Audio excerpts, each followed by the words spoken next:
Step back in time to an era when imagination was the screen and voices painted whole worlds in the theater of the mind.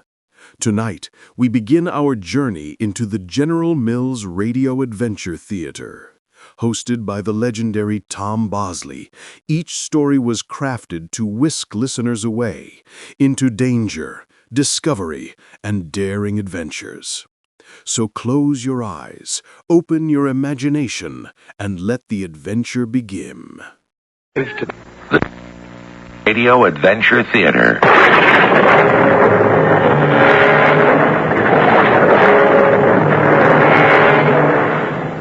Welcome. I'm Tom Bosley, bringing you the world of your imagination. A world as vast as the universe, which happens through the magic of radio. All you need do is listen. And we'll take you back to the beginning of time, or forward to tomorrow still undreamed of, to places familiar and places no man has ever visited. Come with me to the 15th century during the War of the Roses, one of the most turbulent times in England's history, when the houses of York and Lancaster were locked in a deadly struggle for power. I will show you the way, my lord, and I have more men waiting outside the town who will join us. What men? Some 20 archers who call themselves the Fellowship of the Black Arrow. You keep strange company, Dick Shelton. But if their arrows fly true and for our side, they shall no longer be outside the law. Come, mount again, and let us ride.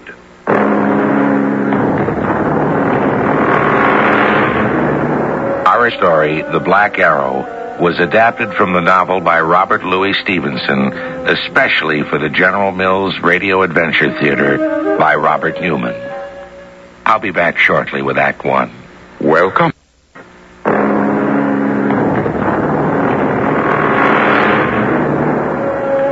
It's afternoon on a midsummer day, and 2 horsemen are riding from the Moat House at Tunstall across the fields. One of them is a hard-bitten, middle-aged man with a steel cap on his head and a sword at his side. He is Bennet Hatch, bailiff of Tunstall. The other is young, wearing a deerskin jerkin and with a crossbow slung across his back. He is Richard Shelton, ward of Sir Daniel Brackley, Lord of Tunstall. I like it not that I must stay when so many others are going. Sir Daniel wants it so. But why? I am as good a man with a sword as any. As good or better, but still you will stay. And you will go. Aye, and in time, you will go too. Well, here's Nick's house. But where is he? There, in the field. Aye, so he is. One of the best archers in the Shire tending cabbages. Well, we'll change all that. Appleyard! Nick Appleyard! Well, Master Hatch and Master Dick, what do you do here? We're here to fetch you. Sir Daniel orders you to come to the castle and take command there. I take command? Where do you go, Master Hatch? To Ketley. There's to be a battle, and Sir Daniel will join it as soon as I bring you more men. Rather battle, eh? And whose side will he be fighting on this time? Watch your tongue, Appleyard. Well, what have I said amiss? All the world knows that one day he fights for York and the next for Lancaster. And each time he changes sides, he ends up with more gold in his purse. I told you to watch your tongue. Are you coming, Nick? My arms are in the house. Let me get to it, I'll come. Well, hurry. We mustn't keep Sir Daniel waiting. An arrow! Nick! Are you hurt, man? Hurt? I'm sped. Whence came the arrow? From the wood there. A long bow shot. He was a good archer who loosed it. Pull it out. Oh, no, Nick. If we do... I say pull it out. Let me see it. A black arrow. And there's writing on it. What does it say, Master Dick? Appleyard from John Amendall. John Amendall. I know him not. But you'll be next, Bennett. Mark my word. Nick! No use. He's dead. Quick, On your horse and let's away. But we can't leave him here like this. Better that than stay and take another arrow in our backs.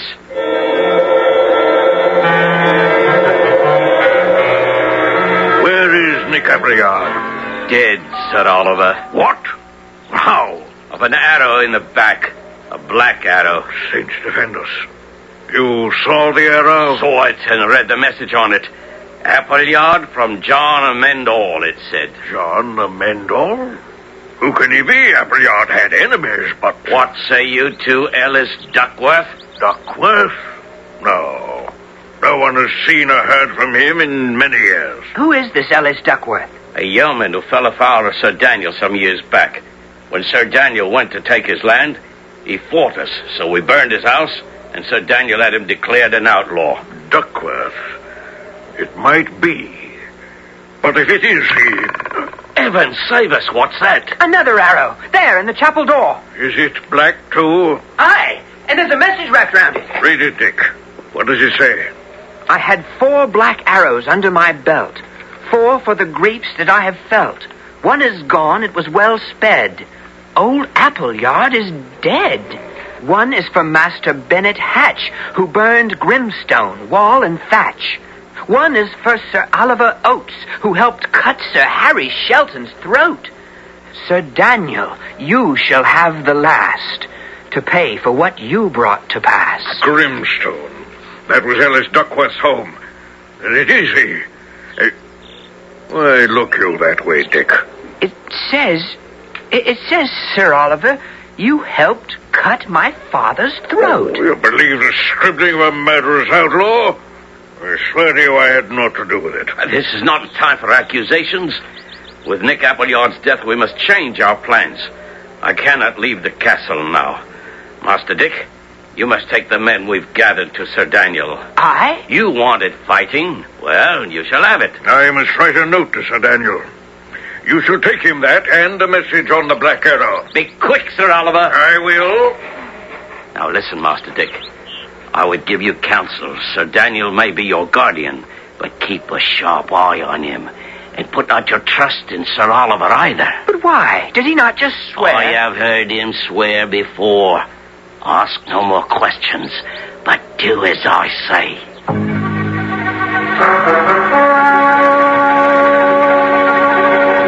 Is that you, Dick? Aye, Sir Daniel. What do you here? Where's Bennet Hatch? At the castle. He bade me bring you the men you called for, and Sir Oliver gave me a note, which will explain all. Give it to me. I gave him the note and the message that came with the black arrow. As he read them, I looked around. Lying in the corner was a lad I did not know. He seemed a year or so younger than I was, smaller and slighter, and with a very white face. He was well enough dressed, no farmer, and he stared at me with frightened eyes. Read you this poem, Dick? I did. And what think you of it? I know not. Sir Oliver swore it was a lie. It is. A most foul lie. Where did my father die? Not in the castle. In the woods some distance off. How did he die? He was stabbed. Why do you ask? Because in all these years you have told me nothing of the manner of my father's death. Nor is this the time to rehearse the whole matter. He was my friend. That was why I took you in and raised you as my own son. And also took my family's land. To keep for you till you shall be of age. Do you doubt that they shall be returned to you? No, Sir Daniel. Good. Now you shall go back to the castle with a note to Sir Oliver from me. Yes, Sir Daniel. Make no sign. What? I beseech you. But out of charity, tell me the straight way to Anniston Abbey. But why should I do that? Because I am in great danger. Take the path by the windmill. It will bring you to the ferry. Then ask again. Oh, thank you. And bless you. It was the boy I'd noticed before. Out of the corner of my eye, I saw him sneak out of the inn. I wondered who he was and what peril he was in. Then the door opened, and there was Sir Daniel again. Here is the note. Give it only to Sir Oliver. I will. I'll see you on your way. Wait. What's happened to the boy? Boy, sir? He was there in the corner. Innkeeper! Innkeeper, where is the boy that was with me?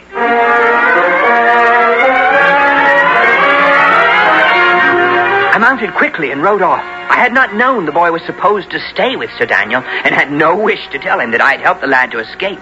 I rode east through the marshes, keeping a sharp lookout for the boy, but I caught no sight of him until I reached the ferry. Why have you come after me? Are you going to take me back? I did not come after you. I go to Tunstall, and this is my road, too. But who are you? My name is John Matcham. And you? Dick Shelton. I have lived with Sir Daniel since my father's death. But what is this danger in which you find yourself? I fear to tell you. Why? Because it is from Sir Daniel that I flee. So much I guessed, but why? How has he harmed you? How has he not? I am an orphan, too, and he took me by force from my own place and kept me with him. Then why are you still here? Why did you not cross the river? Because the ferry is on the other side, and there is no sign of the ferryman. Well, if there is no ferry, then we must swim. Oh, the river is wide and swift. But if we must, so be it. We put our horses into the river and swam them over. But as we dismounted to climb the bank on the far side, disaster struck. My horse, frightened by the swim, pulled free and galloped off, and John's followed. Oh, what shall we do now? We still have our legs. Oh, go through the woods on foot? What if we meet wolves or outlaws? I fear not wolves. I have my crossbow. As for outlaws, we must be wary. Oh, you are brave, Dick. Braver than I am. I do not know why you are helping me, but I'll never forget it. We set off through the forest, John walking beside me, and my heart warmed to him. Night found us still far from the castle or the abbey, and we slept in the wood. In the morning we went on again, but we had not gone far when... Oh, do you hear that? It may be a woodcutter. Hold my crossbow while I go see. Peering through the underbrush, I saw 200 sturdy men, clad in green, sitting around a fire in a clearing. Who are they? If I mistake not, outlaws, the fellowship of the Black Arrow. And if they are, that tall one with the beard is Ellis Duckworth, who calls himself John Amendall. What shall we do? Go back and away as quickly as we can. Wait, someone's coming. What news, Roger? Party of men-at-arms have crossed the river and are coming up the road. Sir Daniel's men? They wear his colors. Now I shall have my revenge for myself and for my friend Sir Harry Shelton. To your places! Revenge for Sir Harry Shelton. Was he not your father? Yes, my father. Give me back my crossbow and let us go quickly. Where? Why, to warn Sir Daniel. They mean to ambush him. Oh, no. Do not move. I am not skilled with a crossbow, but at this distance, I could not miss you. You'd shoot me? If I must, to keep you here.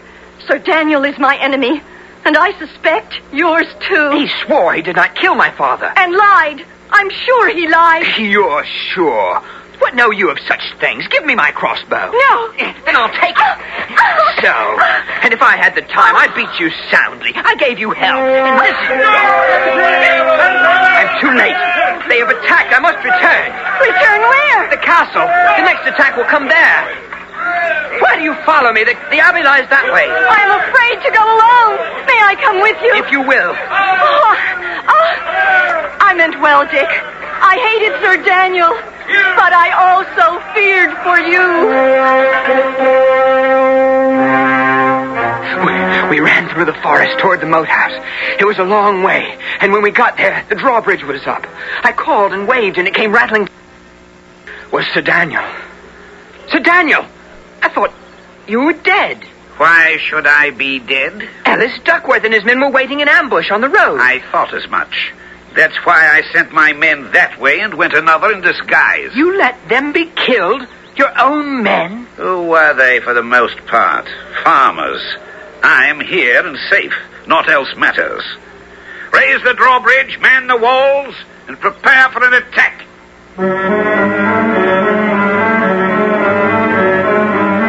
So, young John, who fled from Sir Daniel, is in his power again. And Dick is back in the moat house. But is he safe? For Sir Daniel must know that Dick is now suspicious about his father's death. And Sir Daniel is completely ruthless when he feels threatened, as we know already. And we'll see again when we return shortly with Act 2. The General Mills Radio Adventure Theater will return shortly. Yeah.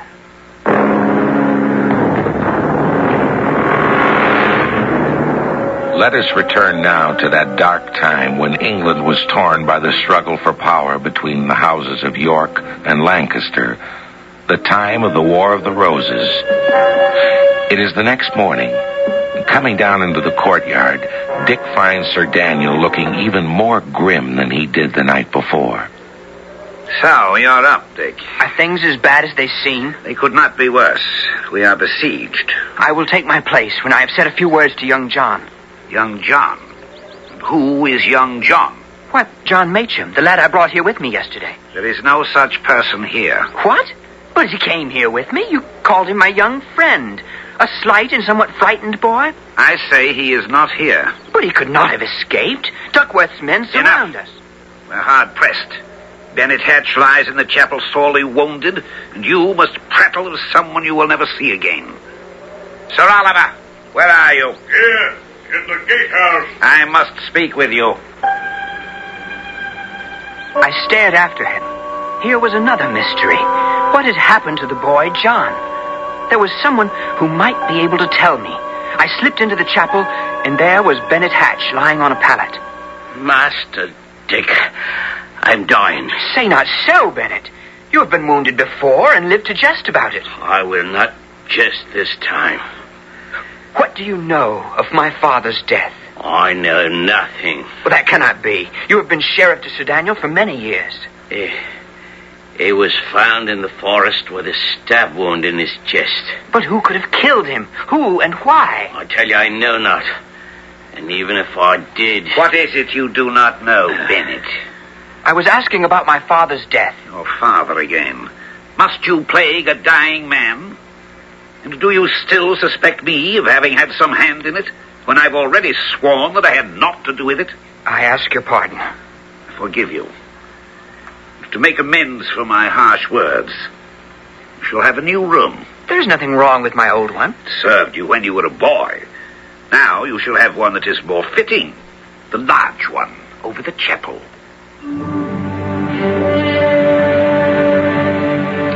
When night came, I went to the room over the chapel as Sir Daniel had insisted. There was the rub. Why had he insisted on it? I bolted the door, stretched out on the floor behind it, and waited. Close on midnight, I heard the sound I had been waiting for. Soft footsteps outside. I drew my sword. Dick, are you in there? John? Yes, let me in.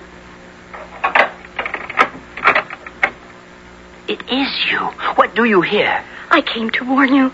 Quick, close and bolt the door again. As quickly as I can. You've been here all this time? Where? Locked in the topmost tower room. I hid the knife when they gave me supper, and since then I have pried at the lock and only just opened it. John, I have been deeply afraid for you. For when I spoke of you to Sir Daniel, he denied there was a John Macham.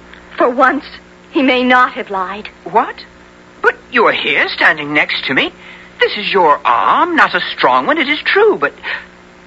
if you are the bravest soul in England, I am the dullest and most blind. You are no lad.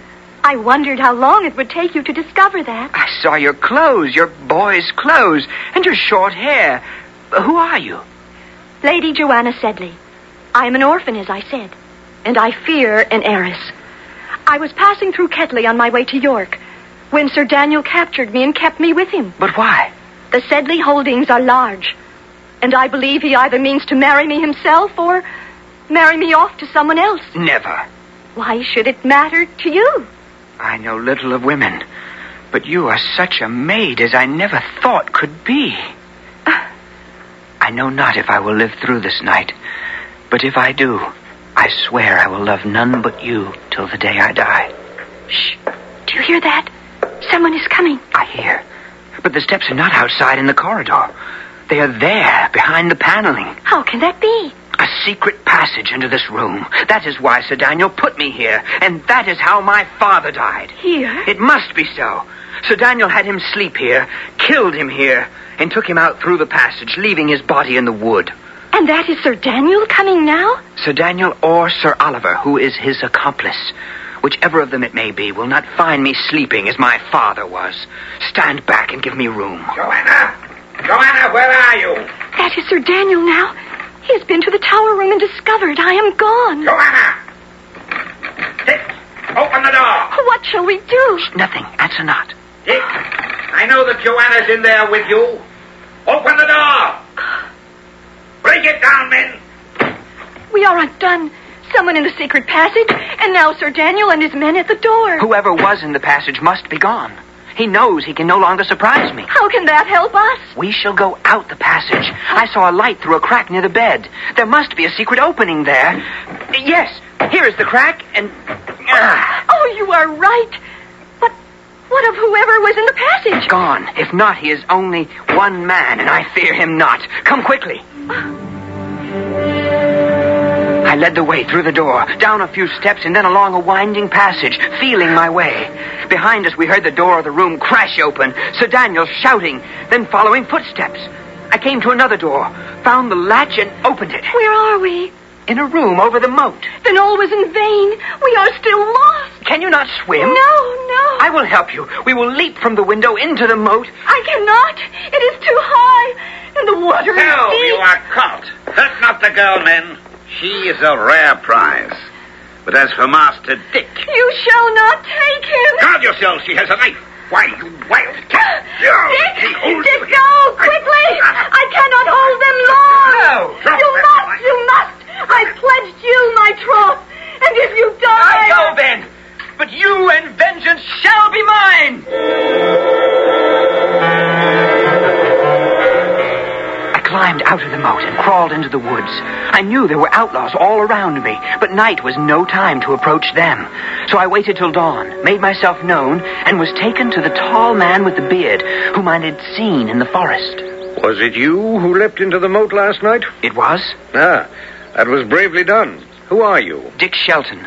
Ah, do you know who I am? I do. Ellis Duckworth, also known as John Amendall. You hit the center of the mark. Dear lad, it lifts my heart to see you, for I loved your father. He was my friend, and I will be your friend as well. I thank you, Ellis, for I have need of friends now. Last night he tried to kill me as he did my father, sending someone through a secret passage to the chamber where I slept. Ah, so that was the way of it. I knew he was behind it, though I didn't know the manner of the deed. Well, we shall both have our revenge. And I hope quickly. Will you assault the castle? Nay, lad, I haven't the strength. But I can keep him besieged. Why does your face fall? Because there is one in the castle who is very dear to me. The boy who came there with you 2 days gone? Aye, except it was not a boy. It was the lady, Joanna Sedley. Ellis, Aye, Roger. What news? ill news. A large company approaches up the road from Ketley. Know you who they are? Their colors are crimson and blue, and they carry a boar's head on their pennons. Aha! That's Lord Risingham, a strong Lancastrian. Well, we've lost our chance. He will lift your siege around the castle. I cannot keep him from doing so. And then, if I mistake not, Sir Daniel and his men will go to Shoreby with him, for that is the chief Lancastrian stronghold. Then I have lost Joanna. Why do you say that? Because he will take her with him. Be not downhearted. We shall go there too. How can we do that? We shall go in disguise, I and all my men. The next few days were hard ones for me. Though I went about the town in disguise, I thought it best to keep away from Sir Daniel and let others keep watch on him for me. Thus, I could not even catch a glimpse of Joanna. Finally, our plans were ready. Sir Daniel had taken a house near the sea. It was well guarded, but each night he left it to consult with Risingham and other Lancastrian leaders. We would climb the walls, overpower the guards, and escape with Joanna. This is the likeliest place. Who's to climb the wall? I will. Once over it, I'll open that gate and let you all in. Right. Let me give you a hand up. Yeah. Ellis, we are not alone here. There are a score of men on the far side of the house. Sir Daniel's men? I think not. They wear checkered badges. I know it not. Well, Dick, I fear we must call off this attempt and go back. Too late, we're discovered. So if we must fight, let's give a good account of ourselves. I drew my sword, and a moment later found myself engaged with a man who seemed to be their leader. He came at me with sword and dagger, and for several moments I was hard put to defend myself. He pressed me hard, for he was a fine swordsman. Finally, determined to end it, I slipped in under his guard and tripped him. What madman's trick was that? My dagger is at your throat. If you yield, I will give you your life. I yield. I know not who you are. I would rather yield to you than to that traitor, Sir Daniel. Sir Daniel? Then you are not for him? Oh, there are few men I am more against. Then this has been a sad and mistaken encounter, for he is my sworn enemy. Well, if that is so, call off your men, and I will call off mine, and let us away quickly. Now, my young friend, tell me who you are. Dick Shelton. Son of Sir Harry? Yes. Then your skill and courage does not surprise me. And you, sir? Lord Hawkhurst, one of the captains of the House of York. But you have not told me what you were about. I hoped to rescue the Lady Joanna Sedley, whom Sir Daniel is holding captive. We've been watching this house, planning the attack for several days now. You know the castle, then? I know it well. Then what seemed to be an unfortunate encounter may turn out to be a great stroke of good fortune. You are for York, I take it. Heart and soul. Will you undertake a mission, then, for me and York? Gladly. There was one I was to meet at dawn tomorrow at St. Bride's Cross. Will you take my horse and go there for me? I will, and gladly.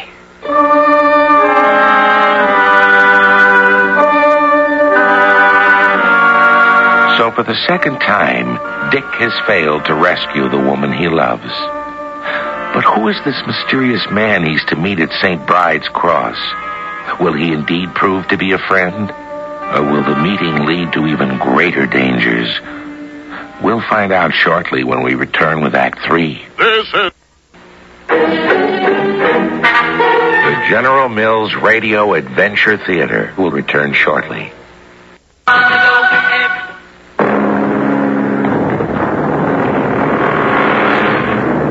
And now back to England in the days of the War of the Roses.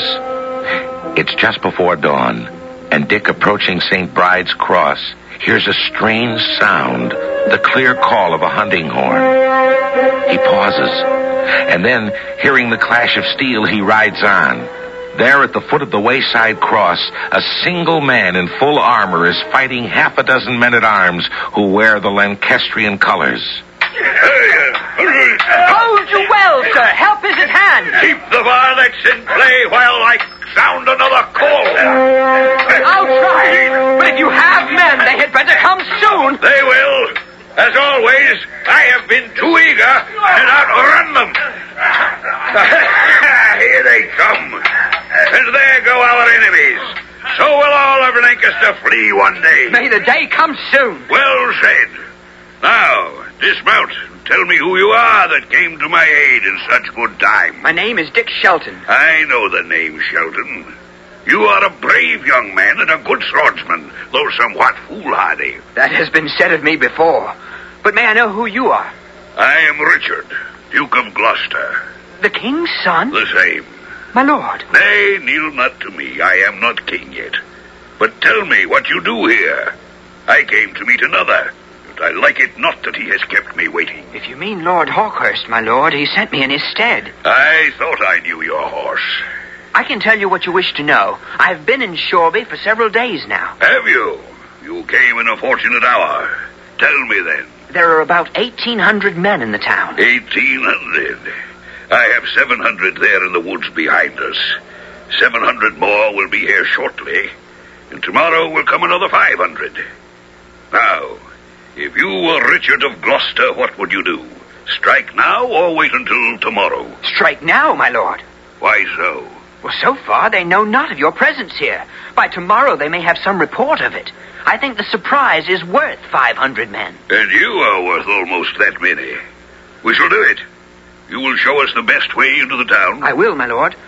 And there are a few waiting a short way outside who will join us. Who? some 20 archers who call themselves the Fellowship of the Black Arrow.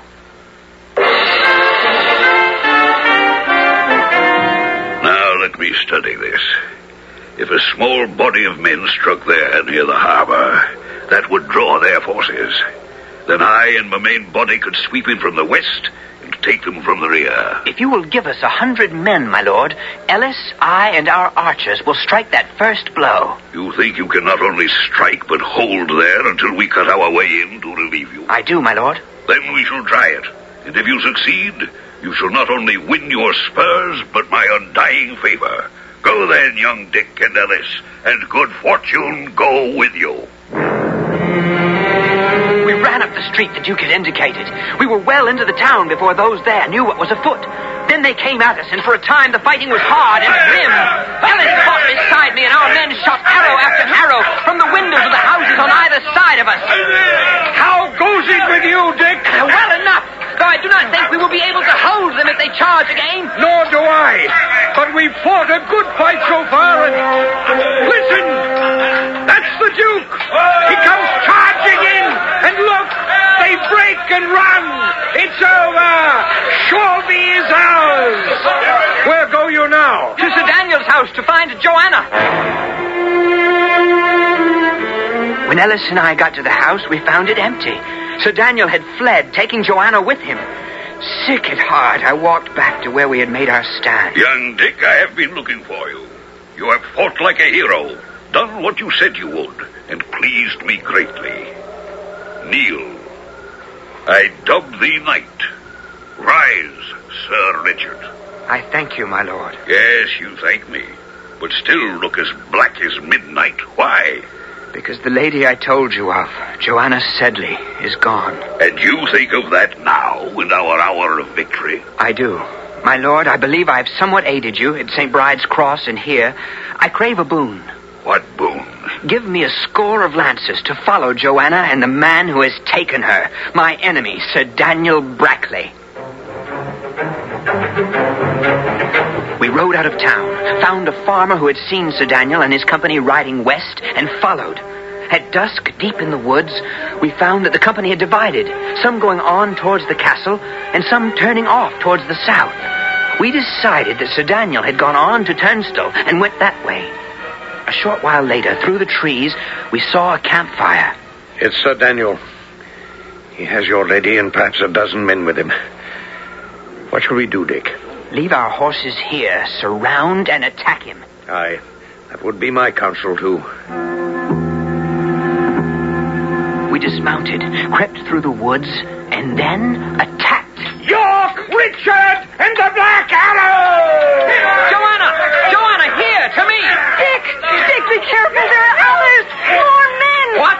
Sir Daniel set this camp to entrap you! Most of his men went off and around to take you from the rear, and here they come! Dick, take your lady and go! We will hold them off! No! I say go! If you stay, you accomplish nothing, and lose all, life and lady! He's right, Dick! For my sake! Come! Oh, it chokes me to do it, but so be it! This way! We went on through the woods, and shortly after dawn we arrived at the abbey. Though it was early, the Duke was already there, standing in the courtyard. So, you are the young lady who was so much on his mind. The Lady Joanna Sedley, and it pleases you, my lord? It pleases me much. She's a pretty thing. But why are you both so bedraggled? My Lord Duke, I may have served you well at St. Bride's and Shoreby, but I fear I've failed you in this mission. Sir Daniel outwitted me, beat us soundly in the woods, and escaped.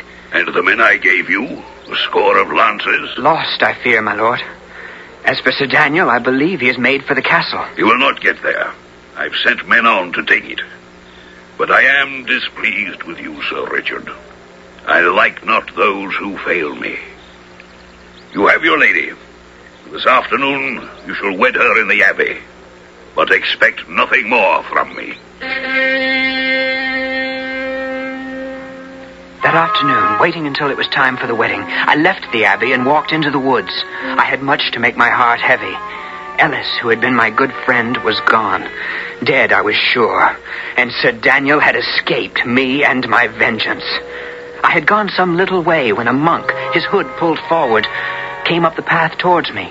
Pax vobiscum, my son. Greetings, Father. Wait! Why do you draw your sword? Because there is something about you, the way you walk. Lift your hood. What? I said lift your hood. So, I thought it was you, Sir Daniel. What are you doing here? Having lost all else, I try to save my life by seeking sanctuary at the Abbey. You shall not go there. Dick, I have done you wrong. I grant you that. But if you do not let me pass, you doom me to a traitor's death. Which you deserve. Perhaps. But the disgrace of that I cannot face. I would rather die at your hand. You have a sword. Strike, and strike quickly. That I cannot do, not in cold blood. Are you armed? I have a dagger. Then I will throw away my sword, thus, and fight you on even terms, dagger to dagger. Ah, you fool! Will you never learn? Of course I had a sword here under my robe. I fight on even terms with no man when I can outwit him. Now you shall die. Even with a dagger against your sword, I fear you not. Come then. I come. I shall take more pleasure in this cutting you down than...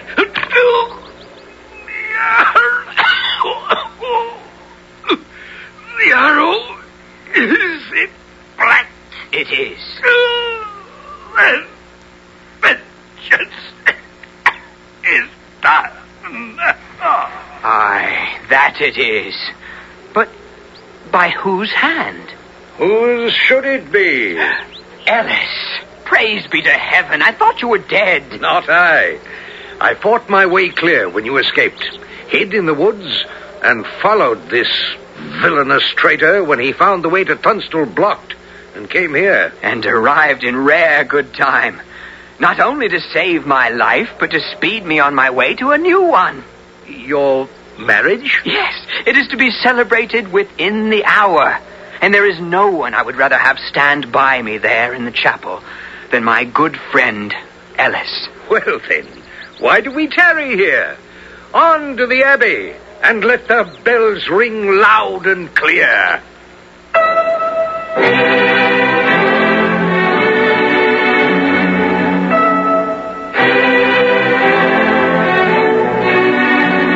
And so the last black arrow flew and vengeance was done. But not by young Richard. He can go to his bride not only with a high heart, but with clean hands.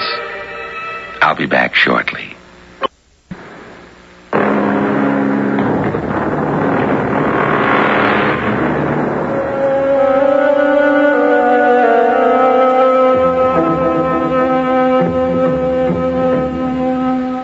Our tale of the Black Arrow was a tale of days long gone when young men by their courage and steadfastness could win fame, fortune, and beautiful brides.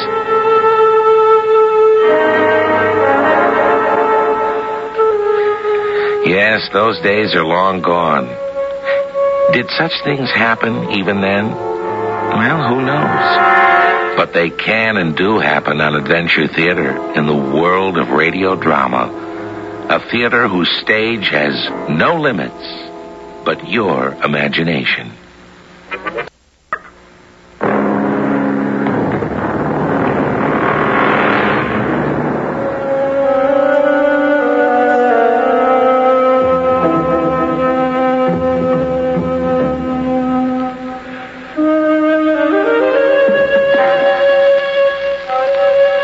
Cast included Skip Hinnon, Ann Costello, Jackson Beck, William Griffiths, Court Benson, and Gilbert Mack.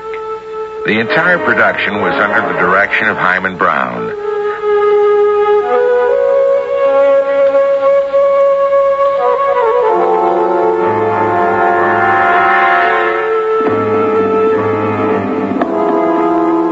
This is Tom Bosley inviting you to return to the General Mills Radio Adventure Theater for another exciting tale you can hear through the magic of radio. The General Mills Radio Adventure Theater is recommended by NEA, the National Education Association. Written 266-3412. The General Mills Radio Adventure Theater.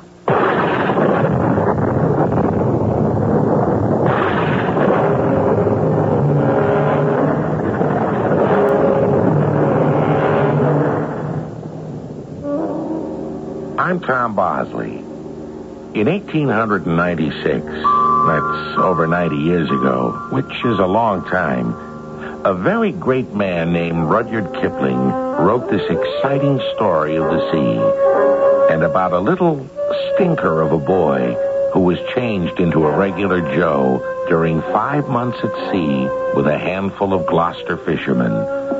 But not till he had lived through more adventures than he could have had in 5 years ashore. Our adventure story, Captain's Courageous, was adapted from the great saga of the Gloucester Fishermen by Rudyard Kipling for the General Mills Radio Adventure Theater by Ian Martin. It stars Skip Hinnant and Fred Gwynne. I'll be back shortly with Act One.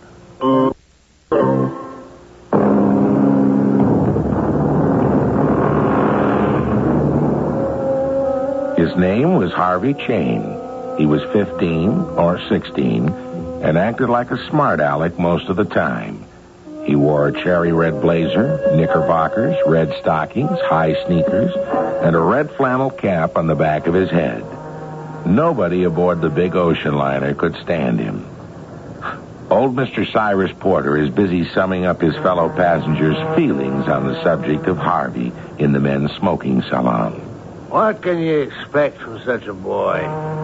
Father's a multimillionaire, has one mansion in San Diego, another at Los Angeles, owns 6 or 7 railroads, half the lumber on the Pacific slopes, and lets his wife spend the money. She can't stand the West. Floats around the country trying to find out what'll amuse the boy. Now she's taking him to Europe. Month pocket money he gets, and anything else he asks for. No wonder he's a stuck-up little snob.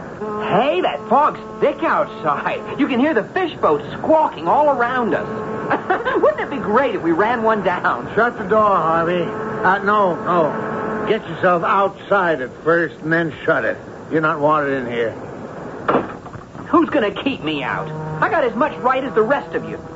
Is that a fact? Yeah. You want a light for that cigarette? My cig keeps going out. If you want a man smoke, try one of my cheroots. Say, thanks. I'm sure it'll be my pleasure. Right? Tuck it in good, boy.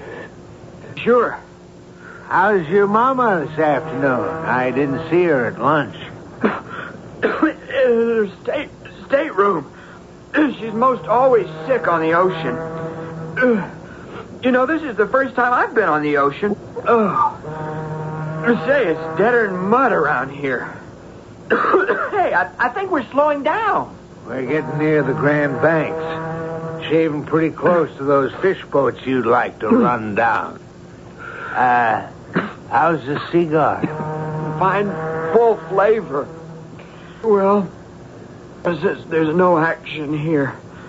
I think I'll just slip outside and see what the log says.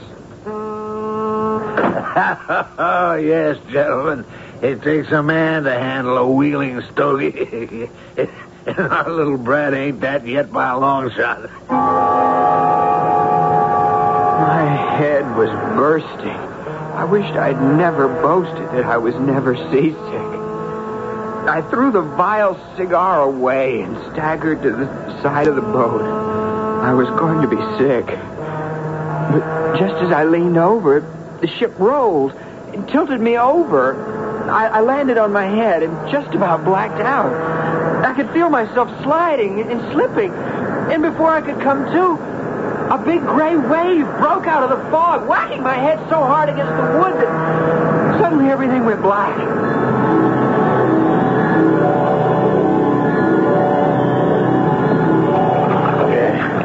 Santa Maria. You big boat! What's the matter? You cannot hear Manuel, hey? Lucky thing you do not run me down.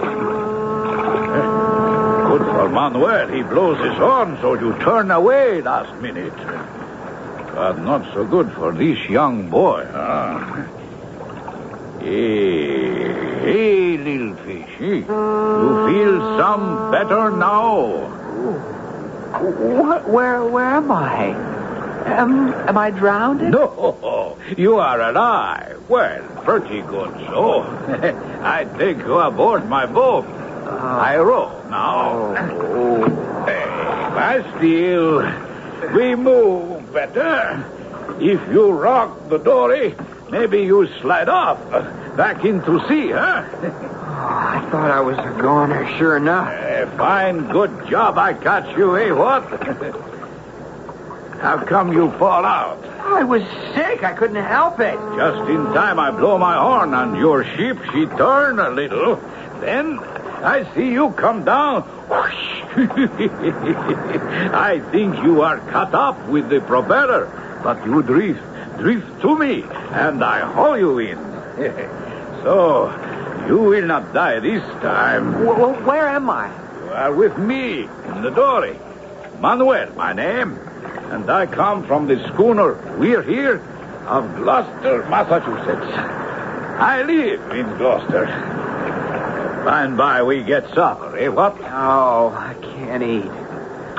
I think I... So, boy. You try rest. Manuel blow on to one schooner he got trouble. Then they be ready to help.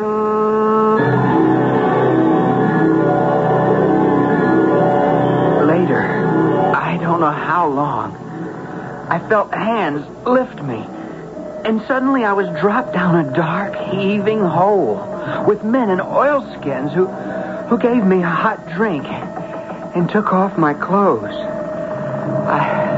I must have fallen asleep.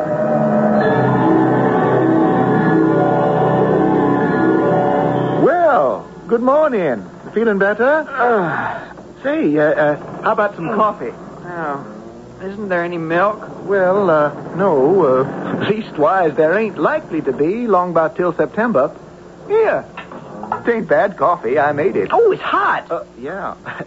I dried your clothes, though they ain't style much. Twist round a bit and see if any hurt. I don't guess. Oh, that's good. Because Dad wants to see you. Best fix yourself and go on deck. Who are you? I'm his son. Dan, they call me, and I'm cook's helper. And everything else on board that's too dirty for the men. You'd better move it.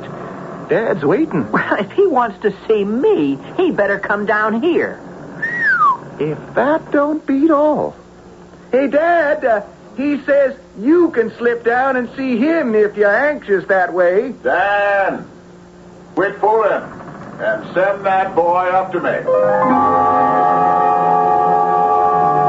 The tone of that voice made me hurry up on deck to see him. I couldn't wait to watch him squirm when he learned who he was dealing with. Morning.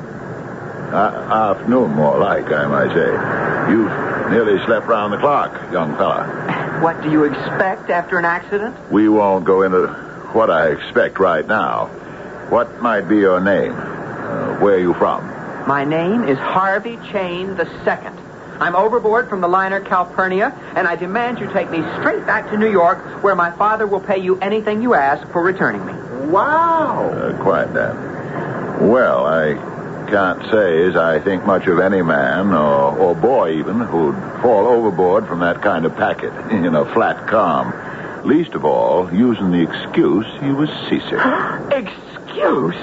Do you think I'd fall over into your dirty little boat for fun? Jeepers! Dan, if I was you, boy, I wouldn't call the boat that under Providence was the means of saving you any names.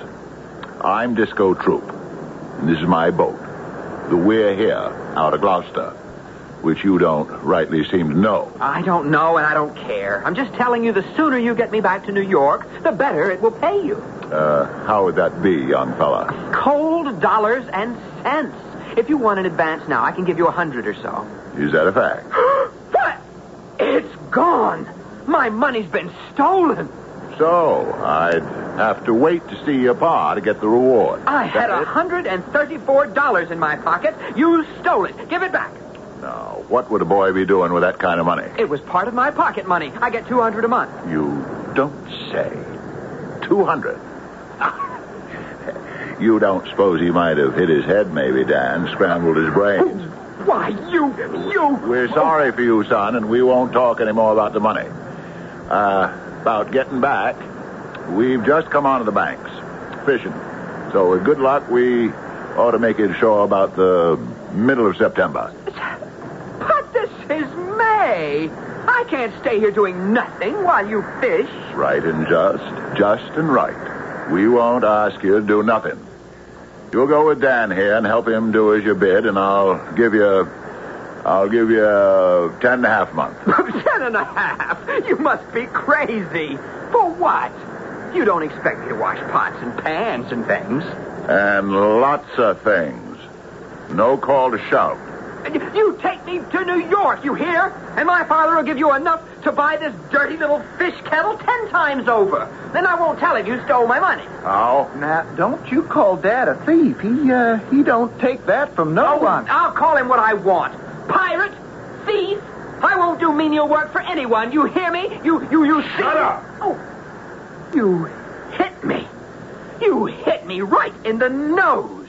Dan, I was set again this young fellow when I first saw him. Now I'm sorry for him because he's not quite all there. He ain't responsible for the names he calls. You be gentle with him, Dan. I'm going below for a while. My nose is bleeding. Harvey, I tried to warn you. Dad ain't no ways hasty, but you asked for it.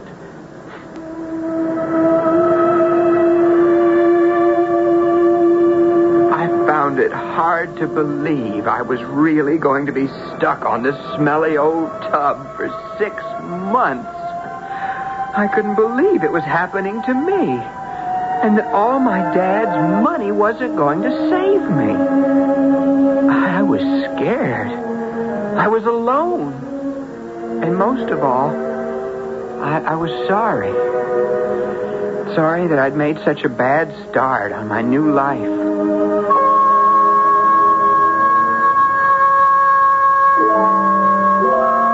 Well, how would you like to be in Harvey Chain's shoes? Or maybe I should say high sneakers. Of course, I know none of you are spoiled brats like Harvey sure is, but just the same, his comeuppance is kind of rugged. I wonder if he can handle all he has to face. For the answer to that, we'll just have to wait till I return with the rest of his story. The General Mills Radio Adventure Theater will return shortly. New York.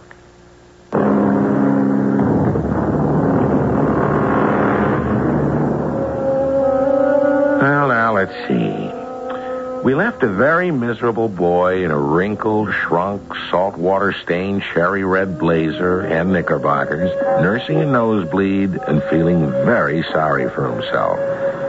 He's still sitting there as the other boy in his rubber boots and seaman's garb comes back across the deck. He steps in front of Harvey, lifts a pail he has fetched, and suddenly...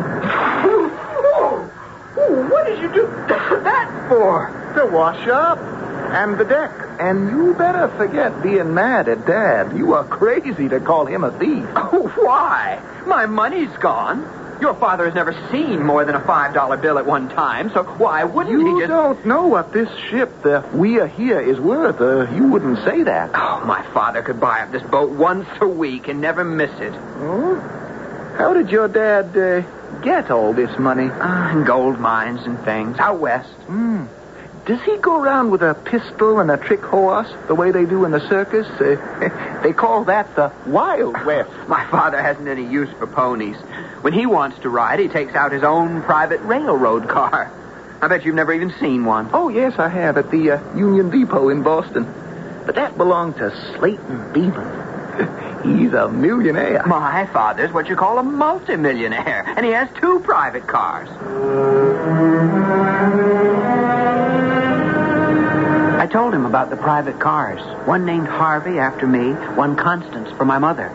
And I described them as I remembered them. The Morocco leather chairs, the velour drapes, the crystal chandeliers, and the electric lights. And I told him about how I was going to Europe to go to school, and 1,000 other things. And Dan listened with his mouth open. And I could see he believed me. Gosh. Dad's made a mistake for once in his life. He has for sure. Oh, he'll be mad clear through. Harvey, you better get up and start pitching in alongside of me or you'll catch it. But if you do your job, you'll be all right. Dad's a mighty just man. My nose looks like it, doesn't it? Oh, that's nothing. All dried up now. Now, I can't have any dealing with a man thinks me or Dad or anyone aboard is a thief. We're fishermen, and we shipped it together for 6 years. I'll tell you this fair and square. I didn't look through your pockets when I dried your clothes, but it's my opinion. They were empty. Ask me, you lost the money afore you fell overboard. Maybe you're right. I should have thought of that before I started calling everyone a thief. Well, where's your father? In the cabin. What do you want of him? You'll see.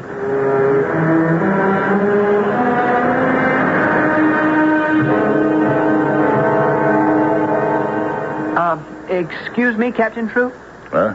Watch it now, boy. I'm here to take things back. I want to apologize, sir, and to thank you. Yeah? Well, you'll make a man of it yet, if you go on that way. That'll be the men coming back with a catch. You go back to Dan and tell him to fit you out in some seafaring clothes.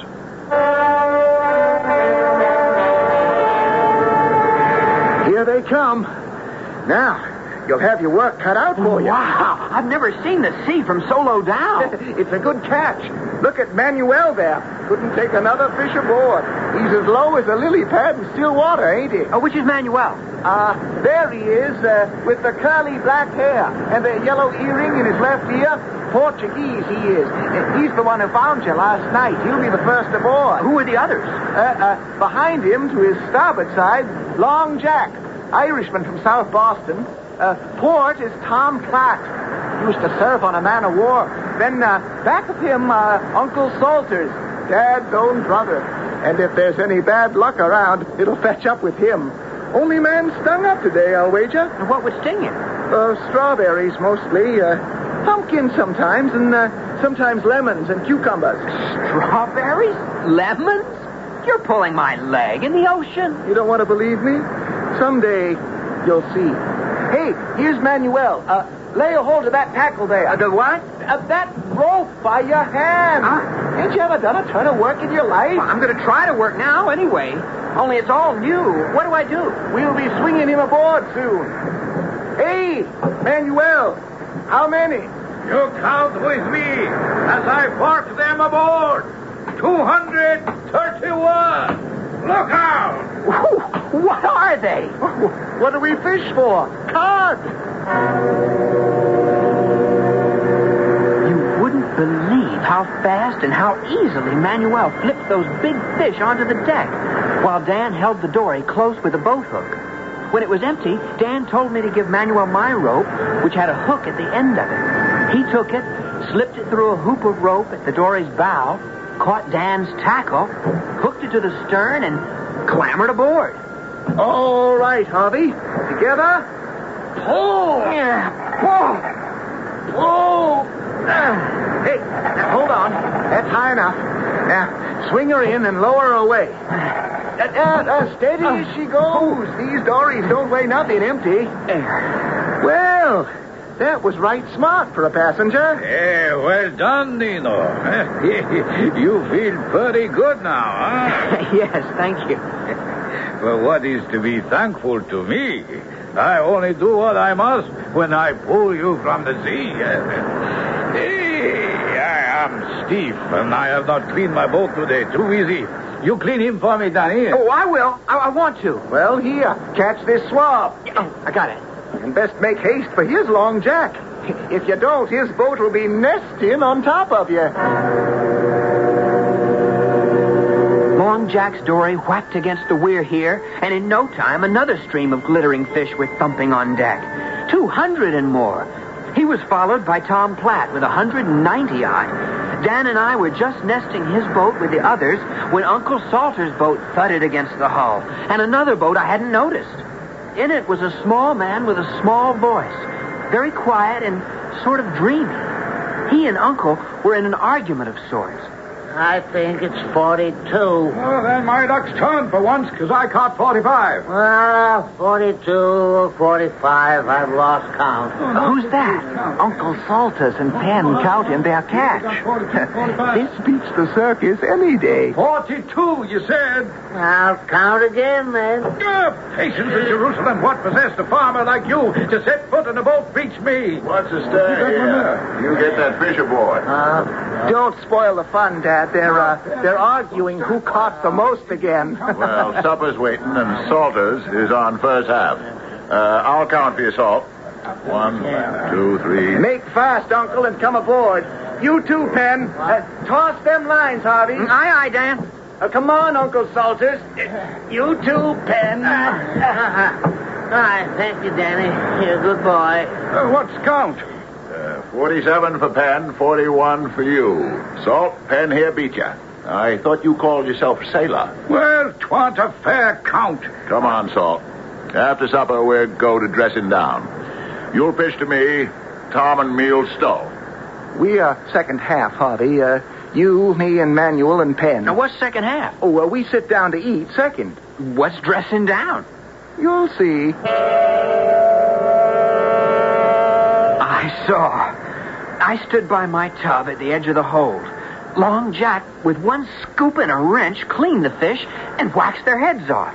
Uncle Salters caught the fish as they were slid to him. There was a wrench, and the backbone was out. And the fish splashed into my tub. From there, I pitched to Dan.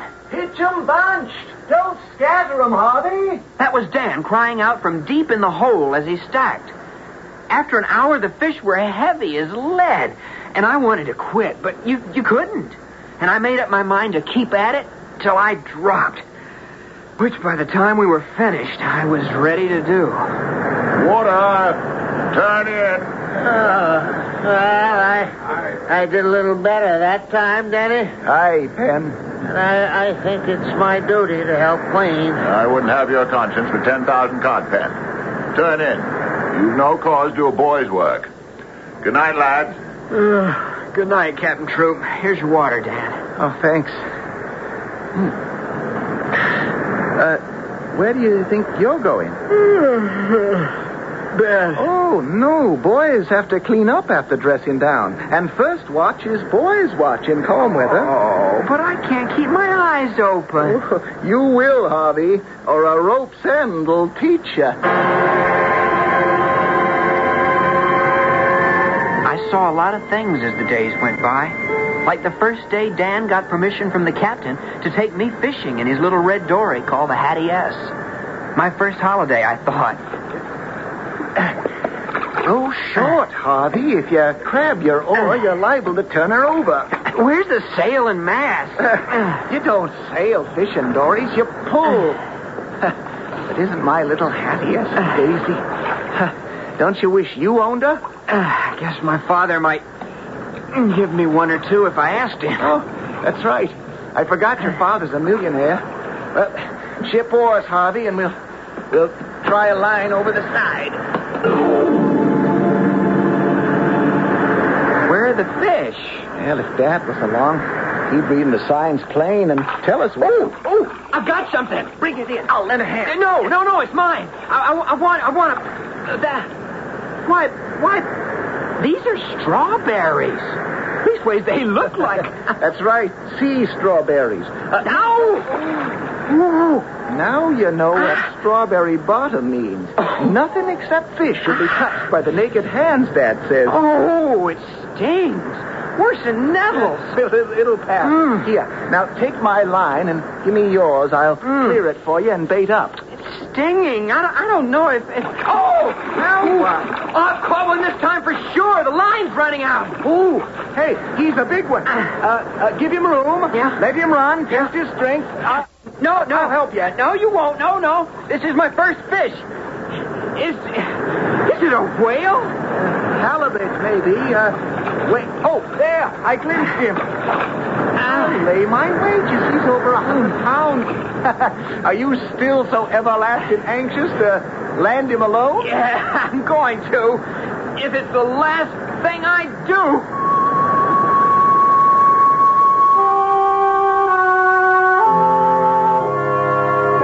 Which is always a very dangerous remark to make. Supposing it turned out to be just that, the last thing you really did. A 100-pound fish. Is that what's on the end of Harvey's line? And if so, can he land it? Is this rugged sea life starting to make a sniveling little snob into a right guy? If you stick around for a couple of minutes, we can find out about that when I return with Act 3. Welcome. The General Mills Radio Adventure Theater will return shortly.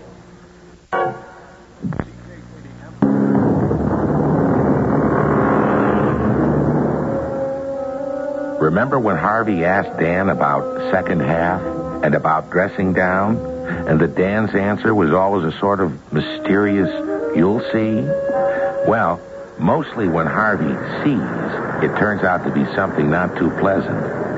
But to get back to the story, just what is it Harvey is hooked on his line? Well, if we listen, we'll see. You've let him run enough. Check him. I can't. Look at my hands. They're bleeding. I'd better help you. No, he's my fish. You run out of line, he'll be nobody's.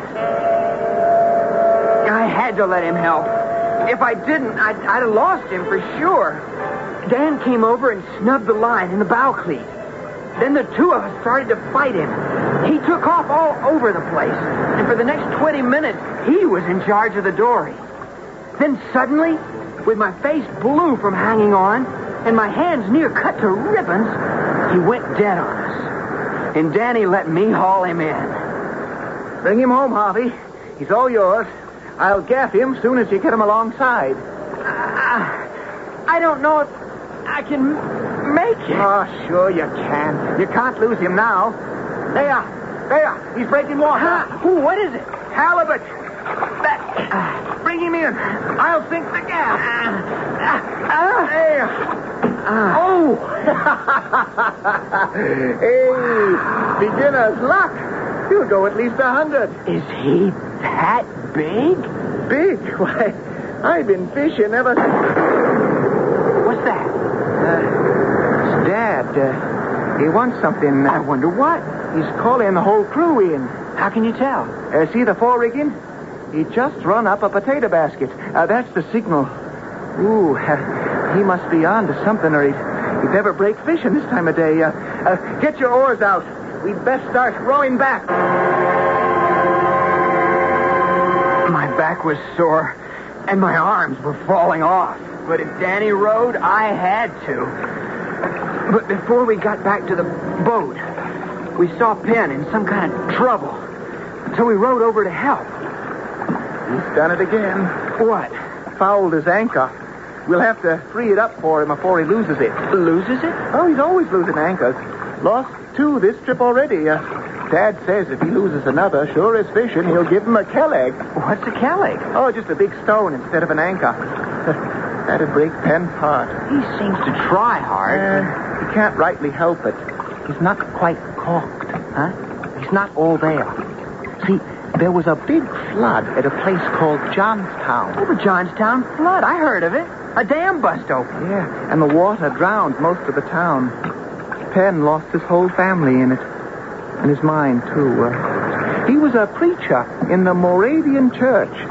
Jacob Moeller was his name, and he had a wife and 4 children. And they all drowned? Yeah. My Uncle Salters was a friend of his, so seeing the way Penn was, he brought him back east and gave him work on his farm. Poor Penn. I'm glad you told me. Now, don't you never breathe a word about Johnstown in front of him, though. Dad says if Penn ever remembers who he really is and about his wife and kids, he'll die. By the time we helped Penn free his anchor and got back to the We're Here, all the other dories were in, and Captain Troop was making ready to sail. Dad sniffed out where the big cod are. He knows them like he was one of them. And the fleet knows he knows. See all the other ships coming up one by one? It was Danny that whispered to me, and when I looked, I could see the whole ocean was crawling with other boats, just about like ours. Boys, I reckon we're getting a bit crowded. So we'll just leave them be to bait big and catch small. But how are we going to sleep them, Captain? When the weather makes up. Fog's on the way. Fog? I don't see it. Time we weigh anchor, it'll be here. We'll slip them in the smother. Up anchor, then, and stand by to raise jib and foresail. How can he know there'll be fog? He knows. You'll see. I saw. The captain was right, and we did slip away from the fleet. The fog's so thick, Manuel. Oh, see, Nino. I could cut it with my knife, eh, what? If we're over the Grand Banks, couldn't we run aground? Not without, Captain. But I teach you a trick, huh? Momentito. He's going to show you how to fly the blue pigeon. What's that? And don't say you'll see again. It's the sounding lead, lad. Here she be. All greased and ready. Drop the jib. Come up on the wheel. We're sounding. Watch Manuel now as he slings it round his head. Little pigeon, fly!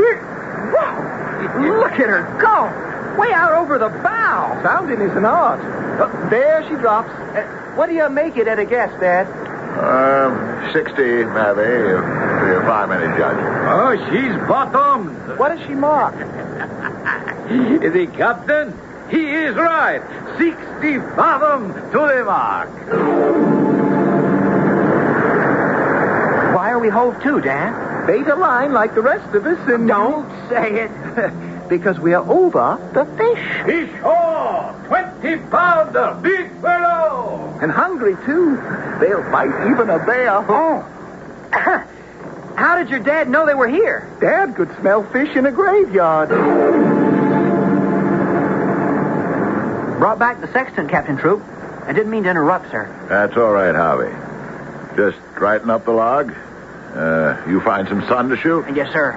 You caught on real smart using that old sextant.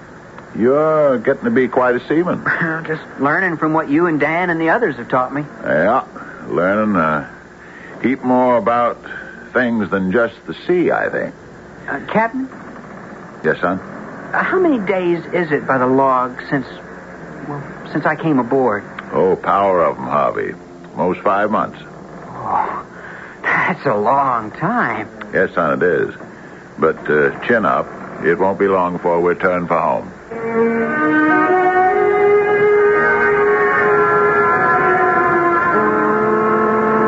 There's coffee below, Captain. I'll spell you. No, Harvey. It's best I'm where I can get at things, in case. I mistrust I hear something. You hear anything? No, sir. Nor see anything in this fog. Thick as I've ever seen it. I got an uneasy feeling. I'd feel happier with the wheel under my hand in case of anything. Keep the horn going. Aye, sir.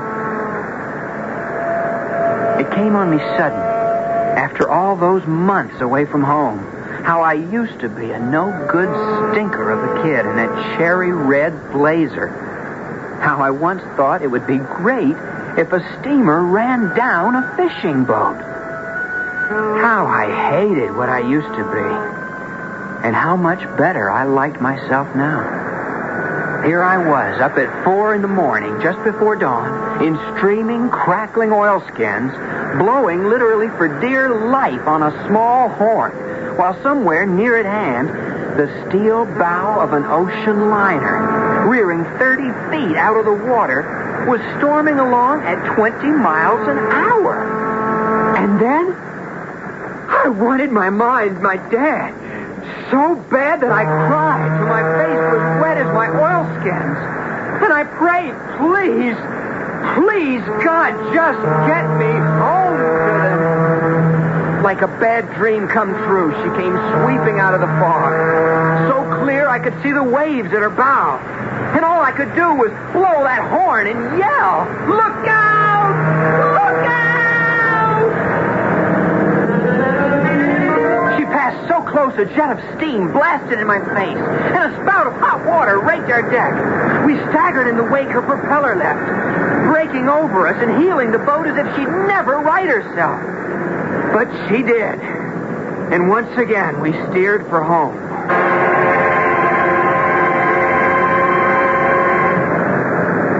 You sent for us, Dad? Me and Harvey? Why, yes, boys, I did. Did I do something wrong, Captain? I don't reckon you did. I don't reckon you have in some time now. Not that I rightly recollect. No. All in all, I'd say I find you a fair man. Both of you.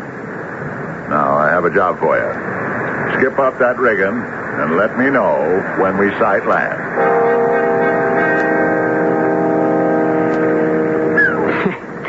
First time I saw you climb up here to the cross trees, I never thought I'd have the nerve to get here myself. Well, you took to it good, like everything else. Well, thanks to you and the captain and Manuel and Long Jack and Tom Platt and Uncle Salters and Penn. Harvey? What, Dan? I guess this will be just about goodbye. Why? Dad sent us up. He knows we're making landfall, so I guess you'll go back to being a millionaire's son. You know, like you was. No, Dan. I'll never go back to what I was. All of you took care of that.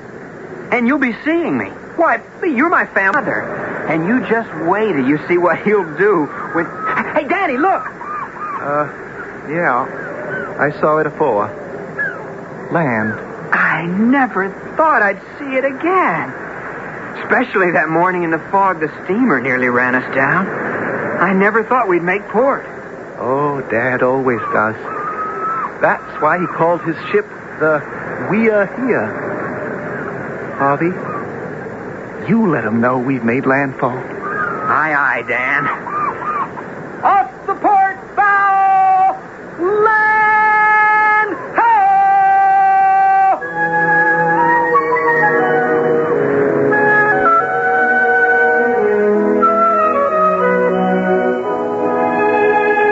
Harvey didn't have to take Dan out west, for as soon as his father got the telegram saying he was safe, he came east with Harvey's mother in the private car. Oh, what a reunion they had, and what a party for all on the ship. Dan did get to go west later to learn the best parts of Harvey's life ashore. But the best of all was that Mr. Chain learned that money was less important than his child, and that Captain Troop had given him a gift he could never repay, a son he could be proud to call a friend.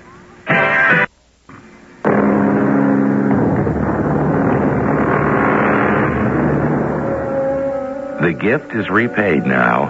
Mr. Chain, among his other holdings, had a shipping company. A company that, after college and an apprenticeship, Harvey now runs. And the captain of his flagship, after serving his apprenticeship, is Dan Troop. A ship renamed the Hattie S. Captain of industry, captain of a ship. What's the difference? They are still blood brothers, and captains courageous. Delicious.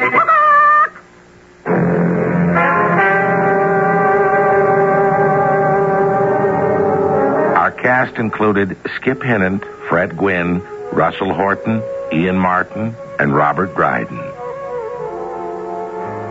This is Tom Bosley inviting you to return to the General Mills Radio Adventure Theater for another exciting tale you can hear through the magic of radio. The General Mills Radio Adventure Theater is recommended by NEA, the National Education Association. 1, 2. General Mills Radio Adventure Theater.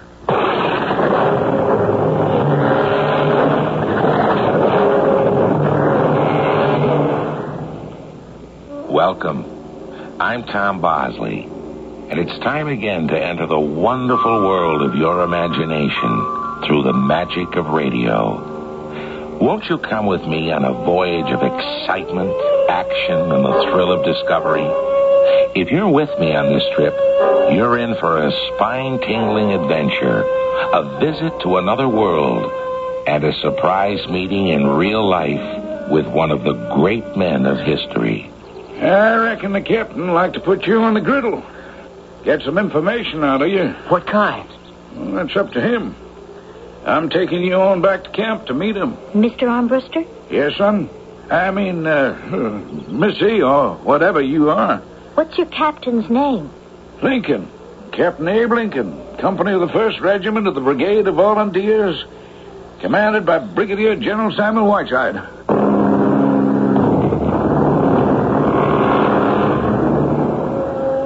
Our adventure story, With Malice Toward None, was written especially for the General Mills Radio Adventure Theater by Ian Martin and stars Skip Hinnant and Mary Flersham. I'll be back shortly with Act 1.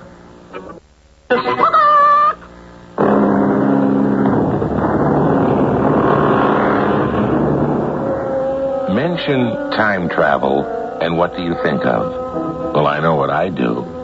Automatically, I think of hurtling into the future. I think of cruising the vast sea of space in search of unknown worlds. I think of opening new channels to whole new galaxies and discovering the world of the future. But time isn't a one-way street. It reaches not only into the future, but into the past as well. Quiet, Possum.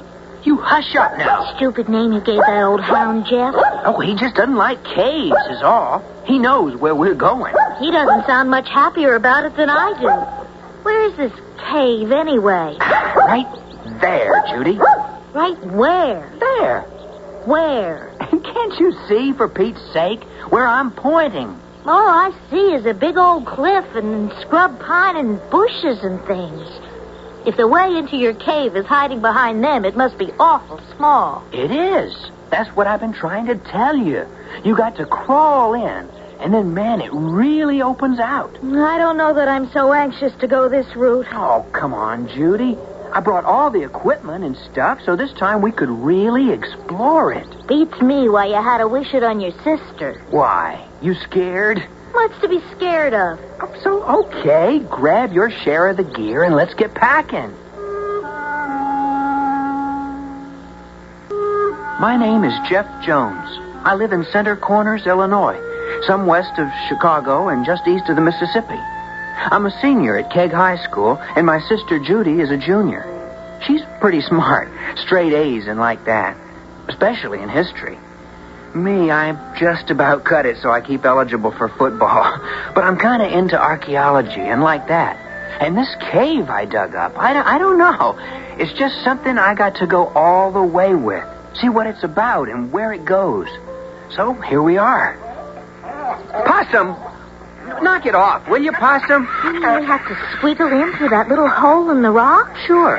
What about all this gear? We don't have to take it all. Here, flashlight for you. I have one. Candles? Candles? Back up. It might be wet in there or something. Matches. What's this? A ball of string. Tie it off after we get in and unroll it with us so we know the way back. Come on. Let's get on with it. I'm going to go in feet first because I'll have to drag all the gear in after me. What do I do? As I kind of wiggle in, once I get far enough, just you pass the junk in after, okay? Possum seems unhappy, but it's okay by me. Do I follow? Well, sure. That's the whole point. In his own way, Jeff's a kind of a loner, like this cave pit. You wouldn't think such a big hulk could be a dreamer, but that's what he is. Like he'd like to be Jacques Cousteau or an astronaut or something.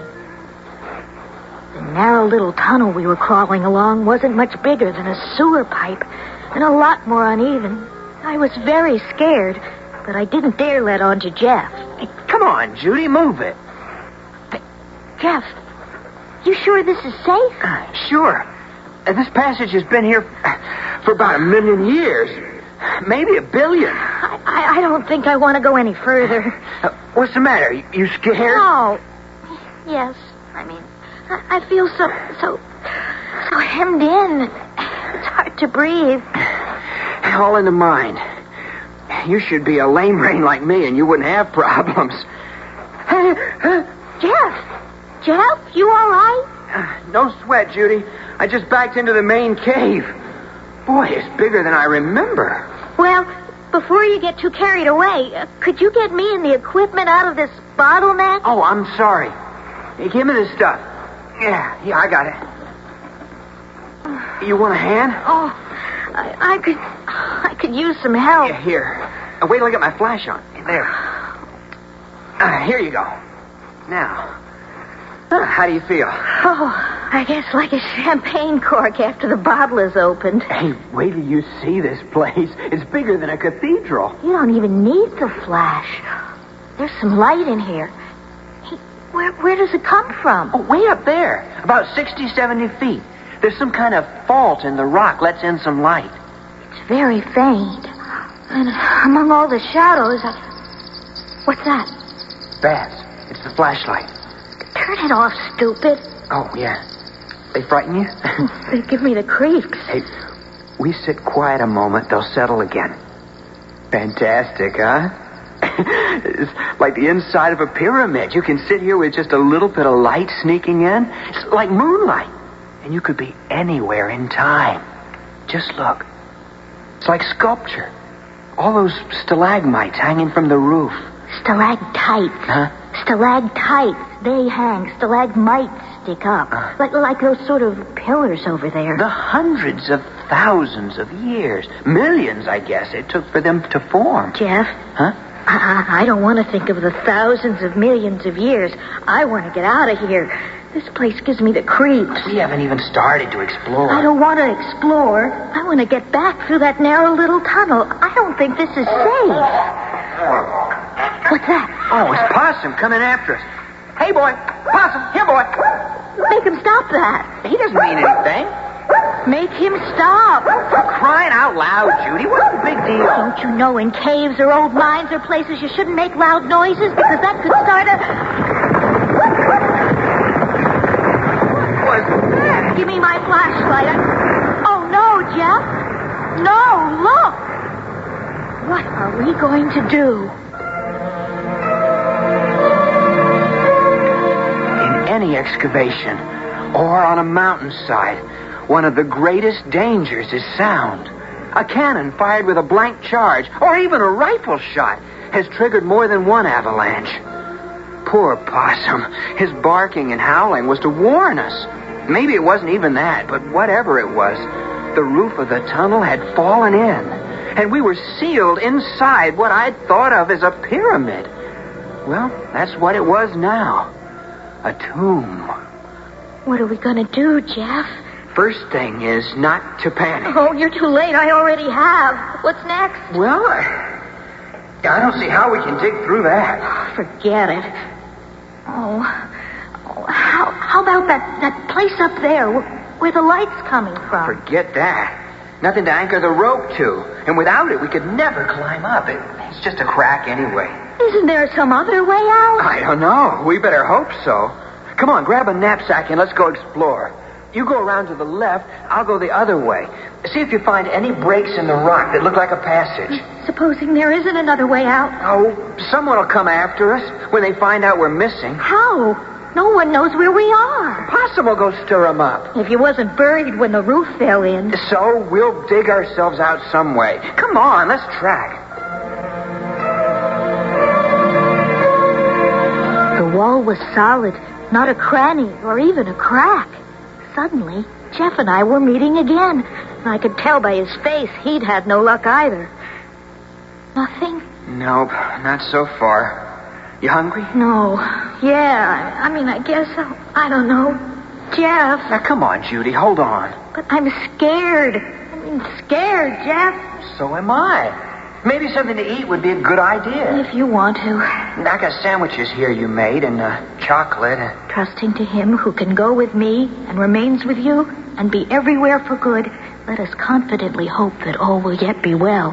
What are you saying, Grace? Kind of. I never heard that one before. We were studying about him in class. Who? Abraham Lincoln. He said that in his farewell address at Springfield after he got elected president. Abraham Lincoln's the last person we got to worry about right now. Hey, come on, let's eat, and then we'll... What is it, Judy? Don't you feel it? What? A draft. It's blowing on us. Stronger and stronger. Yeah. Hey, give me that torch. You see anything? Shine it where the wind's coming from. There. There. A big cleft in the rocks and a passage beyond it. How could I have missed that? What's the diff so long as it's there? Jeff, you think it's maybe a way out of this? With all that fresh air coming in on the wind? It's gotta be, Judy. Just gotta be. Thank you, Mr. Lincoln. What'd you say? A kind of prayer. Yeah, I know. I heard. But this hasn't got anything to do with Mr. Lincoln. This is sheer blind luck. Now, come on, Judy. Let's just thank God we didn't end up buried alive.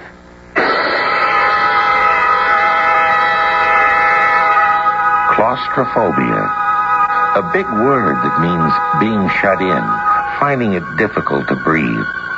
Like Jeff said, the feeling of being buried alive. I guess at some time you may feel it. But what if you, like Jeff, went through it and escaped, only to find yourself in an alien world, somewhere you'd never been? I'll return shortly with Act 2. This is Gene King, Business Bureaus. The General Mills Radio Adventure Theater will return shortly.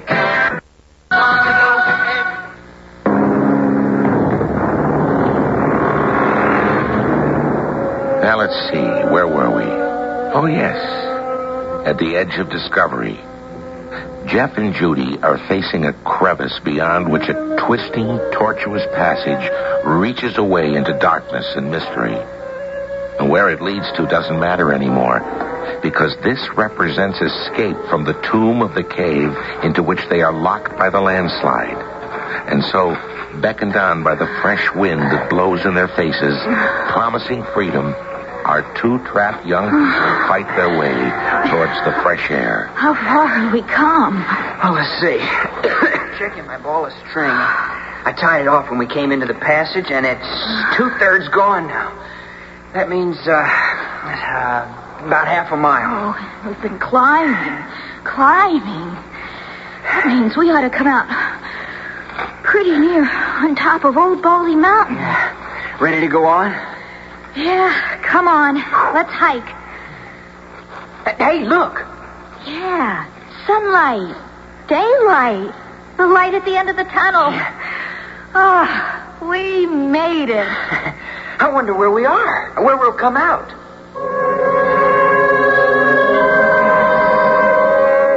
Suddenly, after half running up the sloping tunnel toward the outside, we were out of the blackness, back in the world. Only it was a world neither of us had ever seen before. Where are we? It's all kind of different. Isn't that the Mississippi over there? I reckon. But where's the prairie, the flats? Maybe that tunnel we were following went sort of north. No, headed due west. Kind of to the south, if anything. What's all that tall grass? I've never seen anything like that. Sorghum, it looks like. But it's almost head high. And look at the trails that have been beat out of it. It's like a wilderness. What are you doing?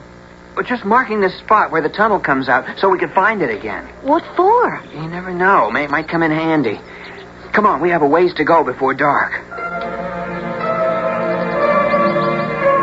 We weren't all that high up, and it was even shorter coming down. Slipping, sliding, till finally we ended up at the edge of that strange tall grass. Jeff, you're not going into that tall grass. Got no choice, Judy.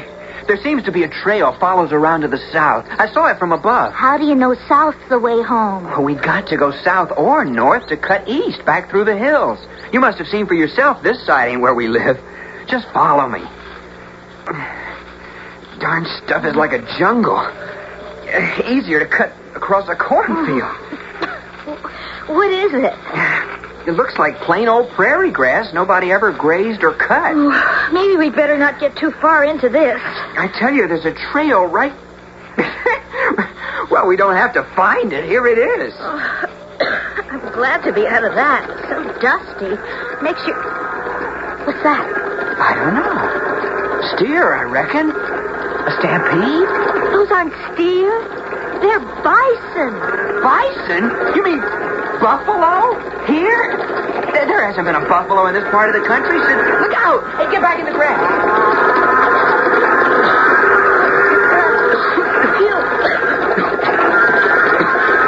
Dude, can you believe what you saw? No. Buffalo. Like you see in the Natural History Museum. And live. There must have been at least a couple of hundred. And this tall grass. Judy, where are we? Where have we got to? I don't know, but I'll tell you one thing. I think I'd feel safer back in that cave. What's that? Horses. Maybe we can find out from who's ever riding them what is it? Get back! Hide! They're Indians!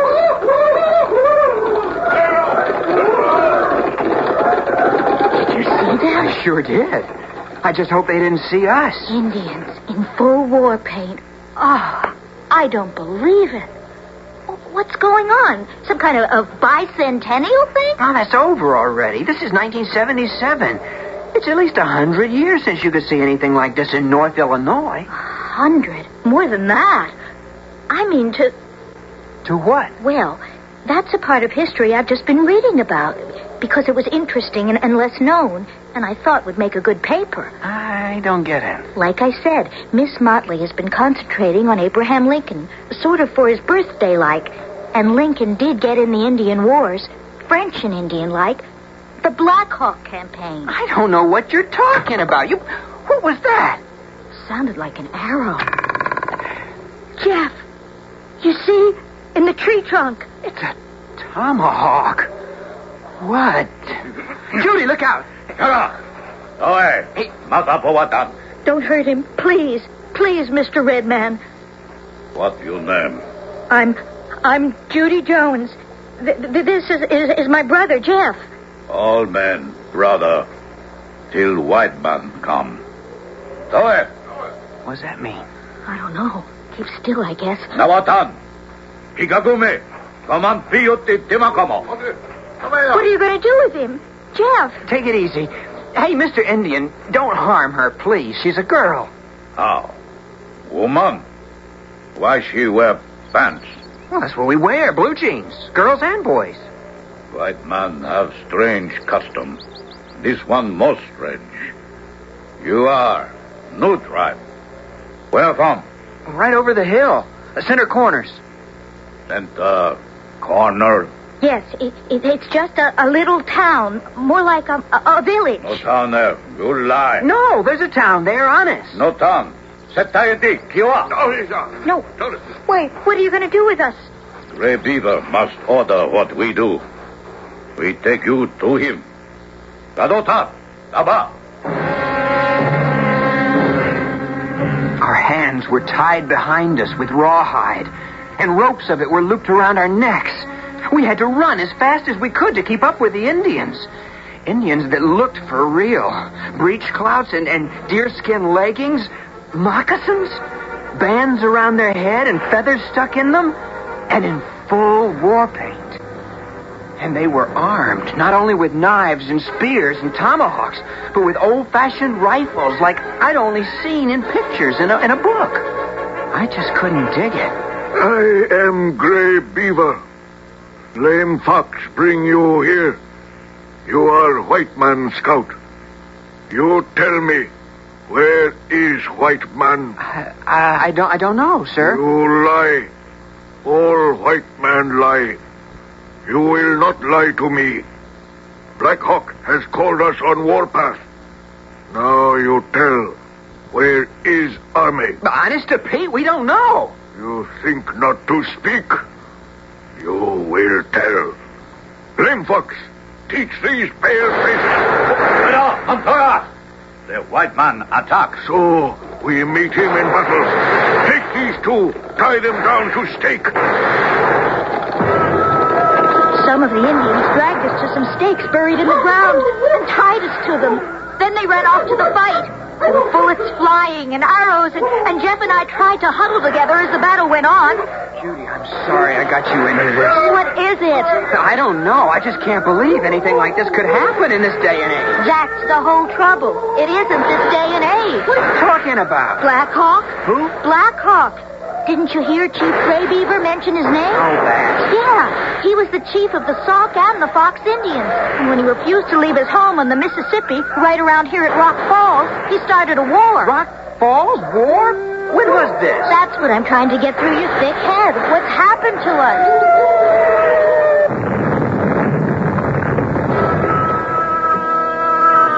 Starting with that cannonball, or whatever it was, that smashed into the big house we'd just been dragged out of, and setting it on fire, the next hour was something I don't ever want to live through again. Bullets were pouring into the compound, while the Indians fired back. And tied up as we were, Judy and I couldn't do anything but pray none of them hit us. Finally, the Indians took off, and a bunch of men on horseback wearing funny hats and waving swords went chasing after them. They were followed by some guys dressed up sort of like Daniel Boone. One of them came over and cut us free. Gee, thanks, mister. You sure turned up just in time. My name is Jack Armbruster, son. Let me cut you free. Would you mind getting my sister first? Your sister? Yeah, she's tied to the other stake. And pants? Don't look like no sister to me. Okay, there you are. Are you a female lady, ma'am? Yes, Mr. Armbruster. That don't beat all. Oh, there you go, son. Now rub your hands together, bring the circulation back. Thank you. Ain't nothing. Where you two turn up from, right here into this Indian country, eh? Center Corners, sir. Oh? Where's that at? Oh, it's a little town. It's right the other side of the hill. No, ain't that interesting. You two better come along with me. Well, if you don't mind, sir, it's getting kind of late, and I think we better cut out for home. I don't know who the two of you are or what you're up to, but I sure do smell something funny about you. Kind of a strange get-up for these parts. And I never in my born days seen no lady in pants the like of that. Top it off, you're lying to me, boy. I know this country like the palm of my hand. And the other side of that ridge, there ain't no town from here pretty near to the big lake. Saving Chicago. No, sir, I better take you prisoner. Prisoners? What for? I reckon the captain would like to kind of put you on the griddle. Get some information out of you. What kind of information? Well, it's up to him. Now, come on, I'm taking you back to camp to meet him. Mr. Armbruster? Yes, son? I mean, Mom, or whatever you are. What's your captain's name? Lincoln. Captain Abe Lincoln of New Salem, Indiana. They say it's a small world. But what can account for the accident that led Judy and Jeff into the early days of none other than one of our greatest Americans? Somehow, in that strange cave, these two young people have managed to lose almost a century and a half. Unless, of course, this is just a dream from which any moment they may wake up. I'll return shortly with Act 3. The General Mills Radio Adventure Theater will return shortly.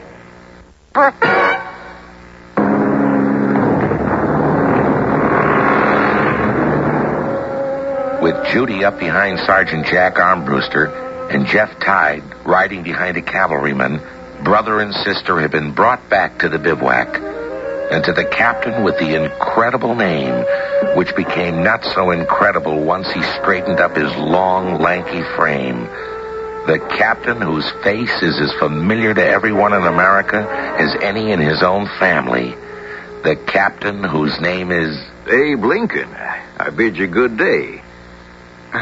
Guess you don't have to tell us that, sir. Oh, that's right. Sergeant Armbruster told you already. I guess you'd be Mr. Jeff Jones? Yes, sir. And this would be a young lady? I'm Judy Jones, Mr. President. I'm afraid you're advancing me through the ranks a little too fast.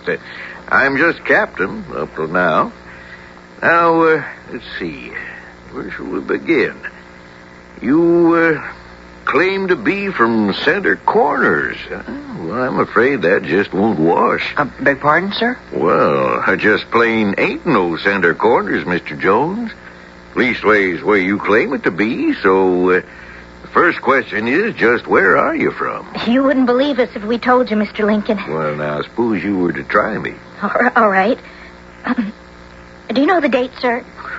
I ought to, since my birthday is February 12th. But what year? Man sakes, you're a mighty remarkable young woman. 1832, of course. What year did you think it was? 1977. Did I say remarkable? I should have said incredible. She isn't lying, sir. Well, just tell me again where you came from. At this time, I might be listening a good deal closer. So I told Mr. Abraham Lincoln about the cave and possum and exploring it and the rockfall. But I sure couldn't explain how we started at one end of an underground passage in the 20th century and ended up coming out the other end in the 19th. Around my circles, I'm considered a pretty fair storyteller, but I sure gotta take a back seat to you two young'uns. You don't believe us. Would you, if I was spinning the tale? Let's level with each other. You claim to have crawled back out of the future. I'm to believe that you and your sister represent what's going to happen 3 full generations after I'm moldering in the grave? You don't ask much. I gotta say that for you. Suppose we could convince you. Try me. I hope I get it right. Now, you've never seen me, Mr. Lincoln, to the best of your belief, before today. That's a fair statement. You don't know anything about me, but I can tell you some things about yourself. Well, I don't know that any man's that anxious to listen to that. There's nothing bad. Well, then I'm going to doubt it has a ring of truth. You judge that. You were born in 1809. Your father was Thomas Lincoln and your mother Nancy Hanks. You grew up in Kentucky, but you moved more than once till you ended up in New Salem, Indiana. You were running a store there when you ran for state legislature, only you weren't elected. That's true enough. There was a job as postmaster, which you could have had, but instead you enlisted to fight in the Black Hawk War. Well, that's for sure, Missy. Just where I am now and wondering why I ever did. I ain't fired a shot yet in anger, and I keep hoping I never will. You won't. Beg pardon? I'm just telling you what is, Mr. Lincoln. Or what was. It's the second part of that statement worries me. Any more? A lot. Captain Lincoln. Yes, Missy? Why don't you come with us? Well, now, where would that be? Why, back to our century, where you'd be safe. Safe? She means you wouldn't be, Wouldn't be what? Oh, it's so hard to tell you what we wanted. Well, I reckon most you just want to go home. You say the other side of the hill. Tell you what, we'll ride there tomorrow morning, and once you find your path home, you can go. It had to be a dream, or wasn't it? That I was talking to a man who was like, a sort of god. A man who didn't know what the future held for him, but I did. What to say to him, how to talk to him.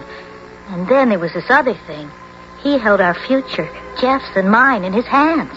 Because if we didn't get back to our own place in time, we just didn't belong. All right, young'uns. I brought you here the other side of the hills to help you find where you wanted to go, but there ain't no place, is there? It's all different.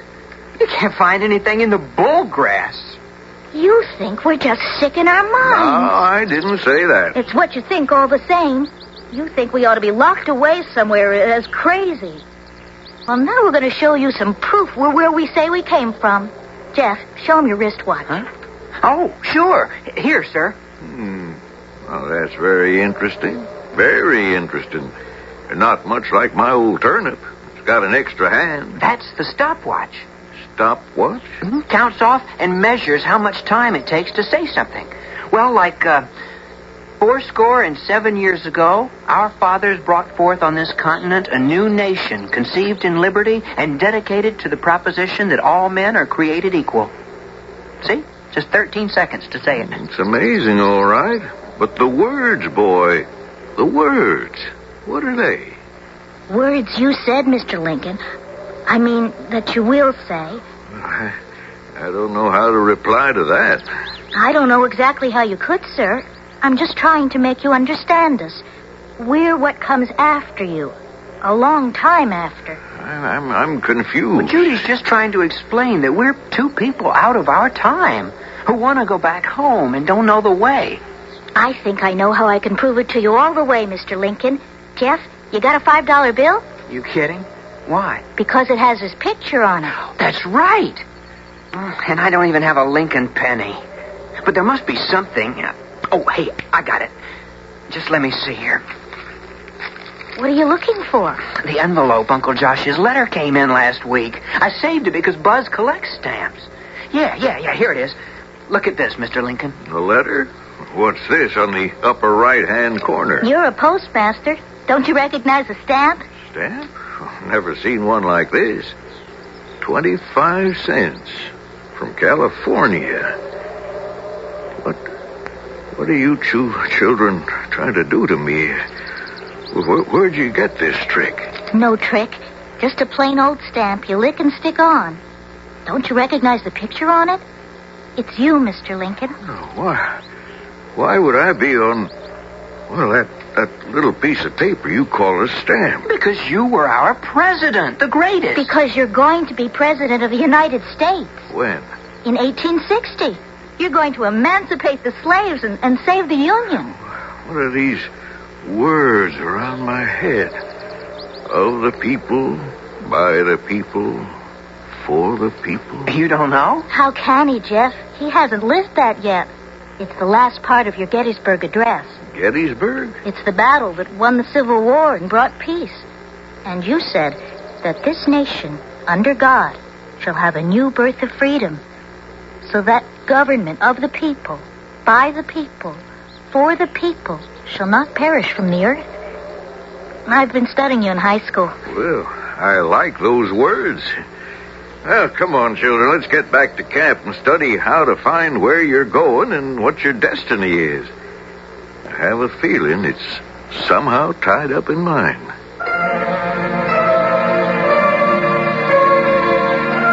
Next morning, Mr. Lincoln woke us himself at dawn and made me lead him to where we came out of the cave. His eyes were kind, but his brow was all wrinkled as if in deep thought. And I think he was some surprised when I showed him my string tied to a bush over the hole where we'd crawled out. Well, I'll be. Maybe you young folks are telling the truth. Or anyways, what you believe it to be. And you say this cave goes right through the mountain, but it's stopped up by a rock fall on the other side? That's right, sir. Well, then if that's true, I reckon your pa is digging for you right now. Maybe even got it all cleared out. But he didn't even know where we were going. He'd guess. Pa'd guess. And Possum would have fetched him. I'll tell you what. Why don't you two go on in there? I've got to get back to camp. But if everything isn't all right at the other end, I'll meet you back here tomorrow morning at sunup. Just before me and my company move out on. Why don't you come with us? I couldn't do that. I got my men to think on. But I don't want you to stay in this century and get assassinated. Judy. No, let her finish. How was that, my little fortune teller? You say assassinated? Yes. But not until after you get to be president and free the slaves. You know, you mentioned that before. Ever since my travels by flatboat through the South, it's one thing I know in my heart. The black man has got to be free. No nation, no government can endure permanently half slave and half free. That's the speech you made to the Republican convention. When? Well, gee, I don't know. 1858 or so, I guess, before the debates. What debates? Between you and Mr. Douglas. That's how you got elected in 1860. I mean, going to be. Oh, it's so mixed up and so awful now we really know you. Yes, you just gotta come with us. To the land of plenty you tell me about? Well, I won't say I'm not tempted if I believe in it. But I just can't. Because the bill of goods you're selling me is just too good for any man to pass up. To be president, to free the black man, to hold the Union together so we are a house not divided against itself. What man could ask for more? No, sir. I know where I belong. I just hope you two children can find your way back to where you belong.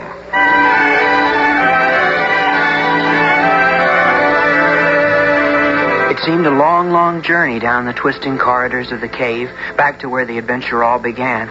We were both depressed and kind of sad, but that quickly disappeared when we could hear the sound of a rescue party beyond the rockfall. Too far to reach by voice, but enough to reach by the sound conducted through the rock. Hello?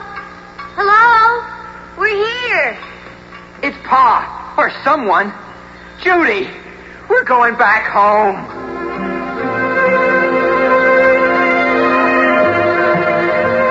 It was a long time before they broke through, and Jeff and I were so pooped we fell asleep.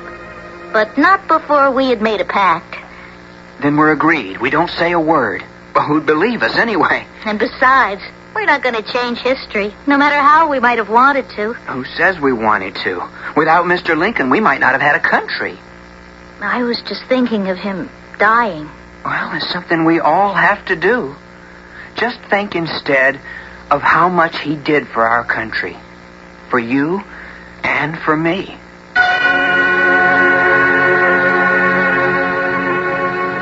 Within a couple of hours, they had broken through, and we were safe at home, with our secret, which we've never told till now.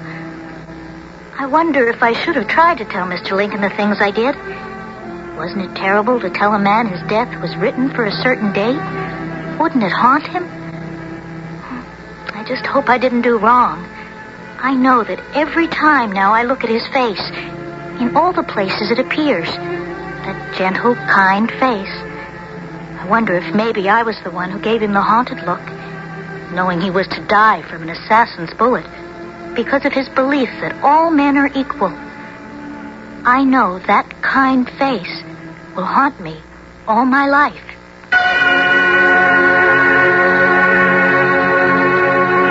With malice towards none, with charity for all, with firmness in the right as God gives us to see the right, let us strive on to finish the work we are in, to bind up the nation's wounds.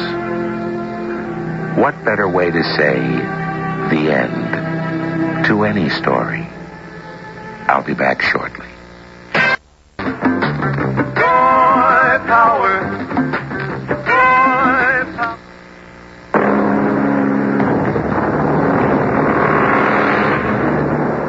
Abraham Lincoln, 16th President of the United States, born February 12th, 1809, died from an assassin's bullet April 15th, 1865. A gentleman, a humble man, a great man, but a man of no pretensions. Perhaps the finest measure of the man was his own statement. He had a dream in which someone in a crowd recognized him as the president and said, "He's a very common-looking man." Whereupon Lincoln replied, "Friend, the Lord prefers common-looking people. That's the reason he made so many of us." Made a monkey out of me.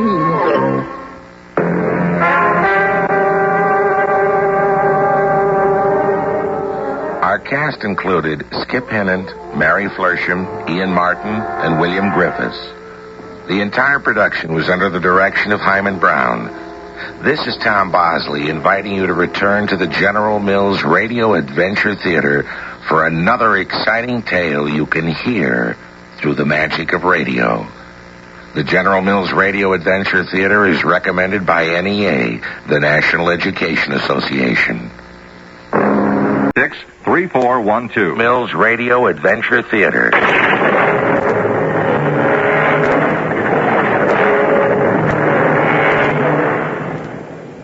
Welcome. I'm Tom Bosley.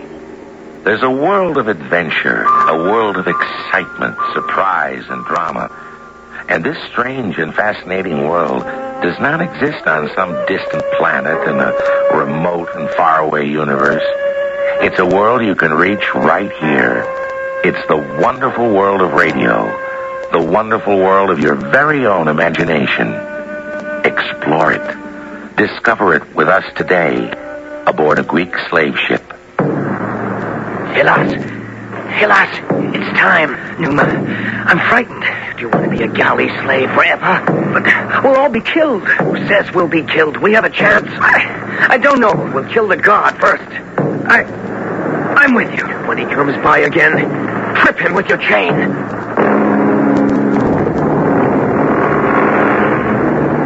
Our adventure story, The Boy Who Would Be a Sailor, was adapted from a Rudyard Kipling story, especially for the General Mills Radio Adventure Theater by Sam Dan, and stars Kevin McCarthy. I'll be back shortly with Act 1. Sometimes my plans are all wet.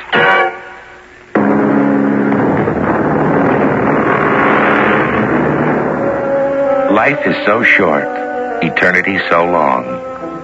Is it possible that all we ever get is this one brief opportunity? If you don't know the answer, you're in good company.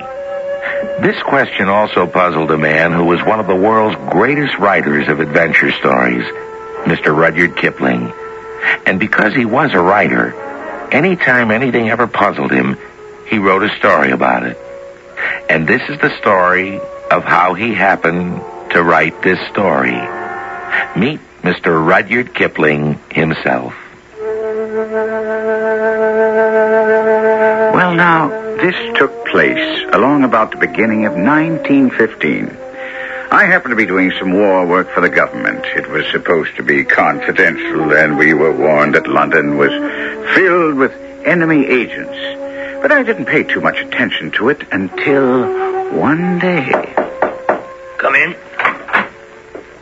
Oh, Mr. Kipling. Won't you have a chair? Thank you, Sir Arthur. What may I do for you? Well, I was told to see you because you are the head of security for our section. Yes, quite The reason that I'm here is because I'm being followed. Followed? Yes, sir. Followed? Why on earth should anyone want to follow you, Mr. Kipling? Well, I haven't the foggiest. A young man, dark hair, trench coat. Sounds like an enemy agent. He evidently thinks I have some important information. Are you positive he's following you, Mr. Yes, Kipling? sir. Yes, sir. These past 2 days, wherever I go. As a matter of fact, if you look through the window, Sir Arthur, you'll see him. What's that? Through the window, Sir Arthur. Across the street at the corner, leaning against the lamppost. Well, yes. Yes, quite so. Well, we'll nab the beggar. And with remarkable speed for a gentleman of his years, Sir Arthur reached across his desk for the telephone, and within a few moments, a couple of policemen had the young man standing before us. What's your name? Charles Mears. Charles Mears, indeed. A likely tale. Karl von Meerhaubenhoven or some such. You're a spy. A spy? Oh, no, sir. Oh, yes. You're an agent of the Imperial German Navy. No, sir. You're a German naval officer. You see, Mr. Kipling, there's no mistaking the breed. I can tell by the way he walks, stands, holds his head. Yes, he's with German naval intelligence, all right. Ah. What will I do with him? Shoot him, I suppose. Oh, no, you can't shoot me. I'm not a spy. Fellow's a German to the marrow of his bones. All right, officer, take him away. No! Let go of me! Stop out! You won't hang me! Hold on to him! Stop him! Stop him! Don't let him get to the window! Stop him! You there! Hold! Don't fire! Don't fire, Sir Arthur! You'll hit someone on the street! He got away! Well, we'll find him. We'll scour the city. He won't escape. Have you a pistol, Mr. Kipling? Yes. Yeah? Where is it? Where is it? It's at home. Home? Fine place for it. I advise you to keep it about you at all times. But, surely... And at night, sleep with it under your pillow. Well, Sir Arthur, What is it? Speak up. I don't sleep with a pillow. Mr. Kipling, I must remind you, England expects every man to do his duty. Now, I suppose I should tell you about the job I was doing for the War Ministry. I served on a council that recommended reading matter for the members of the armed forces. And yet, I was being followed by a desperate young man who either could not or would not give an account of himself, and who, at this very moment, was being hunted down as a spy. And for the rest of the day, I thought about it, and finally I decided to go to bed. And even though I was exhausted, sleep would not come easily. I tossed and I turned for what seemed hours. And then, just as I was falling off into sleep, it seemed that I heard the floorboards creak. Yes, the way they do when someone is walking, slowly and carefully. I sat up quickly, and with one hand, I picked up my pistol. With the other, I turned on the electrics. Don't you? I won't if you won't move. Oh, I'm standing very still, sir. How did you get in here? Well, there was a window unlatched around the back, and I just sneaked in. And why have you come here? Speak up. Well, if you don't mind my saying, sir, you seem a bit nervous with that pistol. I do wish you'd put it away. No, not until you tell me what you're after. As far as I'm concerned, you're a member of the German Naval Intelligence. Oh, no, sir. Then who are you? Charlie Mears. Charlie Mears. Can you prove it? Well, you could ask my father, Benjamin Mears. Big Ben Mears, the greengrocer in Great Titchfield Street. Well, why didn't you say so earlier today? Well, I... You could have cleared up this whole business. All we had to do was notify your father. I know that. Well, then why didn't you do it? Well, in that case, my father would have to know why, and I couldn't tell him I was following you, sir. Why not? Was it for some dishonorable purpose? Well, my father might think so. Is that so? Well, sir, he doesn't think poetry is exactly dishonorable. Poetry? What does poetry have to do with this? But you are a poet. I think the best poet in England. Well, flattery is exactly the wine to turn a poet's head. And my father's dead set against this poetry foolishness, as he calls it. He says I should spend more time working in the shop. Well, your average greengrocer is usually happier than your average poet. And richer, too. But I'm like you. I'm not your average poet. I wanted to speak with you, but I kept losing my nerve. Really? I thought it would be easy to say, Mr. Kipling, here's my poem, one of the very best, but... you see, I was afraid. Of what? Well, suppose you wouldn't like it. Suppose you'd say it wasn't any good. That would mean... Yes? That would mean? Well, it would mean my father's right. He's been right all along, and so please... Don't reach into your pocket like that. Oh, well, it's only a bit of paper with my poem on it. Don't point that pistol at me. It's making me nervous. Almost as nervous as you are. Let me read it to you, sir. And no poet should ever be bold enough to read a poem to a man who is pointing a pistol at him. Oh, please listen, Mr. Kipling, and tell me what you think, huh? Oh, gallant was our galley. From her... excuse me. Our what? Galley. A galley was an ancient ship that was moved through the water by oars, sir. Yes, I know what a galley is. Oh, well then, to continue... Have you written a poem about a galley? Oh, yes, sir. The second line reads... Why? Why? Yes, why have you chosen to write a poem about a galley? Well, because... Here you are. For the sake of argument, I'm willing to believe that you are not a German spy, but the son of a greengrocer on Great Titchfield Street. Now, what do you know about an ancient galley? Oh, well, sir... What kind of a galley is it? A Roman galley. And what would you know about a Roman galley or Roman galley slaves? Well, practically none of the slaves were Romans. They weren't? Oh, no, sir. Many were Gauls captured in battle. Now, on this ship, there were Scythians, Phoenicians, Greeks, and Syrians who were taken prisoner by the Emperor Vespasian. Well, you seem to have studied this period quite thoroughly. Studied it? What? No, sir. I'm afraid I never did. I don't have that much schooling. You are telling me about these ancient peoples. How would you know that the slaves on a Roman galley weren't usually Romans? Well, I just know, that's all. I mean, everybody knows that. Now, I didn't know that. Where did you read about all this? I never read about it. Well, then, how do you know? Like I say, Mr. Kipling, I just know, that's all. But you haven't heard enough of my poem to tell me what you think. Well, my first impression would be to say to a young man, write about the things you know, but... But I do know all about a Roman galley. You should see how the ocean spurts through the oar holes. And the men row, sitting up to their knees in water. They do. And there's a bench running between and above the two lines of oars. And an overseer with a whip walks up and down and makes the men row harder.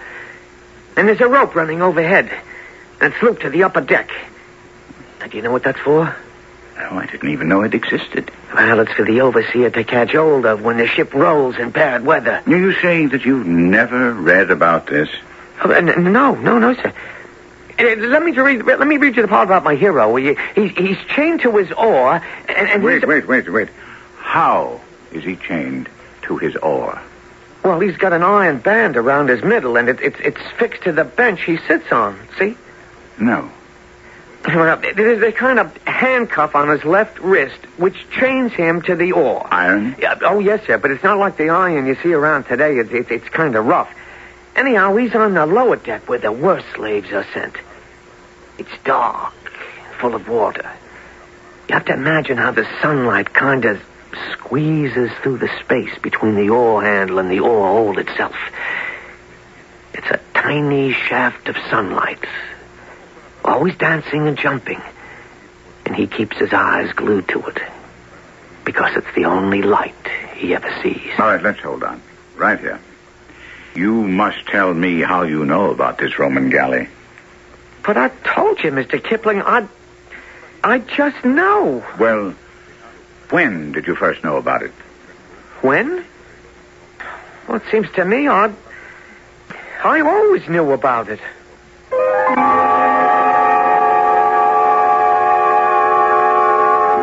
Now, you must admit, we have a rather remarkable young man here. At first, it appeared he was a German spy. And who knows? That hasn't really been settled. Now he tells at great length and in minute detail about the galleys and galley slaves of ancient Rome. And to know some of the things he mentions, well, you just had to be there. Was he there? Is it possible?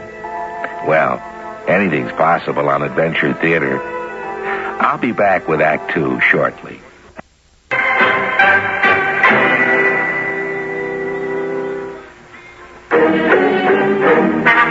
The General Mills Radio Adventure Theater will return shortly.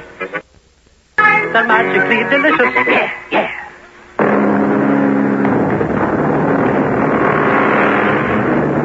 Life, as a poet once said, goes on forever. But does that mean our own lives, or life in general? Who can tell? Now, way back during the time of the First World War, Mr. Rudyard Kipling was talking to a young man who is A, 2,000 years old, B, an example of reincarnation, if indeed there is such a thing, C, a remarkable young liar, or D, all of these. The galley was a trireme. It had 3 banks of oars, you see. The longest oars were on the top deck, and each was manned by 4 slaves. And then the middle deck oars each had 3 slaves, and the bottom deck oars had 2. Indeed. And what did these slaves eat? Oh, I get sick when I think of it. Rotten figs, black beans, and sour wine. It was practically vinegar. It was in a skin bag, and it was passed around from slave to slave. And because of that wine, we were able to revolt. We? Well, that's what the poem's about. The galley slaves' revolt, led by Numa. Numa? Yes, he's the hero. Numa, a Celt from the island of Britain. It all began because he couldn't drink the wine. Why not? Well, it made him sick. He just spilled his share, and I noticed. After a while, where it spilled on the oar handle, the wood became rotten. It splintered. And that's when the idea for the revolt first formed in my mind. Now, read it for yourself. It's all there. Read it. Lega. Etai. What did he say? Lega? It could be a corrupt form of Latin, a command to read. The kind of Latin that Celtic prisoners would pick up from their Roman masters, into which they would give their own pronunciation. Lega etai. This was a forgotten dialect of a long-dead language. How did he know it? He thrust the paper into my hand. Suddenly, there was a feverish look in his eyes. He sank into a chair, mumbling a single word. Revolota. Revolota. Revolota. And then he seemed to fall asleep. or into a trance. I couldn't tell which. I looked at the sheet of paper he had thrust into my hand, and I began to read. This is the day we shall break our chains. This is the day we shall end our pains. Never again shall we feel the whip. This is the day we shall capture the ship. Well, it wasn't really very good poetry, but there was something about it. You could feel the movement of the ship, the pounding of the waves, the creaking of the timbers. You could hear the thumping of the quartermaster's drum as he set the insistent, punishing pace for the oarsmen. You could hear the savage crack of the taskmaster's whips. You could hear him shout, "Pull! Pull!" You could hear the groans of the desperate galley slaves, feel the blinding stab of pain from the taskmaster's lash, the cruel chafing of the rough iron chains. And then suddenly you were in the midst of it. You were inside the heart, the mind, the being of a Celtic galley slave named Numa, one of 2 oarsmen chained to a sweep on the lowest, darkest deck of the ship. Numa, who would lead the revolt of the galley slaves. Hey, lass. Yes, Numa. It's time. Oh, Numa, it's time. It's hopeless. How can we revolt? I told you that we all stand up together. We can pull the benches free from the deck. But, Numa, the oar shackles are all almost loose now. We'll be killed. Quickly, instead of slowly the way we're being killed now. But, Numa, while there's life, there's hope. Hope for what? Something, anything. Perhaps. Perhaps what? Perhaps the ship will be captured. By whom? Nothing that sails the sea can hope to capture a Roman ship of war. But what have we to fight with? On the upper deck are soldiers. They have swords and spears. Tell us. We already talked about it. It's late at night. All of them are asleep. Half of them are drunk. Because one thing to talk about is another thing to do it. Hélas, it well may be that while there's life, there's hope. But this is not life. Yes, you're right, Numa. Pass the word forward. Ready.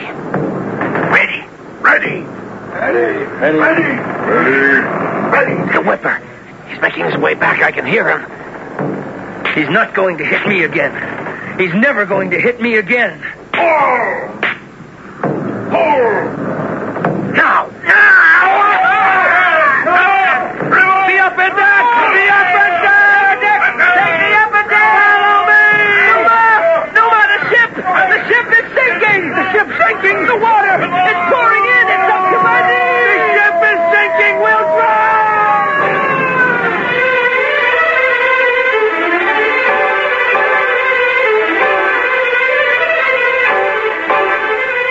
And there suddenly the poem ended.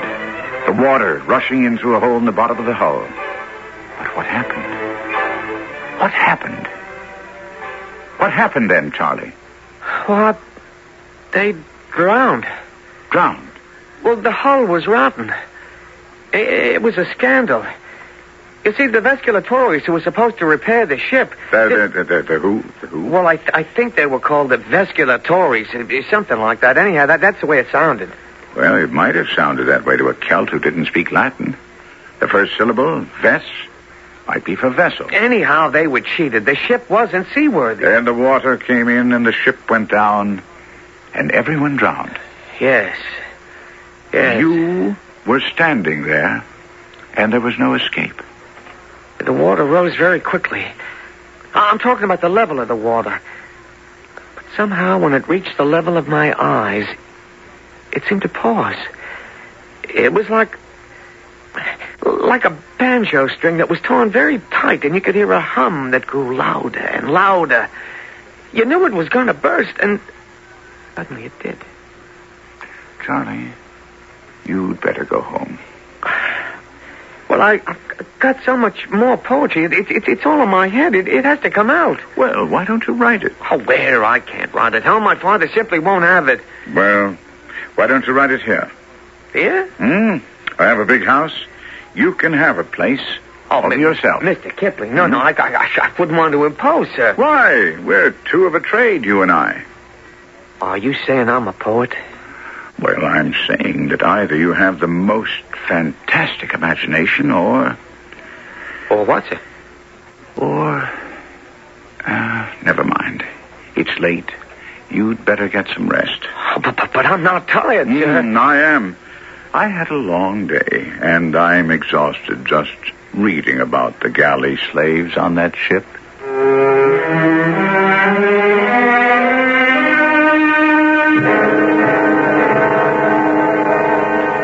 Oh, yes, I've heard about you, Mr. Kipling. I've heard of you. Mr. Mears.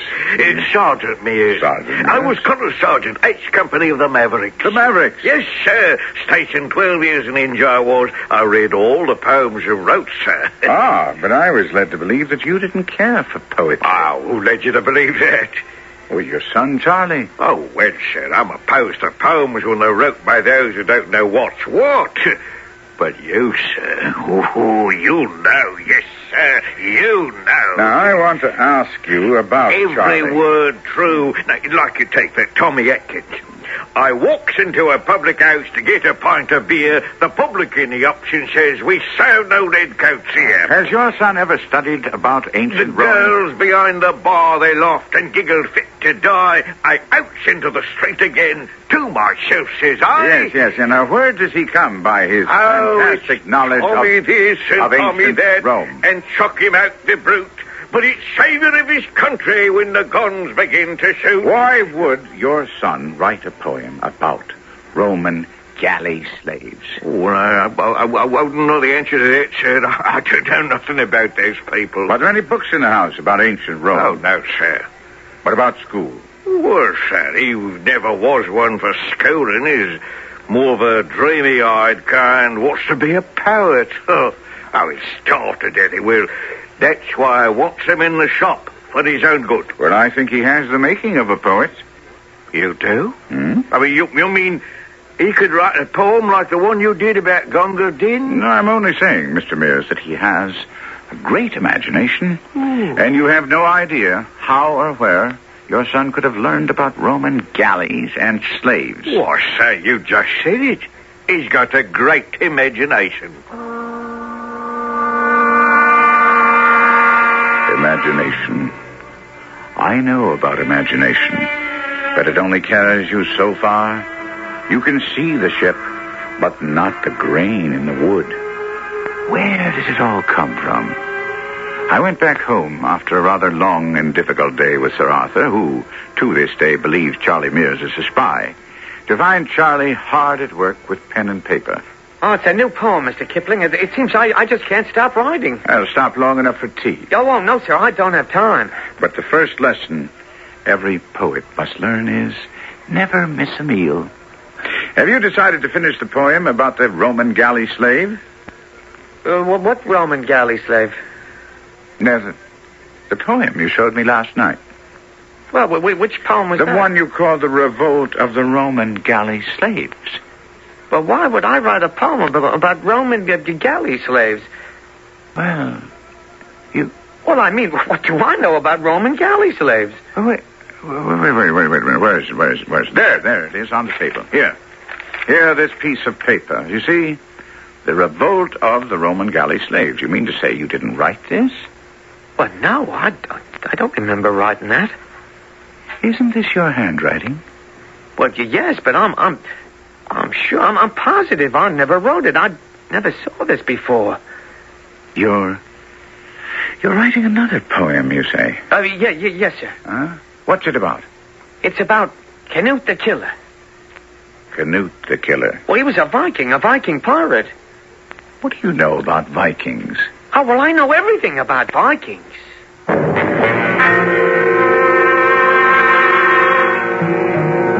Now what shall I say? Here we go again? All right, here we go again. But the problem is where? Well, one thing about Charlie Mears, at least he's consistent. He sticks with sailors. And you just stick with me, because I'll be back here with Act 3 shortly. Right now. The General Mills Radio Adventure Theater will return shortly.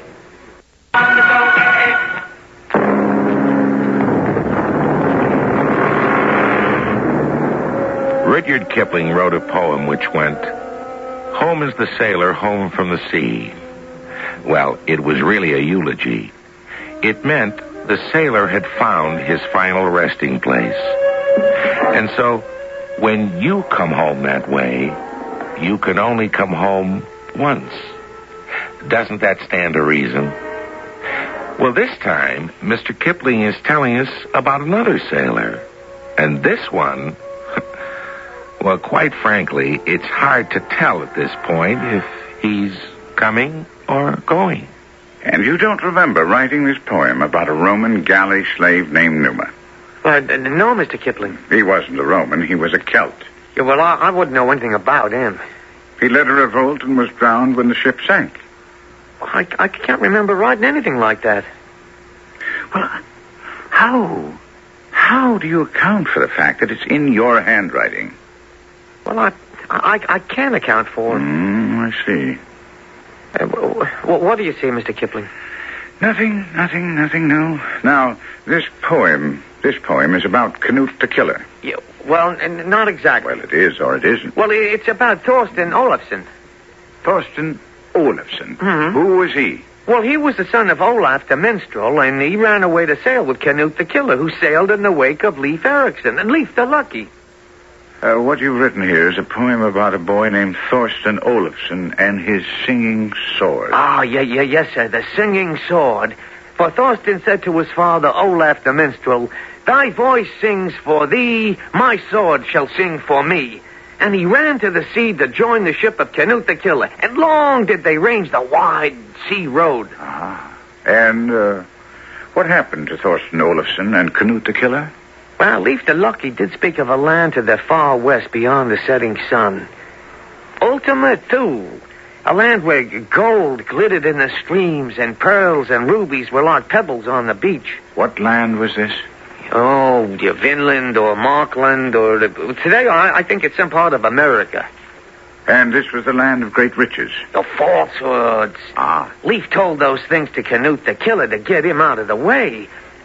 And it was far. Oh, so far. It was a cold, hard, bitter place filled with wild animals and skraelings. Skraelings? Well, you would call them Indians. We called them skraelings because in Norse the word skray means scream. And they filled the air with the most blood-curdling battle cries. Did you fight them off? Oh, yes. And as often as they would be driven off, they'd return again, more fierce than ever. Then why did you stay? Yeah, we couldn't stay and we could not go. The long voyage had ruined the boat bottom. We had to cut trees for timber and burn wood for tar and pitch. And always the screaming attacks of the skraelings. But you did escape. Yes. But the night before, Canute the Killer motioned me to come to him. He would speak to me alone. Now read how it was written. How I, Thorstein, son of Olaf the Minstrel, Thorstein of the Singing Sword, spoke with Canute the Killer. And once again, that faraway look came into his eyes. Once again, I couldn't tell if he were asleep or in a daze. I took the paper from his hands and began to read. You would speak with me, Canute? No one else must know. Keep quiet counsel, Thorstein Olafsson. The ship is ready. I know. We sail on the morning tide. To have come this distance, to have endured these hardships, and to sail home empty-handed. But what's to be done? I have been told the chief of the Skraelings has a treasure. What sort of treasure? A treasure of gold and diamonds. Gold? Diamonds? Everything we came for. You say you were told by whom? I caught a Skraeling skulking in the woods last night. Before I killed him, I made him speak. He spoke readily enough. But how do you know we spoke the truth? I can read the truth in a man's eyes. Therefore, let us, you and I, go to the tent of the chief and take his treasure. Yeah, well, that's dangerous. Is Thorstein Olafsson a coward? No man calls me a coward. And further, he has a daughter. A beautiful daughter. A bargain. The treasure for you, the daughter for me. A bargain.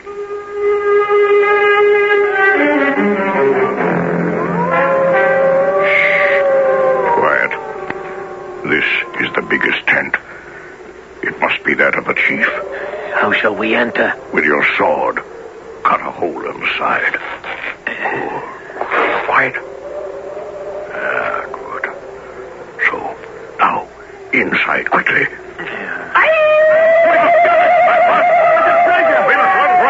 I will not depart empty-handed. The girl! See the girl! Fool, you won't make it back to the ship. Run! First, I will take the girl! She's fainted. I'll carry her back. Leave her. You can't carry her and faint at the same time. I can do anything. I am Thorsten Olafsson.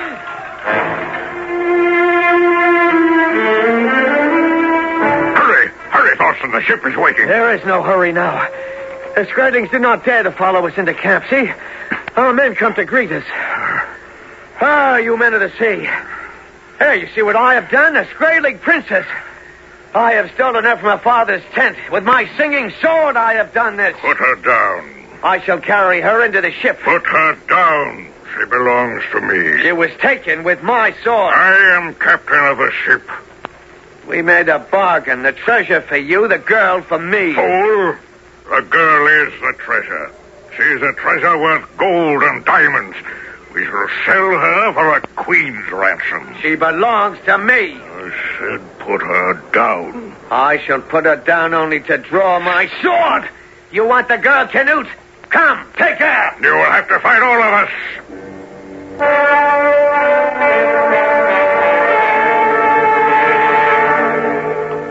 Wake up. Huh? Wake up. What happened to Thorsten? Who's Thorsten? Thorsten Olafsson and the singing sword. I don't know. You just wrote this poem about him. Here, read. I wrote this? Of course. Well, how could I write a thing like this, all about Vikings? What do I know about It's in your handwriting, see? How do you account for it? Well, Mr. Kipling, I can't account for it. It was a mystery. He wrote more. He wrote poems about Diego da Silva, a mariner with Columbus who died on the voyage, about Dick Maltby, a gunner aboard the British ship Serapis, which was sunk by the American captain John Paul Jones. And the strange thing, each poem came to an abrupt end because the hero died. And after he had written the poem, set it down on paper, Charlie not only forgot what he had written, but even forgot that he had written it. Actually denied it. Why do you insist I wrote those poems? Because you did. Well, no, sir. I had ideas and I wanted to write poetry. I tried, but nothing would come out, so I suppose I'll never be a poet. Charlie, it would be a pity if you stopped writing. Thank you for being so good to me, Mr. Kipling, but I must go now. What? Well, I don't know. But where are you going? I don't know, but I'll get there. And he just walked out of the house. Was he the reincarnation of an eternal sailor? If there is reincarnation, aren't we supposed to forget our previous lifetimes? Is it possible that his forgetfulness was not complete? Only by writing it down was he able to finally remove it from his mind. I didn't know what to think. Weeks passed, and then I decided to visit Ben Mears at the shop. Oh, Charlie's gone out for a bit. What's he doing? Oh, he's working here in the shop with me. Mr. Mears, have there ever been sailors in your family? Sailors? Oh, no, sir. We're all dry land sailors. Well, we must discover where, why, how Charlie is so knowledgeable. His poems are eyewitness accounts of the greatest periods in history. He mustn't stop writing. He must continue.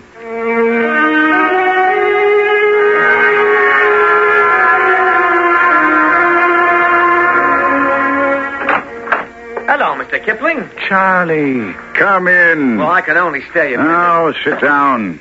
Would you like something to eat or drink? No, sir. I must go to Victoria Station and catch the Liverpool train. You're going to Liverpool? Oh, yes, sir. I have a job. What kind of a job? Well, sir, I was walking along the street just the other day when I passed the office of the Cunard Company. The steamship lines? Yes, sir. I went in and asked for a job. Why? Well, I don't know why. Something seemed to make me do it. And I said to the man I wanted a job as a sailor. And he said, well, where's your papers? And I said, I haven't any, but I knew all about sailing. Do you know anything about it? I think I do. You think you do? Have you ever been to sea? No, sir, but it's just this feeling I have. Anyhow, he gave me the job. As what? Ordinary seaman. Ordinary seaman. On what? Oh, it's on a passenger boat, a big one, too.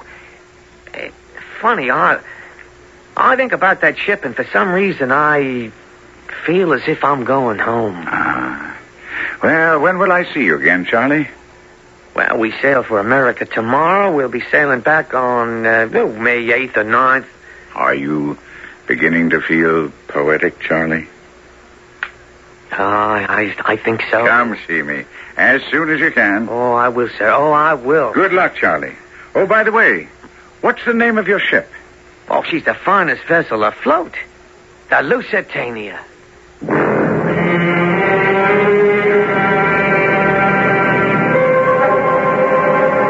The Cunard liner Lusitania. She was sunk at about 2 p.m. on the afternoon of May 7th, 1915, with a loss of almost 1,200 passengers and crew, one of whom was ordinary seaman Charlie Mears. I'll be back shortly.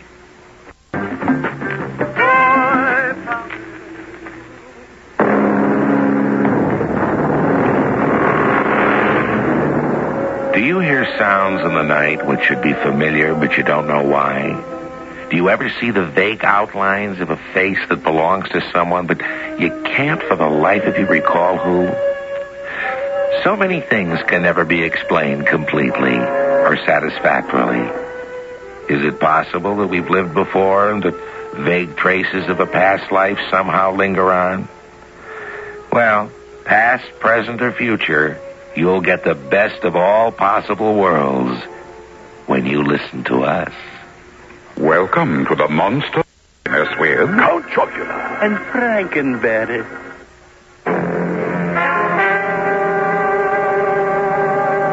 Our cast included Kevin McCarthy, Jack Grimes, Bill Griffiths, and Don Scardino. The entire production was under the direction of Hyman Brown. This is Tom Bosley inviting you to return to the General Mills Radio Adventure Theater for another exciting tale you can hear through the magic of radio. The General Mills Radio Adventure Theater is recommended by NEA, the National Education Association. Up your Mills Radio Adventure Theater.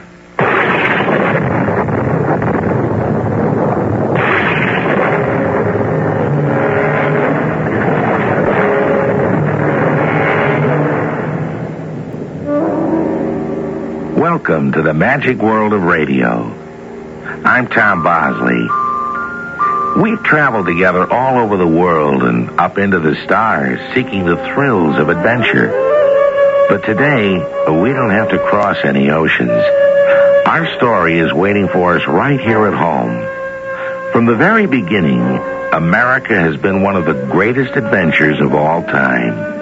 The story of America is packed with enough heroes to fill a fat telephone book. Our story, The Last of the Mohicans by James Fenimore Cooper, was adapted specially for the General Mills Radio Adventure Theater by Paul Tripp and stars Ian Martin. I'll return shortly with Act One.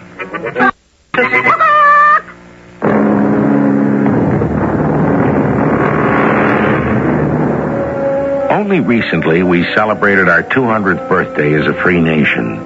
But before we became the 13 United States of America, we were 13 colonies, ruled over by the King of England. At that time, a great struggle raged between England and France over the possession of the northern part of our continent.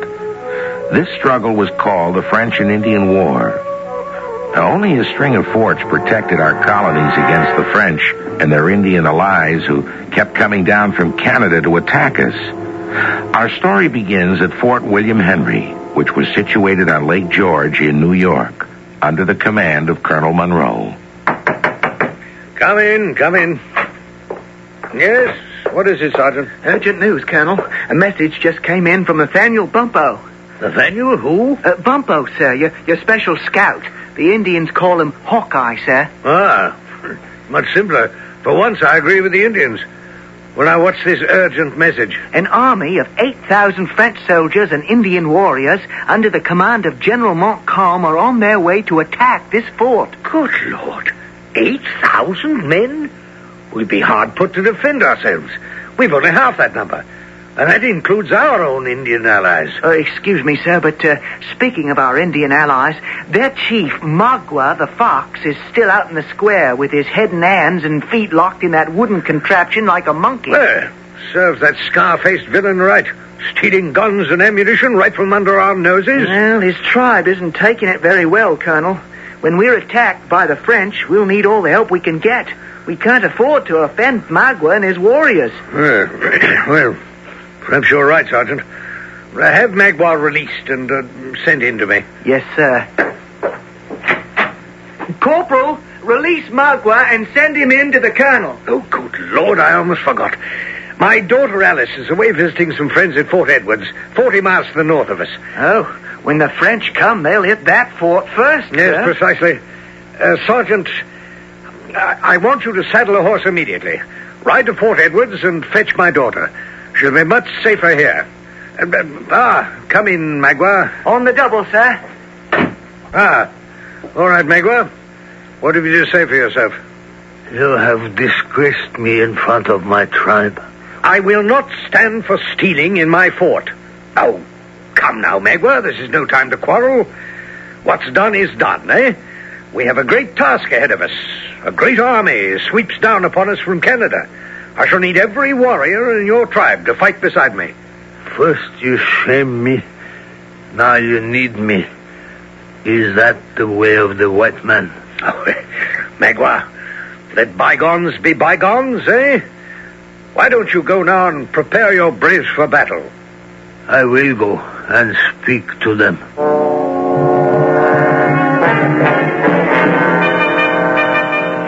Tonight, Red Eagle, you will take our tribe silently out of this place where I have been shamed. You will lead them toward Fort Edwards. But you, Magua, why will you not lead us? Because I leave now. The colonel has sent his sergeant to bring his pale-faced daughter from Fort Edwards to safety here. We shall see how safe she will be when I ambush the sergeant and take the colonel's daughter myself. Are the English about to be attacked, Magua? Yes, but we shall not fight on their side. We shall fight by the side of the French. But we are allies to the English. Would you have us break our word to them? Do not teach me how to be a chief. You will do as I say.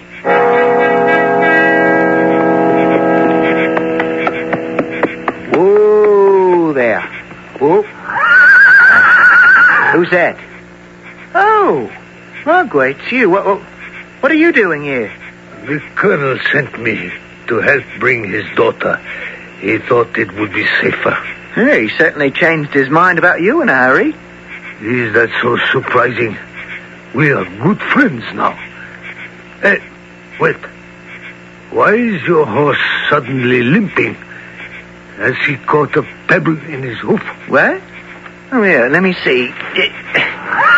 Easy, boy, easy. Now, let me see that hoof of yours. I don't see anything.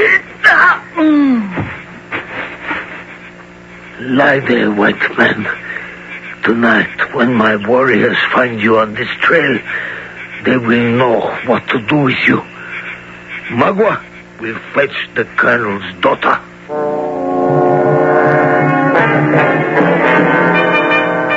Magua, how good it is to see you. You have been away too long from us, Miss Alice.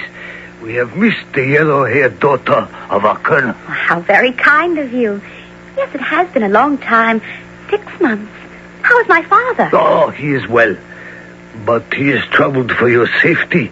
A great French army comes from the north to attack the English. Your father sent me to take you back to him. He said you will be safer in his fort. And you come now. At once. Bumpo, I'm worried sick. Blast it, I can't keep on calling you by that ridiculous name Bumpo. Among my red brothers, he is known as Hawkeye. Oh, yes, of course. I remember now. Hawkeye, yes.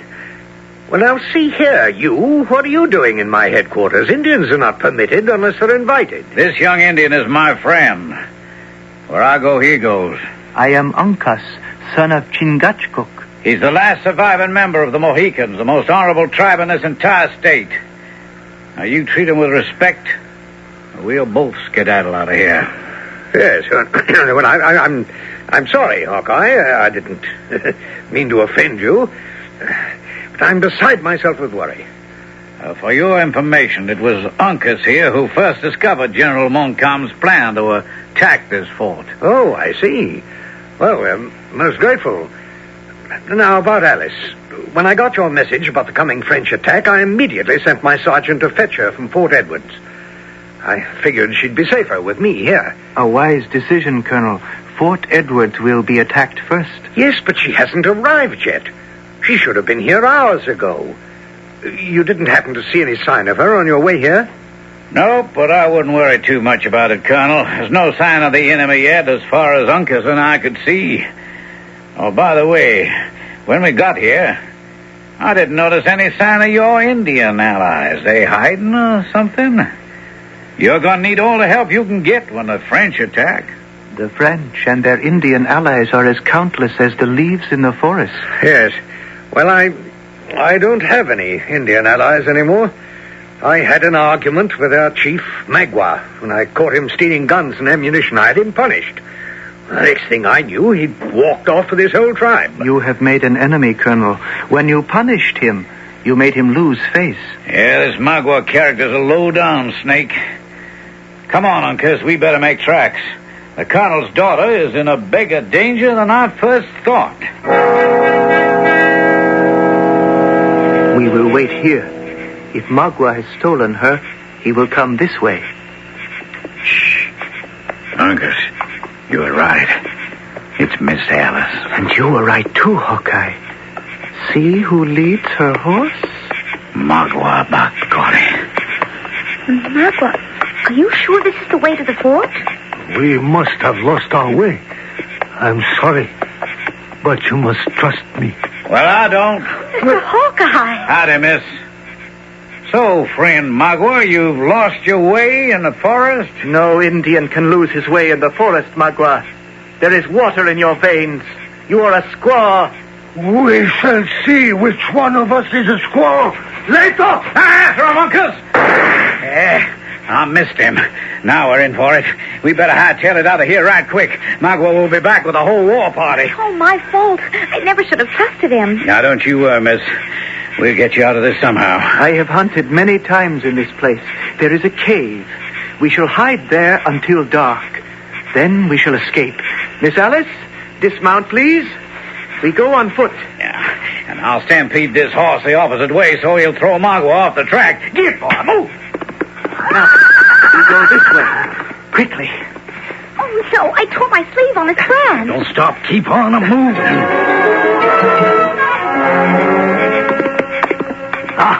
Here they come. Now we have them. So, they think they have tricked me. They do not know Magua. Come, we will go back in the direction from which the horse came. They cannot be too far away.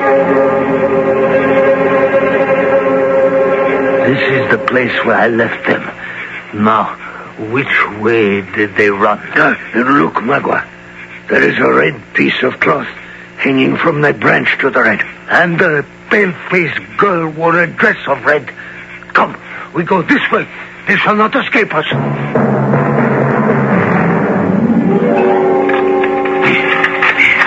There. Now the mouth of the cave is hidden by these branches. I think we're safe. Perhaps We must pray to the Great Spirit Manitou. When it grows dark, we go. You rest, Miss Alice. Tonight we must run. Oh, thank you, Uncas. Don't worry. I'll keep up with you tonight, I promise. Well, Uncas, I reckon Magua must have done some hunting in these parts, too. He seems to know about this cave. So, Uncas, I am his squaw. I have water in my veins.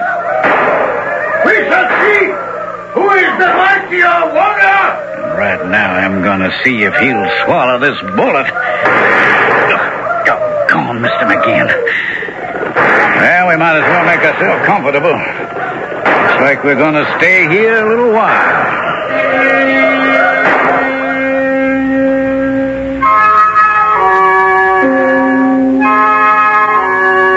Uncas was the last of the Mohicans, after whom this adventure is named. The Mohicans were the most peaceable and friendliest tribe in the territory. The other Indians held them in great respect. Each tribe had a totem, a sign which they tattooed on their chests. The totem of the Mohicans was the most highly regarded. It was a turtle. According to Indian legend, when the world was created, it was placed on the back of a giant sleeping turtle. Well, right now, it looks like that turtle is wide awake. Listen a little later in the program for exciting news on how you can enter our Disneyland contest. The General Mills Radio Adventure Theater will return shortly. 1 minute. Pass it on.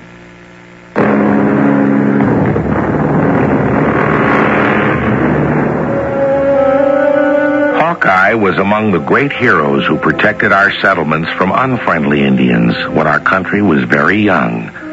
Daniel Boone was another one of these brave men. They respected the Indians, learned their ways, and became friends with them. The Indians invented their own names for these heroes. Hawkeye was also called Deerslayer and Leatherstocking. Put these three names together, and you get a good description of the man who at this very moment is in the cave fighting off Magua and his warriors. Uncas, how much powder and bullets do you have left? Not very much. Well, I'm running short, too. Don't fire unless you get a good target. Magua and his warriors don't seem to be running short. I have a plan. It is a dangerous one, but we have no choice. The girl and one of us must surrender to Magua. We'll do anything you say, Uncas. But if we surrender, how will that help us? Isn't that exactly what Magua wants? Now, easy, miss. You go on, Uncas. One of us will surrender with Miss Alice. That makes two of us. Now, what will the third one do, huh? You or me? The third one must escape. See? The sun is setting now. The shadows are many. It would be easy to crawl out of this cave and escape. I'm with you so far. Then what? Which one of us will go? I think it would be better if I went. If they did catch sight of me, they would only see another Indian and think I was one of them. All right, that's good thinking. And after that? When I am safely away, I will signal with the call of the mockingbird. Then, and not till then, you will surrender. Magua has captured us. Won't he do terrible things to us? I fail to understand your plan. I will explain. He and his warriors now wear war paint on their faces. I think it is their plan to join with the French when they attack Fort William Henry. They will do nothing to you tonight. Tonight will be the time for war dancing. It is the way of the Indian just before battle. Then they will sleep. When they sleep, I will come and free you. In the morning, we will be gone. Well, like you say, Uncas, it's a dangerous plan. But it sure is better than the three of us sticking around here like sitting ducks. I will go now. Hawkeye, fire some shots now so that Magua does not suspect a trick. Till we meet again, my good friends.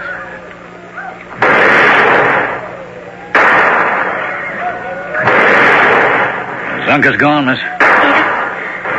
Well, that's good. And all we have to do is wait until he signals. So, make yourself comfortable, Miss Alice. You're a strange man, Hawkeye. Nothing ever seems to bother you. There's no sense in losing sleep over something happening when it hasn't happened yet. And your friend Uncas, he's such a fine young man. Indians and white men could learn to live at peace with each other. This is such a wonderful new country. It's a shame it has to be spoiled by hatred and bloodshed. Shh, wait. That's Uncas signaling us. Oh, sir, I reckon it's time to surrender to that varmint. Hey, Magua! Call off your men! We're coming out! Now, don't shoot! We surrender! No tricks. One false move, and you die. Here we are, Magua. Wait. There were 3 in the cave. I see only 2. Where's the other? Uncas? Uncas? Oh, him. He ran out on us, scared of you, I guess. Oh, so Uncas, the great and brave warrior, has run away. And he called me a squaw. Oh, do not look so frightened, daughter of the foolish colonel. I will not harm you. Not yet. Magua, you should be ashamed of yourself. My father trusted you. Trusted me. He shamed me. And this I will never forget. What would the great English colonel say if he heard that Magua had a new wife in his wigwam? A pale-faced, yellow-haired squaw. How say you, Miss Alice? Will you be the wife of Magua? I'd sooner die first. Let me go. Hey, that's a girl! So, first the father shamed me, then the daughter strikes me. For this you shall die. Hold it, Magua! Ain't you forgetting something? Magua, forget nothing. What mean you? Well, tomorrow at sunrise you go into battle. Is it not the custom of the Indian to celebrate war dances and then sleep and rest so that he may awake with fresh strength? You speak truly, Magua. He knows our ways. In the morning before the battle, you can do as you wish with the palefaces. Very well. I will be patient. Tie the man and the woman to that tree. Let them stand there all night and think upon what shall happen to them in the morning.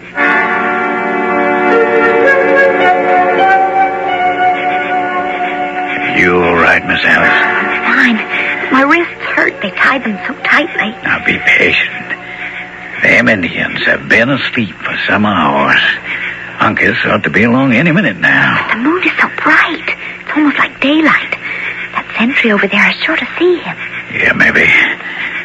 But do you see a bank of dark clouds coming in from the west? He'll be covering the moon any minute now. That's Uncas now signaling us. I'll answer him back. Won't be long now, miss.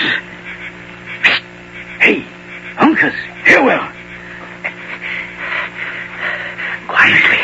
Now, while I cut you loose. Oh, what a relief to be free again. Quickly now. We must go before the moon is uncovered again. This way. No, that's not the way to the ford.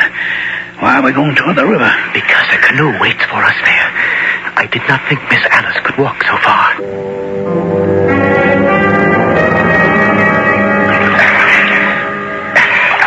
We are getting closer to the fort. What are those flickering lights ahead of us? The campfires of the French army. During the night, while you were tied to the tree, the soldiers and Indians surrounded Fort Edwards and made camp. At sunrise, they attack. Lucky for us, there's one of the clouds in the sky hiding the moon. We'll never get past the guards. There is the fort ahead of us.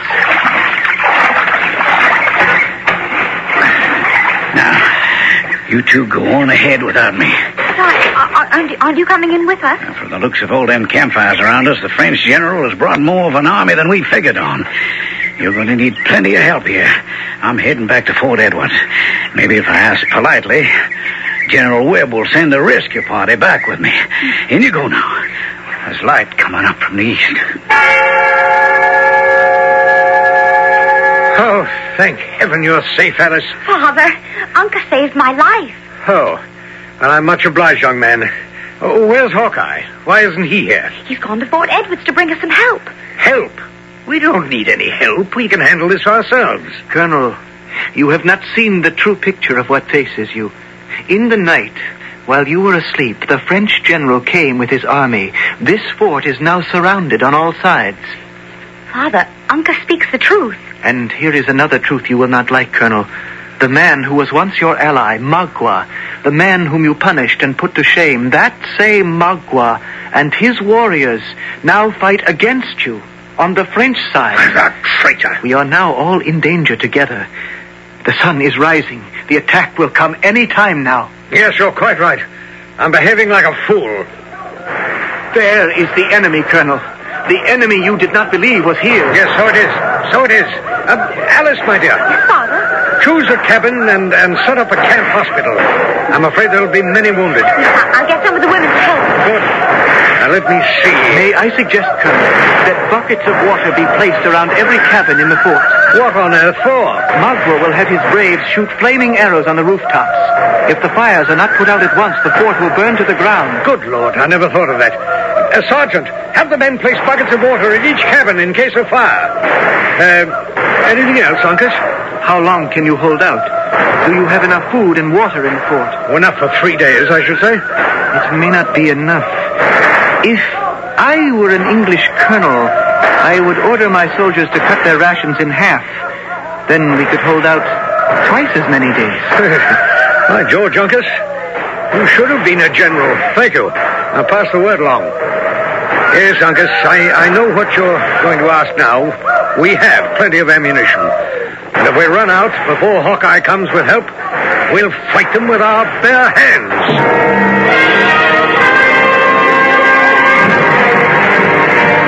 Indian fighting in those days was something the English soldiers did not understand. They didn't understand the guerrilla type of fighting such as we've had in our times.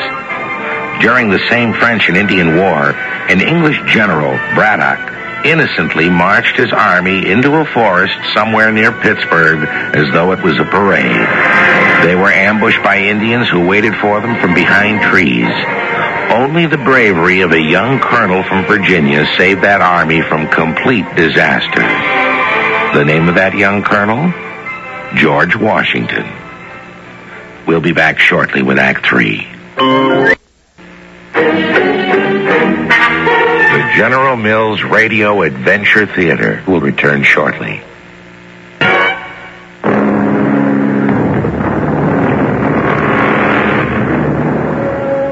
In those early days when our country was young, all the forts, including Fort William Henry, were made out of wood, which explains why Uncas was so worried about flaming arrows. A fort was usually a cluster of log cabins surrounded by a tall wall of thick logs, which all were whittled to a point to prevent the enemy from climbing over. And behind this wall, platforms were placed from which soldiers shot down at the enemy. It's on one of these platforms that we now discover Colonel Monroe and Uncas. How much food have we left? Enough perhaps for another day. But what is worse is that we have only one box of ammunition remaining. Well, then there's only one thing left to do. And that is to pray that Hawkeye gets through to Fort Edwards to get help. Look, Uncas. The French are wheeling up a cannon. One blast from that and half our wall will be torn apart. Men, direct your fire at the soldiers behind that cannon. Don't give them a chance to fire it. Oh, no! Down my arm. You've been hit, Colonel. Here, I will remove the arrow from your arm, and then I will take you to your daughter to find your wound. No. I must stay here with my men. Colonel, a dead soldier is not a good soldier. You come with me. Miss Alice, help your father. He has been wounded. It's just a scratch, my dear. He's almost run out of bandages. Hold out your arm, Father. Wait, I have some dried herbs in my pouch. Put some on his arms. It is strong medicine. The arm will heal well. Thank you, Uncas.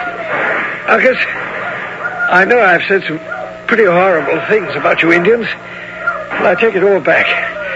You've been a tower of strength to me. I'm very grateful. What was that? Oh, a French cannon must have torn a breach in our wall. I must go and inspect the damage. No, Father, not until I've bandaged your arm. I will go, Colonel. Very well. Uncas, tell my men to wheel all our wagons in front of the hole in the wall. We must hold them off somehow, or they'll be inside the fort before we know it. I'm sorry, Alice. I got you into this. I could have left you safe in England. I wouldn't want to be anywhere else. My place is with you. Now what's going on? Colonel, the French general approaches the fort under a flag of truce. He will wish to speak to you. Probably wishes to discuss the terms of surrender. Very well, I'll speak to him. Have I the honor of addressing the commandant of this fort? I am Colonel Monroe, at your service. And I am General Montcalm. I regret that we meet under such sad circumstances. You have fought very bravely. Thank you. For that I salute you. But look around you. I have twice the men you have. Half your wall is down. You cannot hope to hold out much longer. Perhaps. But I'm expecting a relief force from Fort Edwards. We'll beat you yet. I admire your courage, but let me point out to you that Fort Edwards is also surrounded. There will be no rescue. You can take his word for it, Colonel. Hawkeye, where on earth did you spring from? What about the relief party from Fort Edwards? Didn't you tell General Webb we needed help? Fort Edwards is surrounded. You better face it, Colonel. You're on your own now. Very well. General Montcalm, we will surrender. What are your terms? Generous, except for one thing. My orders are to burn this fort to the ground. We have no desire to harm your men. Therefore, you will all be permitted to march out of the fort with all military honors. You will then be escorted to a safe place. You guarantee our safety? Hold it, Colonel. Isn't that Magua and his braves standing outside the gates?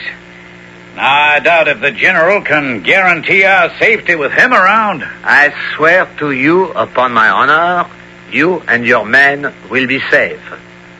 The Indians are under my command. They will obey my orders. Very well, then. I accept your terms. A wise decision.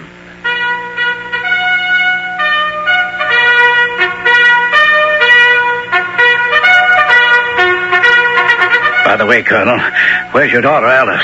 Still in the fort with Uncas. She'll be safe with him.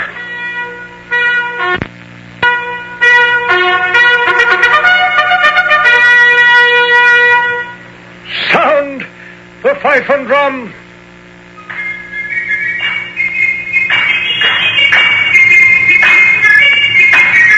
Forward! March!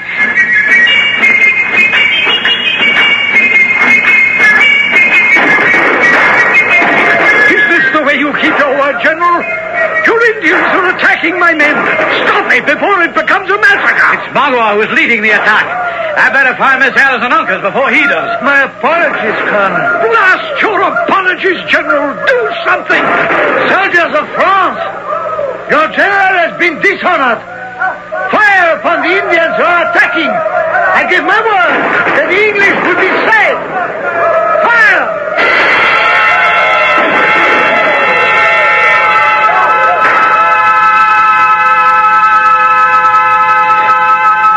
Colonel, I will never forgive myself for this breach of honor. But at least the Indians have been driven off. And I promise you, Chief Magua will be punished immediately. Well, you can punish Magua when you find him. But I got bad news for you, Colonel. What's that? Your daughter Alice and Uncas have disappeared. A little more of Magua's dirty work. General Montcalm, you must send your soldiers after them immediately. They have my daughter. Easy does it, Colonel. If Magua and his men are attacked, we'll never see your daughter and Uncas alive again. No, I think a little brain work is required. General Montcalm, I wonder if one of your officers would be good enough to lend me his uniform. Yes, of course. You expect to disguise yourself as a French officer? But Magua knows your face. You'll never get away with it. Well, sir, that remains to be seen, doesn't it?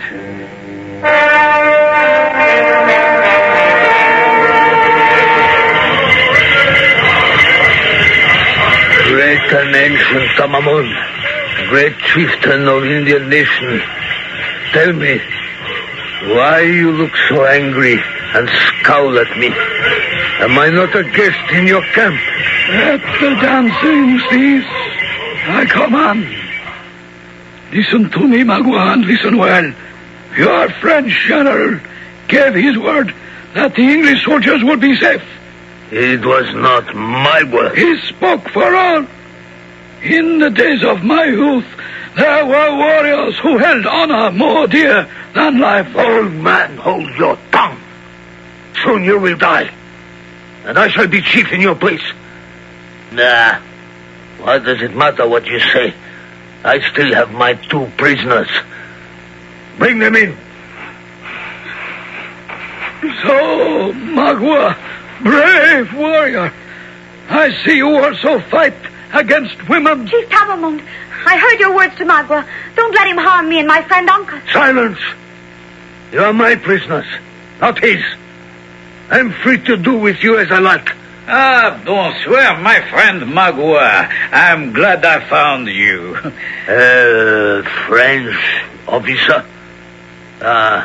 What do you want here? I am the personal doctor of General Montcalm. He ordered me to come to your camp to see if I could help your wounded warriors. Where are the wounded? Over there? Well, very well. I will go and see what I can do. And permit me to release this white woman. I will need her for help. But she is my prisoner. Monsieur Magua, do you not trust me? Am I not your friend? Very well. Be quick. But of course. Come, mademoiselle. And please to bring that blanket with you. I will be quick, Magua.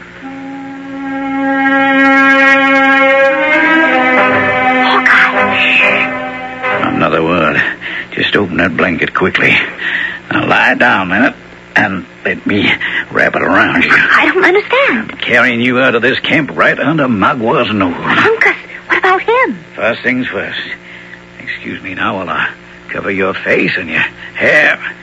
Now, here we go. French medicine man, what you carry in your arms? One of your warriors. He has a great fever. I take him to my hospital to care for him better. The mademoiselle will be with you directly. Au revoir, Magua, mon ami.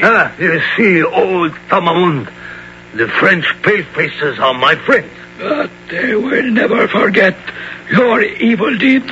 Old man, the years have put too many words in your mouth. Wait.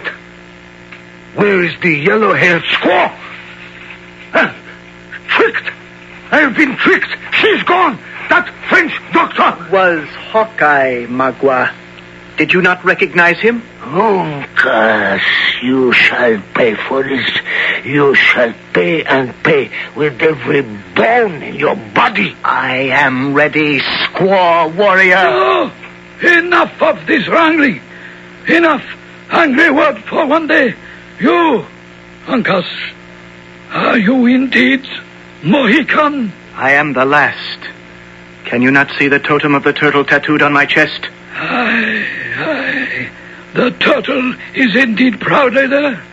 Magua, you shall not kill Uncas while he is helpless. A Mohican deserves better. Why have you freed him, old man? That he may defend himself. Here, Uncas, is my tomahawk. But he is my prisoner. Then take him if you can. And Uncas, may our great god Manitou give strength to your right arm. Then I shall kill you both. Soon you will lie in the dust, Uncas. But first, here's some dust for your eyes. I cannot see. I cannot see. Magua, why have you thrown earth in his eyes? Where is your honor? My tomahawk. Die, Uncas. Bullseye. You're lucky, Magua. I hit the tomahawk instead of you. Hail, Tamamund, great chief. You are most welcome. man with a hawk eye. Magua, your treachery has offended me for the last time. Drive this renegade out of my camp. When I die, Uncas shall be chief in my place. Warriors, hear the last words of Tamamund. Because Magua has brought the anger of the white men upon us, soon the red man will be forced to go toward the setting sun to find new hunting ground. But do not be afraid, for a young and wise chieftain will lead you. Uncas, son of Chingachgook, known forever as the last of the Mohicans.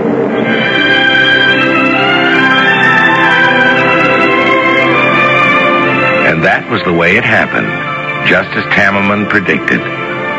The Indians went west to find new lands, and so did the pioneers, and Hawkeye was among them, helping the covered wagons cross the plains and up over the Rocky Mountains until they reached the Pacific Ocean. 13 colonies grew into a great nation. I'll be back shortly.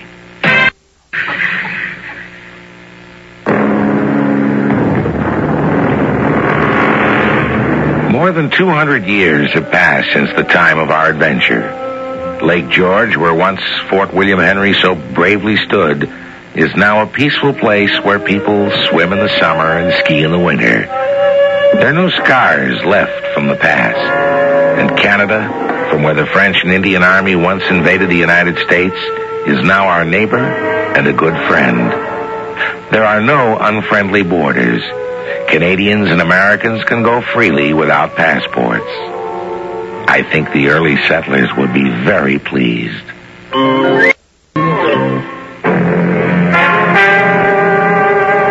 Our cast included Ian Martin, Court Benson, Morgan Fairchild, Robert Dryden, and Russell Horton. If you missed the details on how to enter our Disneyland contest, be sure to tune us in tomorrow. This is Tom Bosley inviting you to return to the General Mills Radio Adventure Theater for another exciting tale you can hear through the magic of radio. The General Mills Radio Adventure Theater is recommended by NEA, the National Education Association. The General Mills Radio Adventure Theater.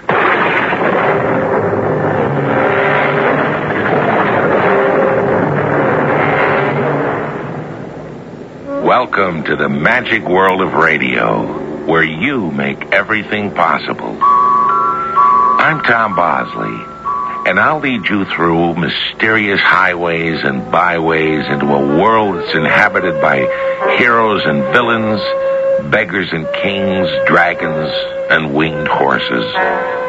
And radio is the magic genie who, with the click of a dial, can summon forth all these marvelous characters and show them to your inner eye, the eye of your imagination.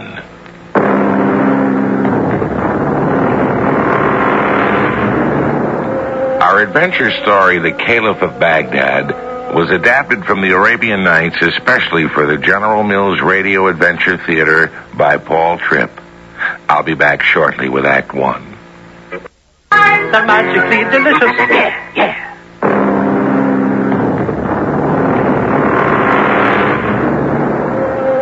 1,000 years ago, in the mysterious Orient, there lived a queen whose name was Scheherazade. She told stories to entertain her husband, the Sultan. But even though he loved to listen, he was easily bored. Now, the moment he lost interest, the Sultan would order the storyteller to be thrown into the deepest dungeon to live there forever. But the clever Scheherazade never finished her story in one night. Instead, she managed to string out her storytelling for 1,001 magical nights. By that time, the Sultan was so in love with her, he wouldn't have dreamed of throwing her into a dungeon. Let my Grand Vizier be permitted to enter. May the first star of the evening bless you, O my lord Harun al-Rashid, mighty Caliph, commander of the faithful. Look at me, Haji. Look well. Examine me closely. My lord, why are you dressed like a common citizen of the streets? What is the meaning of this disguise? Tell me, Haji, is there justice done throughout my land? Of course, my lord. How can you ask? Each day, my agents go out into the city and then report on what they have seen. But Haji, do you believe their reports? They are my most trustworthy servants. But have you yourself seen what they tell you? No, my lord. I have been derelict in my royal duty.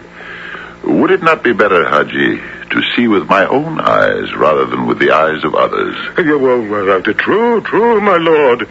But a king is too occupied with affairs of state. Henceforth, I will deal with my own subjects myself.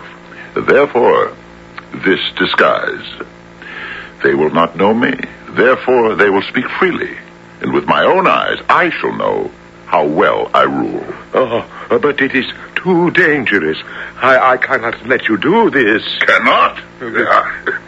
Who rules this land? You or I? Now let us go to the secret door behind my throne. The one that leads out into the street.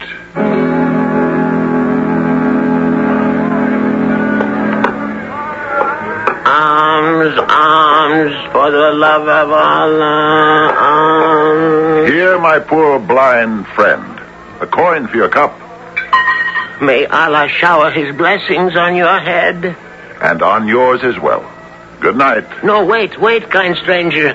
You have given one charity. Now give me another. Strike me, I beg of you. Strike a heavy blow, for I richly deserve it. I don't understand. I have sworn a solemn oath to accept nothing without being punished thereafter. Strike me, I beg of you. Oh, well, very well then, if it please you. There. Such a gentle tap on the shoulder, I deserve a heavier blow. Oh, forgive me, but I cannot be so cruel. Oh, if you only knew, if only you knew. Well, then tell me. I'm curious about your strange request. It seems so unnatural, and you do not appear to be a lunatic. Never was a man more sane. I will tell a story, and then perhaps you will understand. I was once known as Baba Abdallah, the merchant. I owned 80 camels, which I hired out to other merchants to carry their goods from place to place, and at a very good price, let me tell you. One day, when I had just delivered some goods, I stopped at an oasis with my empty-backed camels to rest, and myself. My blessings on you, merchant. May I sit beside you and talk to you while I partake of my noonday meal? It is very lonely in the desert. You are most welcome, holy man, for I see by your attire you are a dervish, one of those good men devoted to helping others. Here, share with me this basket of large, succulent figs. Thank you. I see the backs of your camels are empty. In return for your kindness, I can fill all their backs with such a treasure as you have never dreamed of. I know where the treasure is hidden. Will you come with me and with your camels? I find it hard to believe that a poor dervish would know about hidden treasure. Come, and you shall see for yourself. But first, we must strike a bargain. Anything. When we have gathered up the treasure and laden the 80 camels, then you shall take 40 camels for yourself and give the other 40 to me. Give you 40 of my own camels? Do you take me for a fool? But remember, merchant, your 40 camels will then carry on their backs enough treasure to buy another 1,000 camels. Is it a bargain?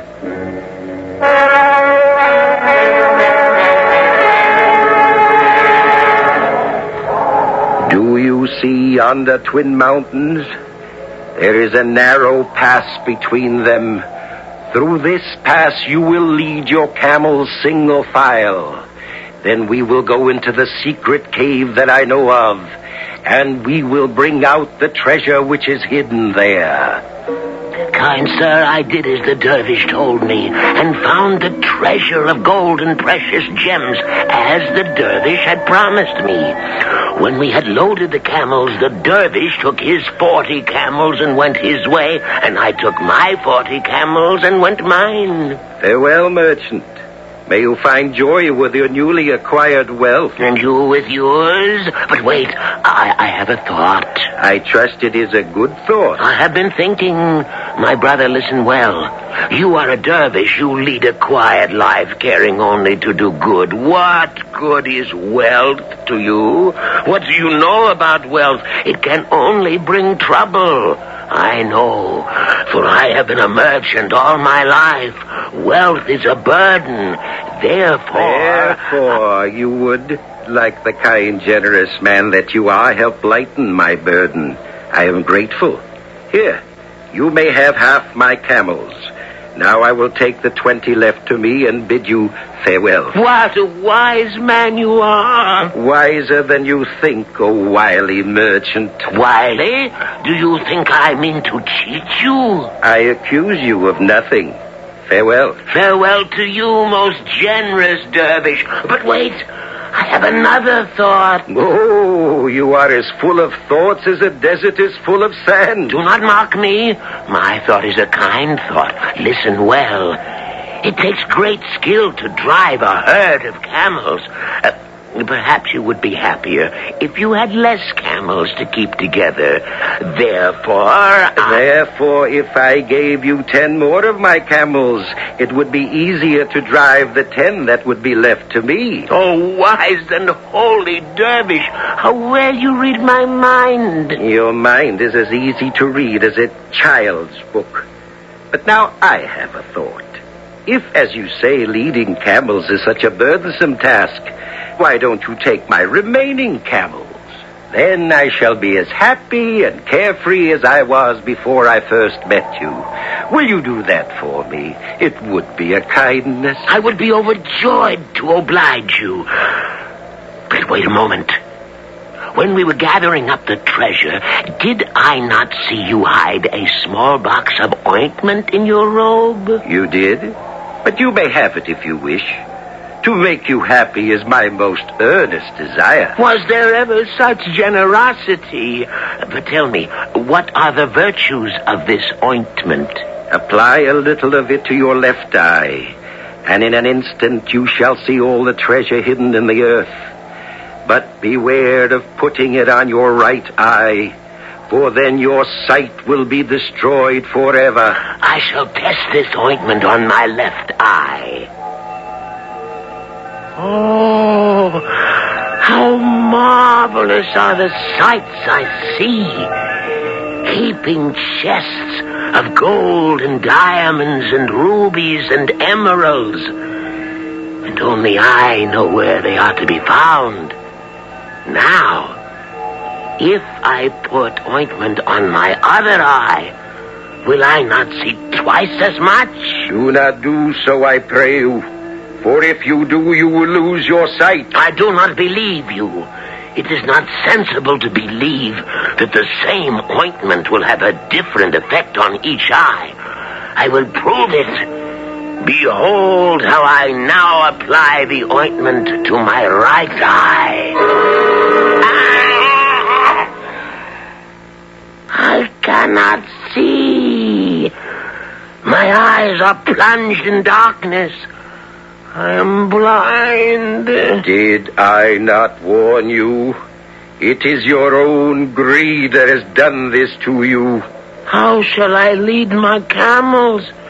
I cannot see. I shall take the camels and the rich burdens they carry. But what about me? I will point you in the direction of the city of Baghdad, where you will beg for charity for the rest of your life.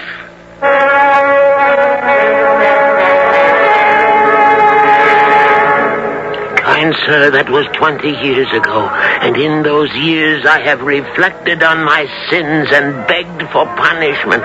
Now, stranger, do you understand my reason for wishing you to strike me? I understand very well. all those years you have taken charity and blows as well. Never have you given. But what have I to give? The lesson to be learned from your story. Tomorrow and always, you will sit in front of the Caliph's palace. The man shall stand beside you and ring a bell to attract people around you. And all day, you shall relate your story to them, so they may learn the lesson you have learned. I will do so. That will be true repentance, to give wisdom to others. And speak loudly, that even the Caliph in his palace may hear you. But will he not be angry with me for disturbing his peace? He will be grateful. But he is not yet so wise that he cannot learn still more.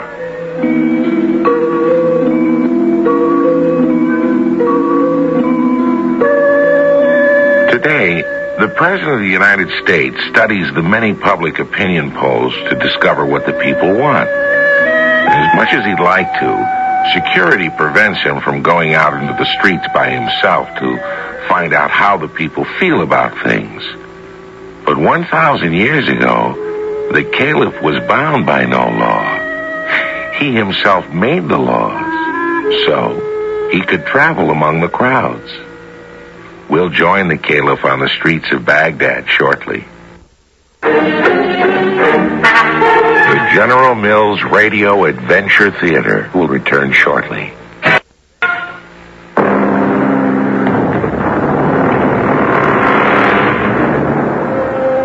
The Caliph Harun al-Rashid was so pleased with the results of his first venture into the city in disguise, he resolved to repeat his adventure each night thereafter. He listened to the people and wondered at the sudden change in their fortunes. Then came a night when the Caliph... But before we hear what happened, we must go back 7 years into the past. Come in, and welcome to our house. Look, wife, we have a visitor. Our old friend Ali Gaga, whom we have not seen for so many weeks. May Allah bless all who live here. Mustafa, I have come to bid you both farewell. Is that why you carry that large olive jar?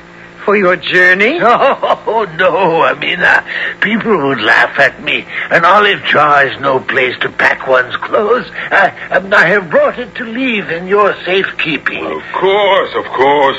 We will do whatever you wish, old friend. But put it down. It seems very heavy. Oh, thank you. It is. I am going on a pilgrimage to the city of Mecca. But what have you done with your shop? I have sold it for as much as I could get, and my house and furniture, too. This jar you wish us to keep for you? Oh, what is in that, if you will pardon my curiosity? Oh, the rest of my poor belongings, which I will not need on my journey, and a bushel of olives on top. You will guard it well, Mustafa. It is nothing, but it is nevertheless dear to me. Well, I will guard it with my life, dear friend. And mine as well. Have no fear. And now I must go.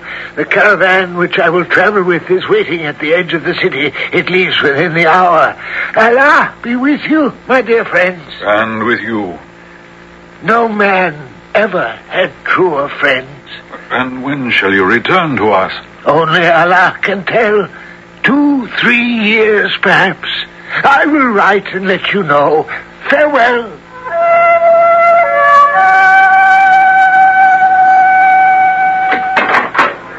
Oh, Mustafa, good news. A letter has come from Ali Kaga. What does it say? You know I cannot read. I have been waiting all day for you to read it to me. Let me see. Dear Mustafa. Amina, how long has it been since last we saw our friend? Almost 3 years now, I think. But read the letter. Has he been to Mecca? Is he in good health? Yes, he has been to Mecca and is now a holy man according to the custom. What else did he say? Well, he is well and is now visiting the city of Damascus. Damascus? Why does he not come here instead? Well, he says he will never be able to travel again once he returns. Therefore, he wishes first to see other cities in the world. Then he will return. Within a year, perhaps. He asks if the large jar he left with us is still safe. Of course it is. Why do you look so thoughtful, husband? Well, I was just wondering. He seemed so anxious about the jar. But he told us there was nothing of value in it. A bushel of olives. Huh. Why is he so concerned?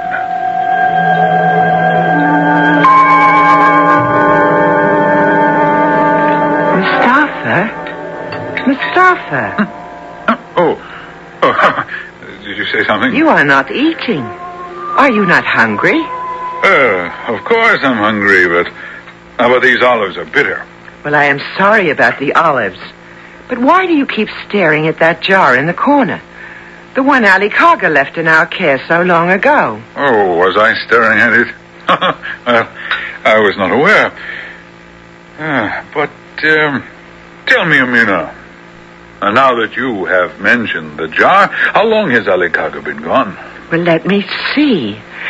By my reckoning, it must be 1 month less than 7 years ago. Good, it's a very long time. I think our friend must be dead. Else he would have returned by now. Oh, I pray not. May he rest peacefully in paradise. Perhaps you're right, Mustafa, but we must still keep his jar safely. We promised. Of course. But it has occurred to me that since the olives on our table are so bitter, we might sample the bushel of olives Ali Kaga told us were at the top of his jar. Perhaps they will taste better than ours. No, Mustafa. If you break the seal of the jar, you will also break faith with Ali Kaga. I beg you not to do something so wicked. Now be still. I am master of this house. I will break the seal and taste the olives. You will also break faith with a trusting friend. With a dead trusting friend, you mean? Now, hand me that knife. I beg of you, do not break the seal. Silence! Now to lift the lid. And now to taste the olives. Gosh, they're rotted with age. Close the jar, I beg you. Well, perhaps the ones beneath these are fresher. All rotten. Well, perhaps they're better at the bottom. Gold. Do you see what I see? Hundreds of pieces of gold. Now you can understand why he was so anxious about this jar. Put them back, Mustafa. They belong to Ali Kaga. He lied to me. His best friend. Oh, there's nothing of value in this jar, he told us. The liar. The cheat. Didn't he trust me? Perhaps he did not wish to tempt you. Oh, if he were here now, I would tell him a thing or two. But what am I saying? He's dead. Dead. If I take his gold, how can he complain? You would not commit such a terrible sin to steal from a friend. Well, now, of what use is gold to a dead man? But if he still lives and returns, what then? I will deny I took it. Well, you are my witness that he never told us there was gold in this jar. Here, Amina, take these gold pieces and go to the market and buy fresh olives. We will fill the jar to the brim with them. Recork the jar and seal it. No one will be the wiser. And with the gold Ali Kaga has so kindly given me, I shall buy another shop. I will not go, Mustafa. Let the sin be on your head alone.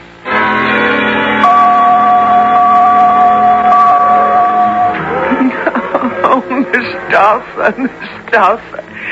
Each night since you took the gold, I have had terrible dreams. Put it back.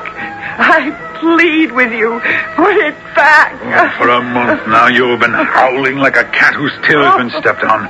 Give me some peace. Let me sit here before our shop and enjoy the cool breeze that comes from the desert.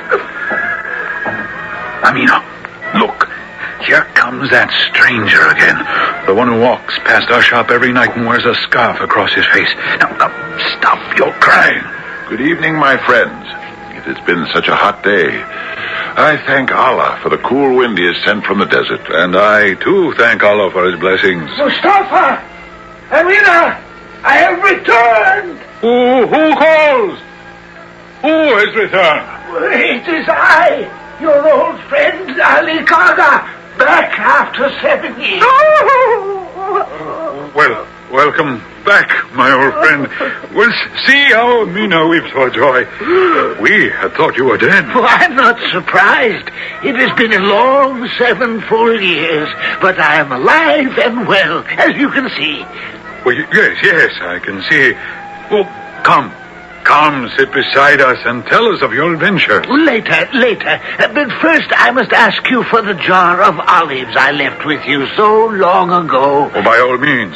Well, here is the key to my shop. You will find the jar where you yourself placed it. The return of your old friend seems to have been a shock to you both. Even in this dim light, I could see both your faces turn pale. Oh, well, we had thought him dead.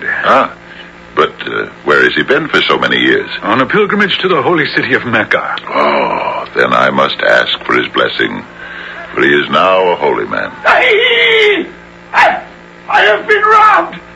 All that I had in the world is gone. My gold. What gold?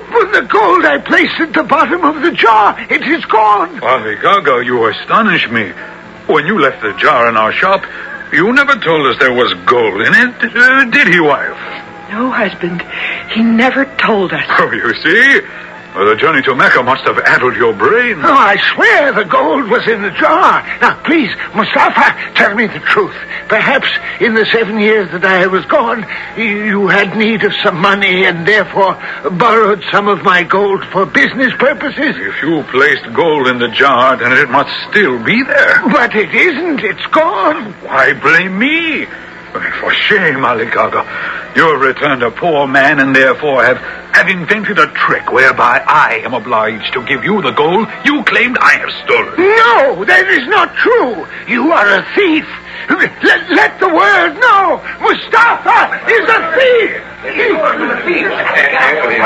Tomorrow you will go to court with me and be judged. Gladly, for I am innocent. Excuse me, perhaps I can be of some assistance. I have some knowledge of the law, and since I did not meet either of you until this night, I have no side to favor. Therefore, it follows that, like any good judge, I shall be fair and impartial. Oh, but why should I be judged at all when I am innocent? Then why fear to be judged? Oh, well, very well. If Allah Kaga is willing, then judge between us. I am willing. And you both swear to abide by my verdict. We do. Good. First, we must have the evidence. Ali Kaga, go into the shop and bring out the jar and all it contains. I shall do so, your worship. Stranger, can you not see that I am innocent? A true judge does not prejudge. Here is the jar. Now, I shall taste the olives.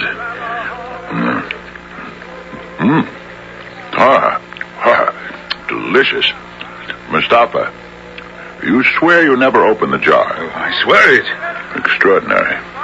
Then these olives must be 7 years old. I'm amazed that olives so old should still taste so fresh. Oh, but you forget, sir, the jar was sealed airtight. Even so.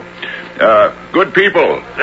Is there a dealer in olives among you? I am, sir. I have dealt in olives from boyhood. Then taste this olive, good merchant, and tell me how old it is. It is very fresh. I would say it was taken from its tree a little more than a month ago. And tell me, how long can an olive be kept so fresh and pleasant tasting? However much care is taken to preserve it, an olive will never last beyond the 3rd year. What say you to this, Mustafa? Perhaps it was a miracle. I am innocent, I tell you. Oh, Mustafa, can you not see the truth is out? Tell them that you took the gold. Perhaps the judgment will be merciful. Confess or they will hang you. I confess. Have mercy on me, I pray. Since you have confessed, you will not be hanged. But you will still be punished according to your crime. Here, then, is my sentence. First, you will return the gold, and then you will sell your shop, and with the proceeds become an olive merchant. I protest. That is not true justice. No. Hear me out, Ali Kaga. The new olive merchant, Mustafa, will only sell olives that are 3 years old. But they will be rotted. Who will buy them? How shall I earn enough money to buy food? When you are hungry, you can eat your ancient and bitter olives. And while you chew on them, you shall then, at last, realize what a crime it is to cheat. Especially an old friend.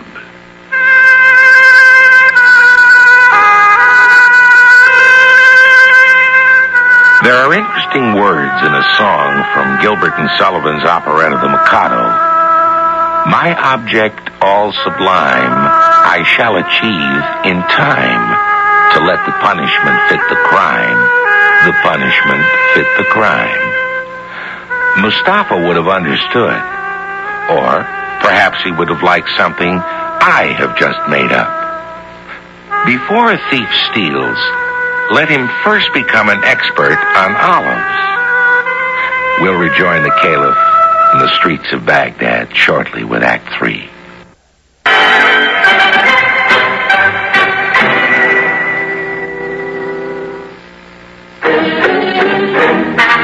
The General Mills Radio Adventure Theater will return shortly.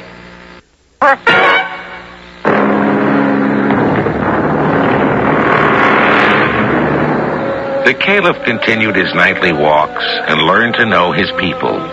Despite the Grand Vizier's fears, no harm ever came to the Caliph. The people became familiar with the mysterious stranger who roamed their streets. And though they wondered about his identity, they did not fear him, but rather blessed his presence. For it became known throughout the city that where the disguised Caliph spoke to people, in that same place, some good fortune would come the next day. Who will buy my wondrous catch from the sea? Who will buy? Oh, a blessed night to you, stranger. Will you see my catch from the sea and buy? I will see, and if what I see is good, then shall I buy. Spread your net, fisherman. But I see no fish in the net. Where is this catch you would sell me? Here, this bottle of brass. But a brass bottle is no fish. What kind of a fisherman are you? A most unfortunate fisherman. What is the meaning of this strange catch? Each day I cast my net into the sea 3 times. Yesterday morning, when I cast my net for the first time, I brought up a broken earthen pot. Who can eat pottery? So I cast my net a second time. And what did you catch then? A tangled clump of seaweed. And what kind of a meal could my wife make out of seaweed and 5 hungry children to feed? So I sent up a mighty prayer to heaven and cast the 3rd time. I trust your prayer was answered. In the strangest way. I pulled at the net. It was heavy. Oh, I thought, I must have caught the largest fish in the sea. And what did you find? This bottle of brass. Oh, well, surely you cannot hope to sell this bottle in the fish market. Oh, do you take me for a fool? No, I will take it to the copper market. It is made of good brass. Surely it should bring at least 5 gold pieces. Do you agree, stranger? Let me examine it, and I will tell you. Well? Is it worth 5 gold pieces? Assuredly. But I will give you 10. 10? Is it worth that much? See? Right here, there is a strange seal over the stopper of the bottle that interests me.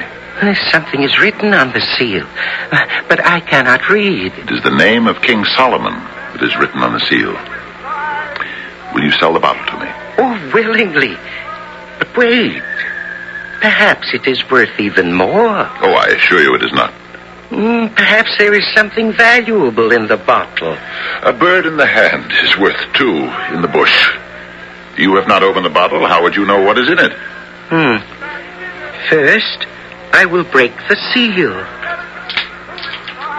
And now, I will uncork the bottle.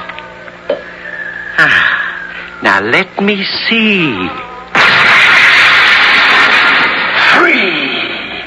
At last I have been released from the accursed bottle. Oh, for the love of Allah, what evil spirit have I released from the bottle? He must be a genie, though I have never seen one before. Be quiet, fisherman, and do not offend him. Where is he? Where is the kind soul who has released me? I must reward him.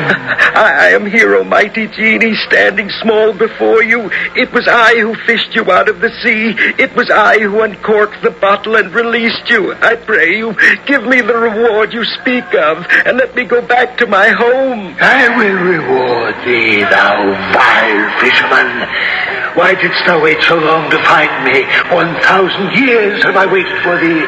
Why didst thou not come sooner? Oh, be not angry, genie. May I respectfully point out, O genie, that in the first place the fisherman did not know what lay at the bottom of the sea. And secondly, 1,000 years ago, he did not even exist. Words will not give me back those lost years. Pray, fisherman, pray. The end of thy life has come. Oh, that is unjust, genie. The fisherman gave you your freedom. Is this the way to reward a kind deed? There is merit in what you say. I will explain.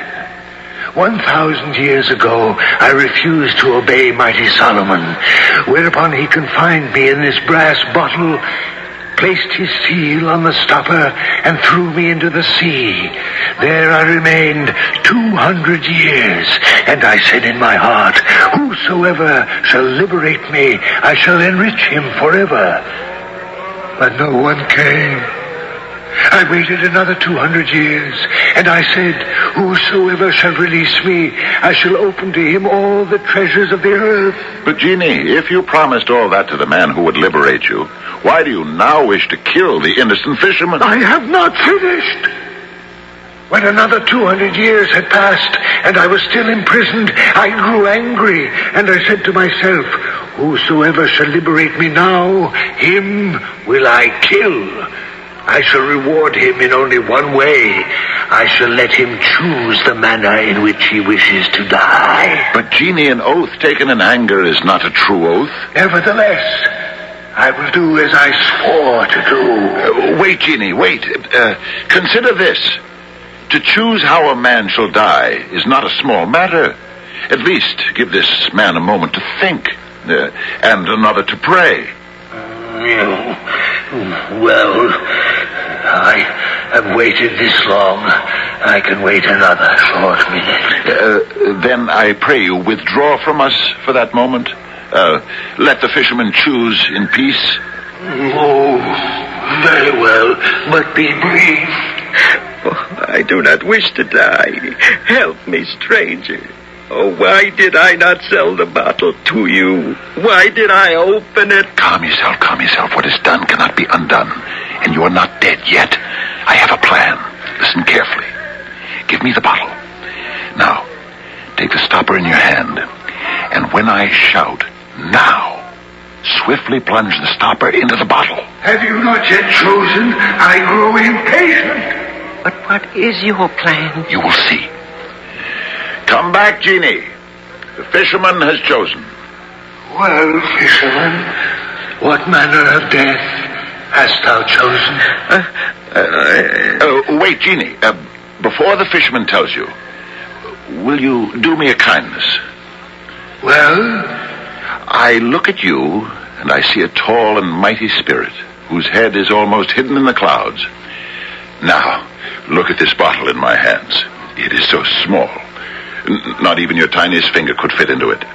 Then, how could it have once contained your entire body? You do not believe I was in this bottle? Did you not see me come forth? Oh, I saw it, but I cannot believe it. It defies all the laws of nature. For a genie, It is the simplest thing in the world. Look, I will show you. You see how simple it is? Now, fisherman. There. The genie is back in the prison where Solomon once placed him. Oh, noble sir, I will bless you forever. You have saved my life. How can I ever thank you enough? By selling me this bottle. You would still buy it? Here, hold out your hands. Now, take the gold and return to your family. And fisherman, if your net brings up another bottle from the sea, throw it back and buy a new net.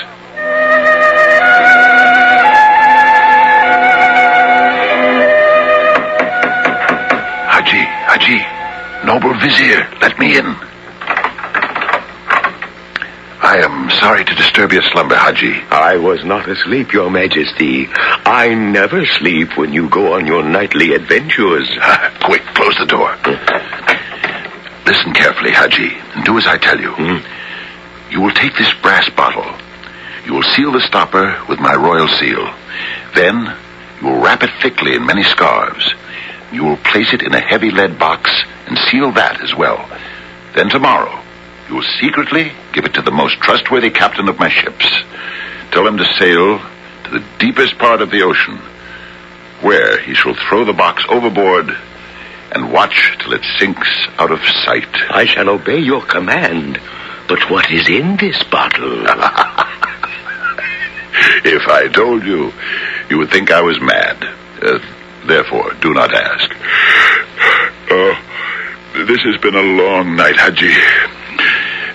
Give orders that I am not to be disturbed in the morning. Was it then such a tiring night in the city, Your Majesty? Yes, Haji. Yes, it isn't every night you catch a genie in a bottle, is it?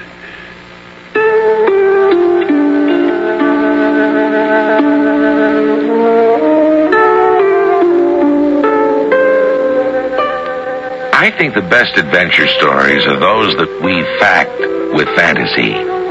I can't ask anybody to believe that there was ever such magical beings as genies. Now, that's pure imagination. But here's a fact you can believe.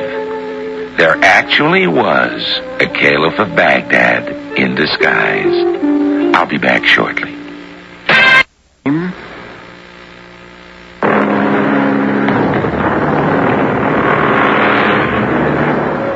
Ever since the beginning of history, when men joined together to form a tribe, the storyteller has been an important part of our lives. From the earliest times, people would huddle around a campfire and listen to the storyteller who would make them forget the darkness which surrounded them. Today, you have listened to the modern teller of tales. Our cast included Fred Gwynne, Leon Janney, Lloyd Battista, Paul Tripp, Robert Dryden, and Ruth Enders. The entire production was under the direction of Hyman Brown. This is Tom Bosley inviting you to return to the General Mills Radio Adventure Theater for another exciting tale you can hear through the magic of radio.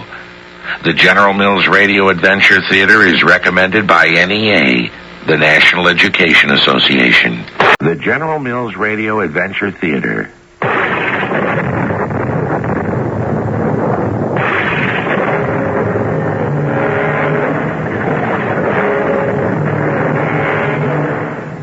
I'm Tom Bosley.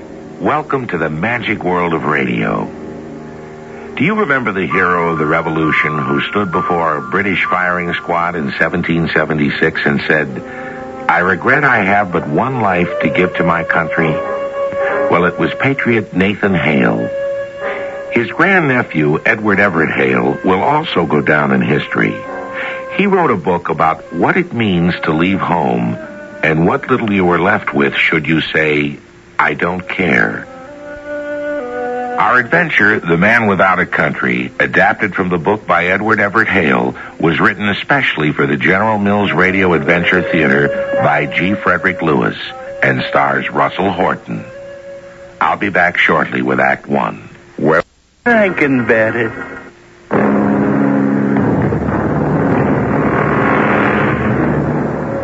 Philip Nolan's story began on July 11th, 1804, in Weehawken, New Jersey, at the scene of one of the most famous duels in American history.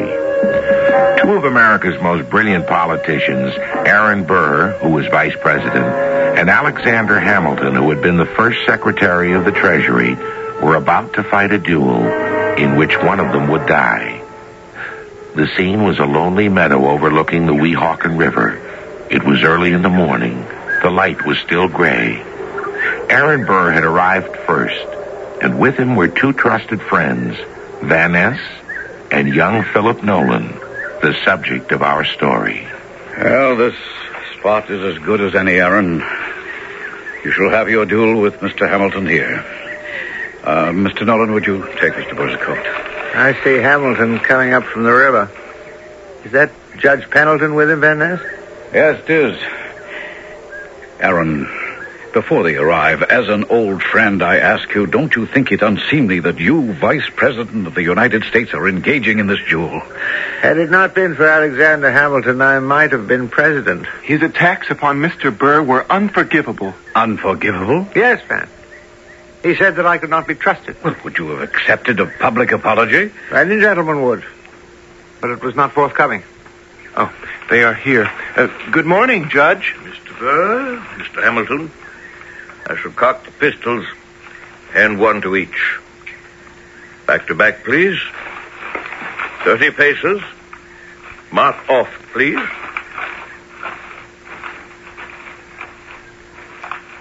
Are you ready? Mr. Burr, Mr. Hamilton, present.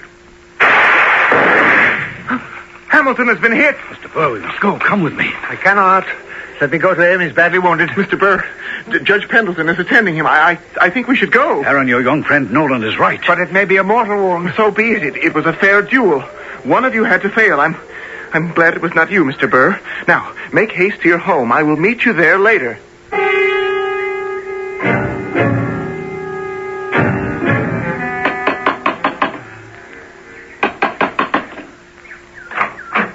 Van, come in. You seem distressed. What is the news? Oh, the public is upset. There is talk of punishing you for the death of Hamilton. But why? It was an honest duel.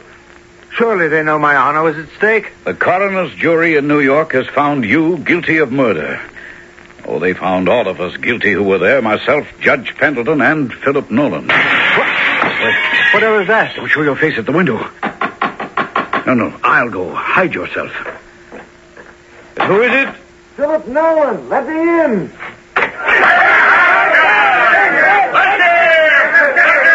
Mr. Burr, is he here? I am. Come in, Philip. We must get you to safety, sir. I know a Mr. Charles Biddle in Philadelphia. He would... Yes, that's an excellent idea. Aaron, you would be safe there until the feeling dissipates. Let us all leave now. Is there a real way out? I shall go with Mr. Burr to Philadelphia. Now, may I suggest you remain here, Mr. Van Ness? You may very well be recognized. I'll go with him instead. He's right, Van. Do you have some old clothes to disguise you, Mr. Burr? An old homespun coat and a big hat belonging to one of the servants. I'll put them on. You're undertaking a hazardous task, my boy. I welcome it. I met Mr. Burr when he spoke before the Legion of the West, where I was serving. Speaking with such fervor of the greatness this country might acquire, I deserted the army and vowed to follow him to the ends of the earth. I'm ready. Shall we go?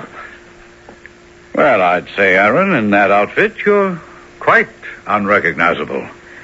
But what about you, Nolan? Oh, he'll be safe with me. No one knows my face. I'm, nobody.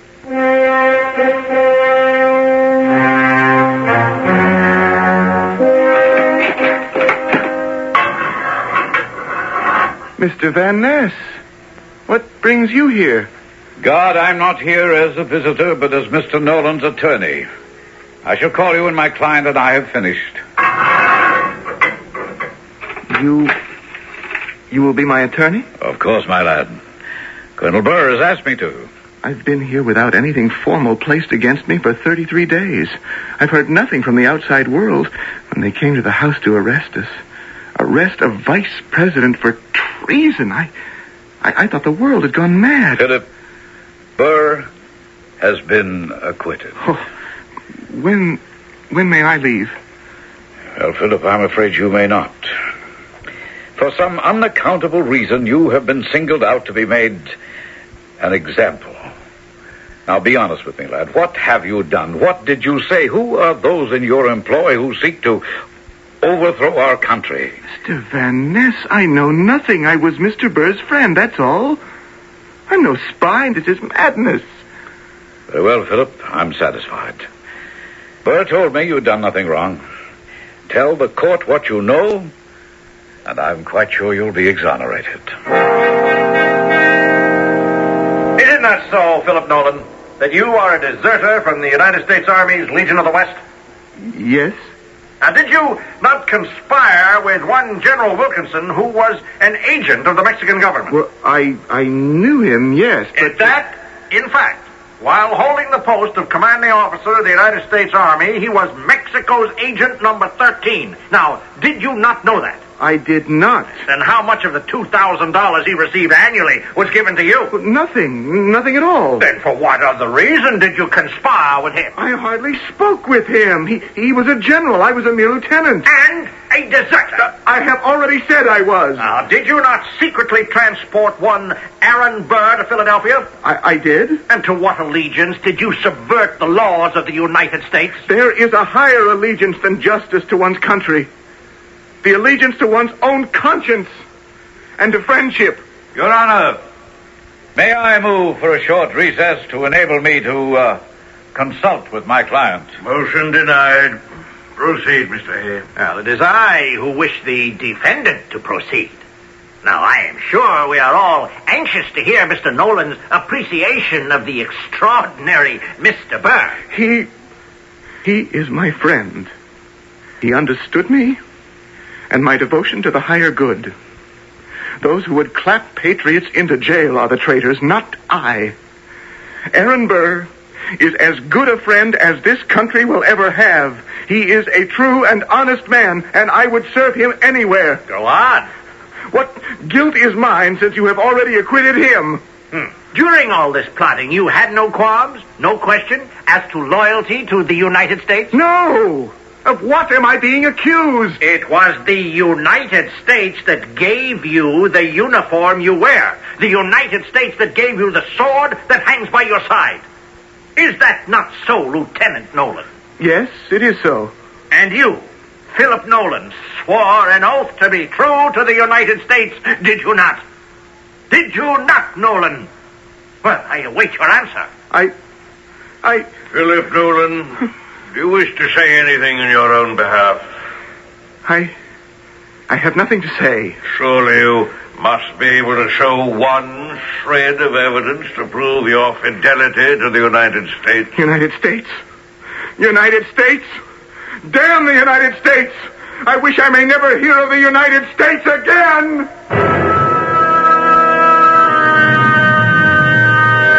Those words set into motion one of the most bizarre stories of punishment ever written.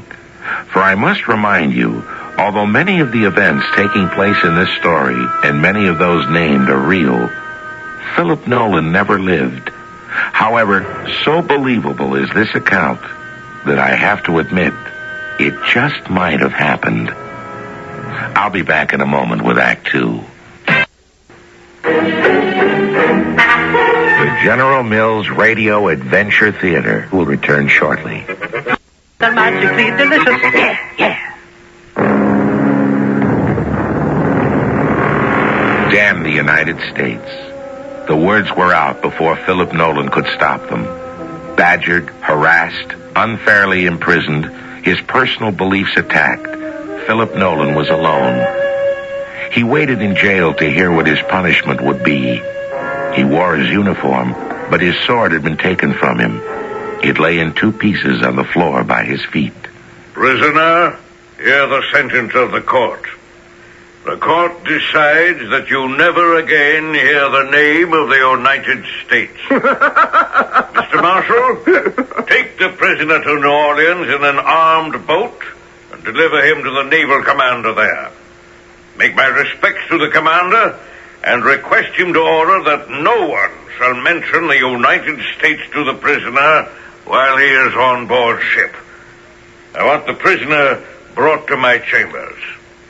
The court is adjourned.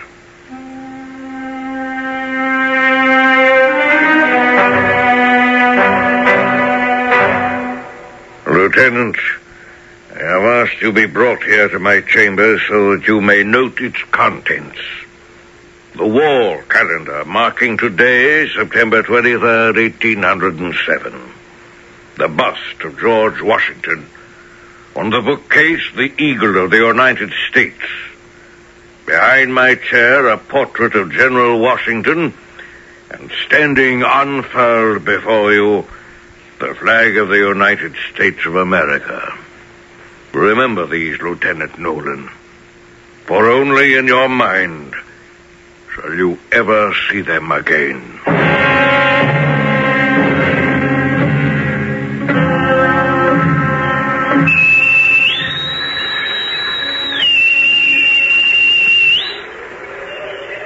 Philip Nolan, late lieutenant in the United States Army.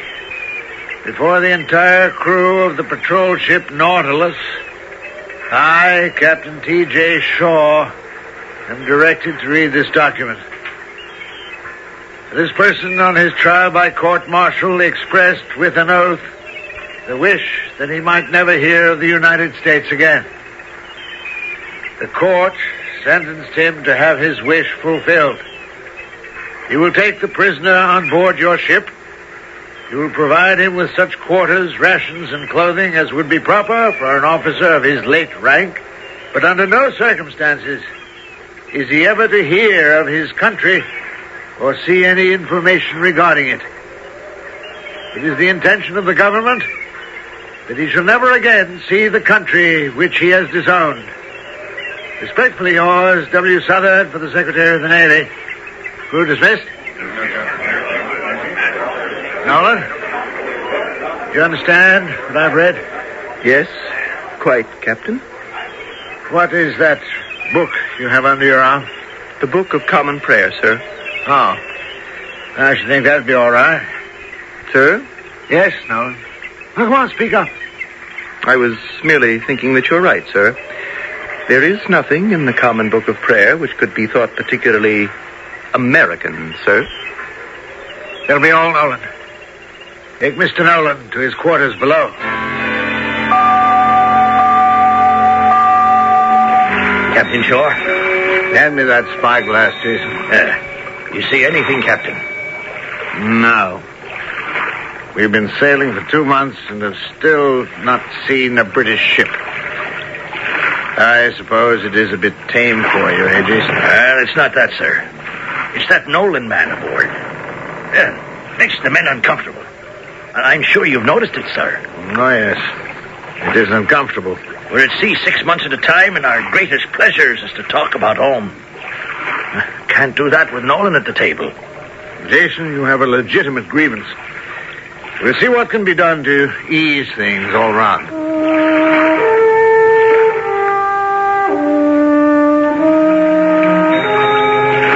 Nolan, there appears to be some friction on the ship. In the beginning, because of what you'd said about your country, they felt unfriendly. I think they're more tolerant of you now. I'm not unfeeling. I'm conscious you are carrying unwanted freight. We have tried not to make you feel a prisoner. I don't regard the Nautilus as a prison. May I call you by your first name? And may I speak to you more as a father to a son? By all means. Who knows how long this sentence will be imposed upon you? How many ships will bear you? Can you make the best of it? Have you the strength of will? I have made the best of it. Yes, it's a lonely and unnatural life, and someday I may miss my home and my friends, but today I'm still angry. Can I do nothing? Philip? I suppose what I miss most of all is reading matter. Do you read aloud? Oh, I have, sometimes. Come along with me on deck, Philip. 1 hour each day, I gather with the men and we read aloud to one another.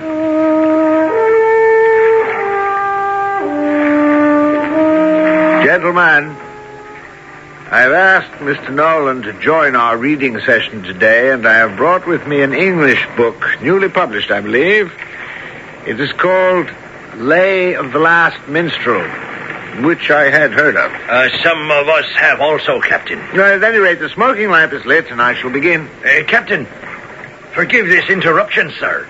But since this is the first time Mr. Nolan has joined us, perhaps he could begin. Happy to. Walter Scott. It appears to be an epic poem. Poetry. Shall I begin? Certainly. Poetry or not.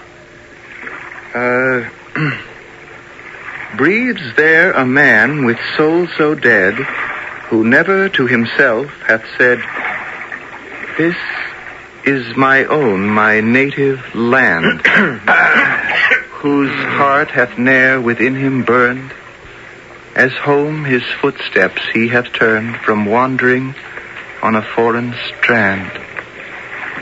If such there breathe, go, mark him well. Philip, would you care for me to For him, no minstrel raptures swell. High though his titles, proud his name, boundless his wealth as wish can claim, despite these titles, power, and pelf, the wretch, concentrate all in self.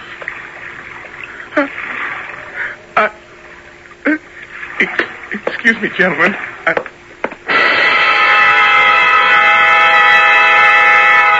I'm worried about Mr. Nolan, Captain Shaw. Do you remember that day he read the poem on deck? I certainly do. Poor chap. As well. He hasn't joined us for a single meal since. Takes all his food in his cabin, sir. Yeah, I'm well aware of that.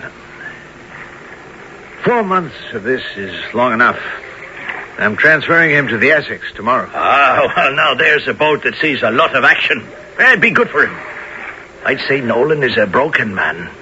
I'm very sorry to hear that. I don't think when they sentenced him that was in anybody's mind. There's not enough to do aboard the Nautilus. No, it's the Essex for him tomorrow.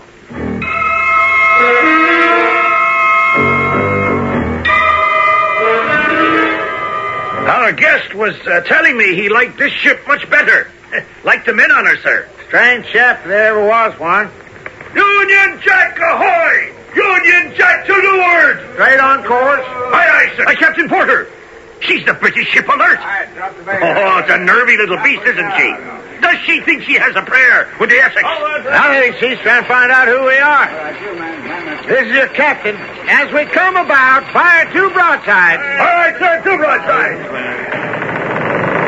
Spread your nettings. Sand your decks.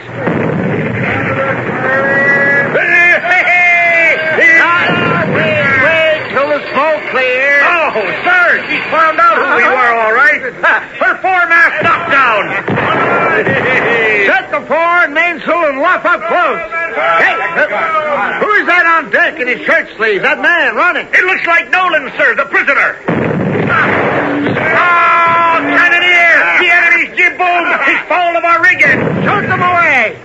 Bowsprit, jibbo, fire! All right. There we go.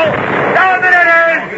All right, man. Down there. Get some sand over Why here. aren't we answering? Come on. Mr. Brown! The man at the wheel. I'm going to find out what happened to our gunner. You bring that hammer. Hand it over. You 3 into the cockpit with the wounded. The rest of you put out this fire and help me pry that ball loose. Yes, sir. Nolan. Who made you the officer in charge? Events, Captain, events. We lost 2 officers in the first barrage. And, Captain, you cannot afford a guest aboard the Essex during battle. Good! Heave it overboard! Load! What went wrong here? The enemy cannon entered this gun emplacement and put this gun out of action. Are we all ready? Fire!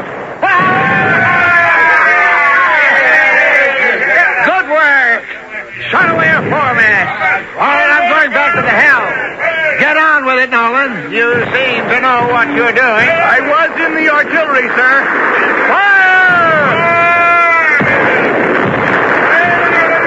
Hey, Captain, we've hit our main topmast above the camp. It's Nolan. He's in charge down there. Well, I'm surprised, Nolan. I thought he'd be cowering in his bunk. Hey, that's it.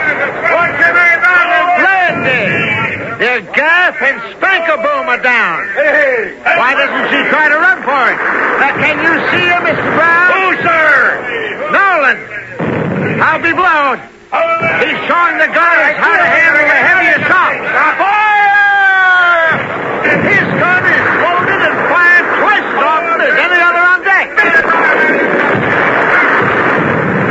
Hey! The last one shot away their mizzenmast. The enemy struck. They're waving the white surrender.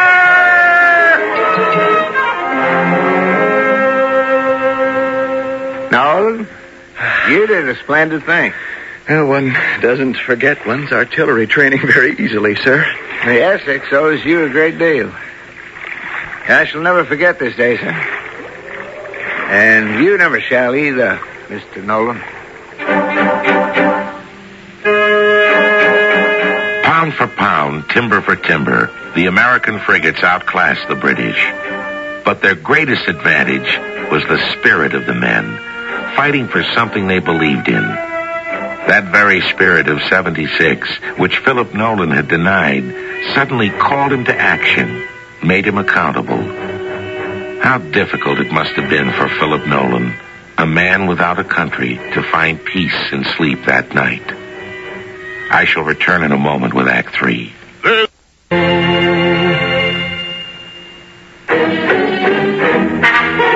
General Mills Radio Adventure Theater will return shortly.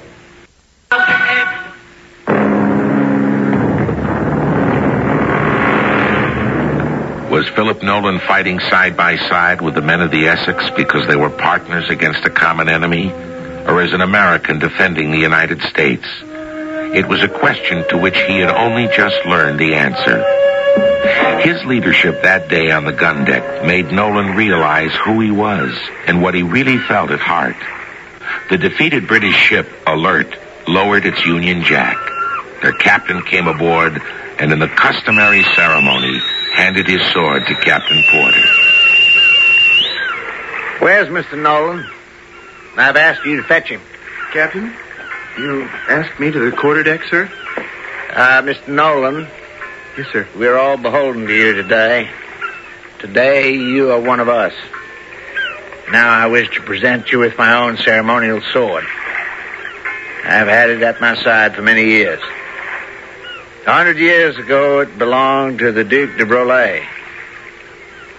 I pass it to you now in gratitude. Sir, I have not worn a sword since that day at Fort Adams. That day.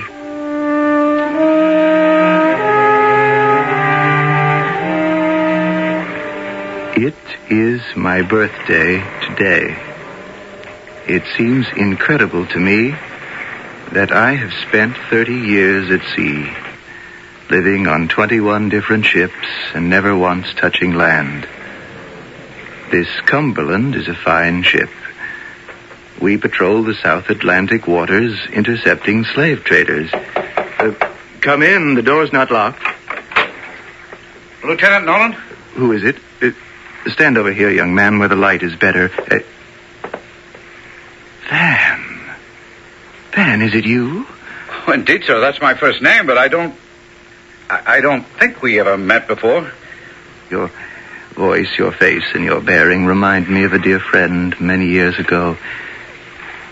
What is your name, young man? Ensign Van Ness, Jr., sir. I knew it. Is Van Ness your father? He is, sir, yes. Did you know him? Tell me, did he ever mention the name of Lieutenant Philip Nolan? Are you the Philip Nolan? I expect no one else would care to be. Well, yes, sir. I've often heard him speak of you before he died. Oh. So he has died, has he? I am not permitted to know who is still alive. Slave schooner, off starboard! Oh, now let us go on deck. Have you ever seen a slave vessel, Van? Oh, no, sir. We shall row out to them. You will never forget this day. I'll take you aboard with me.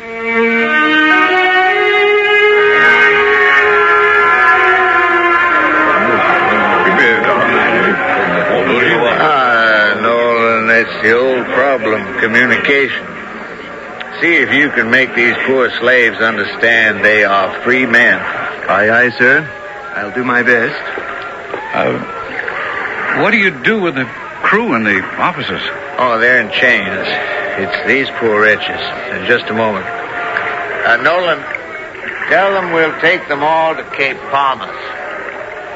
We're fortunate to have Nolan aboard. He speaks their patois, some Portuguese, I think it is. Well, do you stop many slave ships? Yes, we do. But even one is too many. And Lieutenant Nolan has been with you quite some time. Ever since we started this run. Lucky for us. What do they say, Nolan? Well, I spoke with the head man, the chief. He says, please do not take them to Cape Palmas. It's no closer to their homes than New Orleans or Rio. He says that we might as well leave them here to die in the ocean and take them to a strange land. What do they want? He says, take us home to our own country, our own houses with our own babies, our own wives. Sir, they've been below, locked up for 6 months. It's a floating horror. All right. Tell them if I have to sail this schooner through the great white desert, they shall go home.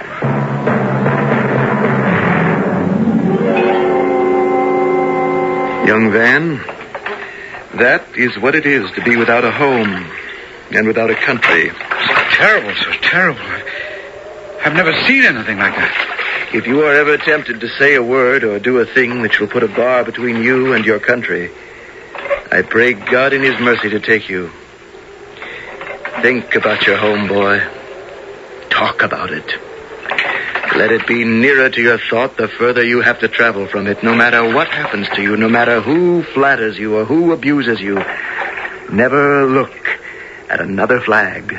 By all that's holy, sir, I would never. I expect no matter how old I become, home and the flag and country will always be sacred to me. Sacred? Yes. If my country needs me, it's only because I need her. Oh, if anybody had said so to me when I was your age, I would not have ended so. A man without a country.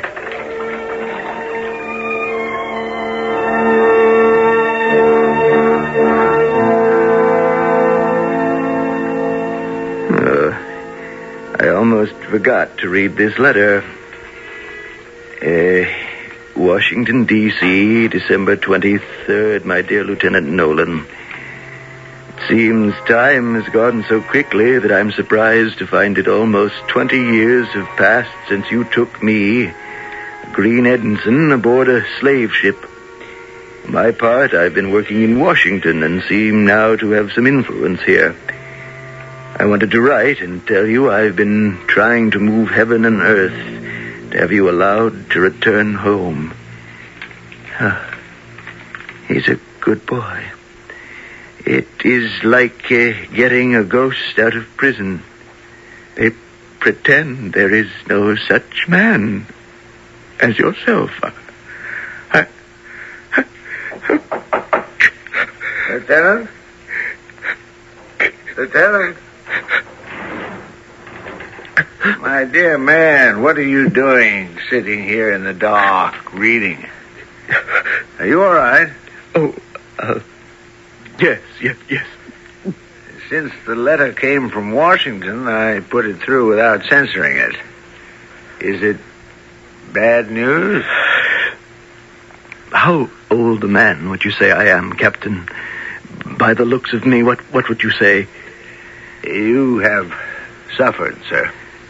That ages. It was a little over 20 when they sentenced me at Fort Adams. When I was 40, I looked 60. I have always since then looked 60. Have you, Nolan? I am 75. This letter, you see, there's no one left to forgive me. Was it meant to be that I was to live like this? I was thinking I served on a ship that stopped the slave trade. They were not the only slaves. I've lost count of the number I've sailed on. In 55 years.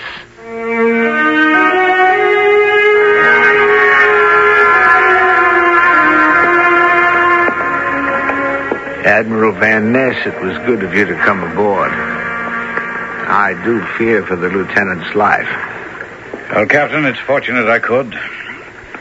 I've been trying everything I know to have Nolan return to land. I wanted him forgiven. You know, he once said to me, I am a man without a country. But as I see it, it's the country that has lost sight of the man. This is his cabin, Admiral. Do not be alarmed when you see him. His hair is snow white. The lines on his face very deep. And he's quite frail. Will you go in alone, sir? Yes, thank you. Come in, Van. Come in, dear boy. Oh, they told me to expect you. What a wonderful surprise. What is all that gold braid? You've come up in the world. Welcome, dear Van, to my country. It's good to see you, Lieutenant. Oh, here, let me light your lamp. Well, my, what a place. Well, by all means, give a good look round. Yes, you've done a fine job with that red, white, and blue bunting around the picture of Washington. Oh, you think so? I sewed it all myself. And Washington, that's an excellent likeness. All done from memory. Not that I ever met him, but we always had pictures of him at home and in our barracks, and the last time in the judge's chambers I saw... how do you like the eagle? It's magnificent. Must have as big a wing spread as a real one. 5 foot, would you say? It took me 7 years on and off carving every feather of her. And then the gilding. I bet you I still have gold leaf under my fingernails. But it's indeed majestic, and it fits so well between the 2 portholes. I made it too large to fly out. And what do we have here? Why, the United States, is it not? It is on a big piece of sailcloth, 7 feet wide. It was the very first thing I made, who knows how many years ago.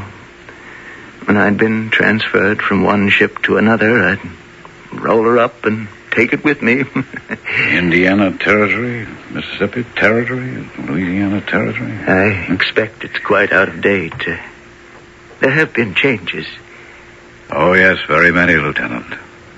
My dear boy, I'm so very pleased that I'm at last permitted to talk to someone about my beloved country. Now, are you sure this isn't too much of a strain for you? Van, I know I'm dying. I know I shall never see the United States again. But I am dying at home. For this is my home. The sea has been my land. Somebody whispered to me, I wasn't supposed to know, that now the old flag has 34 stars in it, 34. I don't know what their names are, but you'll tell me their names. Please, Van, you must break this awful silence. Tell me a little of the United States before I die. Well, and I've come here to do just that. I'll tell you everything you ask about. Only I I'm not quite certain where to begin.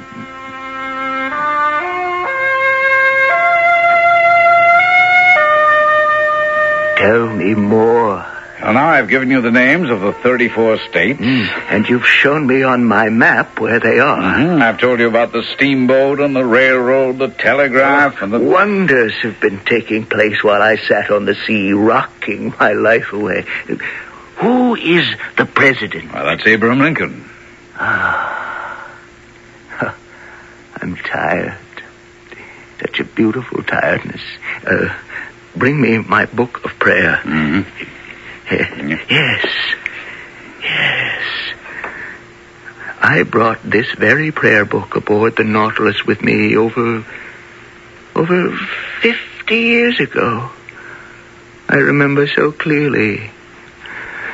Open it up, lad. It will fall at the right place. Now, read to me the passage I have marked in red. We beseech thee with thy labor to behold and bless the President of the United States and all others in authority. Yes, that prayer. I have repeated those words night and morning. How many years did I say? 50? More. I'm going to close my eyes now.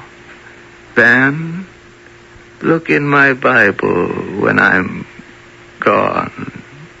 I shan't go far, Lieutenant. I'll be right outside. Sleep well.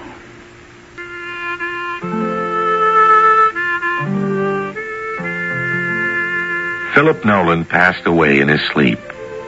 He left a note in his Bible which read, "Bury me in the sea. It has been my home. But will not someone set up a stone for my memory at Fort Adams or New Orleans, that my disgrace may not be more than I ought to bear? Say on it, in memory of Philip Nolan, Lieutenant in the Army of the United States. He loved his country as no other man loved her, but no man deserved less at her hands."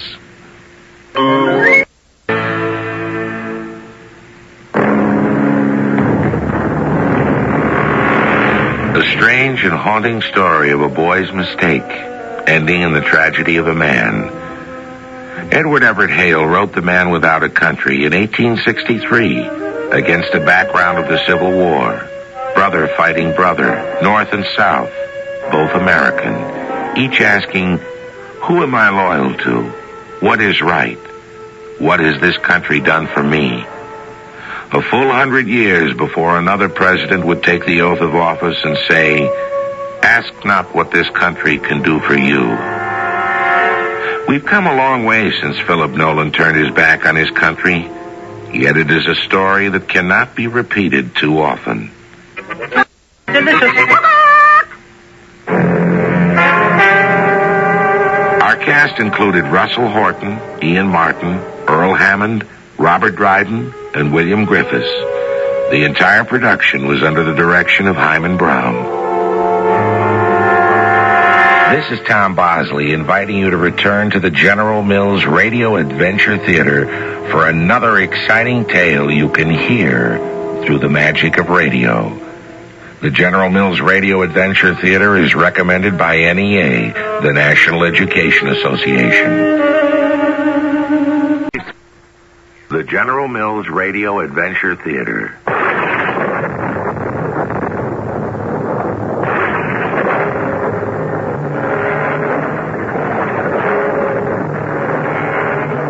I'm Tom Bosley.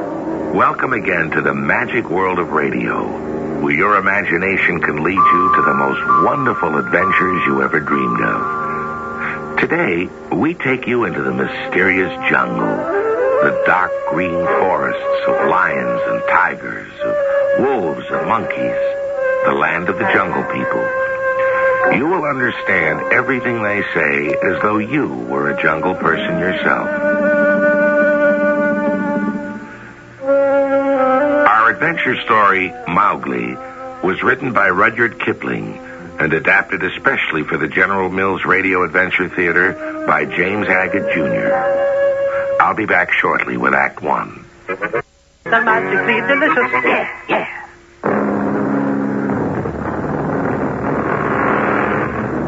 Rudyard Kipling, who wrote the Jungle Book from which today's adventure of Mowgli was taken, was born in Bombay, India. When he was 6, he was brought to England and spent 5 unhappy years in a foster home. At 17, he returned to India, which he loved, especially the wildness of the Indian jungle. But it wasn't until he was 29, had traveled around the world, and settled down in Brattleboro, Vermont, that he began to write about his boyhood friends, the beasts of the jungle. Mowgli, the boy who grew up in the jungle, was one of Kipling's favorite tales. Ours also. And since this is really Mowgli's adventure, we'll let him tell it. The very first sound I remember, and it is a sound I shall never forget, was the charge of a tiger. And his scream when he landed 4 paws down on my real father's campfire. I was 5 years old. I'd been playing in the jungle near where we lived, while my real father chopped wood. When I crawled back to the fire, my father had gone. I never saw him again. I looked around, and there were 2 wolves staring at me. Look, Mother Wolf. A man's cub. Is that what it is, Father Wolf? I've never seen a man's cub before. Oh, that dear little brown thing. He's smiling and laughing. Now, what do you suppose a man's cub is doing in the jungle alone? I would not be surprised but that Shere Khan, the tiger, had a paw in this. He believes that the law of the jungle is meant for everyone but himself. One day he will find he has broken the law once too often. He is a wicked animal. He's a stupid animal, which is almost worse. He kills cattle and endangers all of us who live peacefully in the jungle. I know. Every time he kills a young cow, the villagers set fire to the grass, and we must run. And now he is attacking man. Now that is definitely against the law of the jungle, and well he knows it. Oh, Father Wolf, we cannot leave this little man cub here to starve. Let's bring it back with us to our cave. And that was how my life in the jungle began. I lived in the cave of the wolves and made friends with those who became my brothers. I ate with them, slept with them, played with them. Wolf Mother became my mother, the only mother I would ever remember. And Wolf Father was my father. Every day, Father Wolf would gather us all together in the cave for our lessons. My children, the law of the jungle forbids any beast, and that is what we are, beasts, forbids us to eat man. The reason for this is, if a man is killed by a beast, sooner or later we are invaded by white men on elephants with guns and hundreds of beaters, men with gongs and torches. The guns make death for any animal nearby, and everybody in the jungle suffers. If I may add something, Father Wolf. Certainly, Mother Wolf. Please add. They say that eaters of man become mangy and lose their teeth. Oh, that oversized tiger gave me such a start. Shere Khan, go away. He's too large to enter the mouth of our cave. Well, I know that. I'm not afraid of him. Shere Khan does us great honor. What does Shere Khan want? Father Wolf, I want my quarry. The man cub you have among you. How do you know that? Its parents have run off. Give it to me. We wolves are free people. We take orders from the head of the pack, not from any striped cattle killer. That man cub is ours. Am I to stand outside your dog's den waiting for what is mine? Who are you to tell me so? It is Shere Khan who speaks. And it is I, the mother of this family, who answers. You shall not have the man cub. You shall not have him to kill. He shall live to run with the pack and hunt with the pack. And in the end, look you, tiger, hunter of little named cubs, in the end, this man cub shall hunt you. Now, you take your head out of my front door, and you get back to the jungle. Go! Each dog barks in his own yard. We shall see what the pack will say to this fostering of man cubs. This cub is mine. And to my teeth you will come in the end, you bush-tailed thieves. Isn't our little man cub a darling, Father Wolf? Clever the way he hops about. Like a frog, really. So he does, like a little brown frog. That's what we shall call him. Mowgli, the frog. Father Wolf, Shere Khan spoke this much truth. The man cub must be shown to the entire animal pack. Do you still wish to keep him? Keep him? He came naked alone and very hungry, yet he was not afraid. Look at little Mowgli now, pushing one of my babes aside. And that tiger butcher would have killed him, would have run off to the village with that little body in his teeth. Yes, he has done it before. And the villagers would have hunted through all our lairs in revenge. Keep him. Assuredly, I'll keep him. Oh, little Mowgli, the time will come when you will hunt Shere Khan as he has hunted you. Once a month, at full moon, wolves must bring their cubs to the pack council. They are inspected, and then the cubs are free to run where they please. When I and my brother wolves were old enough, Father and Mother Wolf took us to the council rock for the pack meeting. Children, do you see that great gray wolf stretched out over there on that rock? That is our leader, Caliph, a lone wolf. He is beautiful, Mother. But what are those marks on his body? The marks of experience, Mowgli. When Caliph was young, twice he fell into a wolf trap. Once he was beaten and left for dead. Can that be, Father Wolf? Indeed, the manners and customs of man are strange. Your mother is right. Those are Akela's marks of experience. I see Shere Khan has arrived. I think it is time I should bring Mowgli to Akela. Great leader, Akela. Here is a man cub who we have nurtured and who grows and speaks and lives in our den. His name is Mowgli. We wish him accepted by the pack. Look well, O wolves, and decide. The cub is mine. Give him to me. Shere Khan, that is for the free people of the jungle to decide. What are the free people to do with a man cub? Oh, great leader Akela, it is I, Mother Wolf, who named Mowgli and nurtured him, and who asks that his fate be decided by the law of the jungle. Mother Wolf, so it shall be.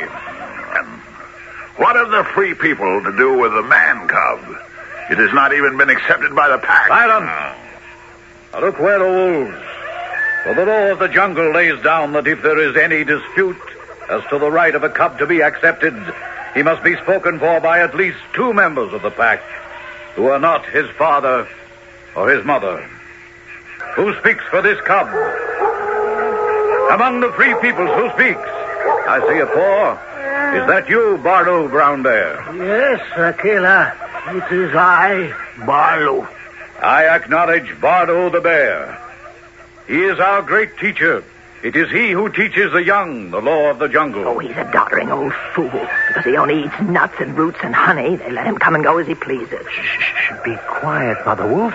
Bardo, are you speaking against or for the acceptance? I speak for the man cub. There is no harm in a man cub.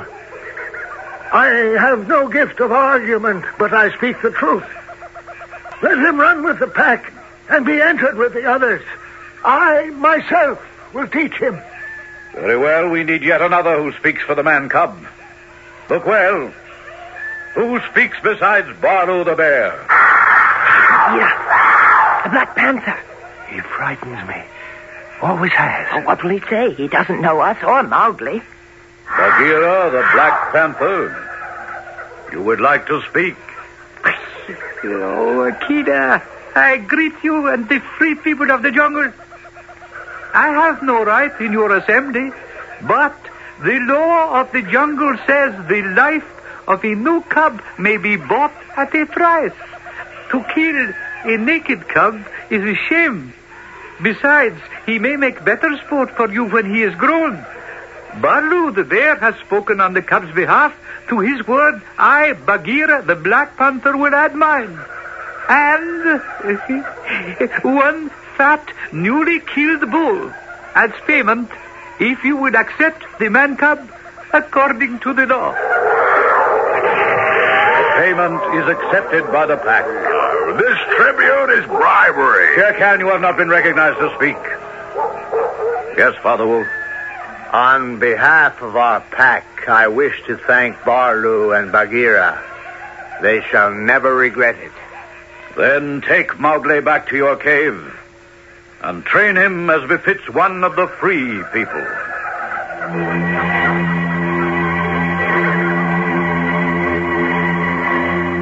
And that is how Mowgli, the man cub, entered into the wolf pack at the price of a bull, paid by a panther, and the word of a bear. However, Shere Khan, the old tiger, had, they say, an elephant's memory. He would not forget. He slunk away to his lair, resentful and angry. Mowgli had better be on his guard, for one day or night, Shere Khan would spring and strike. Beware, Mowgli. Be careful. I'll return in a few moments with Act 2. The General Mills Radio Adventure Theater will return shortly.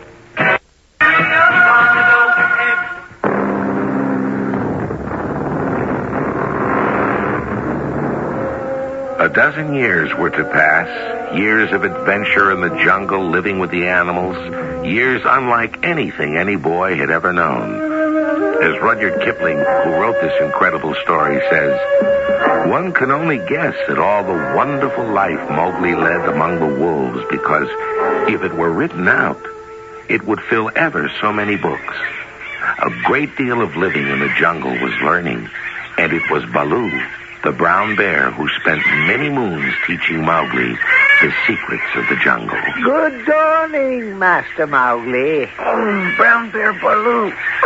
Good dawn. Why are you every morning so tired and sleepy? Don't you get enough rest at night? I'm always sleepy, dear teacher. Not when it comes to time of play, I notice. Oh, no. Oh, no. If I were to say to you, no school today, no lessons this morning. Do you mean that, Baloo? Well, goodbye. See you tomorrow. You come back here, you little man monster. I said if. You have much to learn yet. Now, do you remember the maxims I taught you yesterday? I think so. Well, speak them then. Barlow's maxims. His spots are the joy of the leopard. His horns are the buffalo's pride. Be clean, for the strength of the hunter is known by the gloss of his hide. If you find that the bullock can toss you, or the heavy-browed muskox can gore, you need not stop work to inform me. We knew it 10 seasons before. Fine. Very good. I'm delighted to have so quick a pupil. Now, for today's lesson, a maxim on how to live in the jungle. Put it in your head and remember it. It goes like this. Oppress not the cubs of the stranger, but hail them as sister and brother. For though they are little and fubsy, it may be the bear is their mother. Teacher, what is fubsy? Are you making fun of me? No, I don't know the word. Well, perhaps this little bear hug will explain. Stop, Baloo. I know what fubsy is. Oh, my chest. Oh, my arms. You practically crushed me to death. Mowgli, you're here to learn, not to joke. Yeah, I've learned a great deal already, and I have the bruises to prove it. There's room on your body for more. All right. Review of the week. What else have you learned this week? I know the wood and water laws, how to tell a rotten branch from a sound one, what to say to Mang the bat when I disturb him in the branches at midday. Now, do you remember your stranger hunting call which jungle people must make when hunting outside their own ground? Oh, yes, Barloo, I do. Don't make Make that call now. You're not hunting now. Just tell me what the call means. Well, it means give me leave to hunt here because I am hungry. And what is the answer? If an animal came into your territory and you heard the call. The answer is you may hunt for food, but not for feasting. Feasting? What? I said hunt then for food, but not... I know what you said. Not for feasting, is it? Ow! You hit me with your paw. Yes. And I'll hit you again until you get it right. I don't remember. You had better remember it's the law of the jungle. In the jungle, food is not wasted. Killing is not a sport. The correct answer you should give is, yes, you may hunt for food, but not for pleasure. Pleasure. Now go back to your cave and repeat the maxims and the wood and water laws 25 times. Fast as me. I'm sorry, Barloo. Brown Bear, I really am. I'll be better tomorrow. He's a good boy. No, Bagheera, Black Panther, have you been listening? You are an exacting teacher.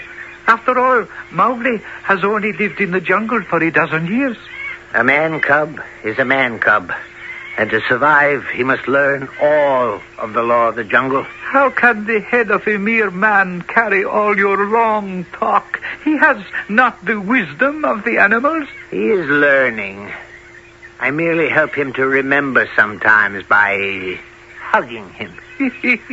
Or hitting him. But very softly. Softly? I have been teaching Mowgli how to climb trees and swim.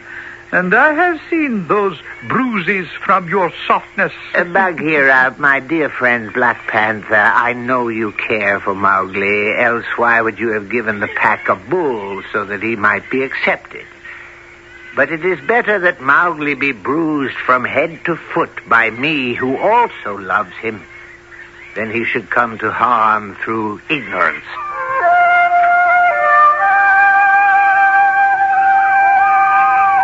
I had 3 teachers. Barloo, the teacher of law.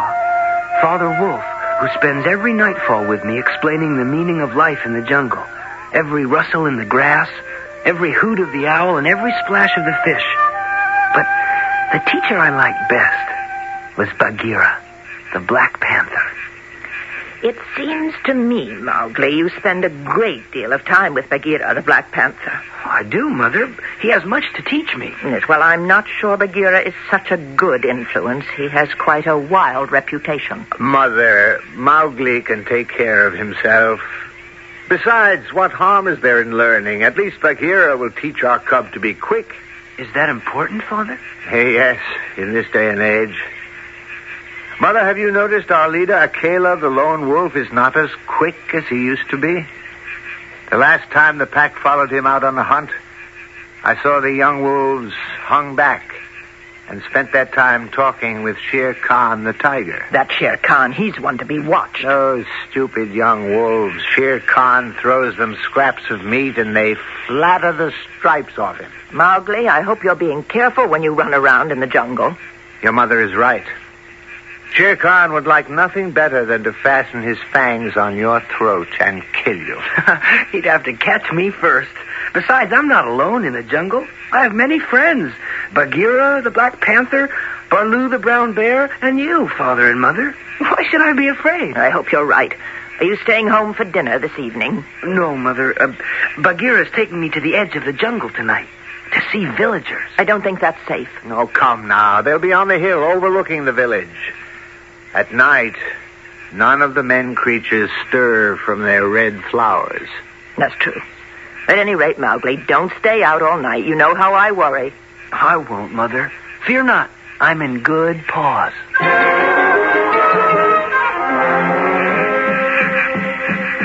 Is that a man village down there, Bagheera? Ah, yes, Mowgli. And those creatures hopping up and down are men. Well, I see they face us and look up. But why can't they see us? Because it is night, and they cannot see in the night as we can. Besides, we are very well hidden by this palm tree. And so is Shere Khan hidden. Look how those men people run away when they hear him. They have long sticks with sharp edges, and they are making sure they are sharp. So they are not afraid of the old king. No one should fear him. One should fear no one. But as for Shere Khan, one should not even trust. Oh, he's a silly old thing. Little brother, he is your sworn enemy. And these days, he is making friends with the younger wolves. He knows the day will come when Akela, the lone wolf, will be too old to control them. You think my wolf brothers would turn against me? I was brought up in the jungle. I have obeyed the law of the jungle. There is not one wolf from whose paws I have not pulled a thorn. Surely they're all my family. Little brother, yes, feel, under my jaw, under my chin. Yes, there. You mean where there's a little bald spot? No one in the jungle knows that I, Bagheera, the Black Panther, carried that mark. The mark of the collar. The mark of the collar? I don't understand. I was born among men, little brother Mowgli. Born in the cages of the king's palace. That is why I paid the price for you at the council when you were but a naked little cub. You wished me, a man cub, to be free when men had always caged you? Men who keep animals in cages do not know what they do. So, when you were young, you lived always in a cage? I didn't know what the jungle was. They fed me behind bars from an iron pan. Oh, what made you want to be free of the king's cages? The night I knew I was Bagheera, the Black Panther, and not some pet monkey to be locked up and stared at, I broke the city lock with one blow of my paw and came away. When I arrived in the jungle, I still had the smell of man about me, and also some of his cruelty and unkindness. Without wishing it, I became more terrible in the jungle than Shere Khan the tiger. I have heard so. They all fear the Black Panther, but not I. I brought you up here tonight to look at man. Mowgli, you are a man cub, and even as I came back here to the jungle, so must you go back to the man's world. For men are your real brothers. Not so. No, it is not so. It is, and you will return to the world of man if you are not killed in the council. But why? What is that? A buck. See him leaping toward the village. Now he is turning back. There goes Akela, the lone wolf. He is springing. Oh, he missed. The buck is escaping. A sad night, little brother. Akela had the buck on the run, but he doubled back from the village. Akela had the buck within reach. He leaped for it and missed. This is the 7th time he has missed. Oh, Mowgli, beware. Beware? What? Why? Answer yourself. What is the law of the jungle? Strike first and then give tongue. Yes. It is time for Akela to be replaced. The wolves will hold a jungle council at the rock. The pack, led by the young wolves, will turn against him and then against you. This is Shere Khan's doing. I don't believe it. They are my brothers. I have it. Go down quickly to those man huts there in the valley below us. Take some of the red flower which they grow there. The red flower, understand? It will be a more powerful ally for you than the brown bear, your mother, your father, even stronger than I, Bagheera. The red flower. Yes. It grows outside their huts in the twilight. There speaks a man cub. Remember, it grows in little pots. Get one swiftly and keep it for the time of need. Are you sure this is all Shere Khan's doing? That he has really turned the young wolves against me? By the broken lock of the cage that freed me, I am sure, little brother. Then, by the bull that bought me, I will pay Shere Khan full measure for his treachery.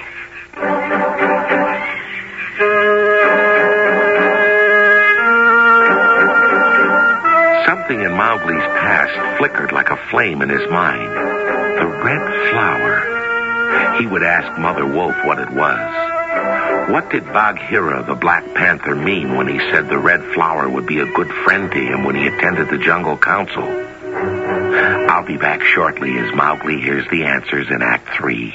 The General Mills Radio Adventure Theater will return shortly. I should have said abracadabra.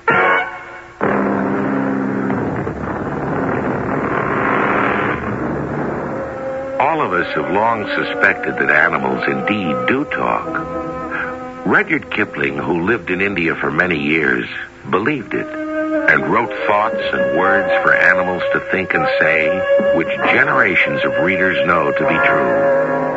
And what is even more extraordinary than hearing animals talk, as Mowgli does, is that you and I can learn from them. Mother? Yes, Mowgli? What is the red flower? Who told you that? Well, Bagheera, the Black Panther. I might have known. He was teaching me, telling me of life in the valley, of man in the valley. Why did he speak of the red flower? He said someday I would need a strong ally, stronger than you or Father or himself or any of my friends in the pack. But why would you need a strong ally? He said the pack would turn against me the next time Akela misses a kill, that the red flower would protect me, that I was to take it from where man lives. Do you know what the red flower is? Yes, I do. Does no one else know? Oh, all of us know, all the creatures of the jungle, but we never call it by its rightful name. Why is that? Because every beast of the forest lives in deadly fear of the red flower. Can you tell me its real name? Tell me. What is it? Fire, Mowgli. Fire. We call the red flower. When it blossoms, everything turns black. Nothing can survive it. Fire. Clouds hid the moon, but my eyes found the dwellings of man in the village. I crept to an opening which man calls a window. I saw red dancing things in a corner of the hut. I saw a female man get up and feed black lumps to the red dancing lights. I waited until dawning and the mists were white and cold. Then a little man cub picked up a pot of plastered earth, filled it with the black food that had become red and yellow, and put it under his blanket and go out and tend the cows. I ran forward and surprised him and took the pot from him. You have the red flower, Mowgli. It is not a red flower, Bagheera. It is fire. It is not to be played with. It must be fed. It will die if you do not give it things to eat. What does it eat? Twigs, dried bark. Put some on it, and the fire will live. That is good. None too soon.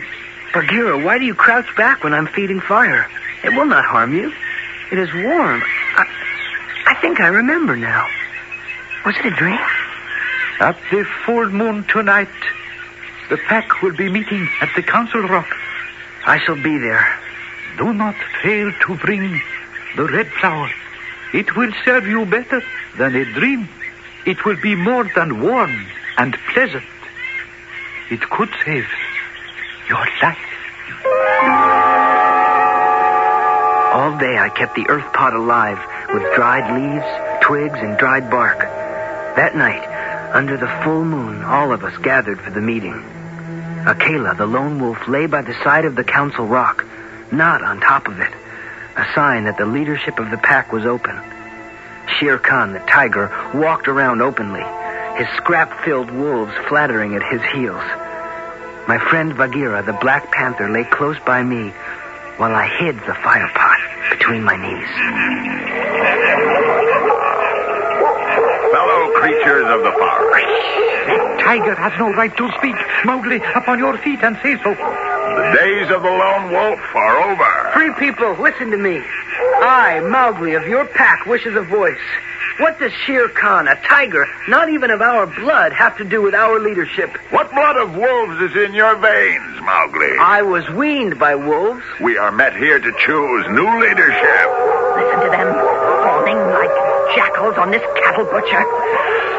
Let Akela, the lone wolf, speak. Free people, and you too, jackals of Shere Khan. For many moons and many seasons I have led you to the kill and safely from it. In all my time, not one of you has been trapped or maimed. Now I have missed my kill. Your right is to kill me here on the Council Rock tonight. Now. So I ask who comes forward to make an end of Lone Wolf.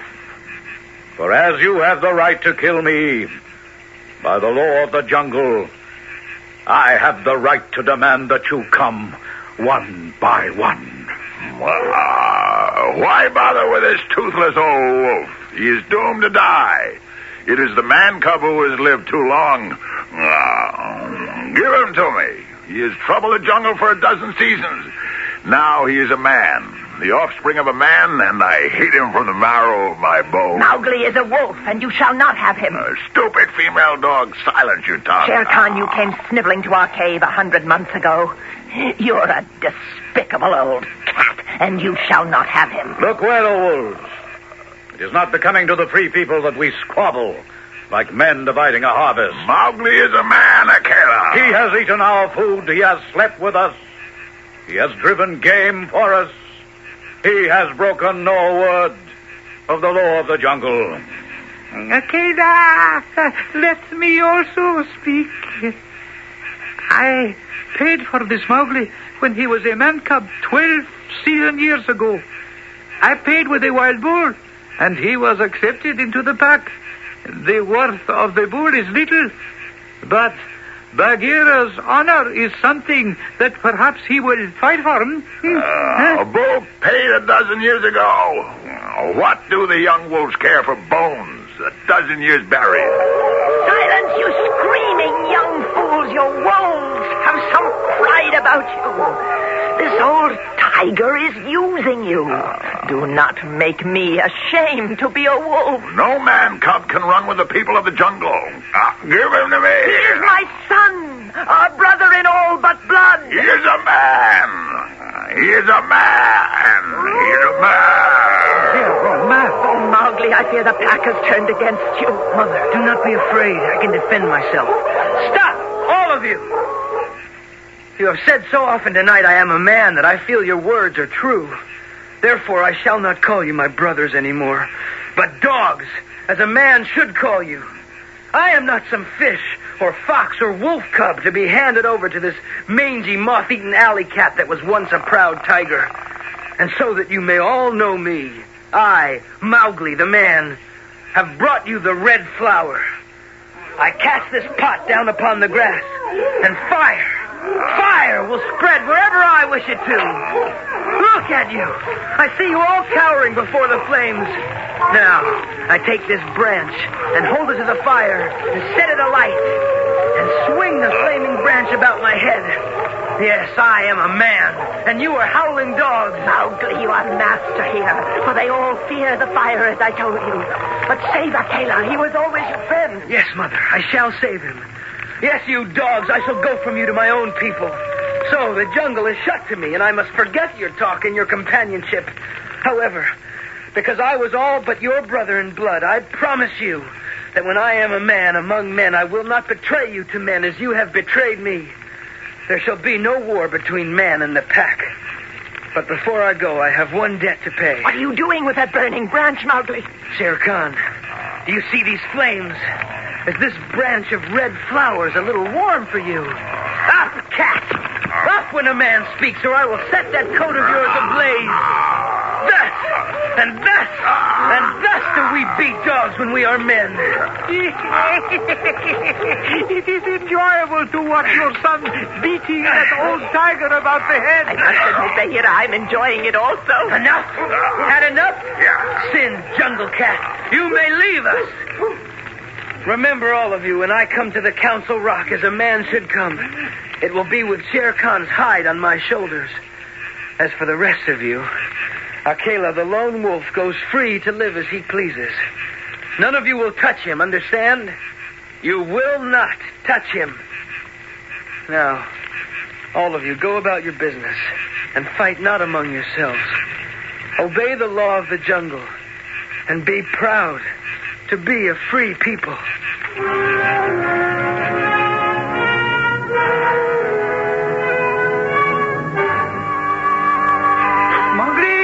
Mowgli! I have been looking for you everywhere. Why are you here? Oh, Mowgli. What is it? You weep? This is the spot where my mother and Father Wolf found me when Shere Khan frightened away my man-parents. It was here that my good life truly began. That was a long time ago, Mowgli. One cannot go back to where one began to learn to walk. Oh, Bagheera, my beautiful true friend, why is it? Why am I so unhappy? I do not wish to leave the jungle.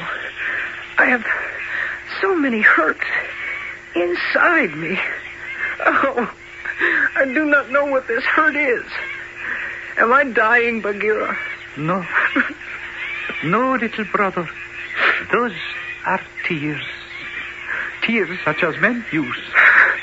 Now I know you are a man, and a cub no longer. But do my brothers not feel tears? No, Mowgli. Tears are of man. Let them fall, little brother. Oh, my home. My jungle. Oh, Brother Bagheera, is the jungle shut indeed for me? It is, Mowgli. One cannot have two real homes. So be it. I will go now. I heard your voice, my little frog. He is no little frog now, Mother Wolf. He is Mowgli, the man.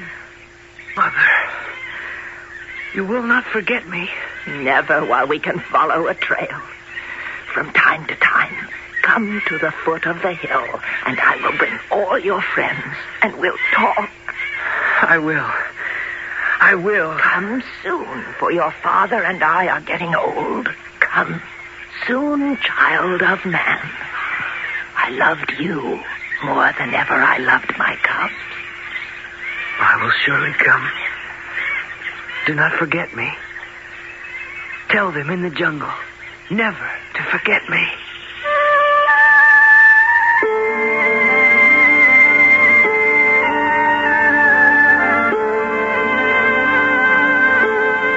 The dawn was beginning to break when Mowgli went down the hillside alone to meet those mysterious things that are called man. So does Rudyard Kipling end the story of Mowgli, the boy of the jungle who spoke the language of wild beasts, lived by their code which they call the law of the jungle, and at last returned into the life into which he had been born. He was a young man now, not a wolf. I shall be back in a few minutes to tell you whether Kipling's story of the adventures of Mowgli ended there.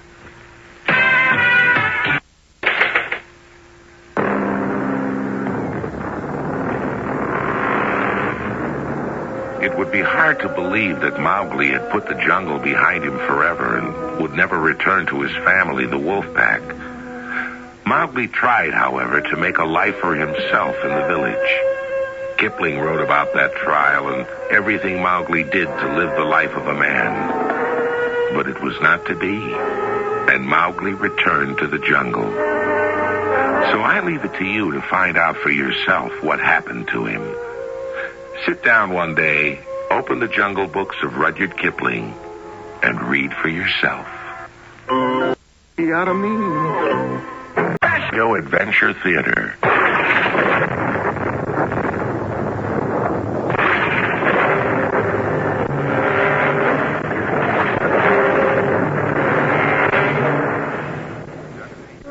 I'm Tom Bosley, inviting you on that very special trip through the magic land of radio, a land where anything you can dream of, any place you wish to visit, any adventure you would like to have, can come true. Today, we walk softly in Rudyard Kipling's country, the jungle. we will meet animals as human as you and I. And Mowgli, the boy who spent his childhood growing up with wolves as mother, father, sisters, and brothers. Our adventure story, Tiger, Tiger, was written by Rudyard Kipling and adapted especially for the General Mills Radio Adventure Theater by G. Frederick Lewis and stars Don Scardino. I'll be back shortly with Act One. Welcome. And Frankenberry.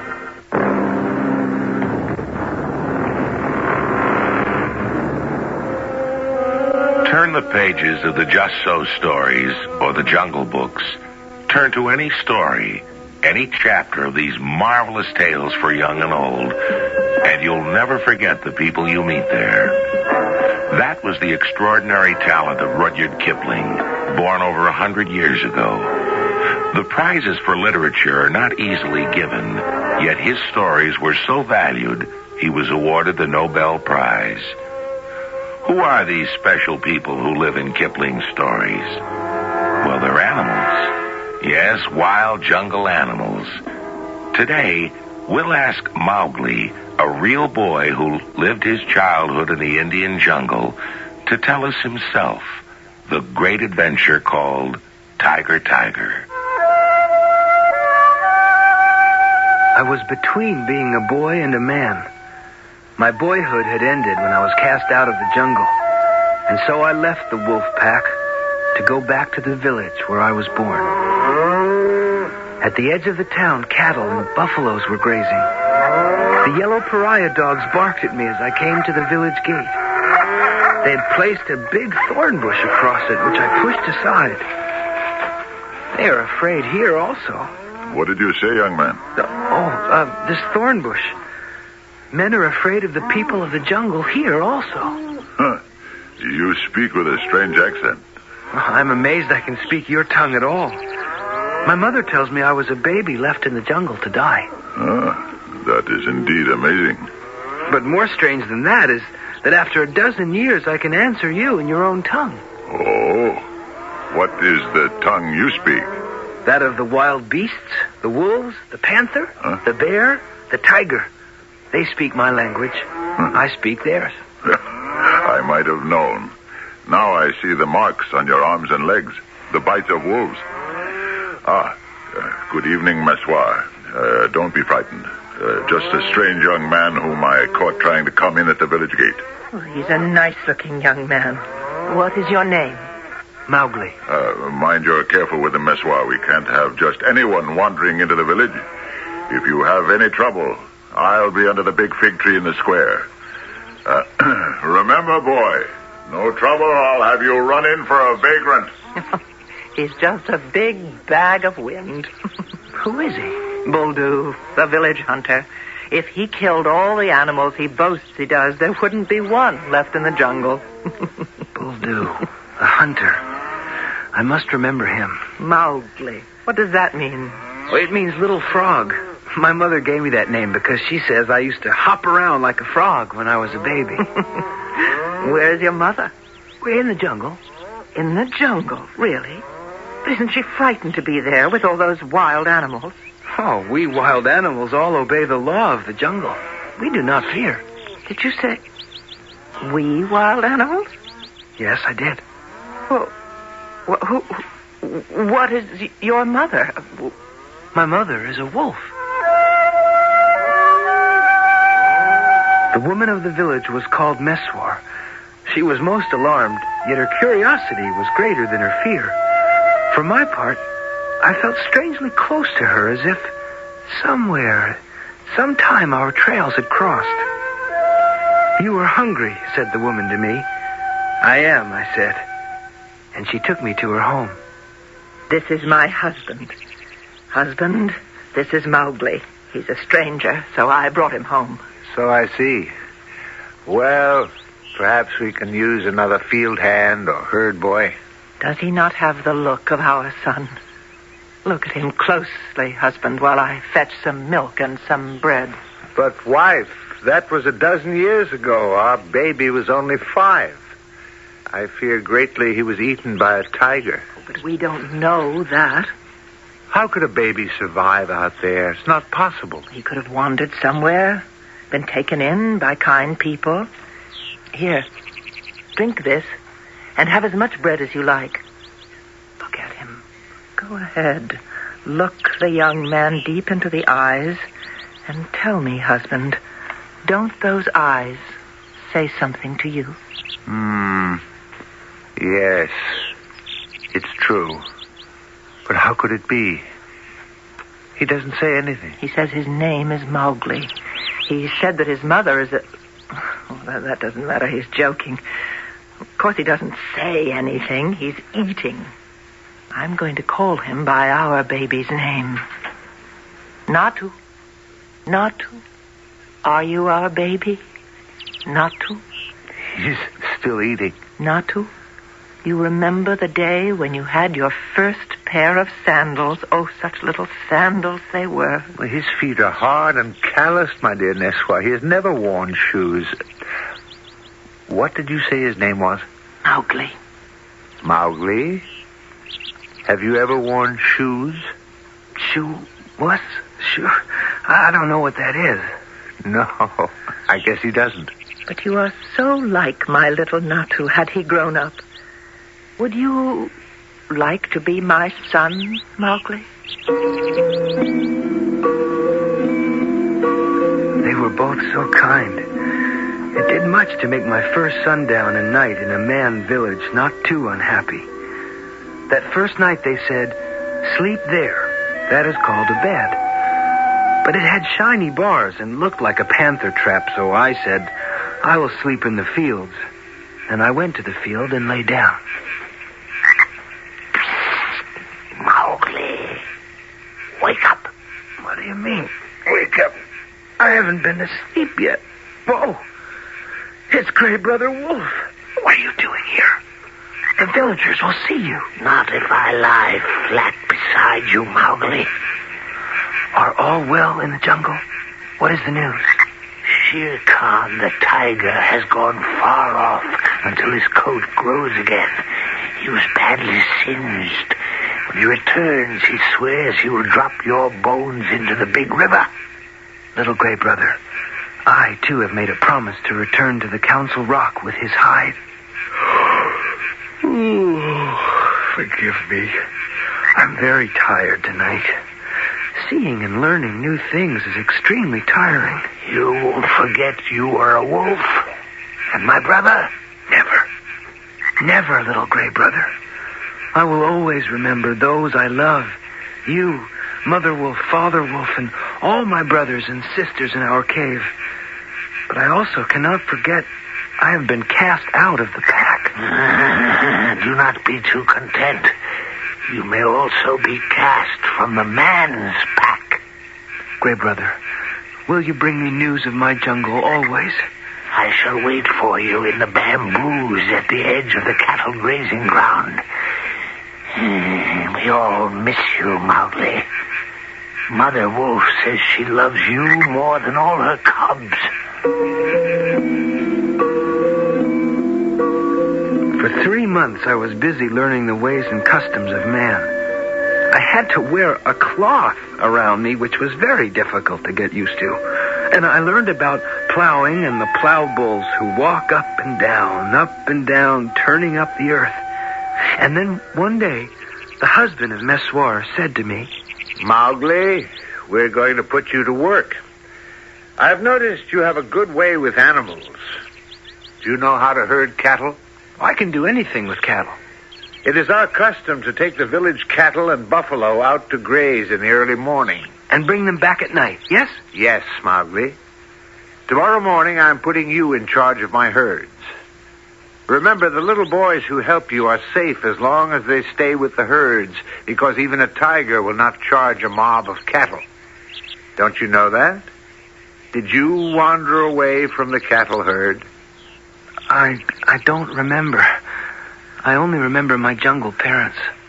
My wife, she believes the son we lost could be you. 12 years ago, I was a woodcutter. My wife and our baby, Natu, came to the jungle. I was cutting wood when that terrible tiger attacked us. I went back with a gun, but our baby was gone. I know that tiger. He is Shere Khan. He is a bad one and will not obey the law of the jungle. That is why I say to you, Mowgli, do not let the other little ones in your keep straggle to pick up flowers or hunt lizards. If they do, they could be carried off.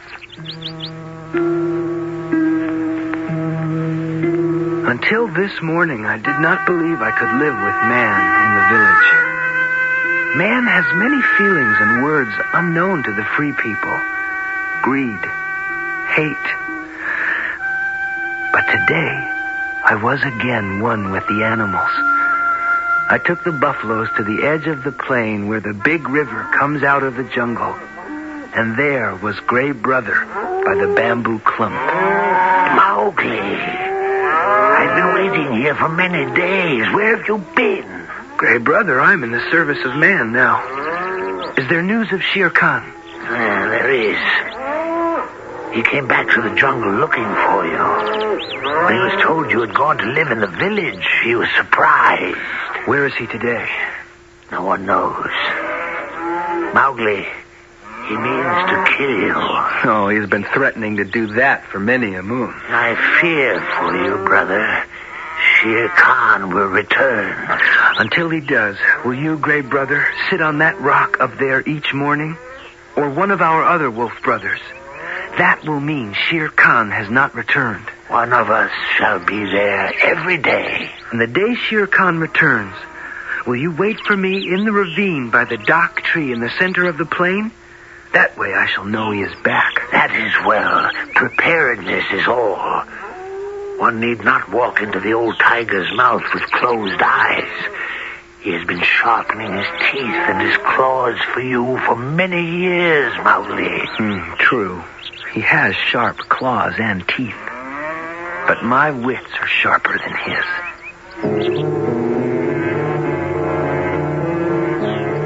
Day after day, Mowgli would lead the buffaloes out to their wallowing, says Rudyard Kipling.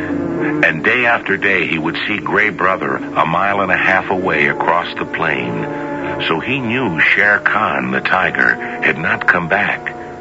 At last, the day came when the tiger returned, and Mowgli knew he had to face that danger. I'll be back shortly with Act 2. The General Mills Radio Adventure Theater will return shortly. Yeah.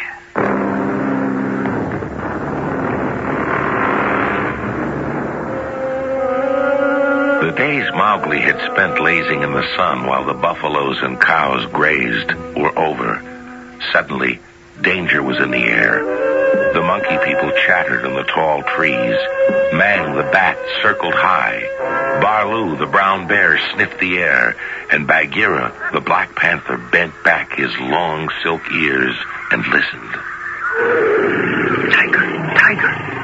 Shere Khan is here, is he not, Gray Brother? His singed coat has healed, and his claws long and sharp.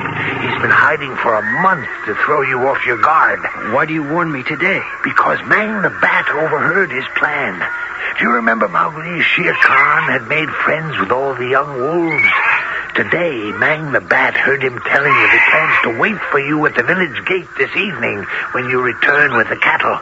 Where is that treacherous tiger now? Lying in the dry ravine of Big River. Has he eaten today, or does he hunt empty? You ask? The answer could be the difference of life or death. Yours? His. He killed a pig at dawn, Mang the Bat says, and ate it. And Shere Khan has drunk, too. Do you remember? He could never fast, even for the sake of revenge. What a fool. What a fool. Eaten and drunk, has he? And he thinks I shall wait until he has slept it off. Gray Brother, where does he lie up? Why? What are you planning? The buffaloes. They are more enemy of Shere Khan than I. But they would not charge unless they got wind of him. You would use the buffaloes? Can we get behind the old tiger's track so they may smell him? He swam far enough down Big River to hide his scent. That's clever, but not clever enough. What can I do to help, Mowgli? Well, The ravine of the big river opens out onto the plain a half-mile from here. I can take the herd round through the jungle to the head of the ravine and sweep down on him. The ravine is too steep for him to climb out, but he could slink out at the foot. Well, we must block that end. Gray Brother, do you think you could divide the herd in two for me? The cows and calves from the buffaloes? Not alone, perhaps, but I have brought along a wise helper. Akela! Mowgli, my old friend. You're looking thin. Akela, the lone wolf. I might have known you would not forget me. Forget you, Mowgli, who fought for my leadership of the pack against Shere Khan. Now it is my time to stand by you. Akela, I have a promise to keep. I remember.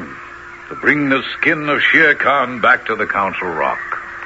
Friends, we have much to do, and the sun rises higher and higher. Akela, will you and Gray Brother cut the herd in two? Keep the cows and calves together, and the bulls and plow buffaloes by themselves. I shall enjoy that sport, Mowgli. The big lazy beasts. There's nothing like snapping at the heels of a fat old cow if you want to see action. Akela, this is not for amusement. It is important. And where in the law of the jungle is it written I cannot enjoy myself? All right. Enjoy.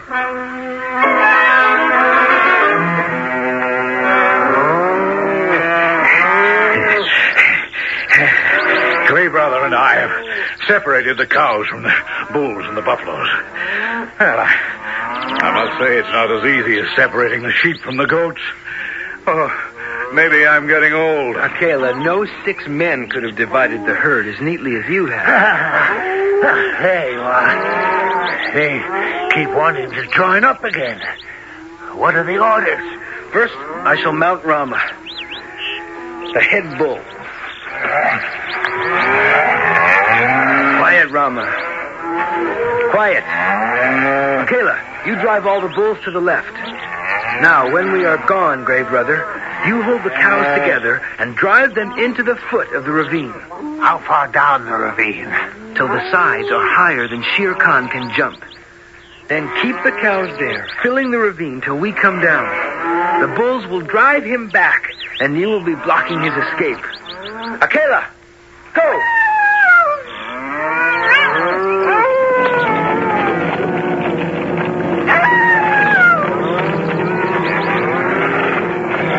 My plan was simple enough. Make a big circle uphill and get to the head of the ravine. Then take the bulls down it and catch Shere Khan between the bulls and the cows. After a full meal of meat and drink, the old tiger would be in no condition to fight or climb up the sides of the ravine. When we were in position, I cupped my hands and shouted, Shere Khan! Shere Khan, can you hear me? It is I, Mowgli. Shere Khan, it is time to get your hide to the Council Rock. Now, Akela! Hurry those buffaloes down into the ravine! Hup, Rama! Go! Shere Khan! This is the end for you!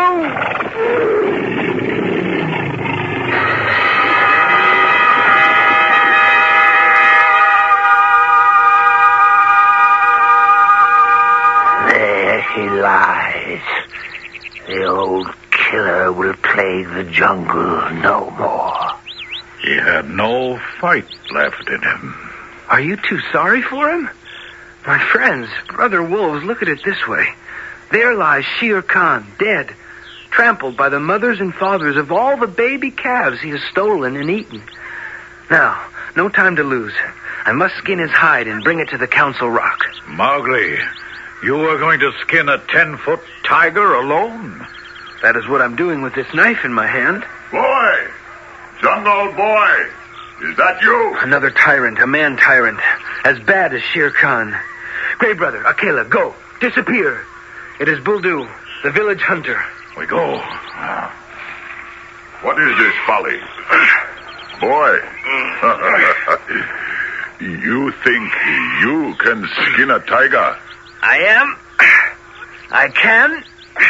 I know how. Indeed. And, how do you know how?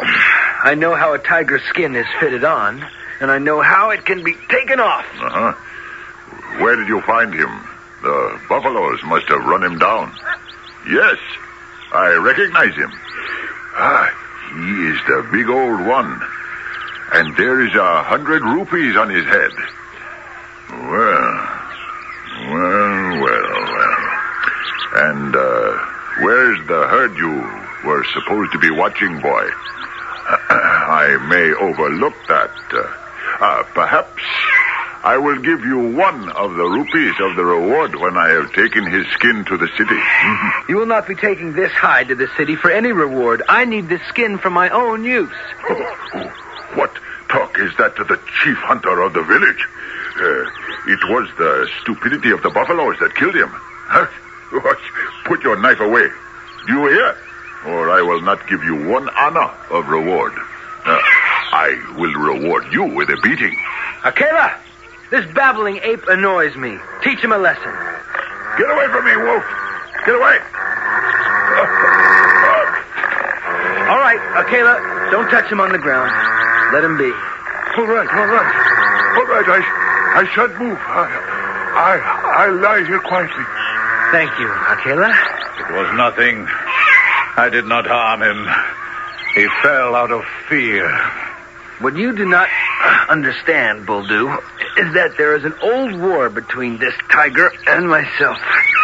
A very old war, which I have won. If I had been 10 years younger, I could have broken the neck of any wolf, but this is sorcery, witchery. A wolf who obeys the orders of a jungle devil boy. I cannot fight. Mowgli, you have powers man does not have. Spare me. Maharaja, great king, I didn't know you were anything but a beggar boy who had lived in the jungle. Herd boy. True, Buldu. We were never properly introduced. May I rise from the earth here and go away? Or will this wolf, your servant, tear me to pieces? Get up, White Hunter. Go, and peace be with you. Another time, remember, do not meddle with my game. Let him go, Akela. I wouldn't dirty my teeth on the old coward. Now, Akela, we must hide the skin and bring the buffaloes home. Help me herd them.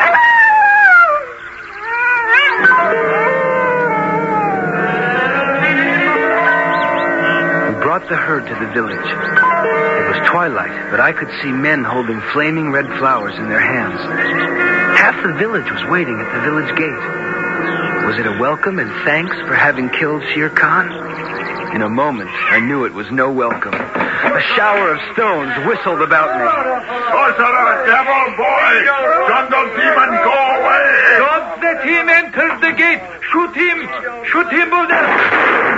You shot your own buffalo, Buldu. It is sorcery. The herd boy turned the bullet around and killed the buffalo. Jungle boy, go away. We do not want you in the village.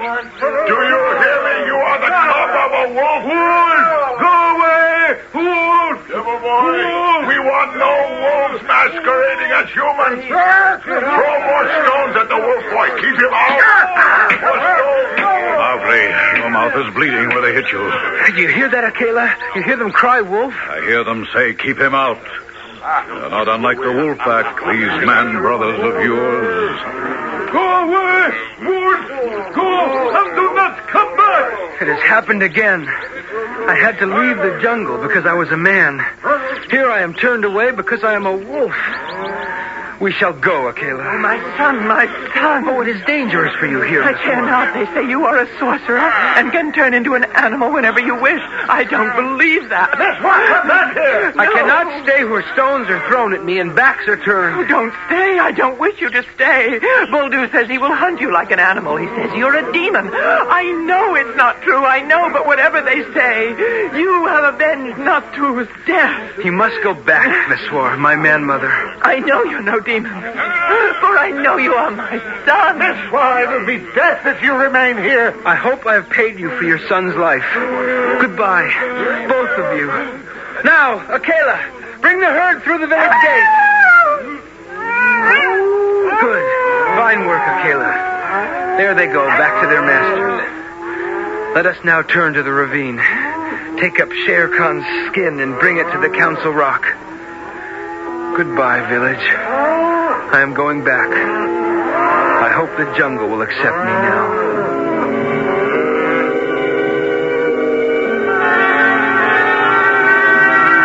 Mowgli was making good his promise to return to the Council Rock of the Animals and bring there the skin of the tiger they feared, the tiger who had been such an evil influence in the jungle.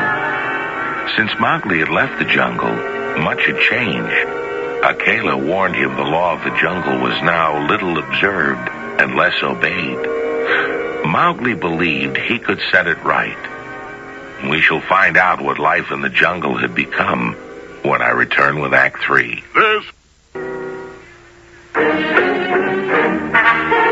General Mills Radio Adventure Theater will return shortly.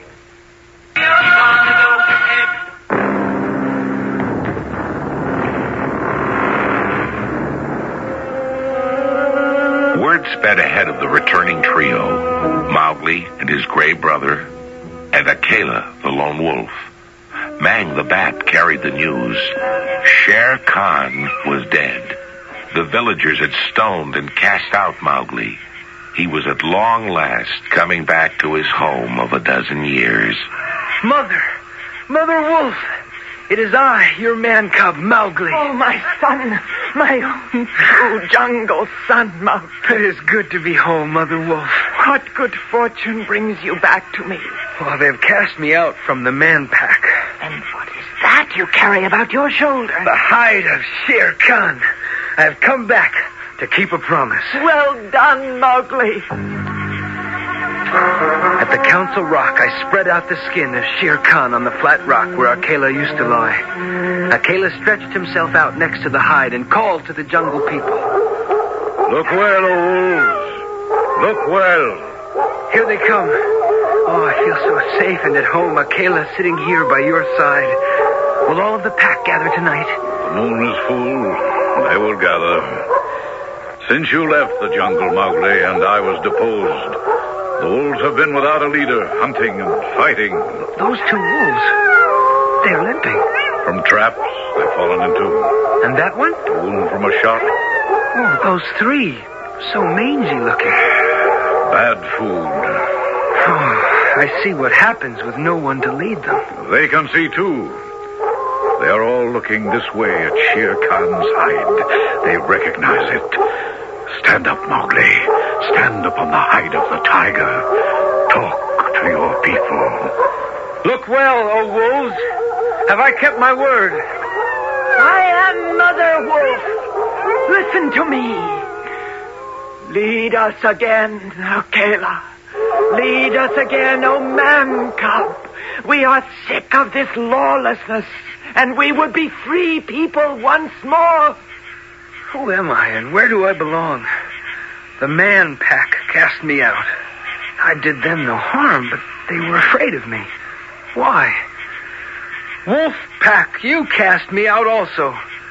The jungle is shut to me, and the village gates are shut. Why? I stand on the hide of Shere Khan, but my heart is heavy. My mouth is cut and wounded with the stones from the village. But my heart is light because I have come back home to the jungle. Why? I am two Mowglis. Look well, O Mowgli. Understand only that you have avenged your honor by bringing us the hide of Shere Khan. That is not enough. From today on, I will be neither of the man packs of the village or the packs of the green forest. I will hunt alone in the jungle. Look well, O wolves. Is that your wish?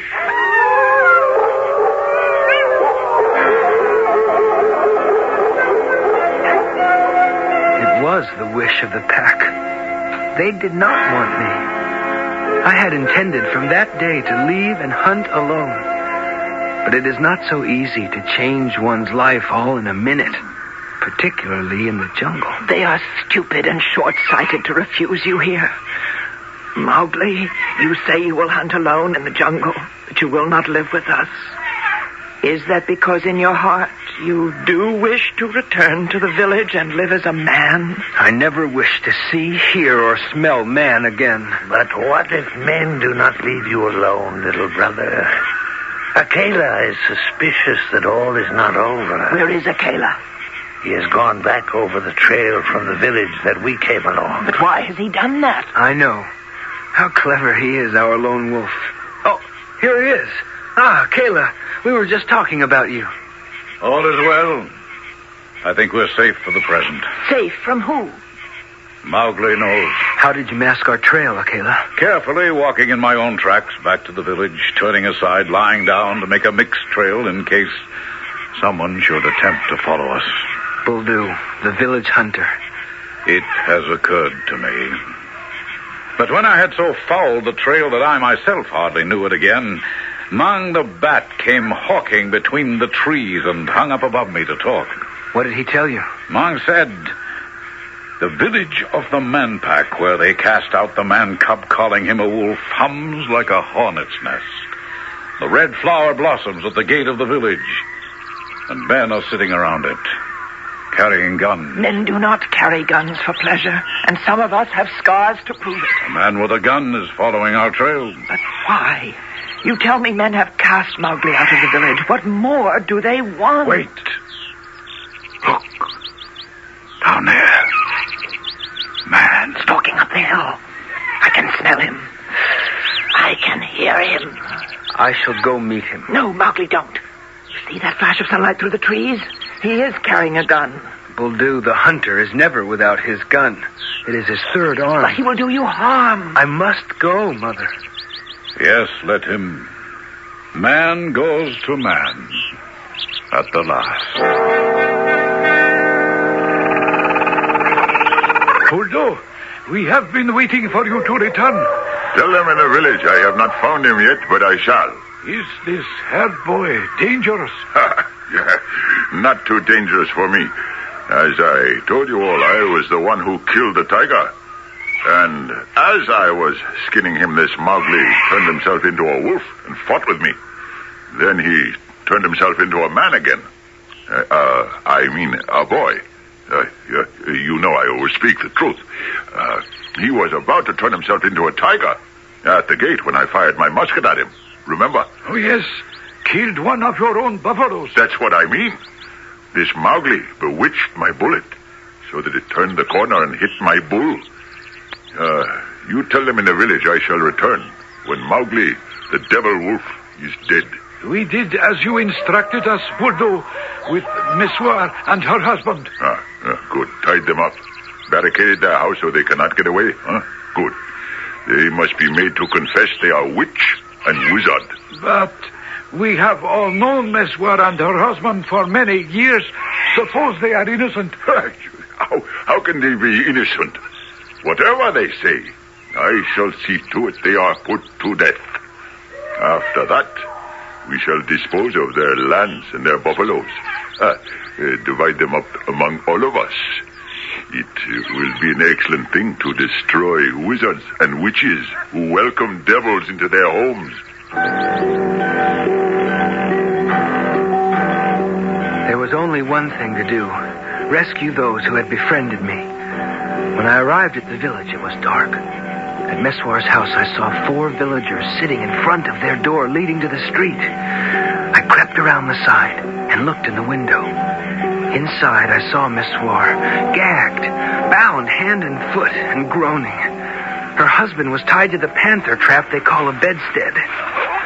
Shh, no, shh. Meswar, shh. I did not jump in the window and take the gag from your mouth so that you would cry and alarm the whole village. Oh, it hurts so, Mowgli. Don't move so that I can untie you. Untie my husband. They beat him, too. Just a moment. There. Oh, that must have hurt, roped like that to the bed. Thank you, Mowgli, my boy. They've all gone mad in the village. I knew he would come. I knew it.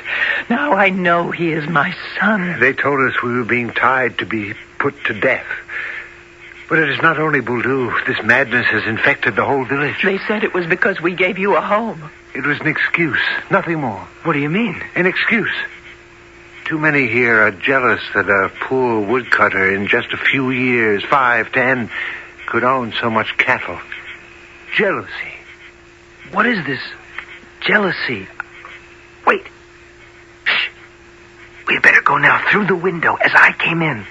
Baldu will return and the alarm will be given. All our possessions are in a little bundle.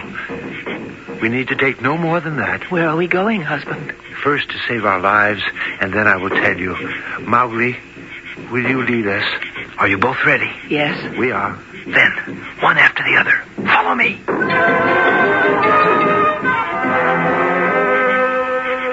Oh, Mowgli. I cannot walk a step further.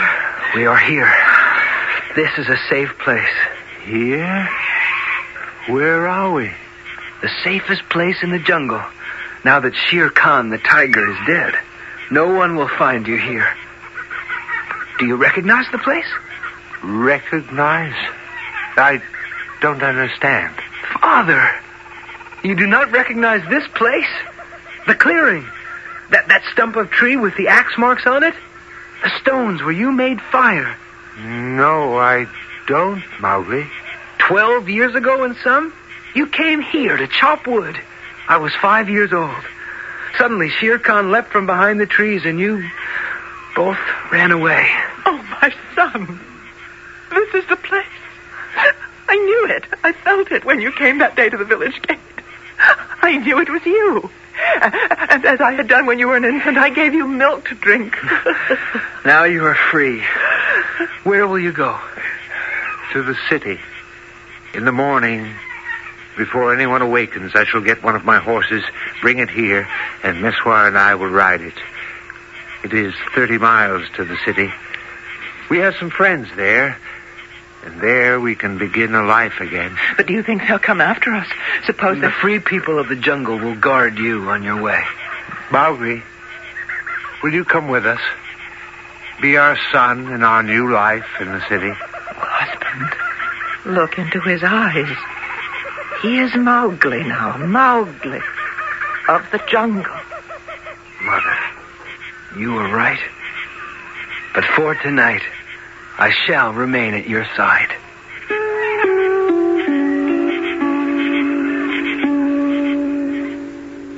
And so, our story has come full circle. A little boy of 5 called Natu escapes from a tiger in the jungle and lives. A dozen years later, his own mother and father escape from their village and are rescued by their own son. But their paths that crossed will not meet again. Mother and father returning to life of civilization, Mowgli to the jungle. I'll be back with a postscript to this remarkable adventure.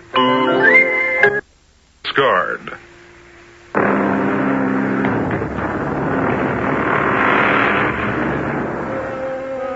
Rudyard Kipling created a world peopled with animals, a world of order and of law. As he tells us, here is the first and last verse of the Law of the Jungle. This is the law of the jungle, as old and as true as the sky. And the wolf that shall keep it may prosper, but the wolf that shall break it must die.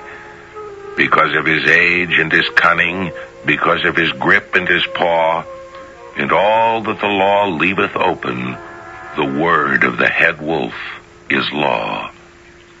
To which I might add this postscript. Kipling showed us all what a great deal we could learn from the animals. Am I right?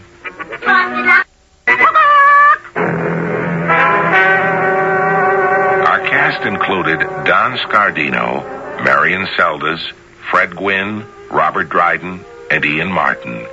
The entire production was under the direction of Hyman Brown. This is Tom Bosley inviting you to return to the General Mills Radio Adventure Theater for another exciting tale you can hear through the magic of radio. The General Mills Radio Adventure Theater is recommended by NEA, the National Education Association. Radio Adventure Theater.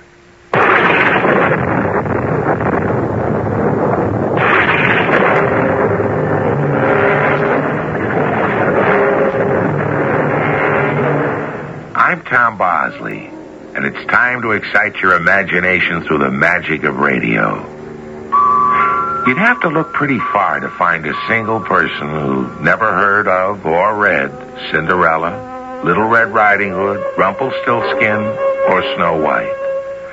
These are just some of the fantastic fairy tales by Wilhelm and Jacob Grimm. The brothers Grimm collected these stories, some of which are folklore, many of which are pure fantasy, and they've been loved to this day. One of the most amusing and lovable is the story of the valiant little tailor. Wait till you hear it come to life.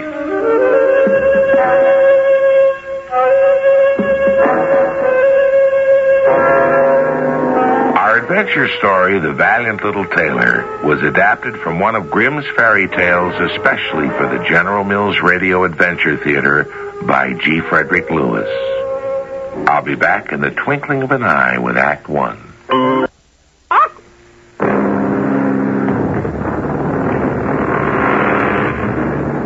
One fine day, one summer, it was morning if I remember rightly, in a little town where everybody knew everybody else, sitting on a table in a tailor shop was a tailor. He was not a tall tailor, he was a little tailor.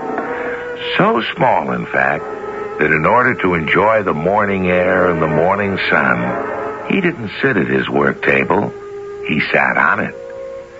So there he was, stitching away, when he happened to look out of his window, and there was a peasant woman coming down the street carrying a big, heavy basket, selling something. Jam for sale. Good jam.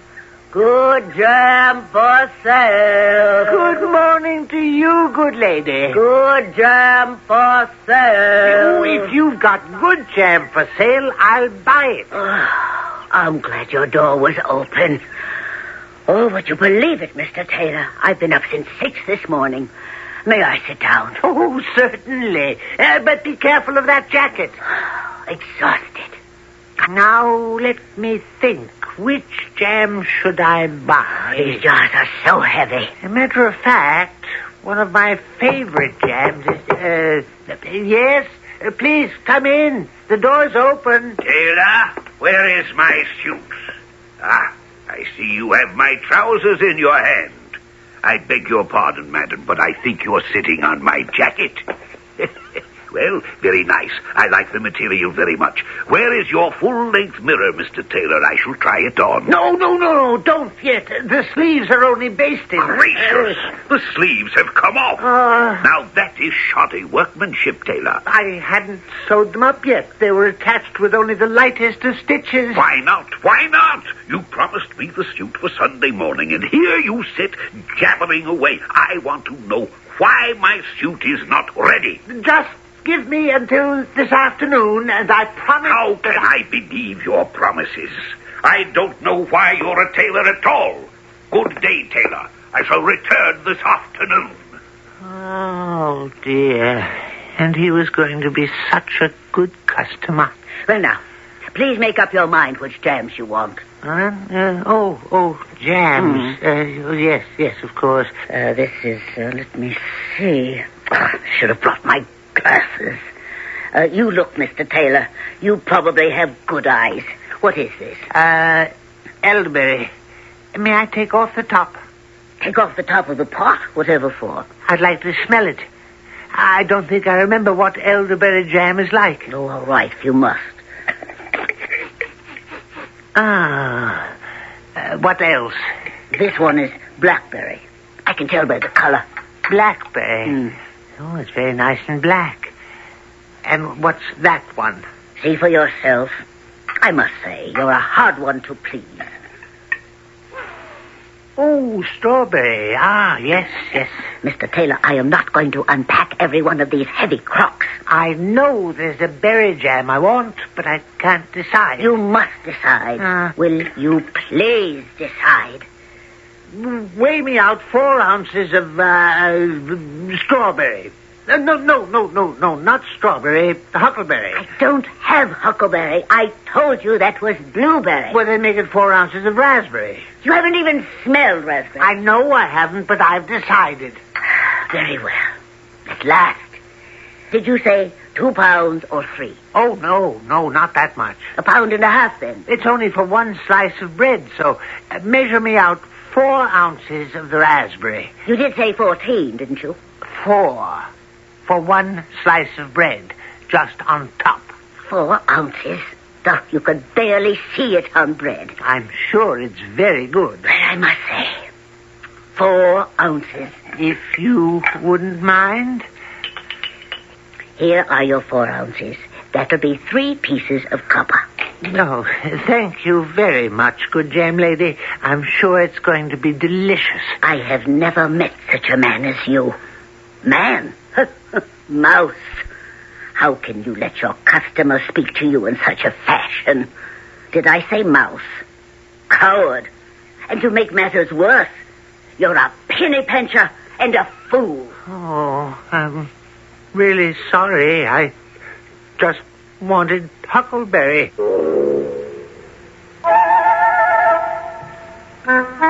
Am I really all those things everybody says about me? Indecisive, a mouse, a coward, a fool. Oh, doesn't matter. That jam smells delicious. Now, cut myself a slice of bread. Oh, that raspberry spread so nicely. And now I'll put it on a plate. And maybe just 1 bite to give me strength and courage while I finish this suit. You flies! Go away! How dare you gather on my bread and jam? Go away! Go away, I say! They're not going! Go away! They don't care. They think I'm cowardly and indecisive, too. Flies, you have made me very angry. I'll take a piece of material and... There! How do you like that? Nobody invited you to my bread and jam. You think I'm a mouse, a coward, a fool? Take that!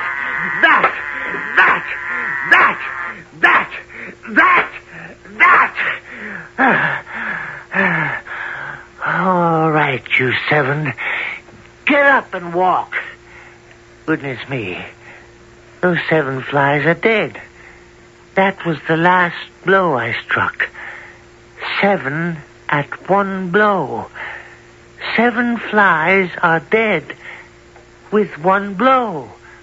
The whole town must hear of this.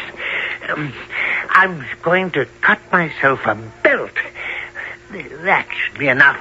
Now, to cut out the letters, spelling 7 at 1 blow, and to sew them on the belt.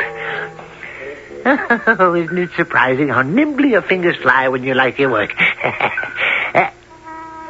Oh, my goodness. Oh, dear. I used the customer's sleeve. It's ruined. He's not the type to accept a sleeve with raspberry jam and dead flies on it. I better leave town straight away. Go forth into the world and seek my fortune. I ought to take something for emergency. I'm really not equipped for adventure. Nothing here but needles and threads. What's this? Cheese. Ooh, it's moldy and old. But who knows? I may be glad to have it. Now, one last look in the full-length mirror. Oh, that belt is beautiful. 7 at 1 blow. What will people think?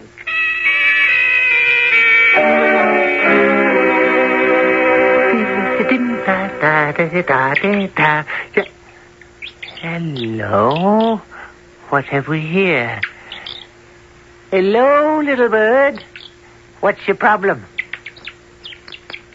Oh, you don't mean it. Oh, well, that is a shame. Entangled in a thicket, are we? Little bird, I'm a man of decision. I'll just reach in here between the thicket branches, and lo and behold, you're safe in my hand. You're quite welcome, I'm sure. If you would like to come along with me and don't mind sharing a pocket with an old moldy piece of cheese, I'd be happy to give you a lift. Ah, good. There. Comfortable in there? Now, mind you, don't eat all the cheese. Whatever in the world is that roaring, snoring sound? Oh! It's a giant! Asleep. Right in front of me in a clearing, on the highest point of the mountain. Good afternoon, giant. Who are you? Where are you? Right beside your foot, giant. So you are. What do you mean, sneaking up on me, little creature, disturbing me from my sleep? I'm terribly sorry, giant. It's such a beautiful day, I can't imagine why anyone would want to sleep it away. You must be a bad dream. I am no such thing. Giant, I'm on my way to seek my fortune. I want you to look beneath my coat when I unbutton it. Do you see what's written on that belt? 7 at 1 blow. Well, let's see how strong you are. See this stone? I close my finger about this stone and squeeze and squeeze and squeeze. It's your turn, little man. Squeeze water out of a stone if you can. Child's play. I squeeze a dozen rocks before breakfast every day of the week. What's that over there? What? Where? What? Well, I don't see anything. Where? Just take this gray old piece of cheese from my pocket. Oh, I thought I saw something. All right, my jolly fellow. You watch me now. I have this stone in my hand, and I squeeze and squeeze and I squeeze. And the water simply pours out. Very good. Surprising for a chap your size, but good. Well, now let's see how far you can throw. I'll give this stone a mighty toss, and it will fly high into the sky until it becomes a smack. There. Well thrown, giant. But give an ear. Listen. Your stone fell to the ground again. Well, I challenge you to equal that. Oh, look! There it is again. It is? What is? Where? What? Where? My pocket, little bird, and when I toss you, fly high into the sky and let me see you no more. Watch me. Oh, my. Where did your stone go? I saw it leave your hand and up it went, and it's disappeared. Say, that's quite a strong arm you've got there. Oh, it's nothing. Well, now that you're suitably impressed, my friend, why not journey along with me to seek your fortune? Well, I'd like to, but I've never been in the rest of the world. What have you got to lose? I think I'd better go home first and ask my daddy. And you see what can happen if you have an adventurous spirit? The valiant little Tailor has certainly become valiant since he left his hometown. But he's not out of the woods yet. There's danger ahead. We're going to meet this giant's daddy, an even bigger giant, and learn how our tiny hero escapes with his life when I return with Act 2. For your life. The General Mills Radio Adventure Theater will return shortly. On a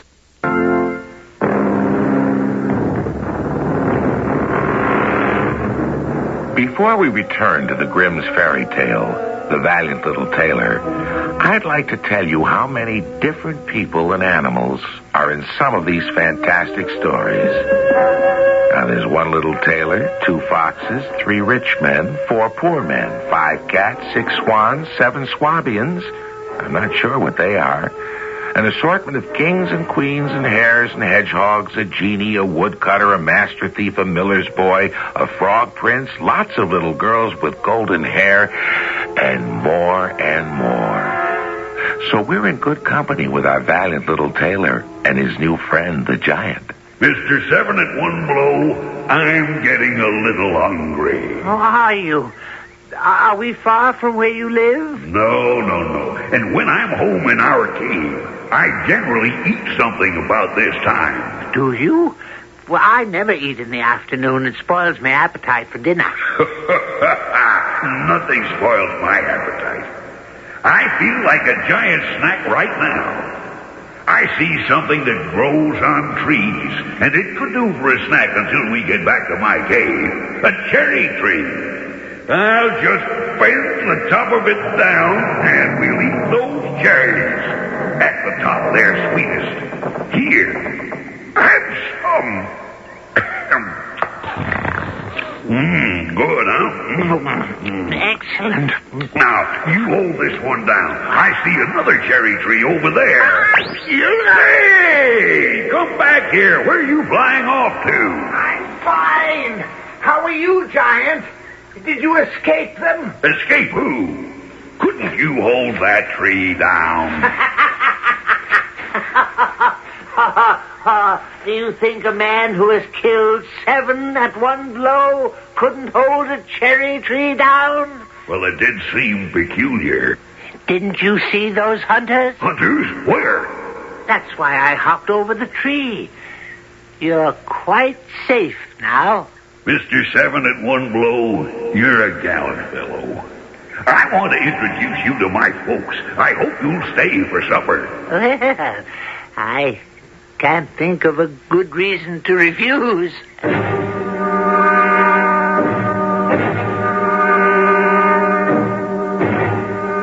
Here we are. It's the least drafty cave in the whole mountainside.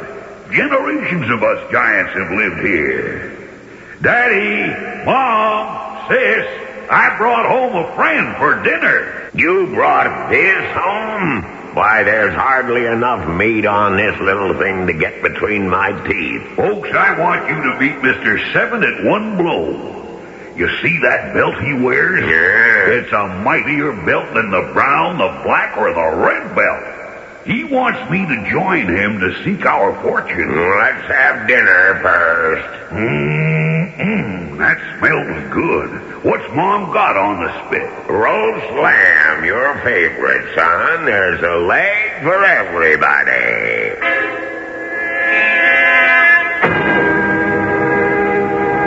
Mr. 7 at one blow, that bed over there by the fire is for you. Now you just lie down and stretch out and have yourself a good night's sleep. Oh, my goodness. That bed is as big as a barn door. I wouldn't know where to put my head. Just lie yourself down in the middle. That's the softest place. My bed's at the other end of the cave. Mom and Sis are asleep already. And tomorrow, Daddy says I can go with you to seek our fame and fortune. Oh, splendid. Sleep well. See you in the morning. I hope so.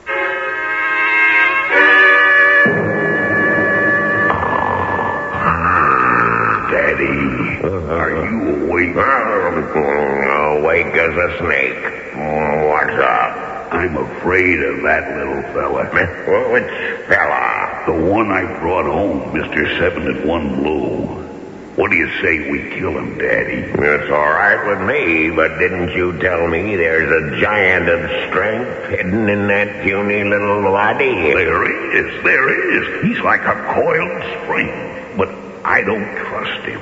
And I think we better kill him before he murders us in our beds. Good thinking, son. Come on, I've got my club.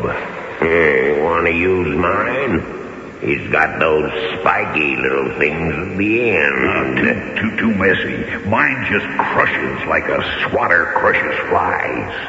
Shh. Here we are. I can't quite see him in the dark. Can you, Daddy? There's a little bump in the middle of the bed. Aim for that. Will do. Swing high now. Follow through. Keep your eye on the little bump in the bed. Splendid. Sensational. You went right through it. I'm pretty strong, ain't I, Daddy? Look what you did to that bed. But where's he? He's nowhere. Probably pulverized. Oh, you think so? Wow. Well, back for some shut-eye. You did a good job, son. Oh, I can't take all the credit, Daddy. You taught me everything I know. Son, you really made one big mess of this bed. Just toss everything out of the cave and we'll build a new one from scratch. Daddy. Yes? I think we did a bad thing getting rid of Mr. Seven at one blow. It was your idea, son. I'm overly afraid. What if I missed and I didn't kill him? I looked everywhere this morning for the teeniest trace. Not even a piece of the belt. I've never hit anyone that hard. A piece of what belt, son? Remember the belt that said 7 at one blow? Son, you worry too much. Well, what if I didn't kill him and he got away? And the 7 at one blow means he's killed 7 giants at one blow. And we're in deep trouble. You certainly are. Who's that? It's him! Where'd he come from? You certainly are in deep trouble, both of you. And if I ever catch either of you two giants, it will be the end. Understand? Oh, yeah. No. Oh, I'm sorry. I'm sorry. Please, don't. We'll be good. Yeah. Oh, help!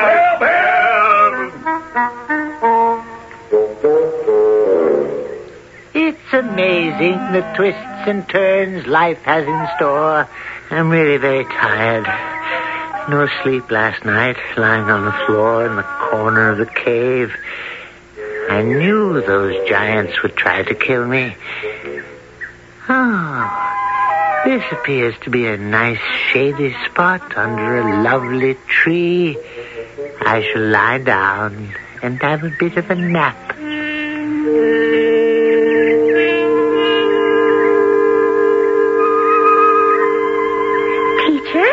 Can you see what I see lying down over there under that tree? There's a strange man there I've never seen before. He has the most curious white belt with something written on it. 7 at one blow. That's exactly what I thought it said. Oh, shh. Shh, we must not awaken him. I must run and tell my father, the king. We shall continue our Latin tomorrow.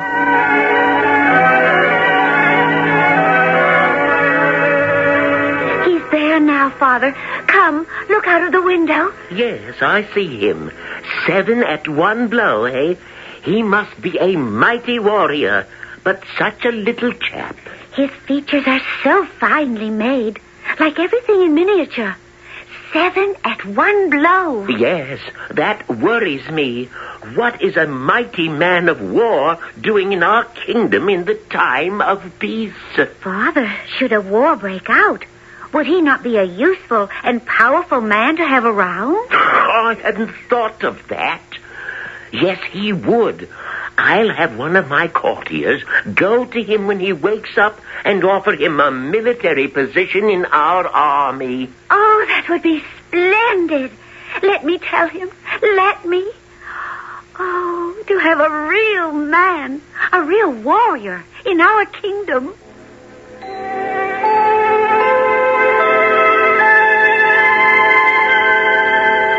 Father, this is Mr. Tailor. This is my father, the king. How do you do, Your Majesty? I understand you have disposed of 7 at one blow. You have been reading my credentials. Your daughter has been telling me there might be a job for me here in the kingdom. Actually, it was her suggestion. Fortunately, at the present time, we have no enemies.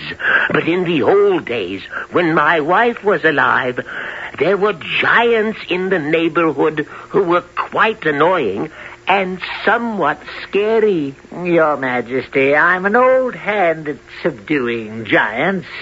They're all cut from the same cloth, noisy beasts, and I'd be happy to get rid of them for you. Shall we call it definite then, Mr. Tailor? Please, call me 7.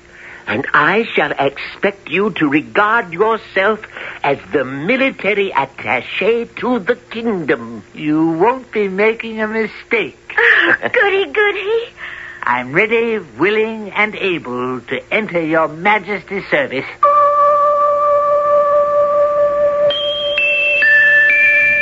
Our valiant little tailor may be getting into deeper water than he bargained for. On the other hand, it does show you how completely life can change for you if you just gather your dreams about you and go forth into the world to seek your fame and fortune. Let's see how famous and fortunate our valiant tailor gets to be when I return with Act 3.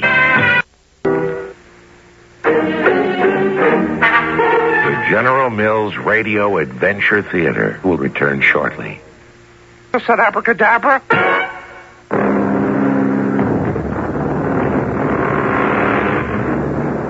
All set to find out more of the valiant little tailor's adventures? Oh, a moment ago I said how you could make a change in yourself if you gathered your dreams about you. Well, that is what our little tailor has done. His dreams were the dreams of courage, that indeed he could lay low 7 at one blow. Here we are back at the castle, the king's chamber.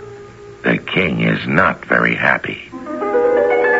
I have made a big mistake. I should never have permitted my daughter to talk me into hiring Mr. 7 at one blow. The guards are not happy. The soldiers are angry. Everyone is jealous that such an able warrior should be in my employ. Yet what can I do now? I can't very well fire him. He might even kill me and place himself on the throne. Well, I have devised a plan. Come in, 7, old boy. You sent for me, Your Majesty? I did indeed. I have a problem, and I believe you are the only one in my entire kingdom to whom I could entrust it. You may remember I spoke of the 2 giants who have plagued our kingdom. If you could get rid of those giants once and for all, I will give you my only daughter to be your wife. Oh, well, that's a handsome offer. Beautiful, in fact. Where do these giants live? I shall send with you the king's 100 horsemen. They know the territory. Well, I'll take them as a guide, but I shan't need them to subdue the giants. He who slays 7 at one blow need not fear 2. Oh, it was 7 giants you killed at one blow? So they say, Your Majesty. So they say. Oh. I wish you well, and look forward to your return.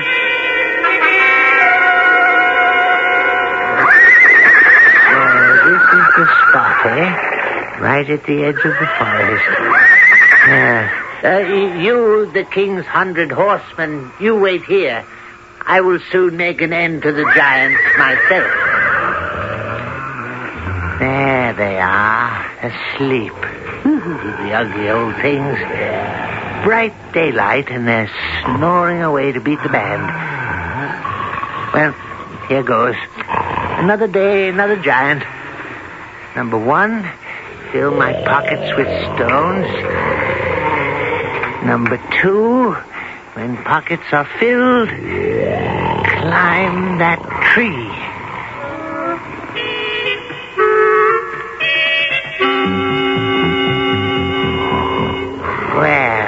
I am, up a tree as high up as I dare. Ready, aim, fire. Hey! What are you hitting me for? You're dreaming. I didn't hit you. I was dreaming? Well, possibly. Sorry. Now to score a bullseye on the other giant. I'll throw down a handful of stones this time. Now, cut that out. Cut what out? Why are you throwing stones at me? I'm not throwing anything. You're the one who's dreaming now. Don't tell me I dream. I never dream. No, all right, you asked for it. Now you're in for it. You take that. Sure, I'm going to beat you up. Ow! Here, take that. Will you look at those stupids, throwing boulders, tearing down trees, clubbing one another, dashing each other's brains out, and...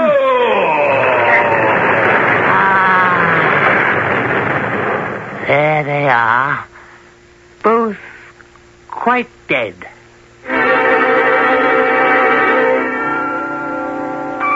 Your Majesty, mission accomplished.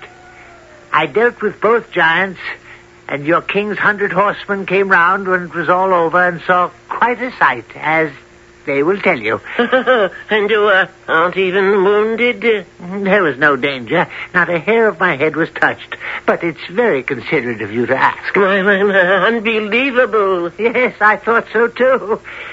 Well, I suppose there's nothing left for me to do but claim my beautiful prize and half the kingdom. Mr. Seven at one blow. Before I give you my daughter, I have just had a thought that perhaps there should be a next time. You mean perform another exploit before I marry the princess? Oh, shall we say, just one more mighty deed. Why not? That's the spirit. Tell you what I have in mind. There's a unicorn who runs around doing a lot of damage. You must capture it. What kind of damage? He eats all the artichokes in the royal vegetable garden.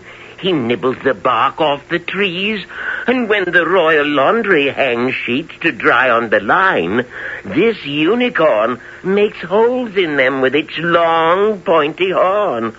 Oh, dear, he's a terrible nuisance, and I want him captured. It shall be done, Your Majesty. As we say, a stitch in time saves 9. Who says that?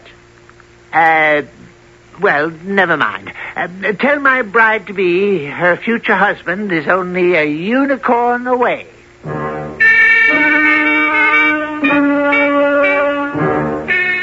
All you guards who have accompanied me, you need not hang around. Unicorn catching is something I always do strictly alone. Hand me that rope. Thank you. And that axe. And that stick. And that great big artichoke. You may wait here if you like. I shall return. This is a good spot behind this tree. Now place the artichoke on the end of the long stick. Hold it out. There. And wait. Here comes the unicorn. Ooh, he spotted the artichoke. Now, duck behind this tree.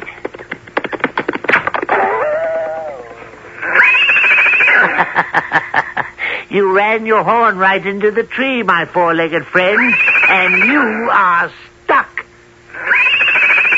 Stop struggling. Your stealing days are over. I tell you what. Once I've got this rope around your neck and released your horn from the tree, I'll let you have this artichoke as a treat. Okay? I don't want you to get stuck twice.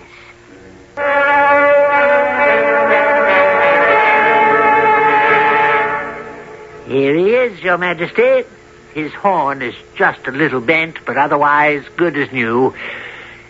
Hello, Princess dear. Hello, Seven. The unicorn looks very tame. I don't know what all the fuss was about. He must have been easy to catch. I can't say he was difficult. Well, dear daughter, I'm afraid that's torn it. Torn it? Oh, I'd be happy to mend it. What? Oh, nothing. Nothing at all. My past. Mr. Seven at one blow. Tomorrow, I shall make a public proclamation that you have won half of my kingdom and the hand of my only daughter. The wedding will take place 1 week from today. Well, now, I have lots to do. I better put my head together with the royal tailor and see what coronation robes we can come up with. Oh, hold still, Your Majesty. There. What is it? What did you find on me? A thread. You know what they say? If you have a thread on you, you're going to a wedding.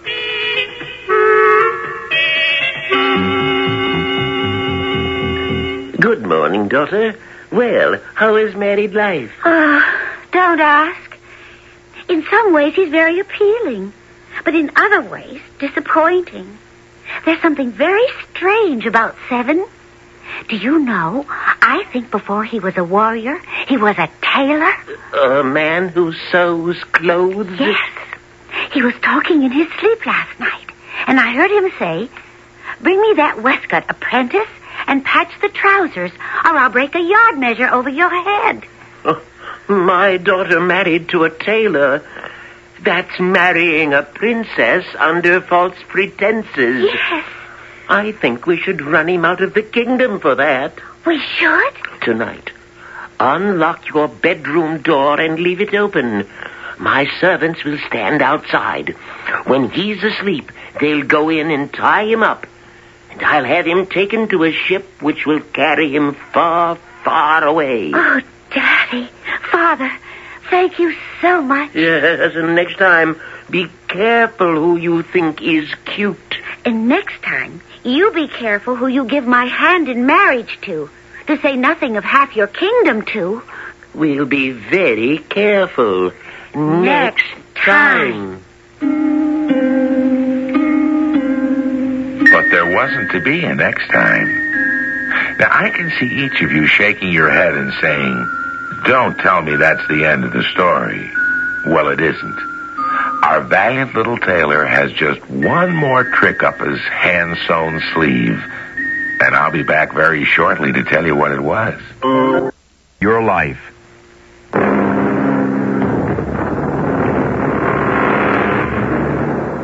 Our valiant little tailor had one true real friend at court, and that was, you guessed it, the royal tailor, who had overheard the king's plot. And that night, our hero pretended to talk in his sleep, and when his wife, the princess, unlocked the bedroom door, he said in a loud voice, "Apprentice, bring me the waistcoat. I have slain 7 at one blow, killed 2 giants, and caught a unicorn and a wild boar. Should I be afraid of those who are standing outside my chamber door?" Well, believe me, hearing that, the servants ran. Time passed, and it all turned out well. The valiant little tailor taught his wife what fun it was to sew, and gradually it became love at second sight. Once the princess realized who made the pants in the family, they lived happily ever after.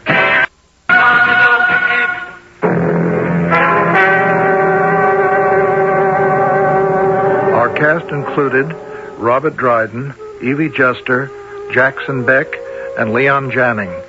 The entire production was under the direction of Hyman Brown. This is Tom Bosley inviting you to return to the General Mills Radio Adventure Theater for another exciting tale you can hear through the magic of radio. The General Mills Radio Adventure Theater is recommended by NEA, the National Education Association.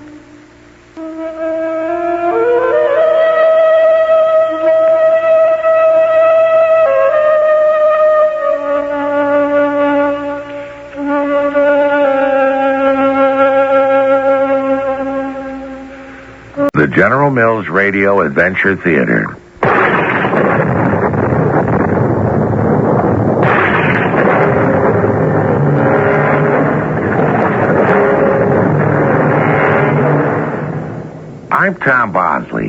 And it's time again to enter the wonderful world of your imagination through the magic of radio.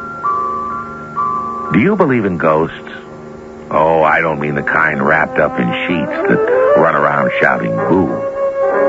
Nobody believes in the spooks we conjure up on Halloween. But sometimes things happen that are so strange we don't know what to believe. The sort of thing that takes place in dreams when we see and hear things that aren't really there. Or are they? Our adventure story, A Different Ghost Town, was written especially for the General Mills Radio Adventure Theater by Elizabeth Pennell. I'll be back shortly with Act One.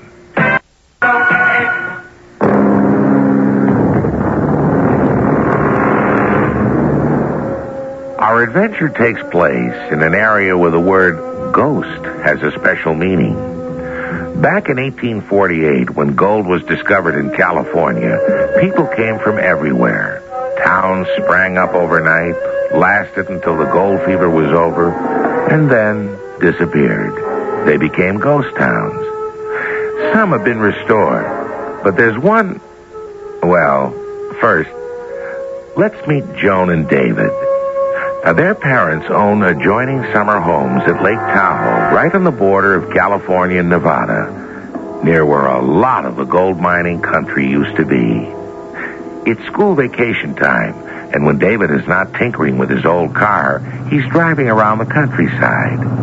This warm summer morning, Joan is with him. I could have sworn, Joan, that when I was up on that hillside before, I could see the remains of an old town. Didn't you take some pictures, David? Sure. And I found out that there had been an old mining town called Discovery.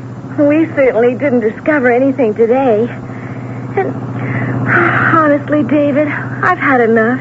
I hope you're heading home. Sure thing. It's much too warm for any more exploring. I'm all for getting back to the lake for a swim. Beautiful idea. Uh-oh.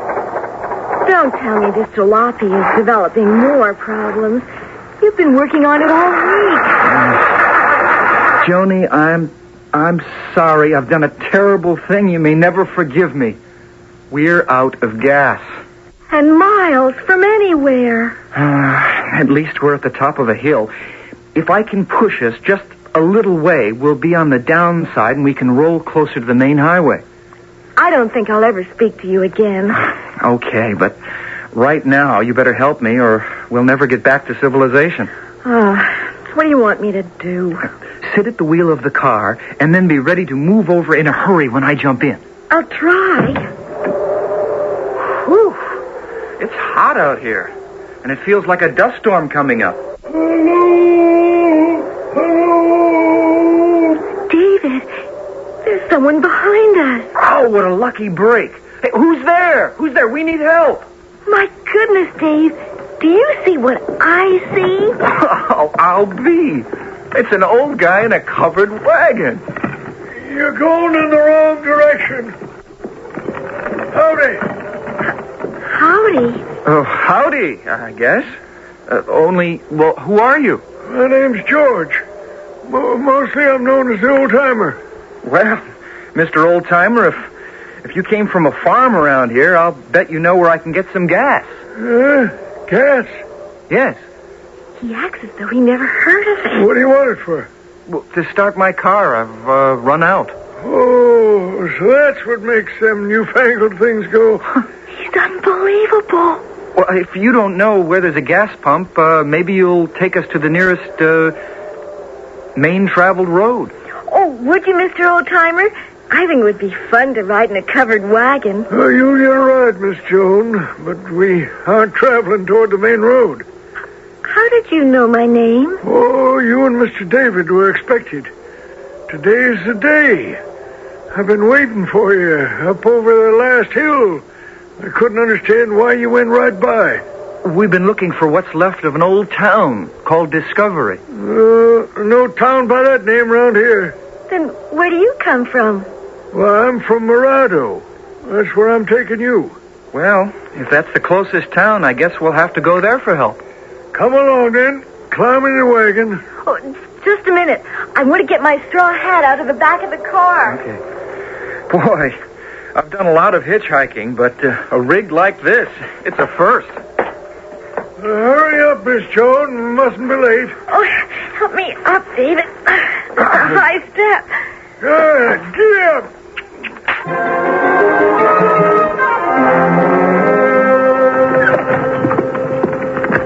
Mr. Oldtimer, level with us, will you?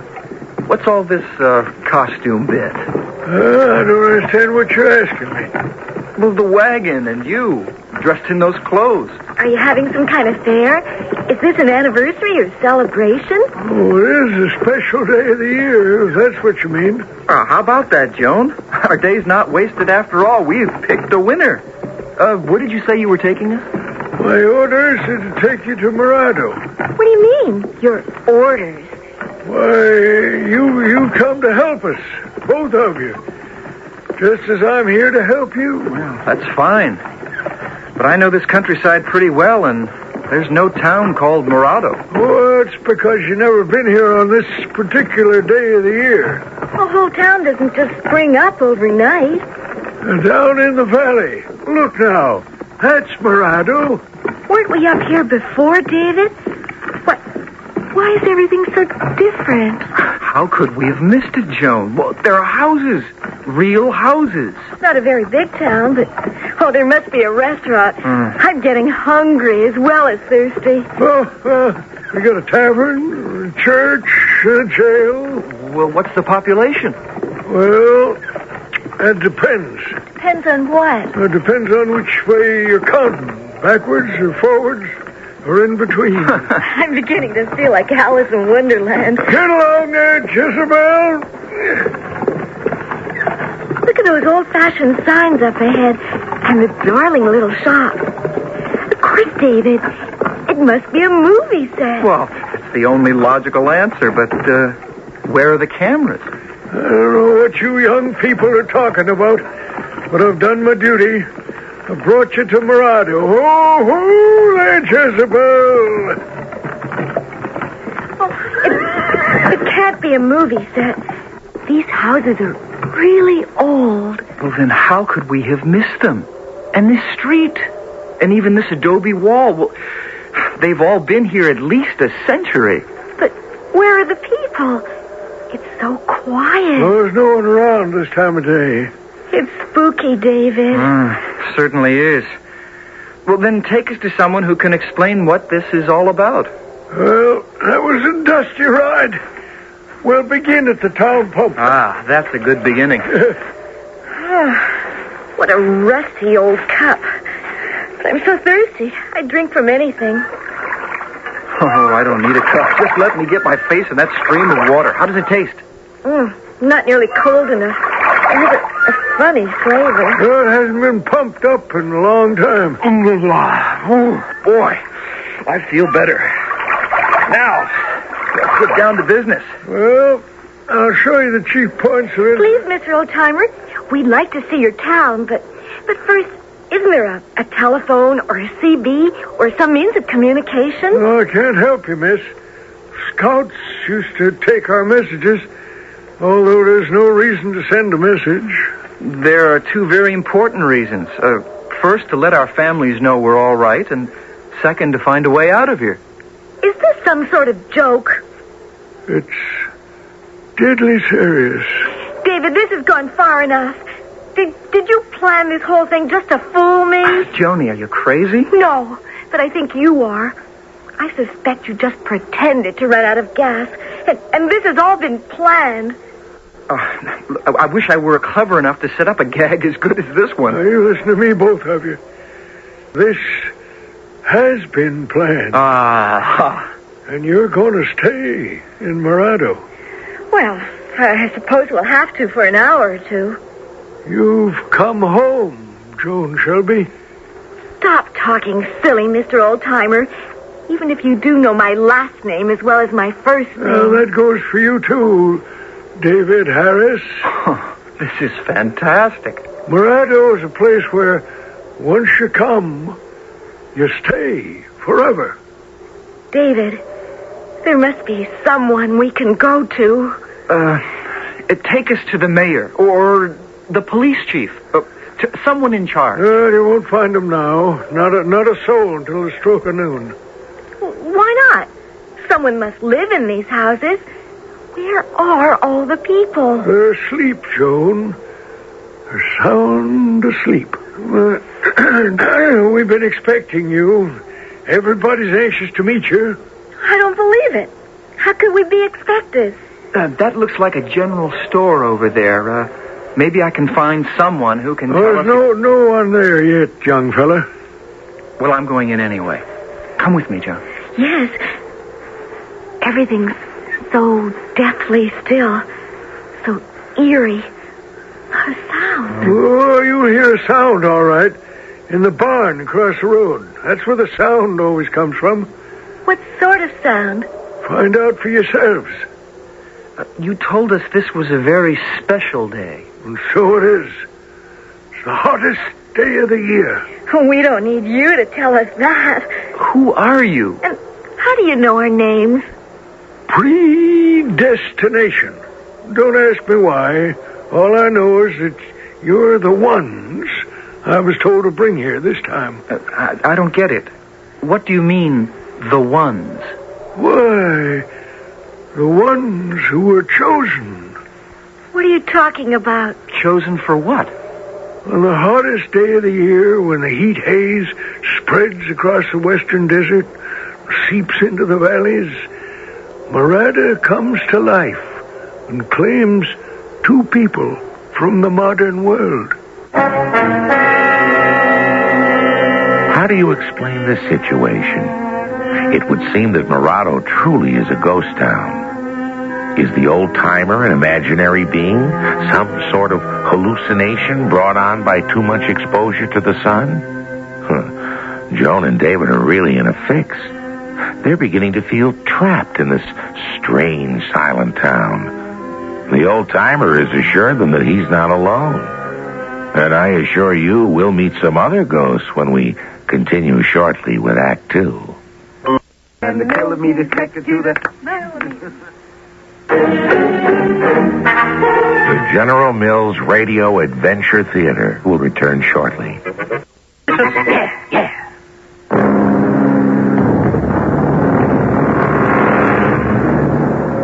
Two young people on vacation are stranded on a lonely road when their car runs out of gas. They're picked up by an old man driving a covered wagon who somehow knows their names. And he takes them to the deserted town of Morado. In vain, they ask him the way to a gas station or telephone. Joan and David are curious about their surroundings, but I think you can understand why they're also becoming a little frightened. Come along now. I'll show you to your quarters. I think you said your name is George? Exactly so. Well, the time has come to talk seriously, George. Man to man. Oh, there's plenty of time for that. So, let's look around the tavern.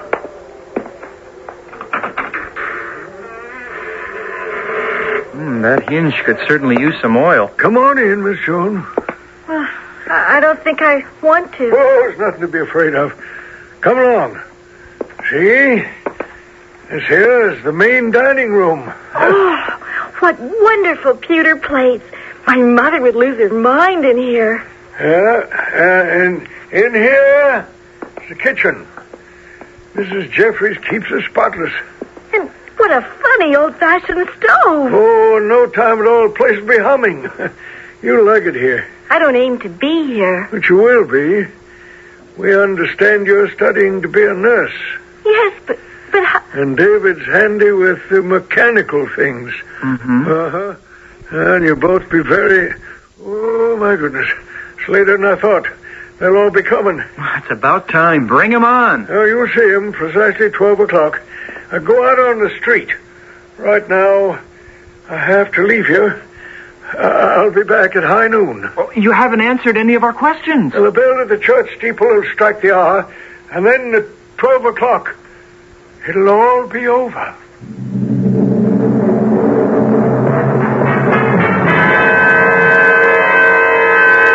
I'm frightened, David. What time is it? My watch says 3 minutes to 12. Thank goodness we don't have long to wait. I wonder where all these so-called people are hiding. Let's walk up to the top of the hill and see if they're coming. Listen, David. Don't you hear it? Hear what? A baby crying. The sound is coming from that barn. Come on. That means someone else must be there. Someone we can talk to. This barn door is stuck tight. Bang on it. Someone will let us in. Hello? Hello in there. Please, let us in. If they've left that child alone, we'll have to force our way in. Here, help me open the door. It's very heavy, but if we both pull hard... I don't think this one's been used in years. Pull harder.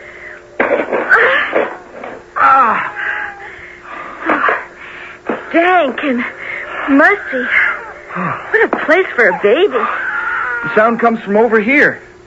No. The sound is over there. Well, it's right here. Right here in this corn crib. No. On this bale of hay in the corner. Well, you're right. But Joan... I know. There is no baby. Oh, this is ridiculous. Somebody has wired this place for sound. I mean, that old-timer may be a good actor, but he can't fool me much longer. Then please, David, pull out the wires. I can't stand that frightful sound. The speakers must be over here. No, over here. David, you did it. Thank goodness. I didn't touch a thing. The crying just stopped, all by itself. And now I hear something else. Off in the distance. It's the clock in the church steeple. It's starting to strike 12. Now perhaps we'll learn what this is all about. 5, 6. I'm so scared. But this is exciting. Oh, let's go back into town. Look, David. Out on the road. Hooray! People. Hooray! Those 2 men in the field. Let's talk to them. Well, there's something wrong with them.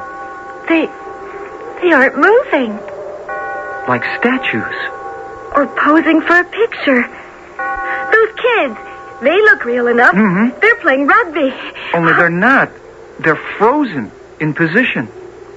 That's it. 12 o'clock. And look, 12 is the magic number.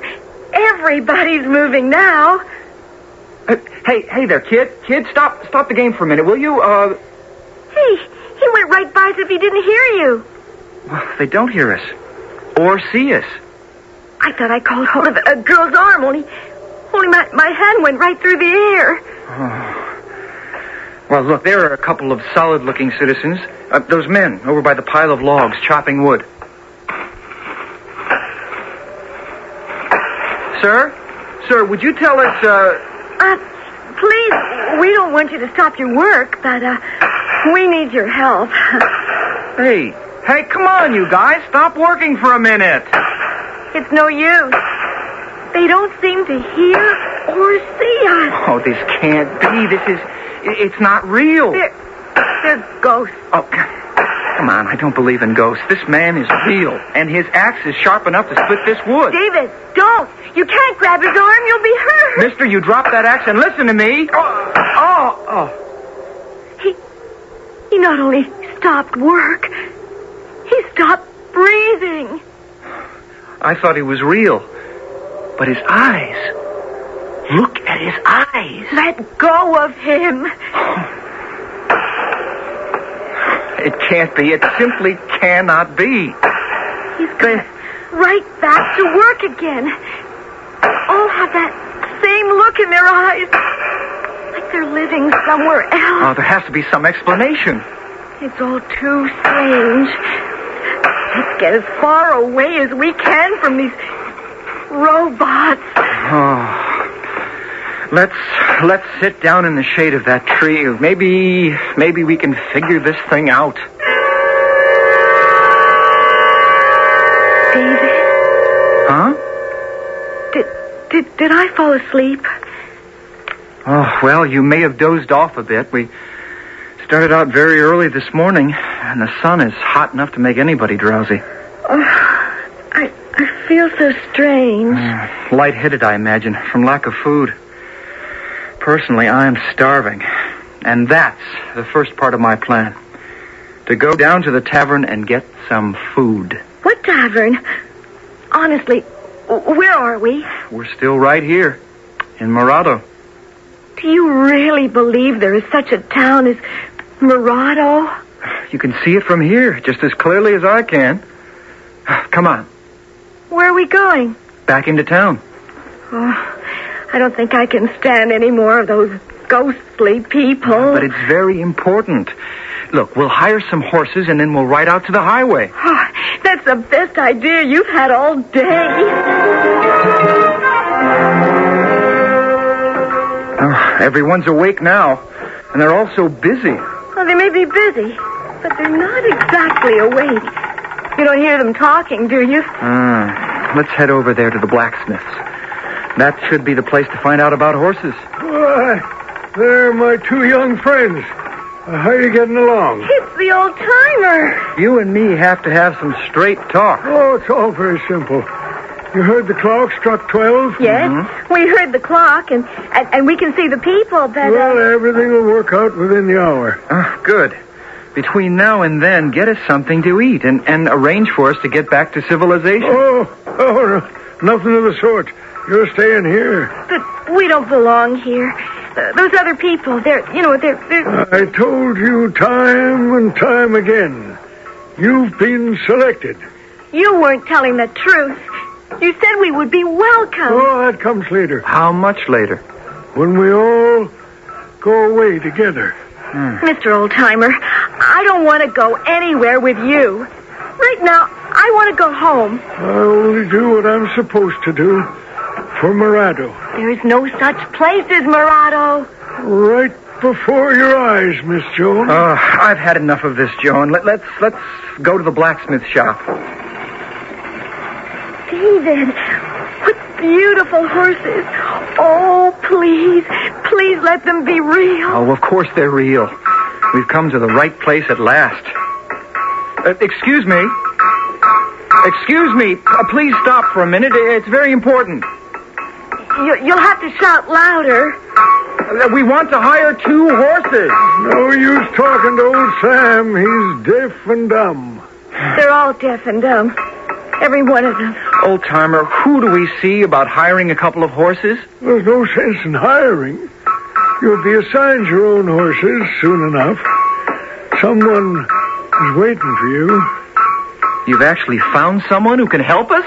Come on along now. We're going back to the tavern. That sign in front of the tavern is new. It wasn't there before. Oh, people have been working. Right this way through the swinging door. What a difference. It's been completely cleaned up. And it's so crowded. Mrs. Jeffries? Where's Mrs. Jeffries? Right here. Welcome back, old timer. Good to see you. Happy to be back, Marianne. Well, did you bring them? Oh, of course I did. They're right here. David, she's talking about us. At least she can talk. The girl. What's she like? Oh, it's a pretty little thing. I'm standing right here. Why can't she see me? And the boy? A fine, strapping youth. I'm so glad they come. I've been aching for the girl. Oh, how nice it'll be to have a daughter in the house and a helper in the dining room. What's her name? My name is Joan. And please, talk to me. Not about me. Well, old timer, I've got lots to do and not much time. I must get back to the kitchen. Oh, David, she's just like all the others. She can't see us or hear us. What are we going to do?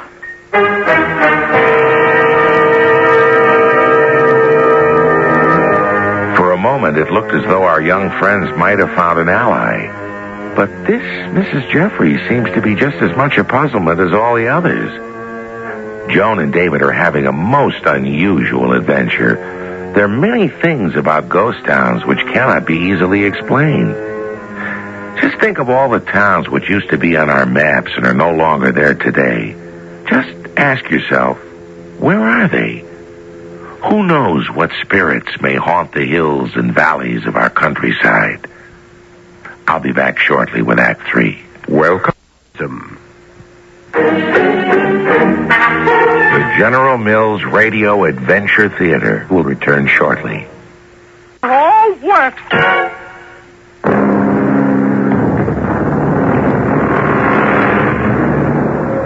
This town of Morado grows stranger by the moment. At first, the streets were deserted. Then at precisely 12 o'clock, the place came to life. At least in a way it did. People appeared, all of them seeming to have an occupation or destination. But our adventurers, Joan and David, find it quite impossible to communicate. Their escort, the old-timer, is the only one with whom they can have any conversation. Why didn't that lady back in the tavern answer me? Oh, there's no use talking to anyone at this stage. They can't hear you. She didn't have any trouble hearing what you said. Well, no, that's different. And why wouldn't you let us have something to eat? It's not 1 o'clock yet. We're starved. You see, we got up before 6, and but that was in the other world. You won't be hungry any longer when the clock strikes 1. Come along now. We're due at the schoolhouse. Hey, that looks normal enough. A bunch of kids playing ball. That's right. David, this will be one of your posts. Oh, old-timer, I'm tired of your jokes. Oh, I'm not joking. Listen to me, boys. I brought you your new coach. Hey, what's that kid think he's doing? Which one, David? It's the little guy at the plate. He doesn't know the first thing about holding a bat. Why don't you show him? Well, I will. Hey, listen, you rookie. Stop it, David. You're not their coach yet. But you will be. Old-timer? Hello? Hello, Miss Marston. How's the school going? Oh, fine. Have you brought the young people who were promised? Yes, indeed. Here we go again. And the boy will take over all outdoor sports right away? Oh, absolutely. Oh, I believe you said the girl is interested in becoming a nurse? Yeah, so I understand. Oh, fine. Because I'm counting on her to help out with our first aid course. Oh, when the time comes, you can introduce them both to our program. Oh, well, school's over for the day. 1 o'clock is approaching, and I must get to my station. Well, you are leaving the new recruits in my care. Oh, you'll find them right here. I'll be in the classroom, correcting papers. Are we supposed to hear that? So we follow her inside? Well, let's not. Let's just stay right here. Oh, that's all we need. One of those sudden mountain storms. Now we'll have to go into the schoolhouse. Yeah, well, come on, then. I'm going right up to her desk and demand that she look at us and talk to us. We've tried that before. I even remember her name. Miss Marston. That's what the old-timer called her. Miss Marston. Well, I'll be. What is it, Dave? Look what she's taking out of that drawer. Oh, nothing but a ballpoint pen. That's what I mean. Think about it. Well, I don't see anything unusual about a bob. Of course there is. If Morado is a town that goes back to the 1840s... Oh, of course. Where did she ever get a pen like that? Uh-huh. And she's not like any of the others. She doesn't look any different to me. Her eyes, Joan. I'll swear that she can see us. Miss Marston? Please, Miss Marston. I'm Joan, and this is David. You were talking to the old-timer about us. See? She nodded her head. Say something to us. Say that you see us. That you understand what I'm saying. Where did you get that pen, Miss Marston? Is it yours? Oh, she nodded her head. And she's writing us a message. You are in danger. Terrible danger. Oh, I know it. I know it. But what can we do? Oh, she's writing more. What does it say? Get away from here. We want to, Miss Marston. We want to. But how? Run, she says. Go as far away. As fast as you can. Oh, I believe her, David. We better do what she says. Oh, just a minute. Miss Marston, if that pen came from Oh, my poor young people. I'm desperately sorry, but it's too late. You can talk. We can all talk now. It's 1:00, and everyone's on their way to the town hall. Then we'd better join them. Do you really want to stay in Mirado? We want to get back to Lake Tahoe. Only I need gasoline for my car. Lake Tahoe, gasoline, car. I won't let them take you. Oh, then help us. Please help us, Miss Marston. You must do exactly as I say. It may not yet be too late. We're listening. Don't go near the town hall. We thought we could get horses there. And I'd like to talk to the mayor. No, believe me. Then what should we do? Go to that barn. Up on the hill? Go there and find the stall with a big bale of hay. That's where we heard the baby crying. Uh-huh. Get down on the floor behind that bale of hay, and I pray they'll pass you by. Who is this they? Why do we have to hide? Ask no more questions. Just go at once. Well, why don't you come with us? Oh, how I wish I could. Here, take this pen. It brings back too many memories. Can't we stay here till the storm blows over? Not a moment to lose. Even now it may be too late. Oh, run for your lives!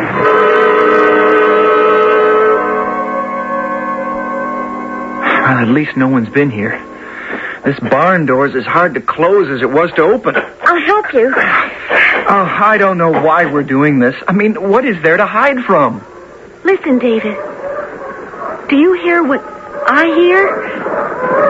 Well, it sounds like an Indian celebration. I bet we're missing all the fun. I smell smoke, too. Look, David. The village is on fire. Oh, I'm glad the wind is blowing in the other direction. David! Come over in this stall and hide. The Indians are much closer. Oh, well, this is no celebration. They're on the warpath, and they mean business.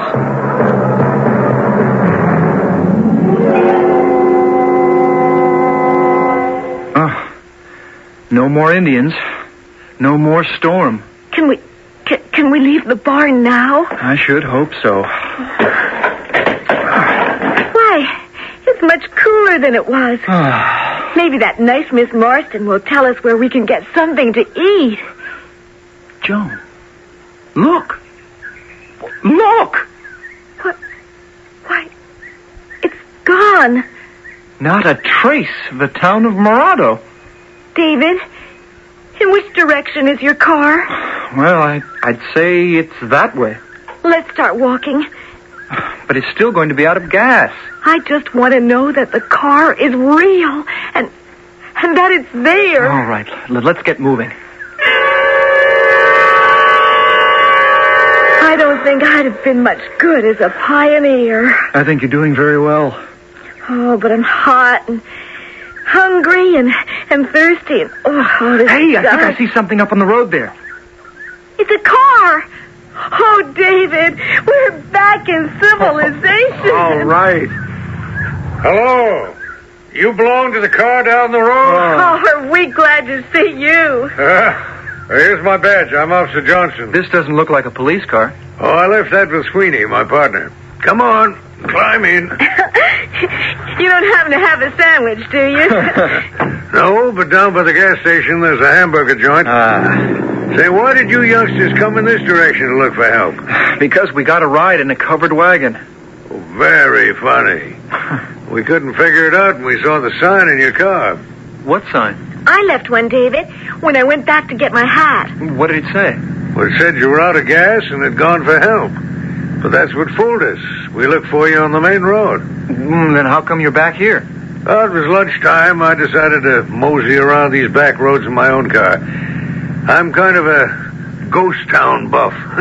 Ever been to the town of Discovery? Oh, I've been looking for it for a long time. So have I. And that's where we were heading today, but we never made it. Oh, we got somewhere all right, but, well, it was a different ghost town. Yeah? What one? Did you ever hear of Mirado? Say, you've been reading the same books I have. You know about that legend? What legend? Well, the whole town disappeared back in about 1849. That's what you think. Well, that's what the book says, and I can quote it. It says that back in August of that year, A band of bloodthirsty Indians swooped into the little town of Morado and killed all but one of its inhabitants. All but one? Who was left? The lone survivor was a baby boy who was found asleep in a horse stall in the barn. Afterwards, someone rescued him when they heard him crying. What year was this? Well, I think it was Gold Rush year, 1849. But there's more to the story. Oh, go on. Well, only this is the part I don't believe. Tell us anyway. Well, you see, it's just a legend, like I said, but once a year, the residents of Morado come back to haunt the place. What do you think of that? It's true. Today's the day. Hey, you put me on. But honestly, we've seen the ghosts. One of them gave me this pen. A ballpoint? Oh, now I know you're joking.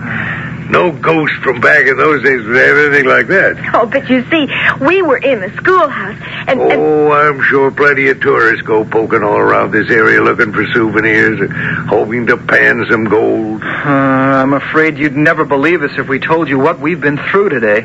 Well, I'd sure like to find some evidence that there was a town up over that hill. Look, if you really want to know, why don't you come... The gasoline station and the hamburger stand are just up ahead. Oh, we're very grateful for the ride. I hope there's a telephone. Well, me and Sweeney usually travel that big main highway. It's straight and flat, and you might think it's rather boring. But back about 4 years ago, we found an empty car out there. Well, didn't you find out who it belonged to? Oh, we found out that all right, but we never did find the people who'd been riding in it. A hot day, just like today. There was a big dust storm. Looked like smoke coming up behind that hill. Who are the occupants of that car, Mr. Johnson? 2 ladies. Do you know their names? I don't remember now. I think one was a Mrs. Jeffries or something like that. She was a housewife who left a husband and a son and a daughter. And the other? Oh, she was a school teacher. Named Miss Marston? Why, yeah, that's the name. You read about them, did you? Never mind.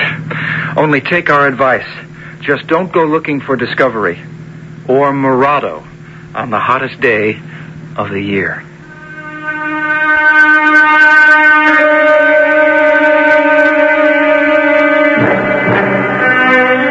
If you're fond of ghost town stories, you won't settle for a mirage caused by heat haze. That may be what some people say when Joan and David tell of their strange adventure. But our young friends know how lucky they were to return with a story to tell. If they hadn't had help in making an escape just in time, their disappearance would have been as mysterious as that of the 2 ladies, who never did come home.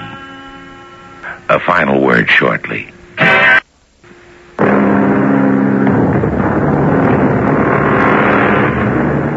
If you go looking for a ghost town, try not to find Morado.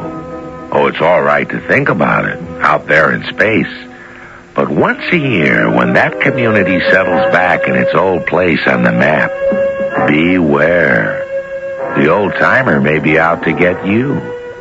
And if they catch you in Morado, it is said that you'll be there forever. Just remember, the barn's the only safe place to hide. But better still, stay home on the hottest day of the year and keep cool.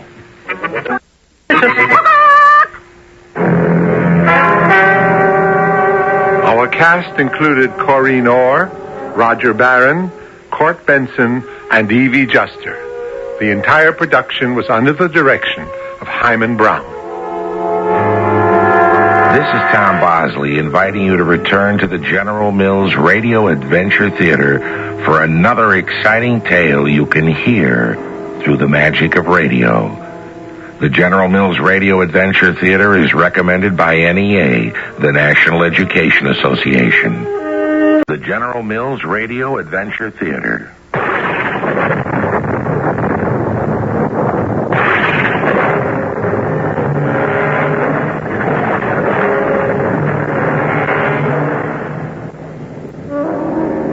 I'm Tom Bosley. Is there anything more exciting than the circus? the blare of the band, the smell of the tan bark, the tumbling clowns, the hair-raising, death-defying aerialists, the lumbering elephants, and the snarling lions and tigers, the bareback riders, and all the rest. But suppose you were 16 and suddenly found you owned a circus that someone was trying to sabotage, and you were so alone that you had to play detective to find and face the criminal. Our adventure story, The Clown Who Wasn't, was especially written for the General Mills Radio Adventure Theater by Ian Martin. It stars Chlorine Orr and Ralph Bell. I'll be back shortly with Act 1.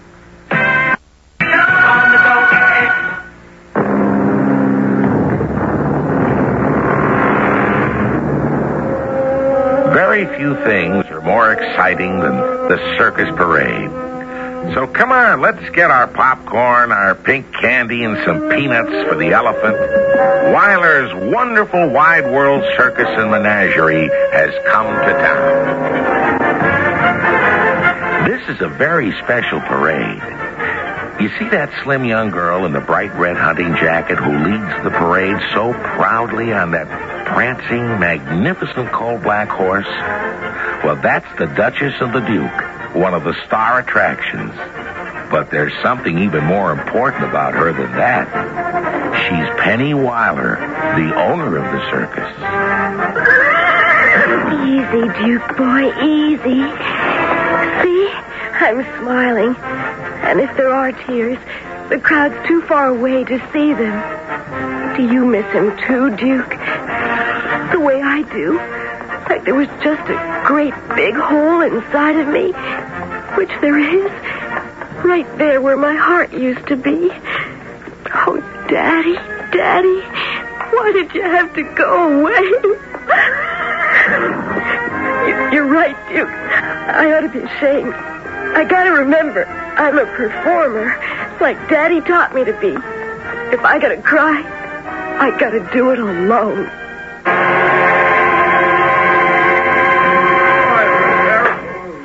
You drive them snakes good, Peavy. Looks like we're in for some wind tonight. Tweet, can I talk to you for a minute? Oh, sure, Senor Baldy. What's on your mind? It's that Joe Stump. You gotta fire him. Oh, now don't tell me that Joe's been drinking again. Yes. It is the rigging for the trapeze. I go to test it. So, it is loose. What happens if I drop my daughter, my Angela? He's got to be fired. All right, I'll talk to the boss about it. Oh, she is no boss. She is a little girl like my Angela. Oh, you fire him. No, it's going to be up to Penny. But it is your job. You are a man. No, just a clown. Senor Weiler, in his will, left you in charge. Well, we'll see. You know what they say, once a clown, always a clown.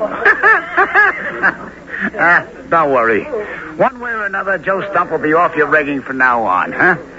Excuse me. Where I want to see him is off the lot. I got the message, Senor Baldy. Hey, Tweed. Who? Oh, you, Joe, huh? All right, come on out from behind the chow wagon. Is Ribaldi gone? Yeah.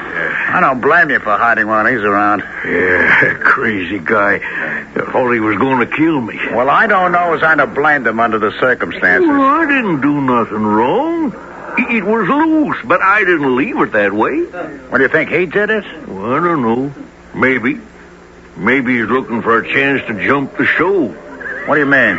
Well, a lot of dates canceled after Walt Weiler died. We've been idle 2 weeks, and folks get worried. Oh, what about? We're opening again tonight. How long can we stay open? We'll make the season. Yeah, and if we don't? There isn't an act in this circus can't find work somewhere else. Well, if they look for it now, sure, they could make a deal with Colonel Carter Tatum. A fair deal. But if we fold, you know he'd pay nothing but peanuts. Everyone, most of all roustabouts like me, would have to settle for them. Well, let's not cross any bridges, huh? Speak of the devil. What? Oh, Colonel Tatum himself. What's he doing on our pitch? Well, hello, Joe Stump. Still rousting, eh? Why, I got it in my blood, Colonel Tatum. Good man. And, Twee, isn't it? Yes, that's right. Forgive me, I'd recognize you any time in makeup. Twee, the famous clown everyone knows and loves. Frank Tweedle is not so well known. That's right, sir. Yeah. Setting up for tonight, eh? Right again. Where is Miss Weiler, do you know? In a wagon, I guess, with Angela.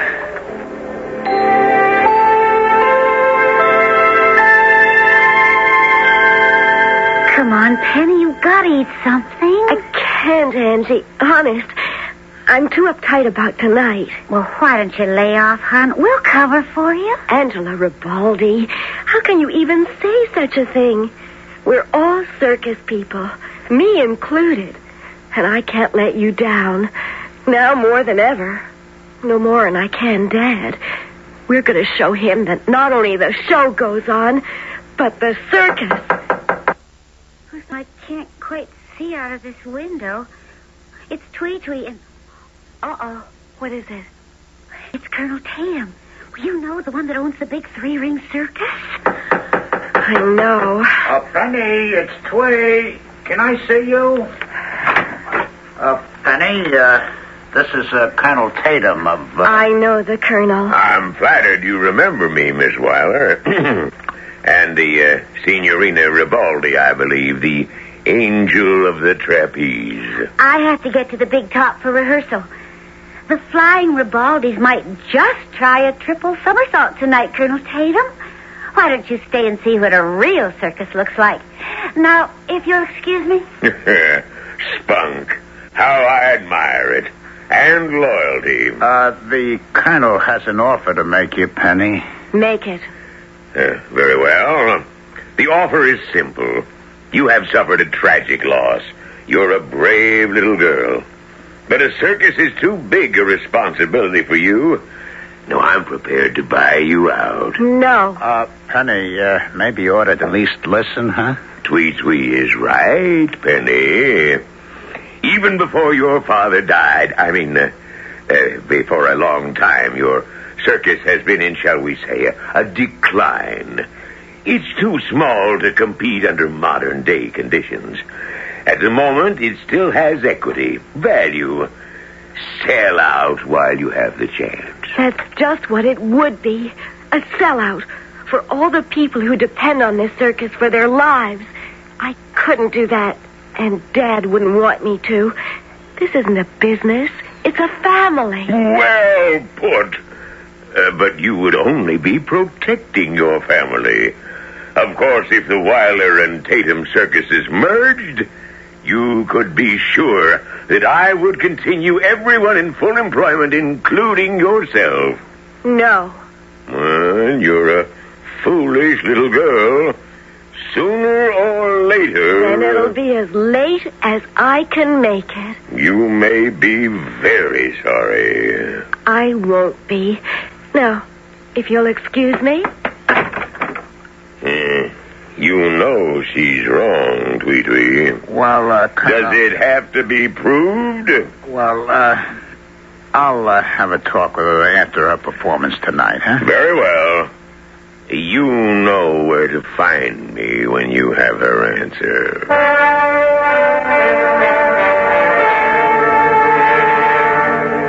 Calling your attention once again to the center of the ring, where Duke the Wonder Horse is now about to extend to the Duchess an invitation to a waltz.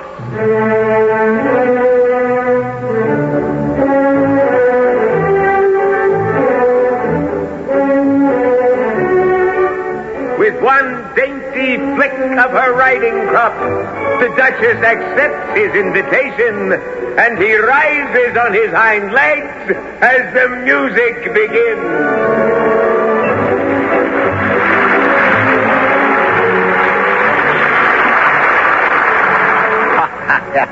You were better than ever, Penny. Duke's the one that deserves the applause. Well, you better take him back for your bow. Come on, Duke. Your public's calling. Mr. Barnum was right. Huh? Oh, Freda.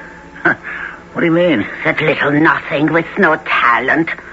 Fooling the people just because a horse can stand on its hind legs.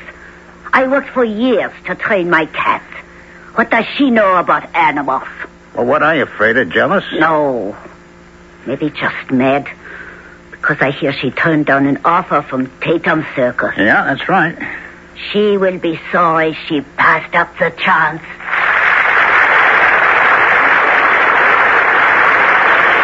And now, ladies and gentlemen, directing your attention to the Flying Ribaldis, those courageous and outrageous practitioners of the aerial arts, master and mistress of the flying trapeze, Angelo and Diablo. Oh, sweet. Hold me. What is it, Penny? Hey, wait a minute. Hey, groom, take Duke to the stable, will you? Come on outside the tent, Penny. The moment of truth, What is it, ladies honey? and gentlemen. Well, I was keyed up. I was all right. As Angela and Suddenly, after the act, and when I heard that ringmaster's voice instead of Daddy's, it all hit home. Daddy would never be here again. Hush, honey, hush. I don't know. Maybe I was wrong not to sell it. I don't know. What's wrong? The platform gave way. Angela fell. But they had the net. Yeah, but I don't know if she managed to land in it or not.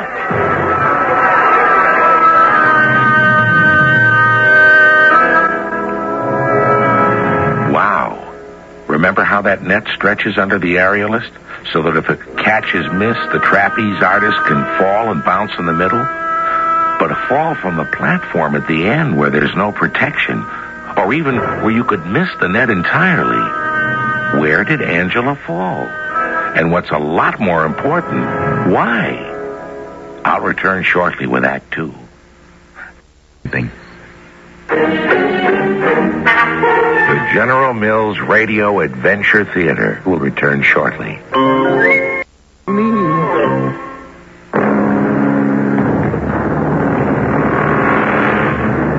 What happened to Angela? Well, she fell and was hurt. How badly, no one knows yet, because in the circus world, the show must go on. But now the show is over. The audience, chilled by the accident they have witnessed, has left. And while Tweetwee has gone to phone Signor Ribaldi at the hospital, Penny has walked out into the empty big top to join Joe Stump, who's carefully examining the faulty rigging that caused the fall. Joe?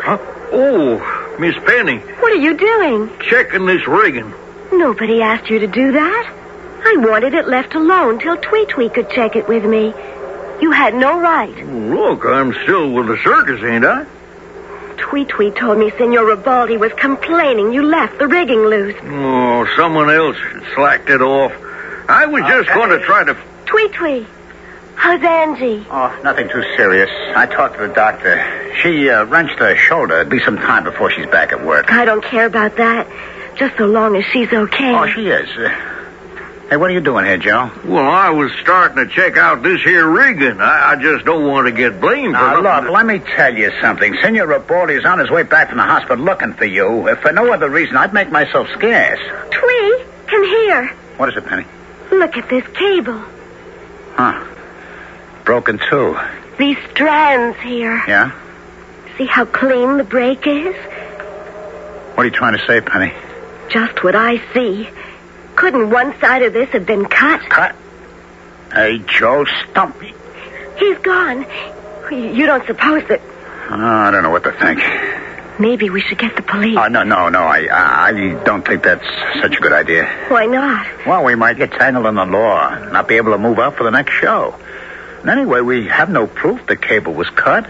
I think it was. Or that Joe Stump was responsible. I think that oily Colonel Tatum is behind this. Oh, now, you don't think he'd go so far as to try to sabotage us? I don't know what to think. When I look at this look, cable... a youngster shouldn't have problems like this sitting on his shoulders. Maybe you should take the Colonel's off a penny. I thought you and Dad were best friends, Twee. I never thought you'd walk out on his wishes. The circus meant a lot to him, Penny, but his daughter means a whole lot more. That's why she isn't going to let him down. Okay, let's break camp, Twee, and move on out. I'm going down to the hospital to see if Angie's well enough to come on along.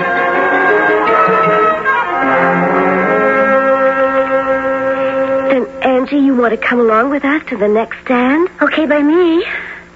Except the flying Ribaldis are going to be grounded a week or so till my shoulder heals. That's okay with me. But you know what I told you? We could have a police investigation. Tie up the whole circus and the tour on top of a 2-week layoff? That'd be curtains for sure. Just what I figured Colonel Tatum counted on. You think he's behind it? Maybe it's only a hunch, but yes. And that sweet old Joe Stump is being paid off by him? No, it couldn't be Joe. I've known him too long. Well, who then? That's what I'd like to find out. It's got to be someone with the circus. Someone who'd know just what to do. And have the opportunity. Right. Mm-hmm. Stick with me, Angie. Sweat it out? Will you help me get dressed, Penny, so I can get out of here? I've got to get back to Twee. He's taking the tents down.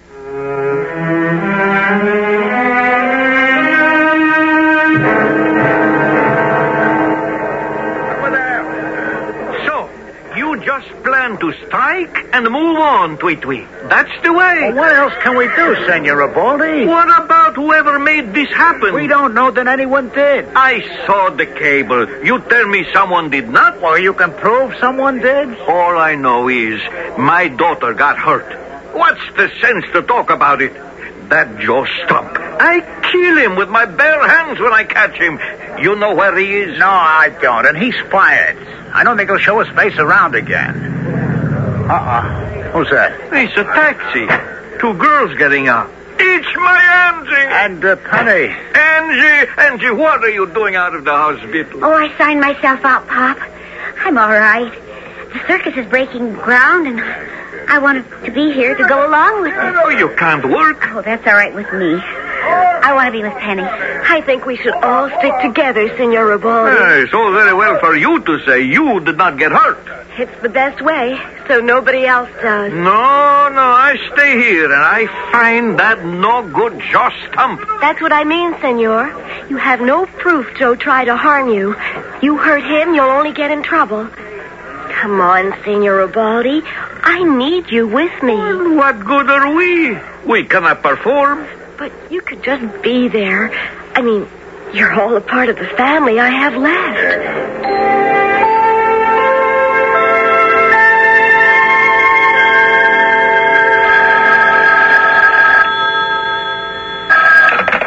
Oh, Carl Tatum here. Yeah? I heard what happened. Moving on. Now, don't get excited. All it takes is a little more pressure. Yes, as a matter of fact, I have a very definite suggestion. Now, suppose you listen carefully.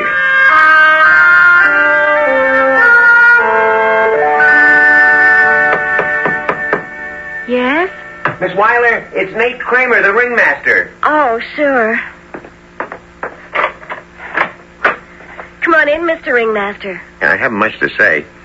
I wouldn't even be bothering you, kid and all, except, jobs aren't that easy to find, and I'd like to latch onto one. You don't like your job with this circus? Oh, I'd be fine if I thought it could last. The audiences. Miss Weiler, a dead fish could draw more flies than we've been. You ever thought of joining up with Tatum's circus? No. You, ought to. Why? Because a few more weeks like this last, and you won't have any choice. Like I told Mr. Tweedle, your partner, the clown, Twee. Are you working for Colonel Tatum or us? I'm working for myself. Always have, always will. So if I sold out to Tatum's circus, what would you get out of it? Nothing. So far as I know. I'm just kind of sorry for you, little one. In the long run, I figured you might come out better. Believe it or not.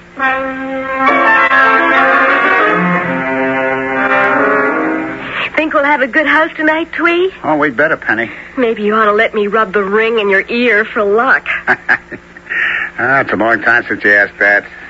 Not since I used to bang it on my knee. I haven't needed any extra luck since. Oh, but I sure do now. The way things are going, maybe you better rub it every day. I'm not only talking about the gate. What do you mean? Oh, I hate to do this to you, but maybe you better have a talk with Freda. Where is she? Down by the cages with the big cats.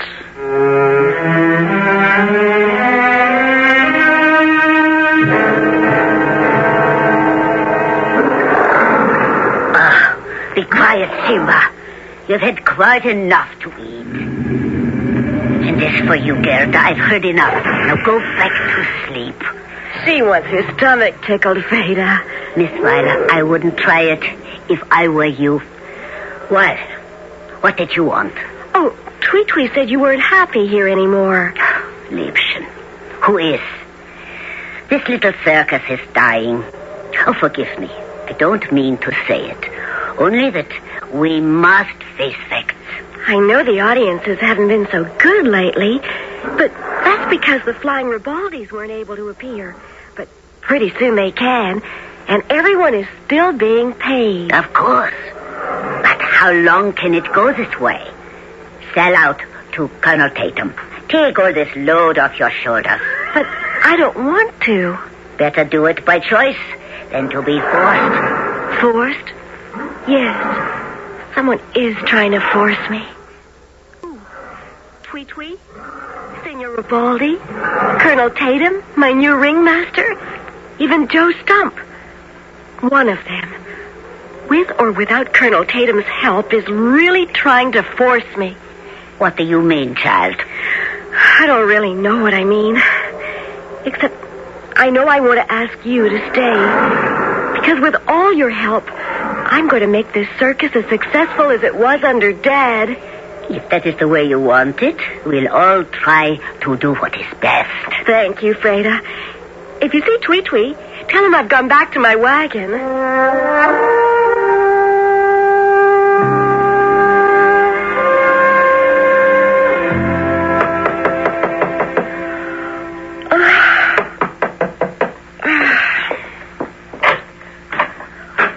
Oh, it's you, Twee. Come in. I just brought you the money for the box office. How did we do? Not so good. It'll be better from now on. Angie's pretty near ready to come back, and we'll have the trapeze act. Well, that'd help. You don't sound like you're jumping with joy.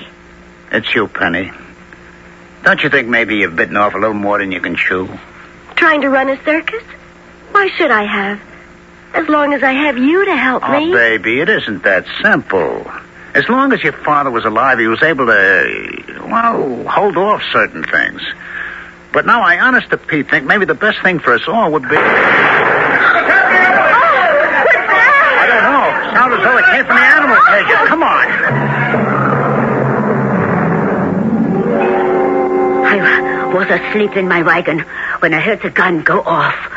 Before I could get to the cages, the rest of the circus was already here, including you, Twee, and Penny. I don't know any more than you do. The cages were open, and Simba, Gerda were gone. I tell you, this is the end. Even if I get them back, they will be useless for months until I retrain them. Oh, that is all the circus needs, not to have my act anymore. You'll have to close down. Or better still, sell out. Accident, carelessness, or more sabotage? Is Colonel Tatum so determined to swallow up the Weiler circus that he will stop at nothing to do so? And if he is, who is his secret agent inside? Well, that's what Penny decides to find out for herself when I return shortly with Act 3. The General Mills Radio Adventure Theater will return shortly.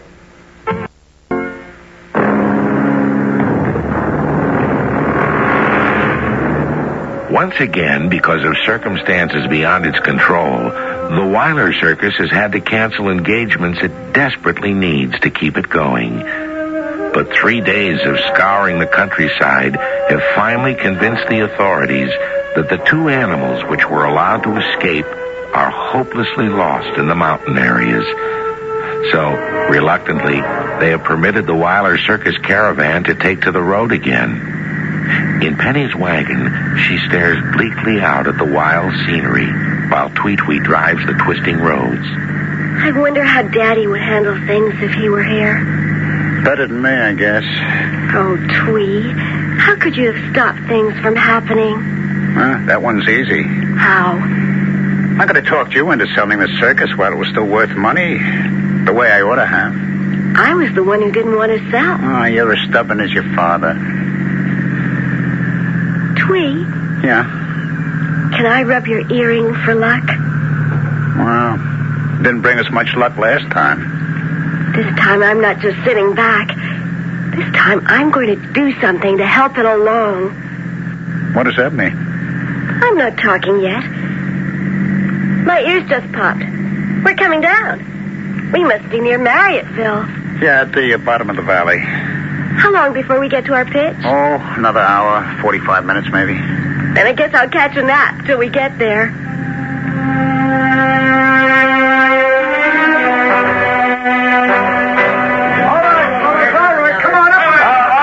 Okay, that's good. Okay, you can let down the ramp. I'll get her out of the van, Petey. Is this going to be Betsy serious? Oh, yes, Miss Weiler. We'll stake the elephant out here. Good. I'll say hello to her. Right. I'll just get the door open. And now. Come on, girl. Come on. Hello, Betsy girl. How are you? You want to stand by while I drive a stake for leg iron? Sure. You haven't seen Mr. Tweedle around, have you? The Tweet? No. Not for a while. I saw him get in the station wagon. I think he was going into town. You know why? I didn't ask him. Not my business. Yeah. That ought to do it. Hey, you thought any more on getting rid of the circus, Miss Weiler? I mean, after all that's happened? No. Why do you ask? I don't know. Maybe because we're superstitious circus folk. And bad luck goes in threes. Good idea to get out before we get hit the third time. Penny, Mr. Ringmaster, have either of you seen my father? Well, I did, Miss Ribaldi. He came boiling past here about half an hour ago, madder than a wet hen about something, and he hitched a ride with Jim Bowles into town. Oh. Why, something wrong? Oh, no, I was just looking for him. Penny, could I see you a minute? Sure. Walk me back to my wagon. Bye, Mr. Kramer. Bye, Miss Weiler. And you think on what I said. What is it, Angie? I'm worried, Penny. I've got wind that Joe Stump might be in Marriotteville. He said if Joe was here, he was going to break his neck, like he tried to break ours. Oh, I thought I'd talked him out of it, and I went to start dinner. Next thing I knew, he was gone. What would Joe Stump be doing in Marriotteville? Well, Tatum's Circus is there. Tatum's? How come? Well, I guess the way we're routed, the tours cross here. How come Twee didn't tell me that? What? Nothing. Come on. Well, where are we going? Into Marriotteville so you can get your father. I've got business of my own.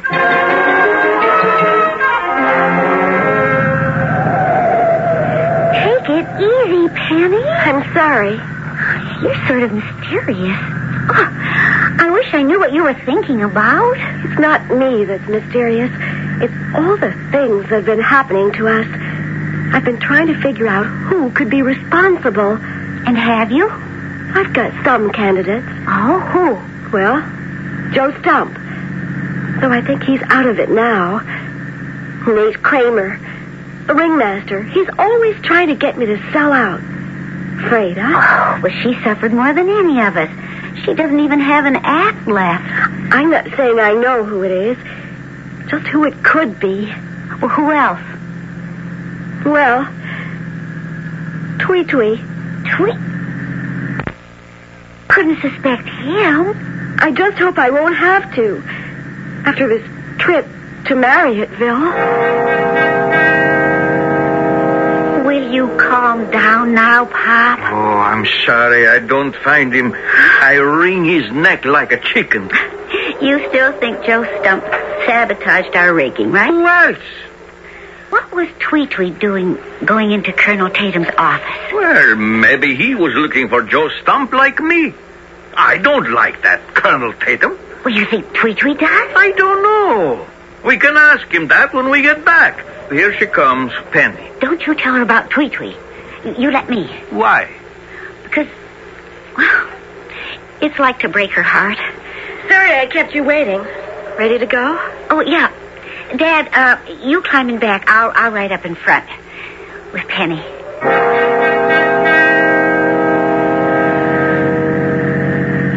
I'm sorry I had to tell you about Tweet and the Colonel, Penny. Why? It doesn't matter. Oh, it doesn't? No. I know who the real culprit is. Oh, well, how are you going to handle it? As soon as I get back to the pitch, I'll let Tweet decide that. Even though he went to see Colonel Tatum without telling you? I trust Tweet no matter what he did. But I don't want to talk about anything else now. The first thing we've got to do is make the performance.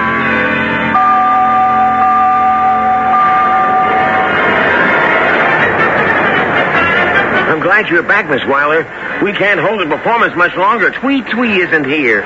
He could have gone out and done his act and held the audience, but he never came back from town. What could have happened to him? Search me. The way it is with the trapeze act out, the lion tamer act cut to nothing, and now Tweet missing. Maybe we'd better give them back their money. No. Escamillo will double on the high wire as well as on the slack. Tweet has a new routine with Betsy. Stretch it out. We'll give them their money's worth. Bring on the clown. Yes, ma'am. Ladies and gentlemen, good evening and welcome to Weiler's wonderful worldwide circus. Penny, it's going great. If we all don't fall apart. All the clowns are out, but where's Tweet? Well, he hasn't shown up. We've got to have his elephant act with Betsy. We'd be cheating the audience without it. Well, he just isn't here. There's an extra costume of his around somewhere. Come on, help me make up so I can take his place. Angie, you take Duke back to the stable and wait a minute. There's Tweet. Where? Oh, he just ran out of Betsy's tent. Oh, good. He's all in makeup, ready to go on. Tweet! Where are you? That isn't Tweet.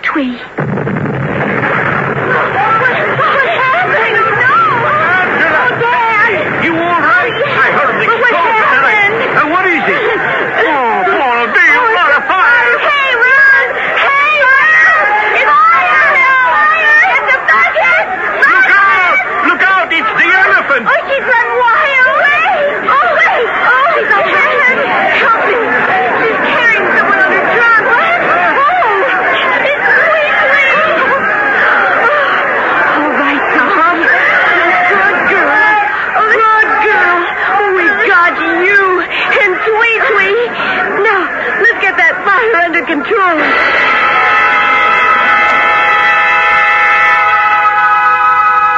Hello, Angie. Senor Ribaldi. How is it, Tweet? He's got a headache, but no concussion.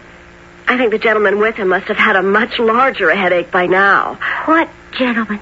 Did I call the Colonel that? I take it back. Oh, I wish someone would explain to me what happened. It's not too hard, Angie. I took it into my head to play detective, and I didn't let Tweet know that he was playing detective, too. And what did you find out? Tweet says that Freda's always been jealous of me.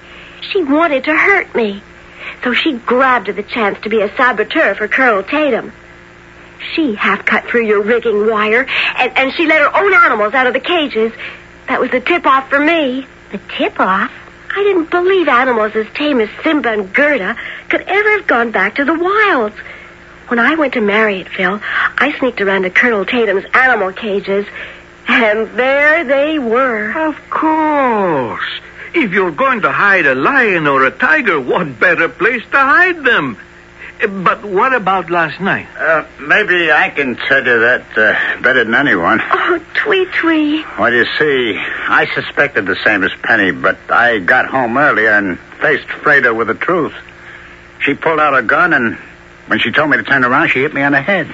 Twee was already in costume and makeup. Freda was desperate and decided on a way to put all the blame on him. She stole a clown suit and some grease paint to put on makeup like Twee's. Then, while the show was still going on, she dragged him to the elephant's tent. She's a very strong woman. I can show you the size of the bump on my head to prove that. But what did she expect to prove? Well, she'd also gotten a hold of some gunpowder. She exploded that to call attention to Betsy's tent. So she'd make it look like I was near there, you see? Oh, of course. Oh, I thought it was you. Everybody did. Well, I don't know if she thought Betsy would trample me to death, or maybe I'd burn up in the fire that she set, but anyway, I get the blame. As you say, you all saw me. But Penny knew it wasn't really you. There was one thing Freda couldn't duplicate. The golden earring. My lucky earring, huh? Our lucky earring. So what did Colonel Tatum have to say? Maybe we should let him say that for himself. Yes. Well, since Freda and, I should say, Fräulein Grunig and I are about to make a, shall we say, merger, I feel it only fair to provide you with another animal act and full restitution for whatever damages you may have incurred as a gesture of goodwill. Plus, an entire refurbishment of your circus to make up for the dates you may have missed. Mind you, I admit nothing but noblesse oblige. Now, if you'll excuse me. That old fake. Are you going to let him get away with it, Penny? Are we, Twee? Well, seems to me he's ending up with the short end of the stick. He'll marry Freda to keep her from being a witness against him. That means we don't have much of a case. But, brother, will she put him through the hoops? Meanwhile, we have the Weiler Circus back again. Thanks to Penny. And Betsy. And Twee.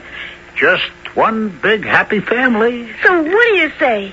Let's get this family back on the road.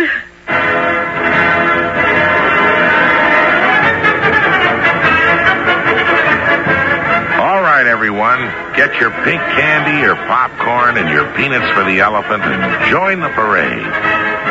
Led by the Duchess riding the Duke, here comes Weiler's wonderful Wide World Circus and Menagerie. Look out, everyone.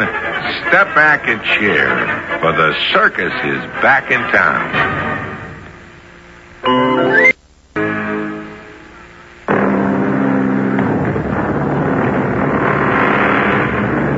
It's a special world of its own, the circus, and maybe none of us will ever belong to it. But the thrill it brings to our lives once a year, the color, the pageantry, the excitement, and the glamour never seem to dim. For there's a child in the heart of all of us, and the heart of any child belongs to the special magic that is all summed up in that one marvelous announcement. Ladies and gentlemen, the circus is back in town. This is Coke.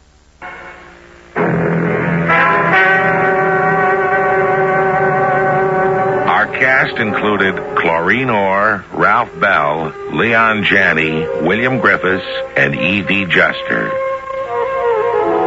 This is Tom Bosley inviting you to return to the General Mills Radio Adventure Theater for another exciting tale you can hear through the magic of radio. The General Mills Radio Adventure Theater is recommended by NEA, the National Education Association.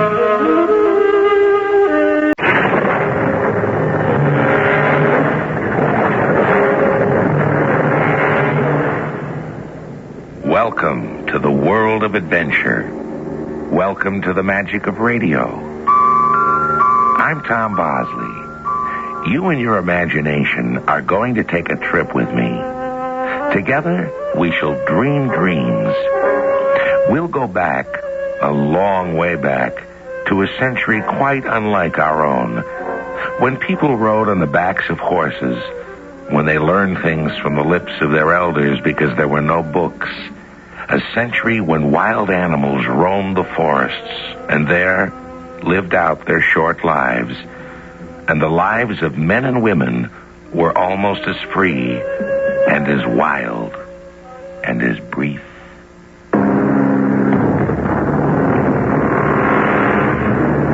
Our adventure story, Three Swords, was written especially for the General Mills Radio Adventure Theater by Elspeth Eric and stars Christopher Tabori. I'll be back shortly with Act One. They're all wet.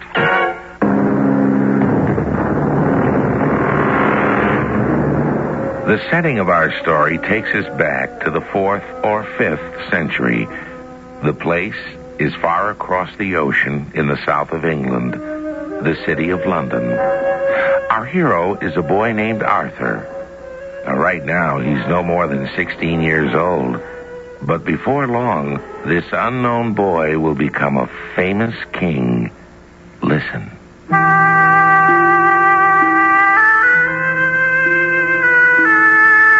My name is Merlin, and I've been dead for about 1,500 years. You wonder how I can be speaking to you now? Why, that's because in life, you see, I was a wizard. And even after death, and all this long time, I've not quite forgotten all my old trickeries. I lived in Britain at the time of the great King Arthur.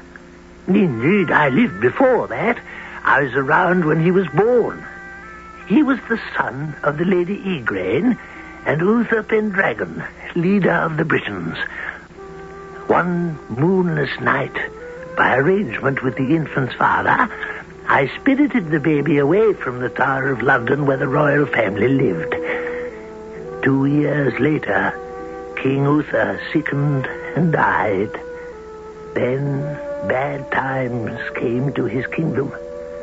For several years, there was no King of England, and life was undisciplined and dangerous for the citizens. Everyone yearned good king to take them out of their wretched state.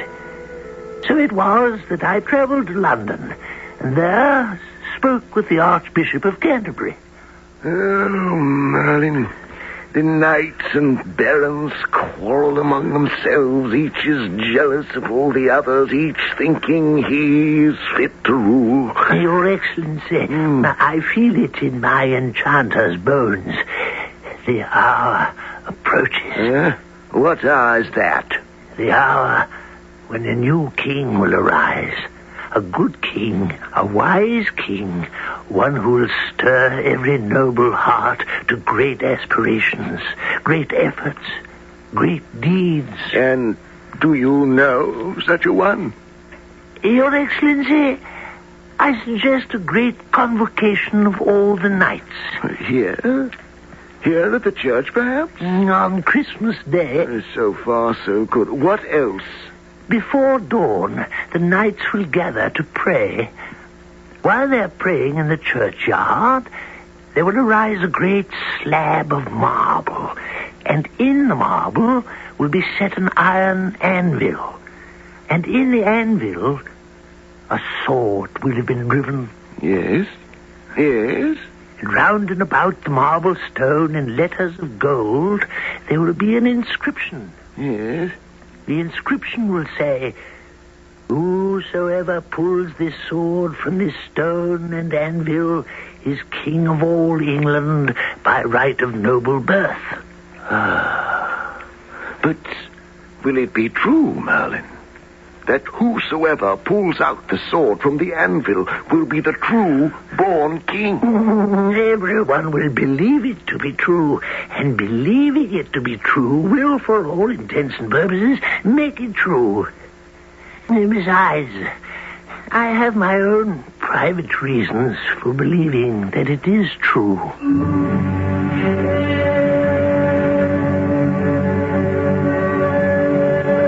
All the knights came to the church, and one after another tried to pull the sword from its iron sheath, the anvil. But not one of them could do it. No, not one, not in the slightest. Now, among the knights was the good Sir Ector and his son Sir Kay, and with them was Kay's younger brother, Arthur. Not a knight at all, for he was barely 16 years old. But he followed the jousting eagerly, looked, listened, and enjoyed the fun. Then suddenly, his brother Kay said to him, Arthur, I've forgotten my sword. The jousting has started, and I've no sword. Did you leave it at our father's lodging, brother? Well, I must have. Be a good lad, will you? Ride back and fetch it for me. Our mother will be there to put her hands on it. Oh, of course, Kay. You must have a sword. But when young Arthur reached the encampment of Sir Ector and his retinue, no one was there, and all was locked and barred. Kay must have a sword. Everyone will laugh at him for coming to a tournament without a sword. He will be disgraced. I know where there's one. Yes, I saw it sticking out of an anvil in the churchyard. I'll take that. It's no good to anyone where it is. And young Arthur found the marble stone set with the anvil holding the sword, reached out and grasped it by its hilt and pulled it out, then galloped back to the tournament and his brother Sir Kay. Here's a sword for you, Kay. What? This is not my sword. No, but isn't it beautiful? I found it stuck in an anvil in the churchyard. I thought it would be all right to take it since no one was using it. Stuck in an anvil, you say? Yes, and the anvil was set in a great square of marble. I must speak to our father. Sir Ector will know what to make of this. Did I do something wrong? No, you may have done something very right, lad. Oh, Father! Father! Yes, Kay? Look, Father, what do you make of this? What?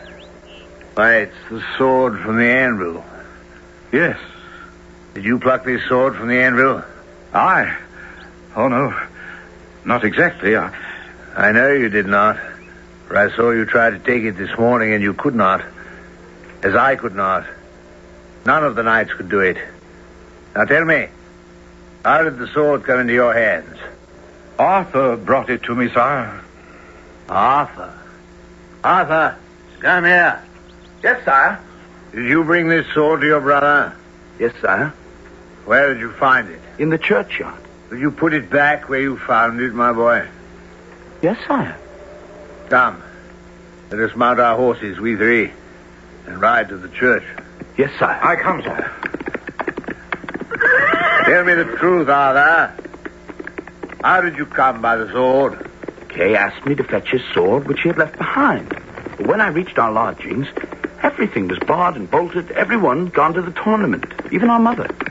But on my way, I had seen this sword sticking out from an anvil in the churchyard. I thought, well, why not take it for Kay? So I rode back to the churchyard and I took it. Did you see the inscription written in gold letters running round the marble? I saw no inscription. Are you certain of that, my boy? I was in great haste.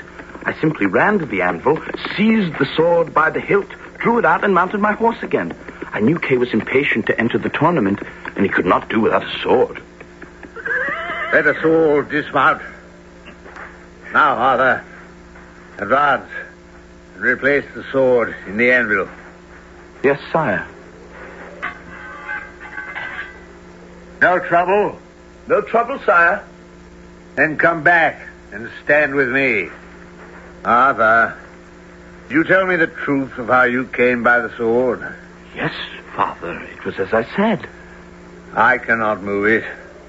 Kay could not move it. All the other knights tried this morning and could not move it.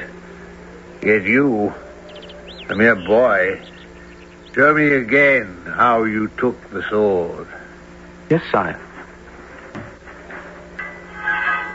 Like that, sire.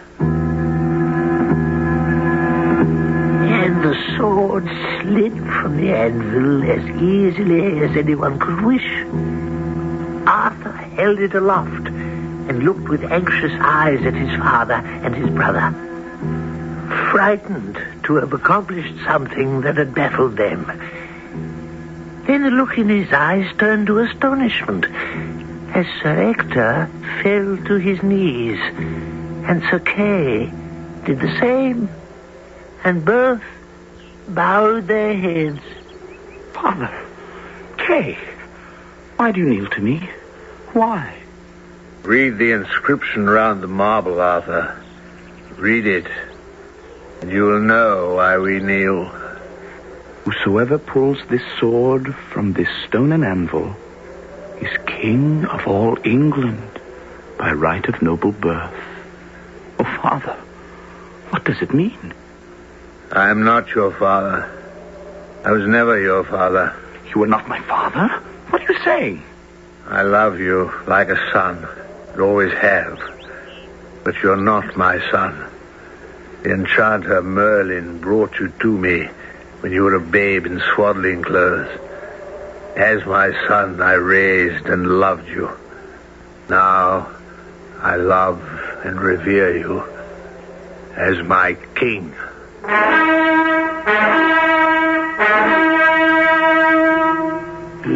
Yes, it was I who had performed this magic.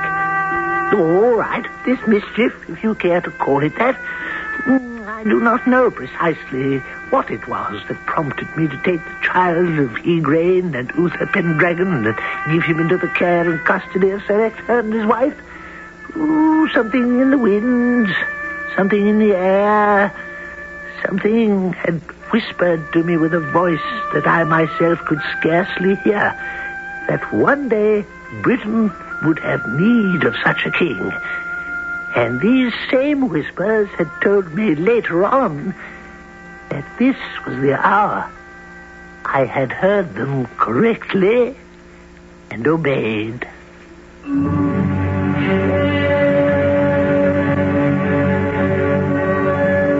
Strange indeed are the ways of magical men like Merlin.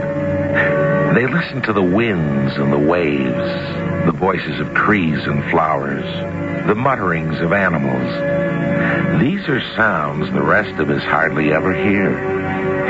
If we would stop once in a while, put an ear to the ground, lift our eyes to the sky, turn our faces to the sun, do you think we too might learn to make magic?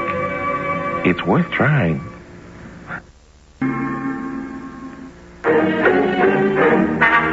The General Mills Radio Adventure Theater will return shortly.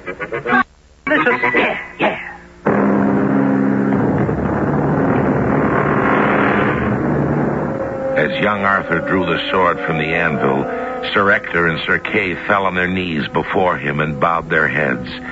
For the inscription on the marble that bore the anvil that held the sword said, "Whosoever pulls this sword from this stone and anvil is king of all England by right of noble birth."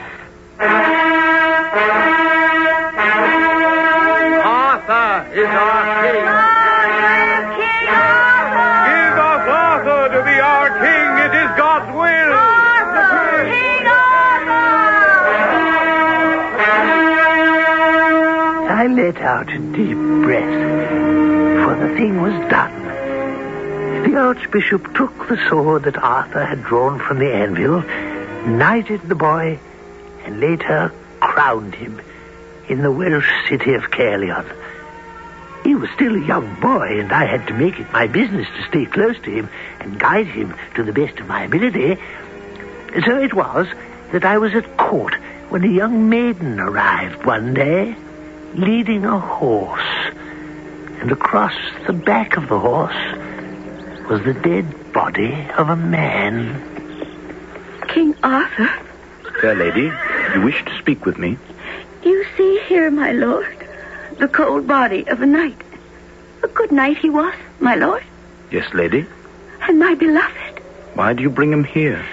My lord, this dead knight's name was Sir Miles. He was slain in your forest. Who did the deed, if you know? A knight called Sir Pellinor, who has set up a pavilion and who challenges everyone who passes by. That is most grave. I ask of you, my Lord Arthur, that my beloved be buried with all honors due him, It shall be done. and that one of your knights ride forth to avenge his death. My lord Arthur. Who is that? A young Grifflet, my lord, a simple squire. May I speak with you, my lord Arthur? Advance, Grifflet. My lord, I wish to ride forth and avenge the death of this knight, Sir Miles. You are young, and I am told you're but a squire. All true, but my dearest wish and the favor I ask of you today is the favor of knighthood.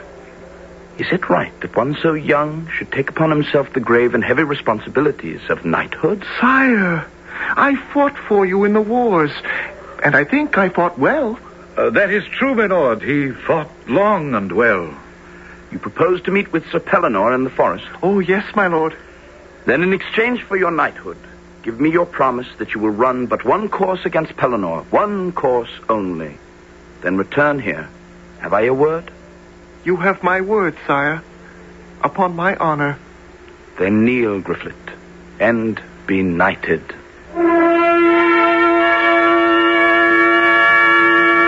So Grifflet armed himself with shield and spear after he was knighted. The maiden was eager to show him the spot in the forest where Sir Pellinor had spread his pavilion. There is his horse. Ah, yes. And there on the tree, that is his shield. And that must be his spear leaning against the tree. So, there is nothing to do now but let him know I'm here. That should bring him forth. He is a large man, Sir Grifflet. Oh? Large, you say? And a good deal older than yourself. Oh? Who struck down my shield? I did, sire. I suppose you had some reason, young man, for knocking my shield to the ground. You have slain the beloved of this maiden, and I am here to avenge the death of Sir Miles. Oh, my young sir, you wish to joust with me, is that it? I have challenged you. But surely you can see the difference between us. You have heard my challenge. I am older than you by some years. No matter. Oh, but it does matter. I am stronger. We shall see who is stronger. I have long experience. You have not. My experience will start now, if you will, but take your spear and couch it. Do not force me to ride against you. I am a knight, and I have challenged you. Mount your horse and couch your spear and prepare to run a course. It was an unhappy Sir Pellinor who mounted his horse and tucked his spear beneath his arm. It seemed so sad, so unfortunate, so unfair to set himself against this stripling. But the challenge had been a sincere one. It had been repeated more than once. And as a true knight, Pellinor had no choice but to meet it. So the two knights ran together. Well might the maiden cry out, for her champion had fallen to the ground, unhorsed and gravely wounded. His spear had fragmented on contact with the shield of Sir Pellinor. But the spear of Pellinor had driven through Grifflet's shield and through his armor, and had pierced his side and broken off.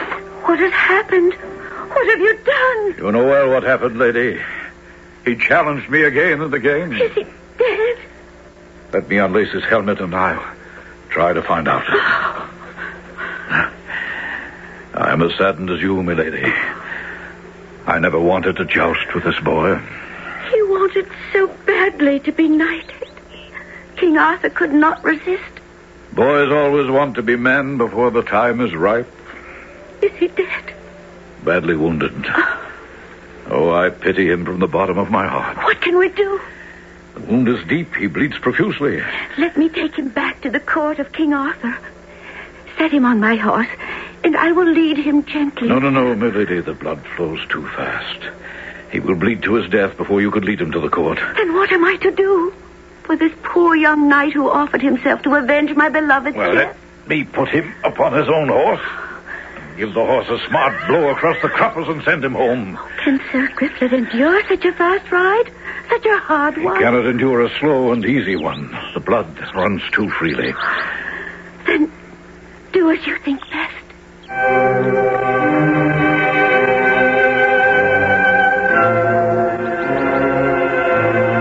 My Lord Arthur, Griflet has returned. How did he fare? Badly, my lord. I'm sorry for that. But it was his first nightly joust. He will learn. He may not joust again. He may not live to learn. What are you saying, Sir Kay? Oh, he's gravely wounded, sire. He has scarcely breath in his body. He is not dead. Close to death, my lord. Bleeding. Carry him inside. Cleanse his wounds and care for him. Who is that? It appears to be the maiden who took Sir Griflet to joust with Pellinore. King Arthur? Go attend to Griflet. I shall speak with the maiden. We'll try to save him, sire. Oh, my lord. I rode as fast as I could. How is the young knight Griflet?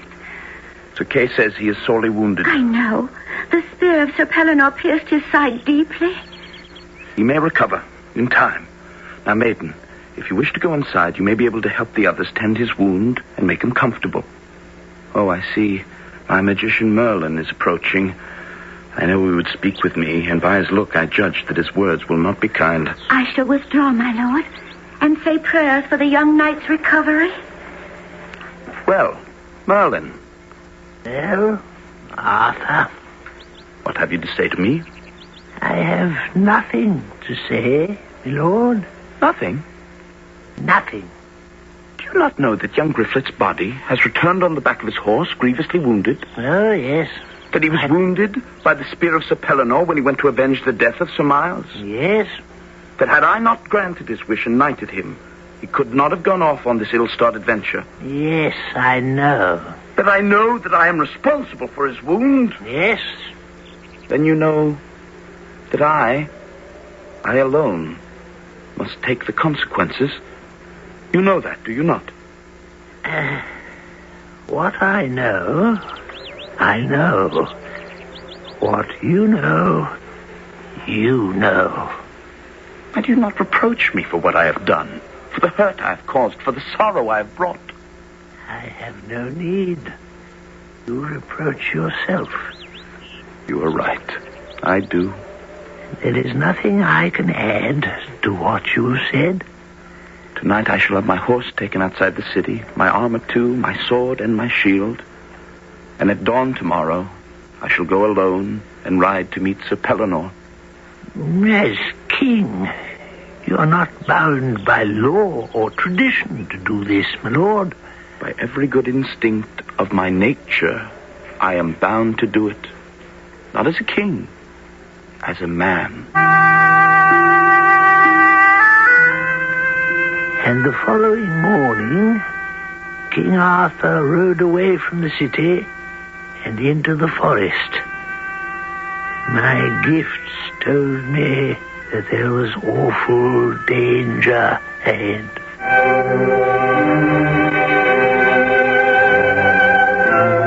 Can you see it with the sharp eyes inside your head? The young king setting off on his horse to right a wrong that was partly his, riding through the sun-dappled forest with a brave and troubled heart, eager to do the right thing if he could find the way. Stay by your radio, and we'll come back to you shortly with Act 3. The General Mills Radio Adventure Theater will return shortly. New York. Enter today.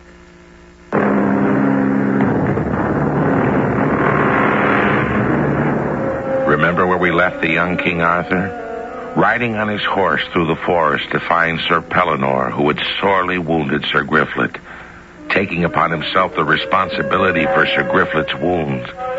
Quietly, Arthur has left the city at the first light of day, and now in the forest he sees the enchanter Merlin and 3 coarse peasants who are beating the old wizard with their clubs. Hey, Stop! You're hurting me! Mercy! I don't know, man! Stop! Leave off! Be gone! All of you, or I'll run you through! Merlin, they'd have killed you had I not chanced by. You think so? You think not? They were beating you with clubs. You had no chance against them. Is that what you really think? Not all your witchcraft, not all your magic could have saved you had I not happened by. Admit it, Merlin.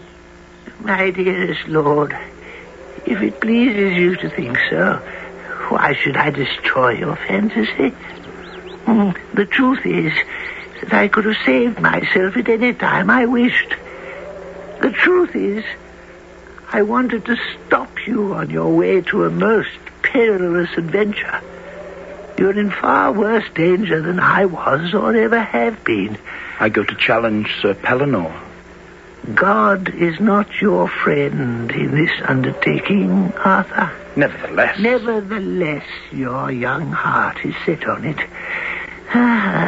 Well, since your heart is set, I will go with you.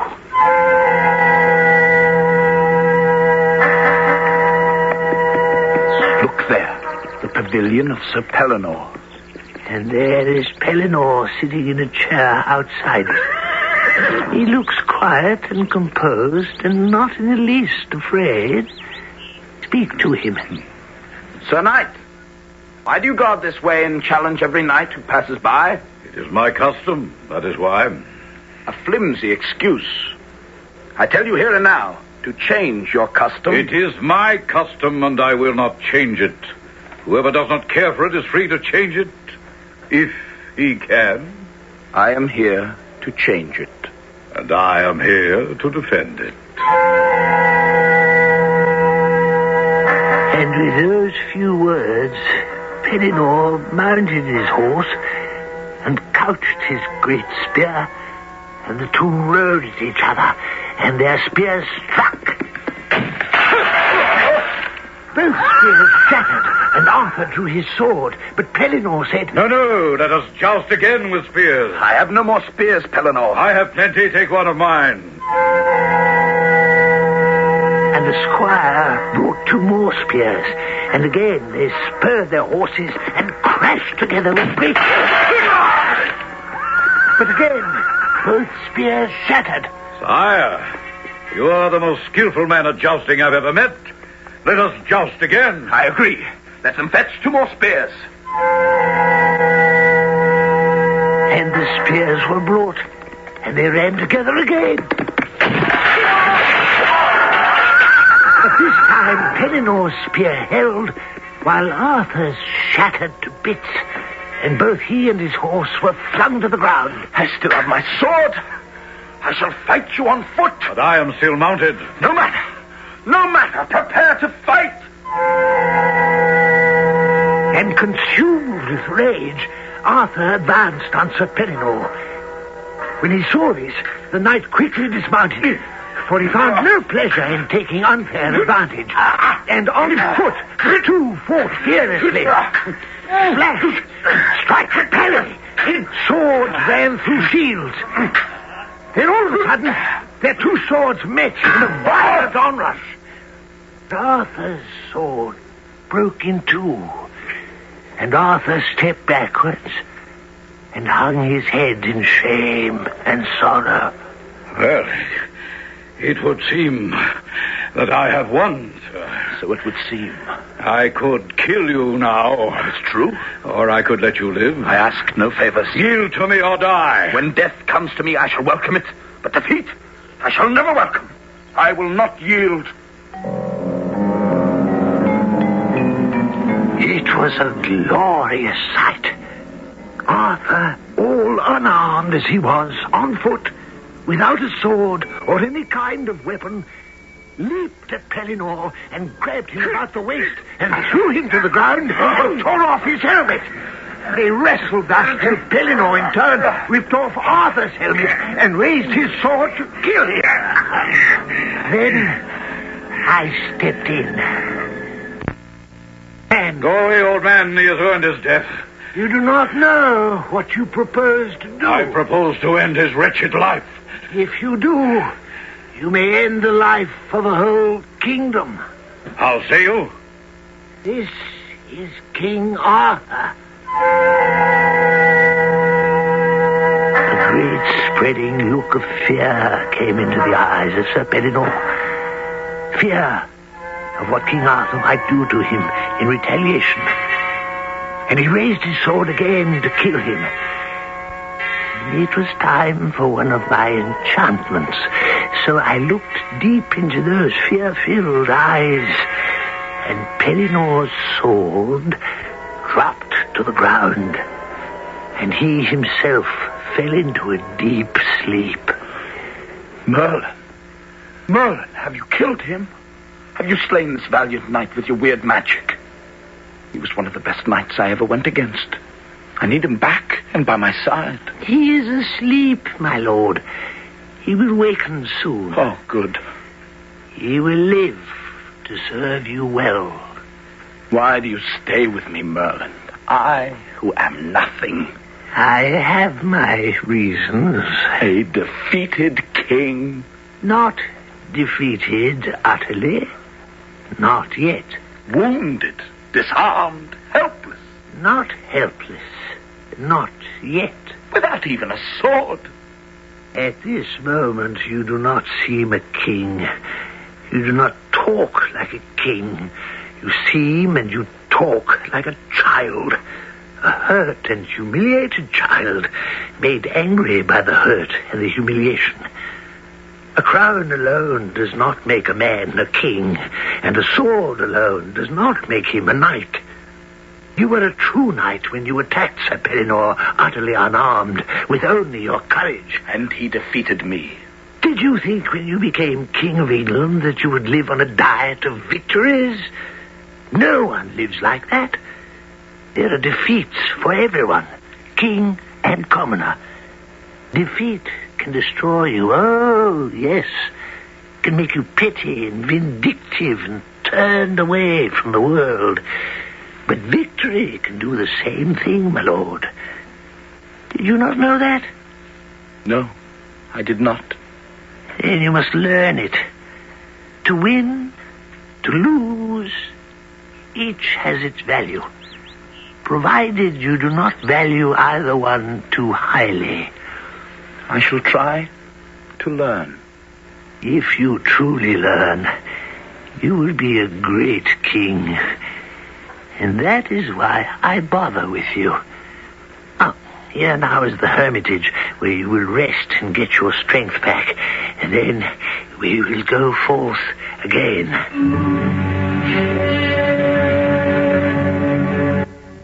3 days' time we did go together again. Arthur strong and rested, and his wound on the way to healing. Merlin? Yes, what is it? I still need a sword. Well, you shall have one. A particular sword. One made for you and you alone. There is such a sword? It was fashioned for you in Avalon. But where? Where is Avalon? Here, now, pull up. Look there. What do you see? A lake. A lake of purest blue. Look to the center of the lake. What do you see? Why, it seems to be an arm. Yes, an arm, clothed in a sleeve of white silk. And it is holding up a sword. Yes, a sword in its scabbard. That is your sword. My sword. Take your eyes from the sword a moment. What else do you see? I see a lady, a damsel walking on the lake. She steps lightly on the water, light as a feather floating. She comes towards us. She is the lady of the lake. Lady, forgive me if what I'm about to say is impertinent or in any way presumptuous. You are Arthur. Yes, lady. Speak on. I have no sword. I have need of one.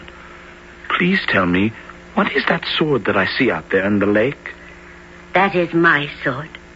Oh. I had thought, I was told... My lord, see the little boat by the shore. Get into it and row into the lake until you reach the arm clad in white silk. Reach out Take the sword and the scabbard. Both are yours. Guard them well. And Arthur went to the little boat and got in and rowed out to the arm in the center of the lake. And when he had reached it, gently he put his hand upon the sword's hilt, and gently the hand that had held it released it into his. And hand and arm disappeared beneath the waters of the lake. And Arthur rowed back to shore. But when he got out of the boat, the lady of the lake was no longer there. So Arthur and I mounted our horses and started back to the castle. Tell me, Arthur, which do you prefer, the sword or the scabbard? Oh, the sword. The sword, of course. It is a poor preference. How can you say that? It is a wonderful sword. That it is. And its name is Excalibur. Oh, Excalibur. But you would do better to prefer the scabbard. It is far more precious. No, a scabbard is only a scabbard. A thing to hold a sword when it is not in use. While you wear this scabbard, you can lose no blood. What? No matter how deep your wound. For it is a magic scabbard. You should keep it always near you. That I shall, Merlin. Now, that is enough in the way of preaching and teaching. I say that we should ride hard for home, where we can feast on curried porpoise, iced fruit salad, jellied eels, and tankards of ale. And how about a barrel of wine? Come, Arthur, we're off.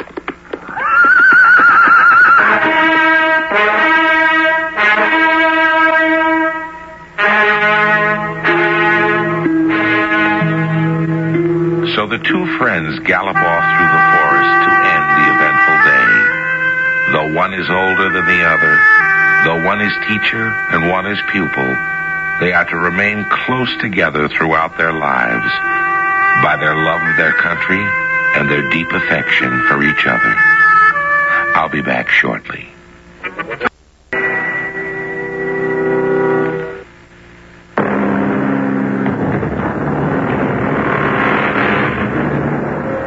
I dearly love what your radio can do.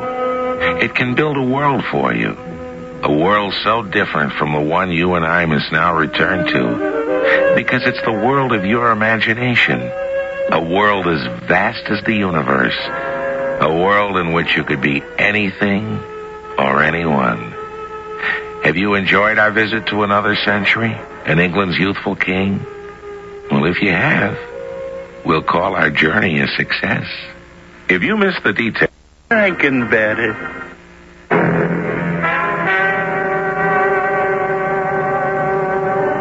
Our cast included Christopher Tabori, Robert Dryden, Russell Horton, E.V. Juster, and Ian Martin. The entire production was under the direction of Hyman Brown. This is Tom Bosley inviting you to return to the General Mills Radio Adventure Theater for another exciting tale you can hear through the magic of radio. The General Mills Radio Adventure Theater is recommended by NEA, the National Education Association.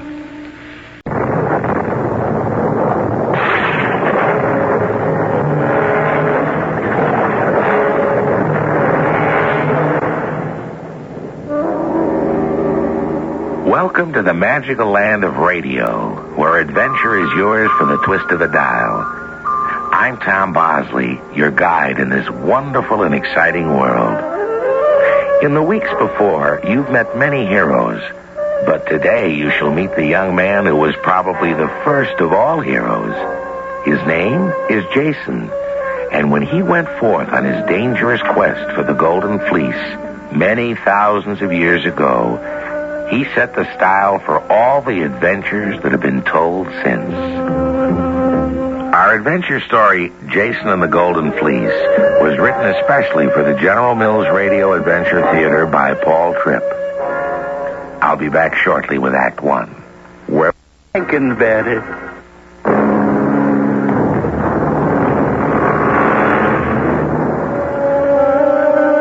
We've inherited many wonderful ideas from the ancient Greeks.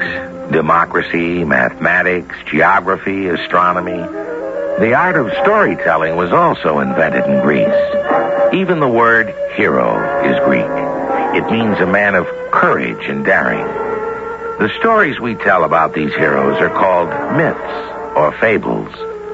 Our adventure today is a real believe-it-or-not story. Now, you don't have to believe it, but I'm sure you'll enjoy it. It begins on the top of a mountain in ancient Greece. Jason, my son, let us search the valley below with our eyes. What should I look for, Father? There it is, my son. Behold, Athens, the golden city of Greece. But you've shown it to me before. Why now again? Today you have reached the age of 20, and it is time you heard the truth. Once I ruled in that city, king of all Greece. If that is so, then why do we live on this mountaintop instead of in the palace of Athens? Because another king now rules in my place.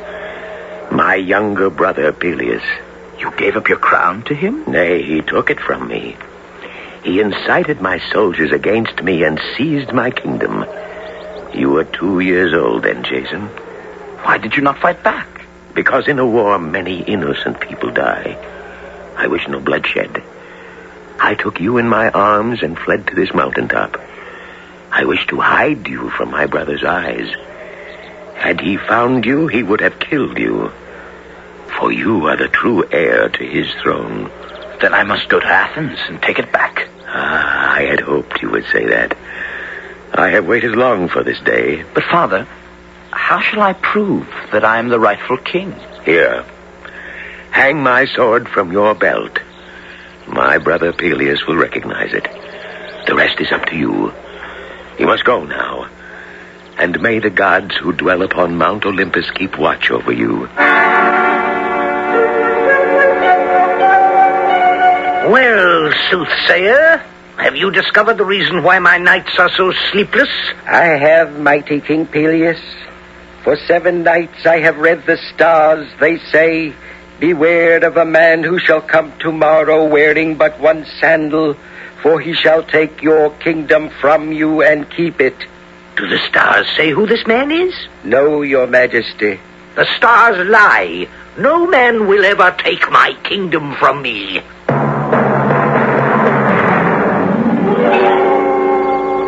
You there! Why do you block the road to Athens? Let me pass. Why, what manner of beast are you? With the face of a woman on a winged lion's body? They that know me call me the Sphinx and are afraid. I'm not afraid. Now let me pass. Take your hand away from your sword. No one can kill me. If you answer my riddle, I will let you pass. Ask. What is your riddle? What is it that in the morning goes on 4 feet, at noon on 2, and in the evening on 3? It goes on 4 feet in the morning, on 2 feet at noon, and on 3 feet in the evening. Well, that's very simple. The answer is man. Now let me pass. Not so fast. First, you must give me your reasoning. If you insist, the answer is man. Because in the morning of his life, he crawls on all 4s, his 2 hands and his 2 feet. In the noon of his life, when he has become strong, he walks on 2 feet. But when the evening of his life has come and he is old and needs support, he takes a staff for his 3rd foot. Now will you let me pass? At last, my riddle has been answered. There is no longer room for me in Greece. Where shall you go? To the desert in Egypt, where I shall sit in front of the 3 pyramids there and meditate forever, and never again shall man hear me speak. Go, Jason. Your road to Athens is open. One word of warning. In a little while, you will come to a raging stream which will bar your way. No matter. I shall find a bridge. No. You must wade through the stream, for in the stream you shall find your fortune.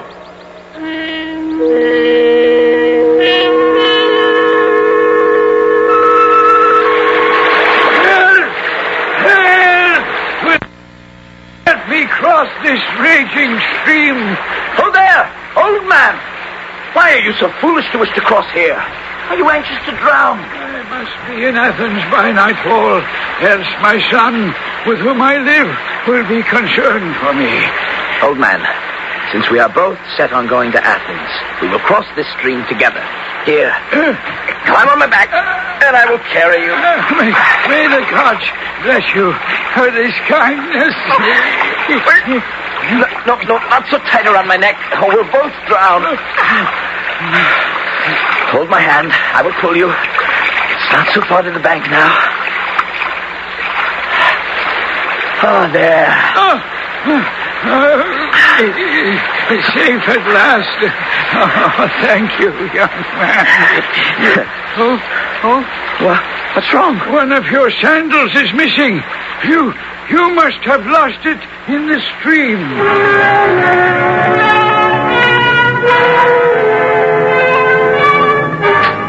Let me pass! I command you! Where is he? Where is the king who is so frightened of strangers? Let him rise and fight for his kingdom like a man. Put your sword away. How dare you greet your king so rudely? You are not my king, Peleus. I am yours. What madness do you speak? Look closely on my sword. Tell me if you recognize it.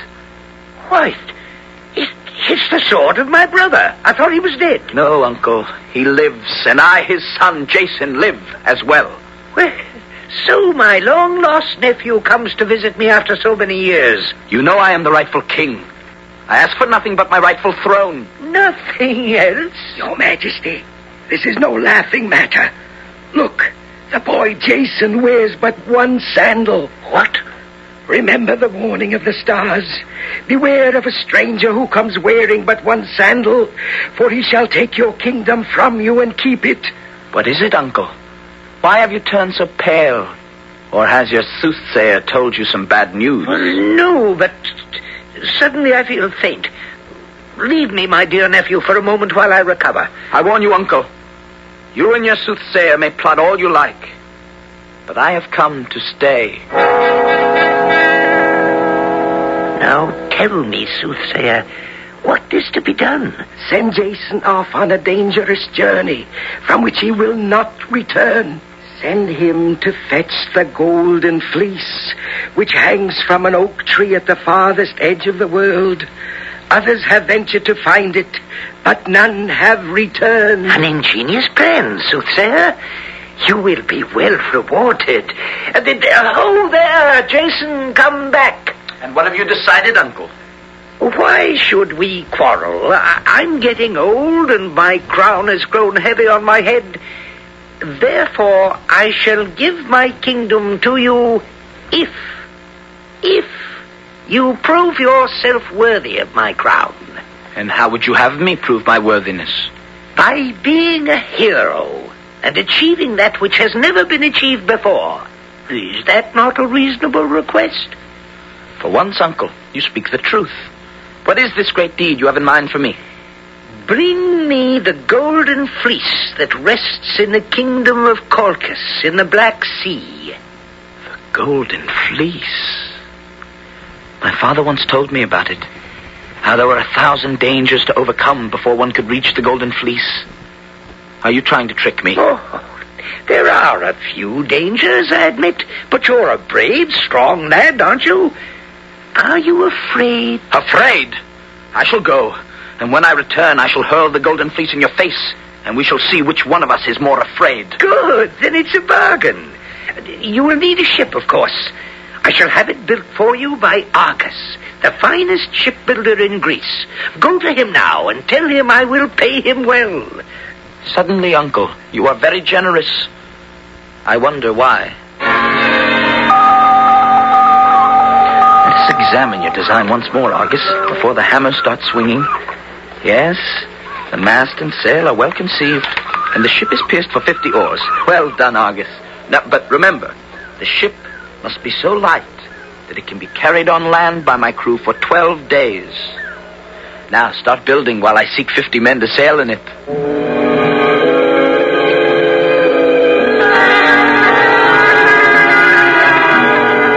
What lies ahead for Jason?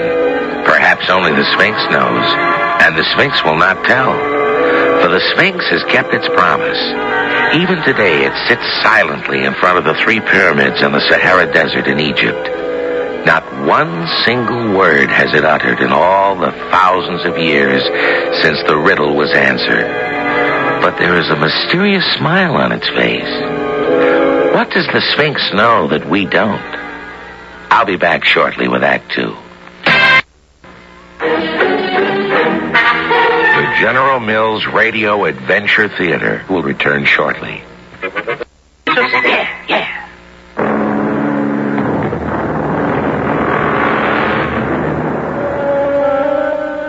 What is this golden fleece that Jason should risk his life to find it?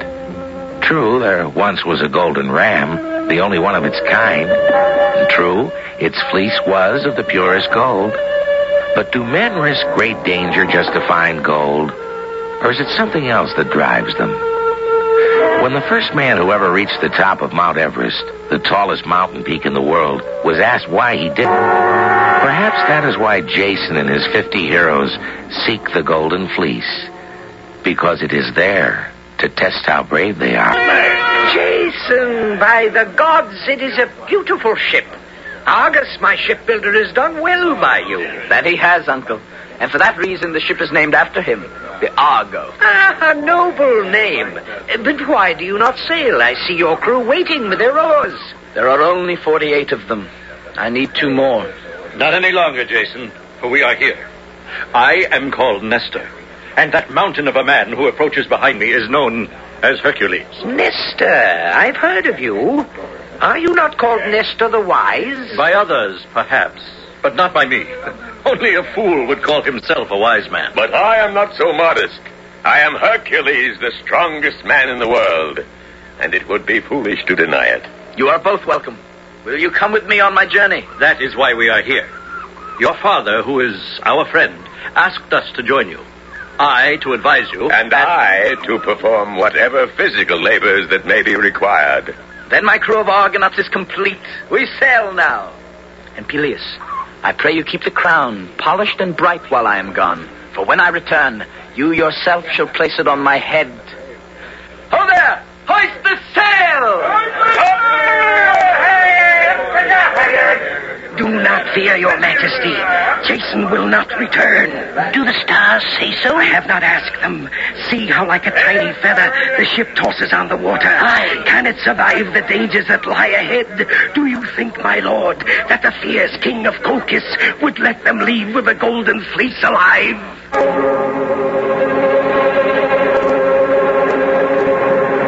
In the name of Zeus, never have I been on a journey so tedious. Oh, there, Jason. Where are the dangers you promised me? I am getting bored. Be patient, Hercules. It seems as if the gods have heard you. What say you, Nestor? Aye, Jason. The gods are sending a storm. See, the black, angry clouds racing across the sky, Hercules. This is more like it. Blow, winds! Come to my arms, and I will turn you into gentle breezes. Row for your lives! Sit down, Hercules, and row. The gods are stronger than you. Fight with the sea if you must. Row! Oh, what a marvelous storm this is! Jason, turn your helm and let us head for that mass of land over yonder. Perhaps we may find a sheltered bay and escape the storm.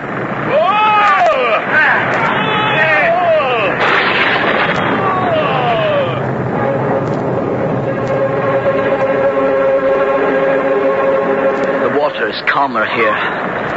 Let us rest here for the night. We'll stay here until the storm dies down. And Hercules, the next time you wish to complain about there being no danger, I pray you speak more softly. The gods have sharp ears.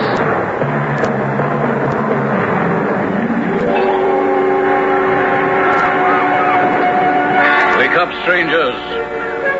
Who gave you permission to sleep on the shores of my kingdom? What?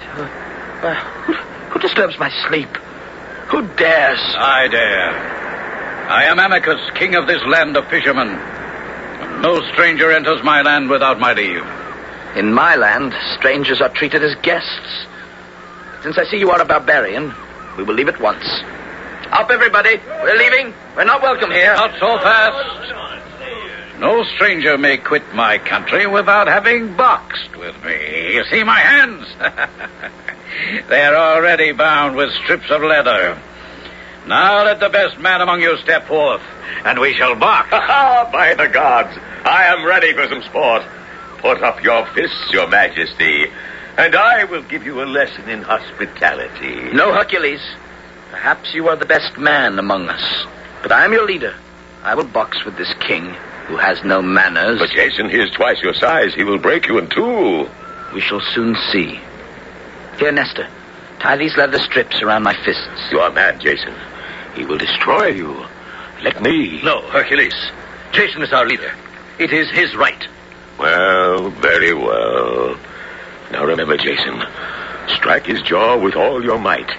He will sleep well, I promise you. No, that is dangerous advice. If Jason comes close enough to strike him, he will also come close enough to be struck.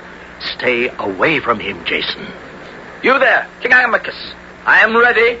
Here is my jaw. Let me see you strike it, if you can. A good target. How can anybody miss? Here I come! He missed you, Jason. Now you strike at him. No, Jason, no! Are you blind, your majesty? I showed you my jaw. Why did you strike the air instead? I shall not miss again. Oh, what a clumsy king you are. Are you a dancer or a fighter? Catch me and find out. All right, then. Here is my jaw. Strike it if you dare. No, Jason, no! Are you man or butterfly? Stand still, I tell you. Oh, cowardly boy. Let me have just one blow. One blow. You may have all the blows you like, but you'll have to catch me first. One blow. Just one blow.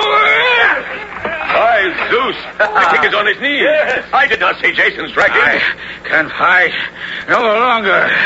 I cannot breathe. You may catch your breath if you like. I can wait. No.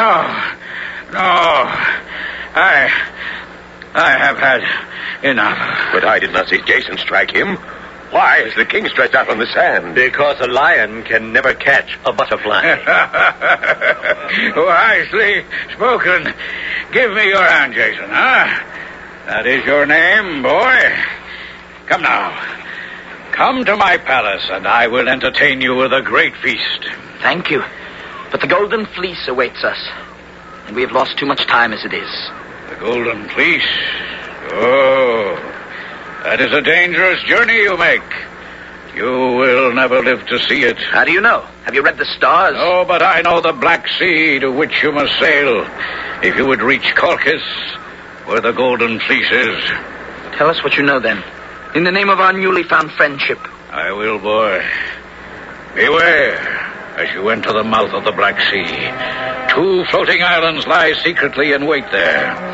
When anything or anybody, even a bird, ventures to enter the mouth of the Black Sea, these 2 islands suddenly come together with a great crash and crush whatever comes between them. No one has ever been known to escape them. We shall find a way.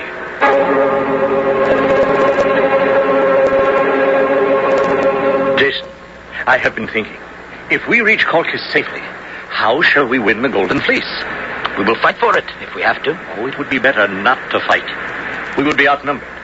I think we should first try peaceful means, give a precious gift to the king, perhaps, that he may look kindly upon us. That would be wise, but we have nothing precious on board with us. I know of a garden where grow the golden apples of Atlas the giant. Next to the fleece, there is nothing more precious. But do you know where these golden apples may be found? I have studied the maps and know where to go. Give me the helm, Jason, and I will steer us there. Jason, do you see that tall mountain that rises on the coast of Africa? On top of it, you will see Atlas, crouched over with the weight of the heavens which he carries on his back. Welcome, strangers. It is lonely on top of this mountain. I am Hercules, O mighty giant. And this is Jason, captain of our ship. We seek the golden apples that grow in your secret garden. You may seek forever, but I will not tell you where they are hidden. But if you wish, I will fetch them for you. But is that possible? If you take the great sky from off your shoulders and set it down, will not the earth be crushed under the weight? True. Perhaps your friend there can carry my burden on his shoulders for a few moments while I get the golden apples. He seems strong enough. By Zeus, and so I am. Here, Atlas. I will kneel down.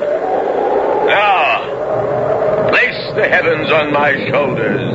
Now, careful, Hercules, or you will drop the sky and the earth will come to an end. It is steady on my shoulders now. Go quickly, Atlas. This is a heavy burden. I shall return in a moment.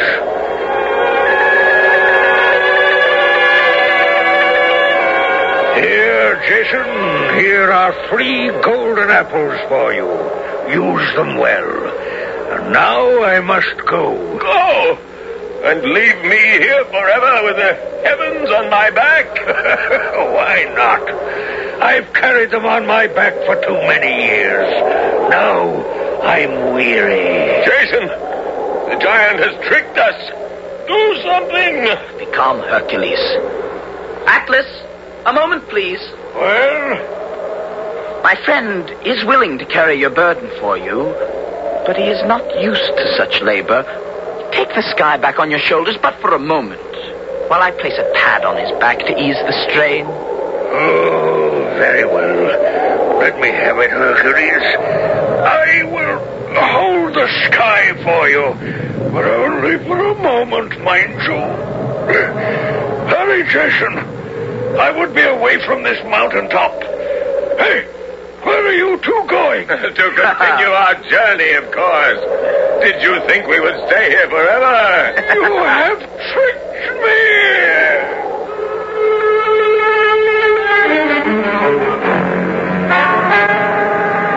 Look, Jason, the Black Sea at last. We are almost at journey's end. But where are the floating islands we were warned about? Probably lying in wait for us until we sail closer. We must tempt them to show themselves. Hercules, you are a great archer. Shoot an arrow high into the air ahead of us. Now we shall see. There! Yes, there are the islands. We shall never be able to pass between them without being crushed.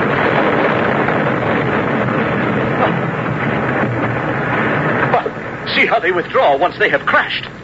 Should we tempt them again, Jason? There's no other way. But before you shoot the arrow, Hercules, let all 50 oarsmen be ready to row with all their might when I give the word. Now, Hercules, shoot! Here come the islands again.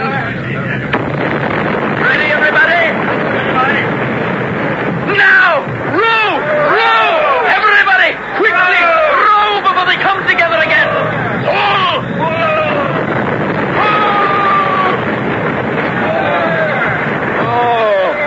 That was a close one.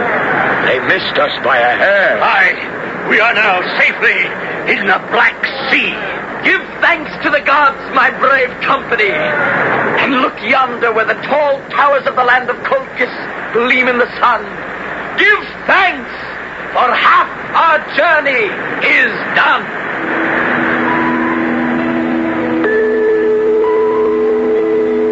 You have just heard unbelievable things. And yet there are some grains of truth hidden there. The golden apples. Now, there are such things. But today we call them oranges. And Atlas, who carried the sky on his shoulders.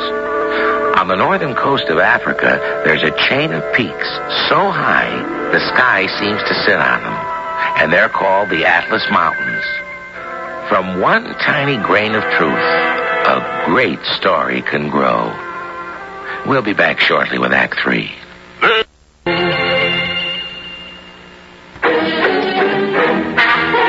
General Mills Radio Adventure Theater will return shortly. Listening to right now.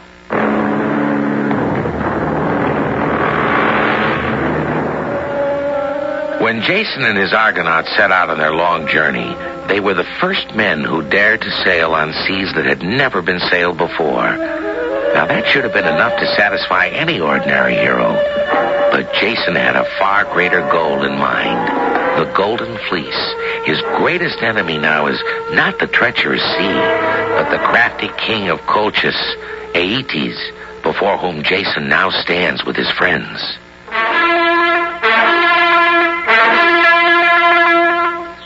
I, Aeetes, lawful king of Colchis, greet the strangers from a faraway land.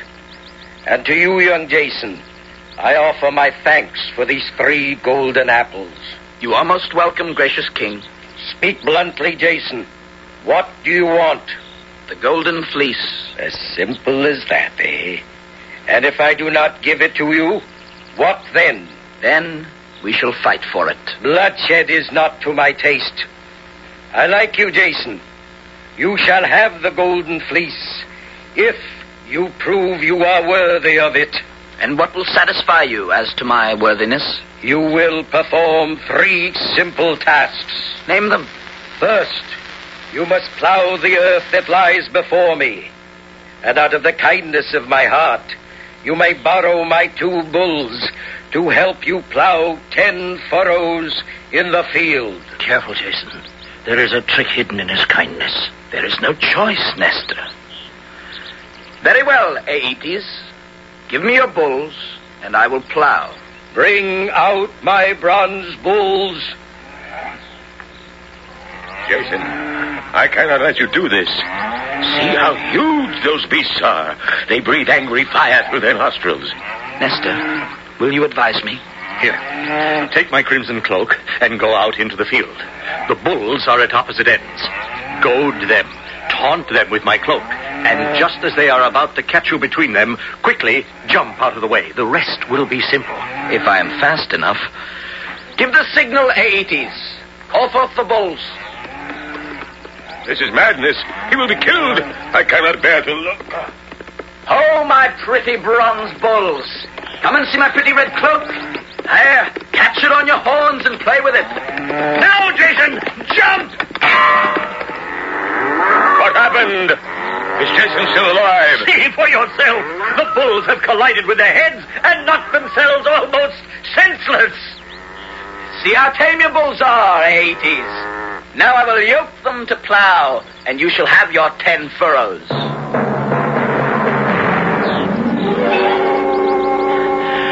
Forgive the crookedness of my furrows, O king. The earth is ready for the planting. Here, take this helmet filled with the teeth of a dragon. Drop them gently into the earth. That is the second task. Nestor, is the king out of his mind? What crop will grow from dragon's teeth? Certainly not barley or wheat. No, Hercules. Most certainly not. Nestor, I have plowed and I have planted, though what the crop will be, I cannot guess. There is your crop, Jason. 1,000 armed men sprung from the earth, each thirsting for your blood. And what concern is that of mine? That of a good farmer. Draw your sword and cut them down, for it is harvest time. Jason, he has tricked you. This time you must let me help you, or you are a dead man. Wait! Do you not see how blind with rage these earthborn warriors are? You are right, Nestor. There is no need for your help, Hercules. If I hurl my helmet among them and strike them, they will turn upon each other, thinking one has attacked the other. Draw your swords, O men of dragon's teeth. Jason is among you. Here goes the helmet. Who's away? Where is he? Where is Jason?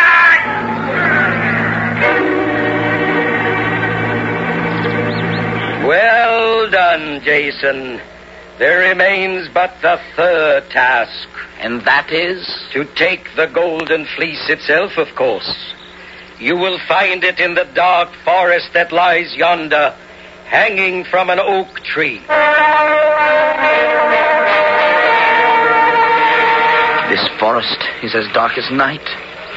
No, wait. What is that light shining through the trees? Perhaps it is the fleece. What else could shine so brightly? It is the Golden Fleece hanging from an oak tree. Its brightness blinds my eyes. Shall I take it down from the oak tree for you, Jason? Wait. Look there. 2 eyes gleaming at us from the foot of the tree. It is only a serpent coiled around the tree. This is no ordinary serpent, my friend. I remember once hearing that the woman known as the Medusa had a brother who was a serpent. The Medusa? Whose face turned all who looked upon it to stone? The Medusa's brother who guards the Fleece has the same powers. I have a plan. Nestor, loan me your silver shield. It is polished to the brightness of a mirror. If the serpent sees itself in this mirror, perhaps it will turn itself into stone. Now stand back while I advance to the tree. You've done it, Jason.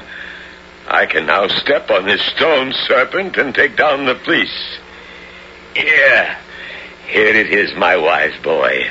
You have earned it. Thank you. Now we must go before the king changes his mind.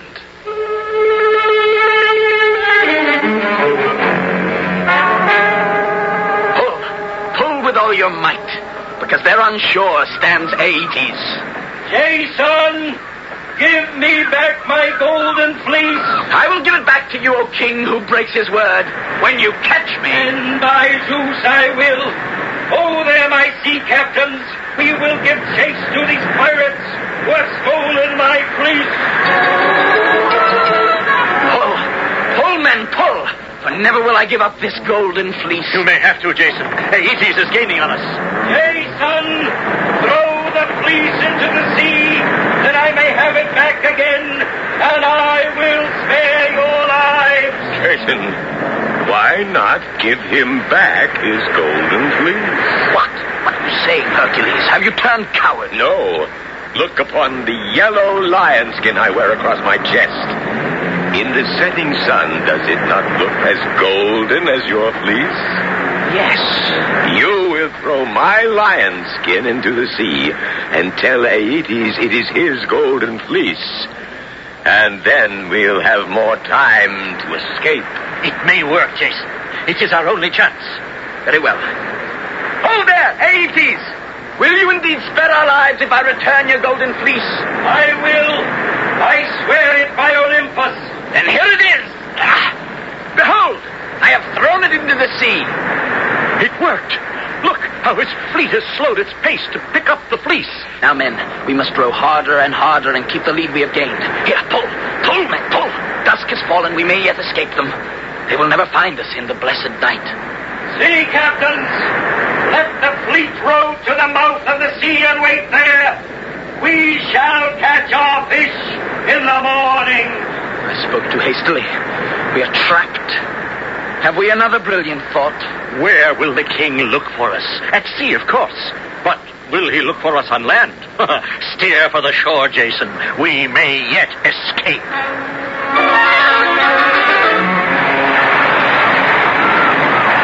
Jason, let us leave the Argo here and start climbing. No, I will not leave our faithful ship here.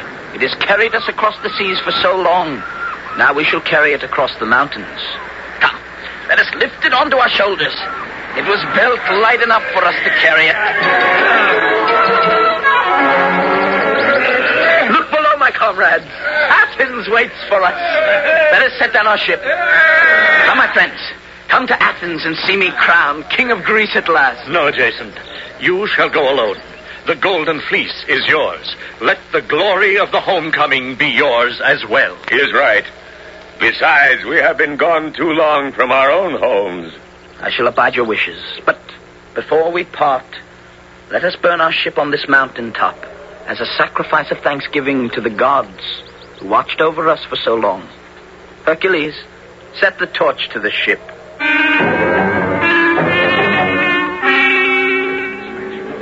Soothsayer, what is the cause of this disturbance in the city? It looks like your nephew Jason. Then the stars did not lie to you. I must be resigned to my fate and go forth to meet him.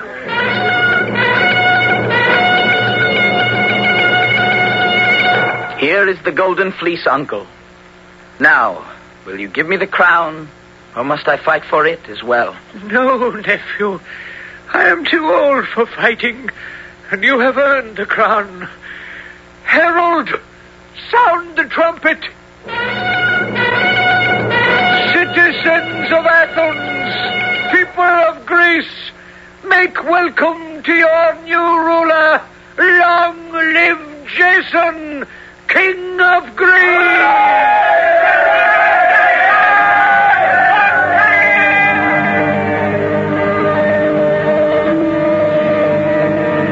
The Golden Fleece was real.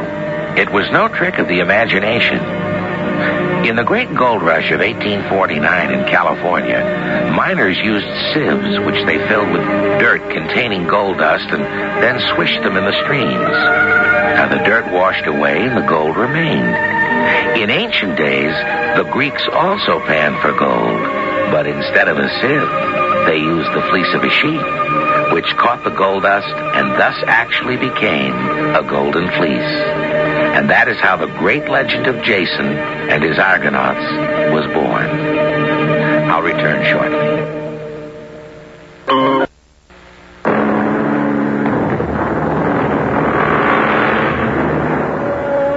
Ancient Greece was known for its real heroes as well as its mythological ones. There were the sports heroes who competed in the Olympic Games, just as we do every 4 years today. There was Leonidas, who with 300 Spartan soldiers held off the great Persian armies and thus saved Greece. And of course, there was Alexander the Great, who conquered the world when he was only in his mid-20s. To seek excellence is the mark of a true hero. To achieve excellence is possible for all of us.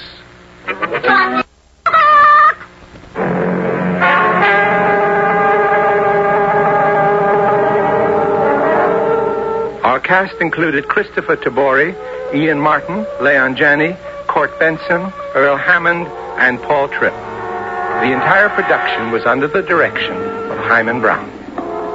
This is Tom Bosley inviting you to return to the General Mills Radio Adventure Theater for another exciting tale you can hear through the magic of radio. The General Mills Radio Adventure Theater is recommended by NEA, the National Education Association. General Mills Radio Adventure Theater.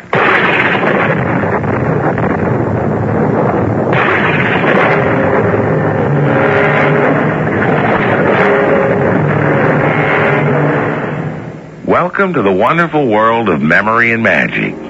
This is Tom Bosley. Sit back and remember with me, Alice in Wonderland. You know, there's certain stories that stay with you all your life. When you grow older, sometimes you forget the simplicity and the wonder of what charmed you first, and you have to be reminded. So I invite you to join me, remembering Alice for what she really is, the girl in the very best Let's Pretend we ever read. Our adventure story, I Remember Alice, based on Lewis Carroll's Alice in Wonderland, was written especially for the General Mills Radio Adventure Theater by Gerald Lewis. I'll be back shortly with Act 1, where we invented.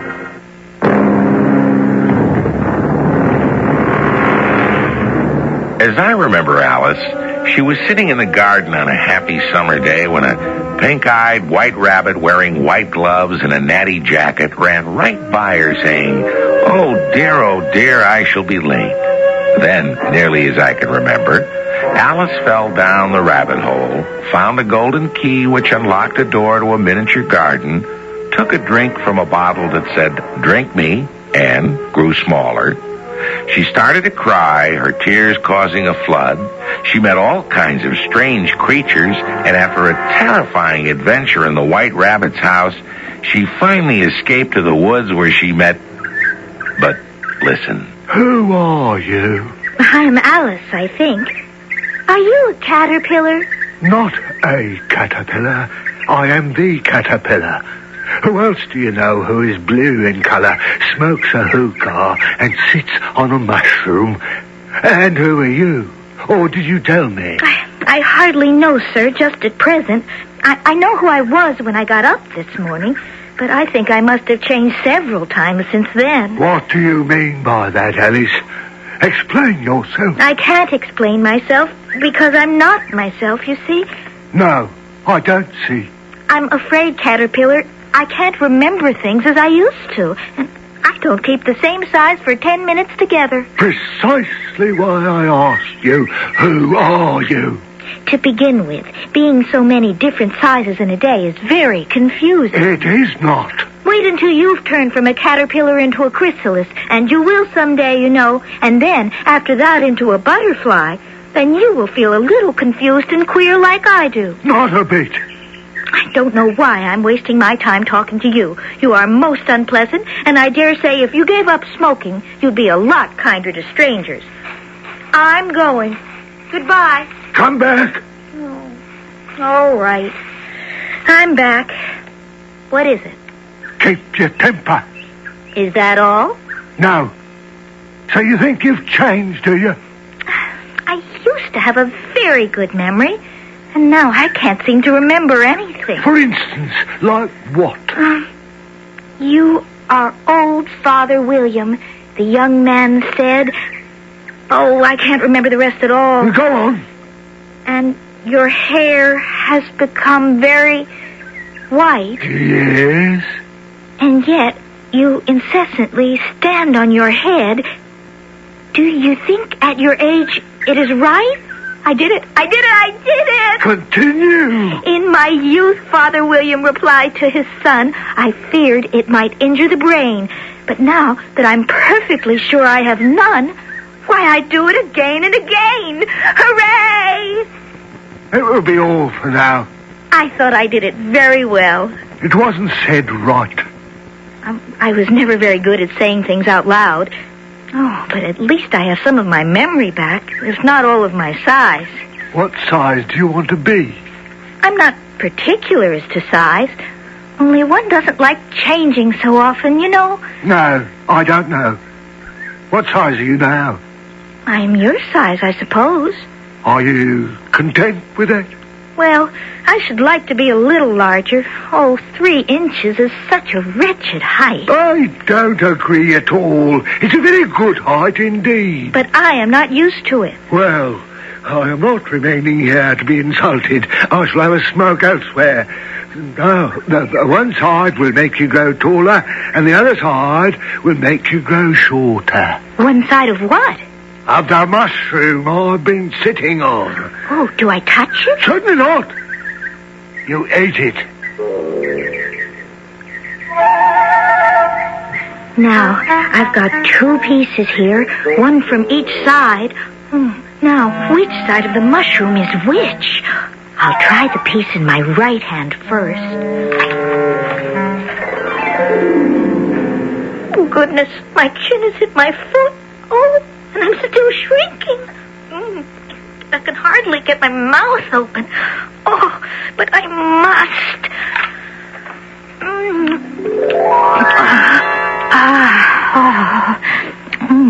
The piece in my left hand. Oh, it's working. My head is free. Gracious, my head is growing higher and higher, but not my body. Oh, my body's down there. Is that my neck? That long thing going down to the ground? Oh, where are my shoulders? I can't even see my hands down there. And my head is up here in the tops of the trees. Serpent? Oh, stop that bird. Stop it, I say. Can't you see I have my face up here? I am not a common garden variety bird. I am a pigeon, and you are a serpent. I am not. I have tried in every which way, but nothing seems to suit them. I haven't the least idea what you were talking about. I've tried hiding my eggs in the roots of trees. I've tried riverbanks. I've tried hedges. But I can't get away from you serpents. As if it wasn't enough trouble hatching the eggs, I have to be on the lookout for nest robbers. You serpents, day and night.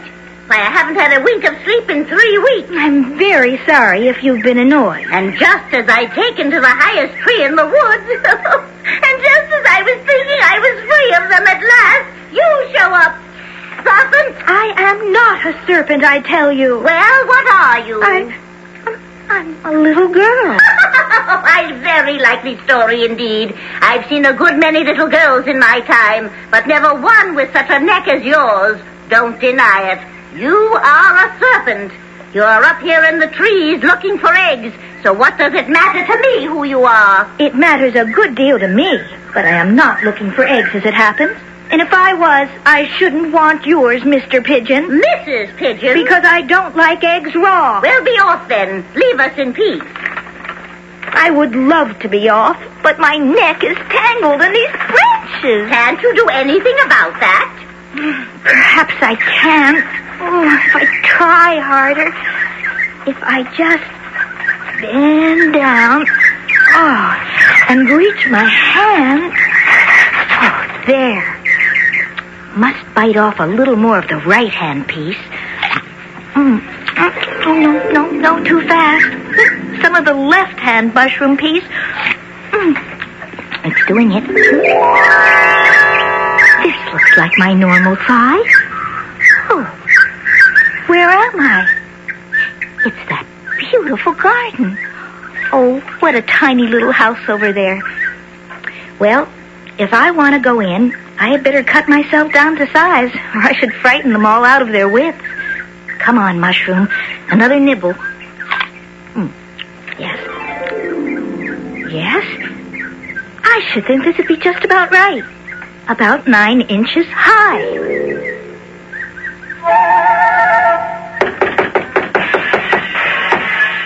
Oh, it's no use. They're making so much noise inside the little house.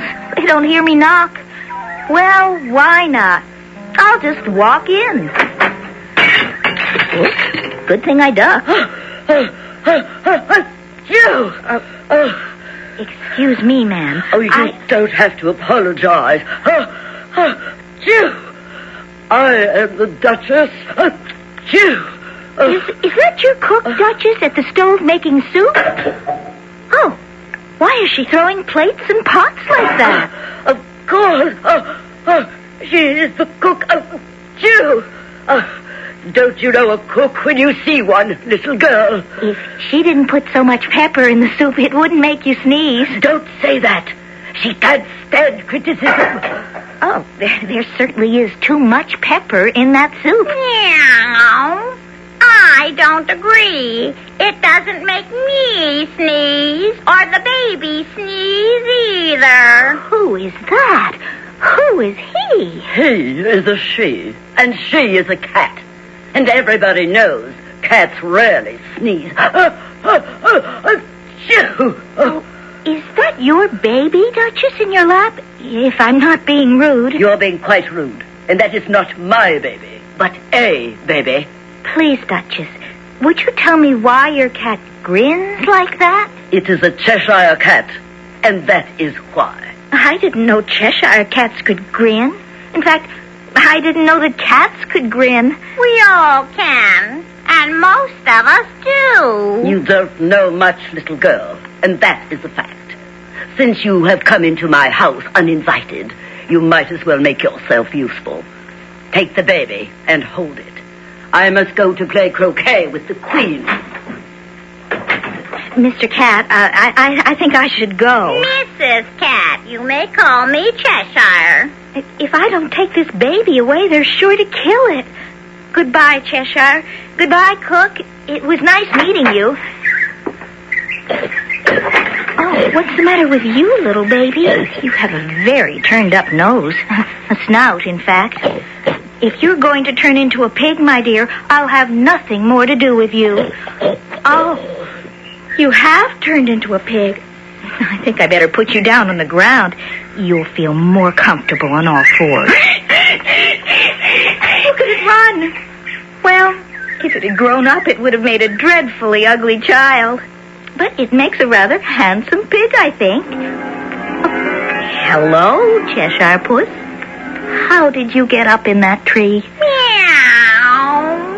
What's sort of people live here?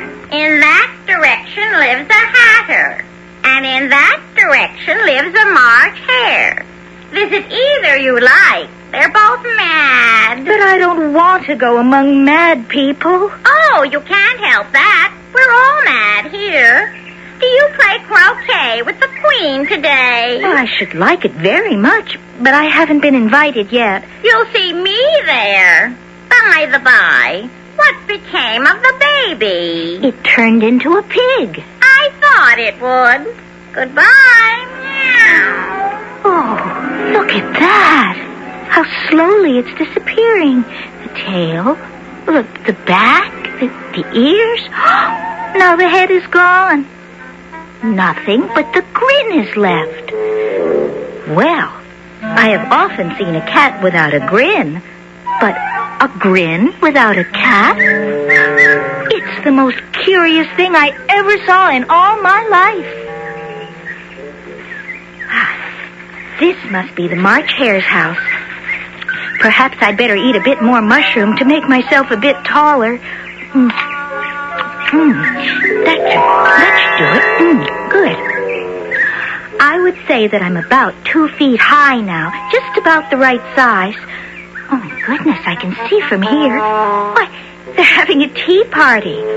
Of course, that's the March Hare, and the one with the tall hat with something written on it, he must be the Mad Hatter. And that curious creature sitting between them fast asleep, that must be the Dormouse. And all those places set, and just the three of them. And bread and butter, and tea. Oh, I'd like to come to their party, but I haven't been invited.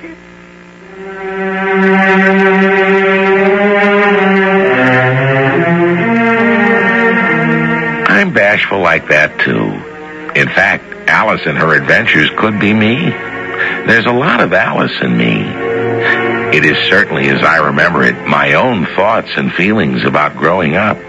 It doesn't surprise me at all that caterpillars and cats and pigeons can talk, or that babies turn into little pigs. But there are surprises in store at the Mad Hatter's tea party when I come back.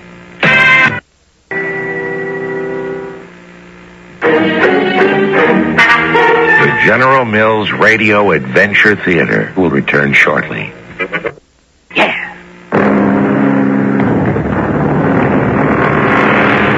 Do you have to be a child to love Alice? Well, if you are at heart, it helps. As a grown-up, I hear people say that this tale by Lewis Carroll is not just a fantasy, but a satire on Victorian life, politics, education. For instance, the Queen who keeps saying, "Off with her head," is supposed to be Queen Victoria. But that isn't the way I like to remember Alice. Something meaning something else. I prefer to remember her when I first met her years ago, when all of us were children. So here she is, about to invite herself to the Mad Hatter's tea party. No room, no room, no room, no room. There's plenty of room. I'll sit at the end of the table. Excuse me, Dormouse. Oh, poor little thing. He's still asleep. Oh, who asked you to sit, little girl? There is no room at the table. Pay no attention to him, dear. Thank you, Mad Hatter.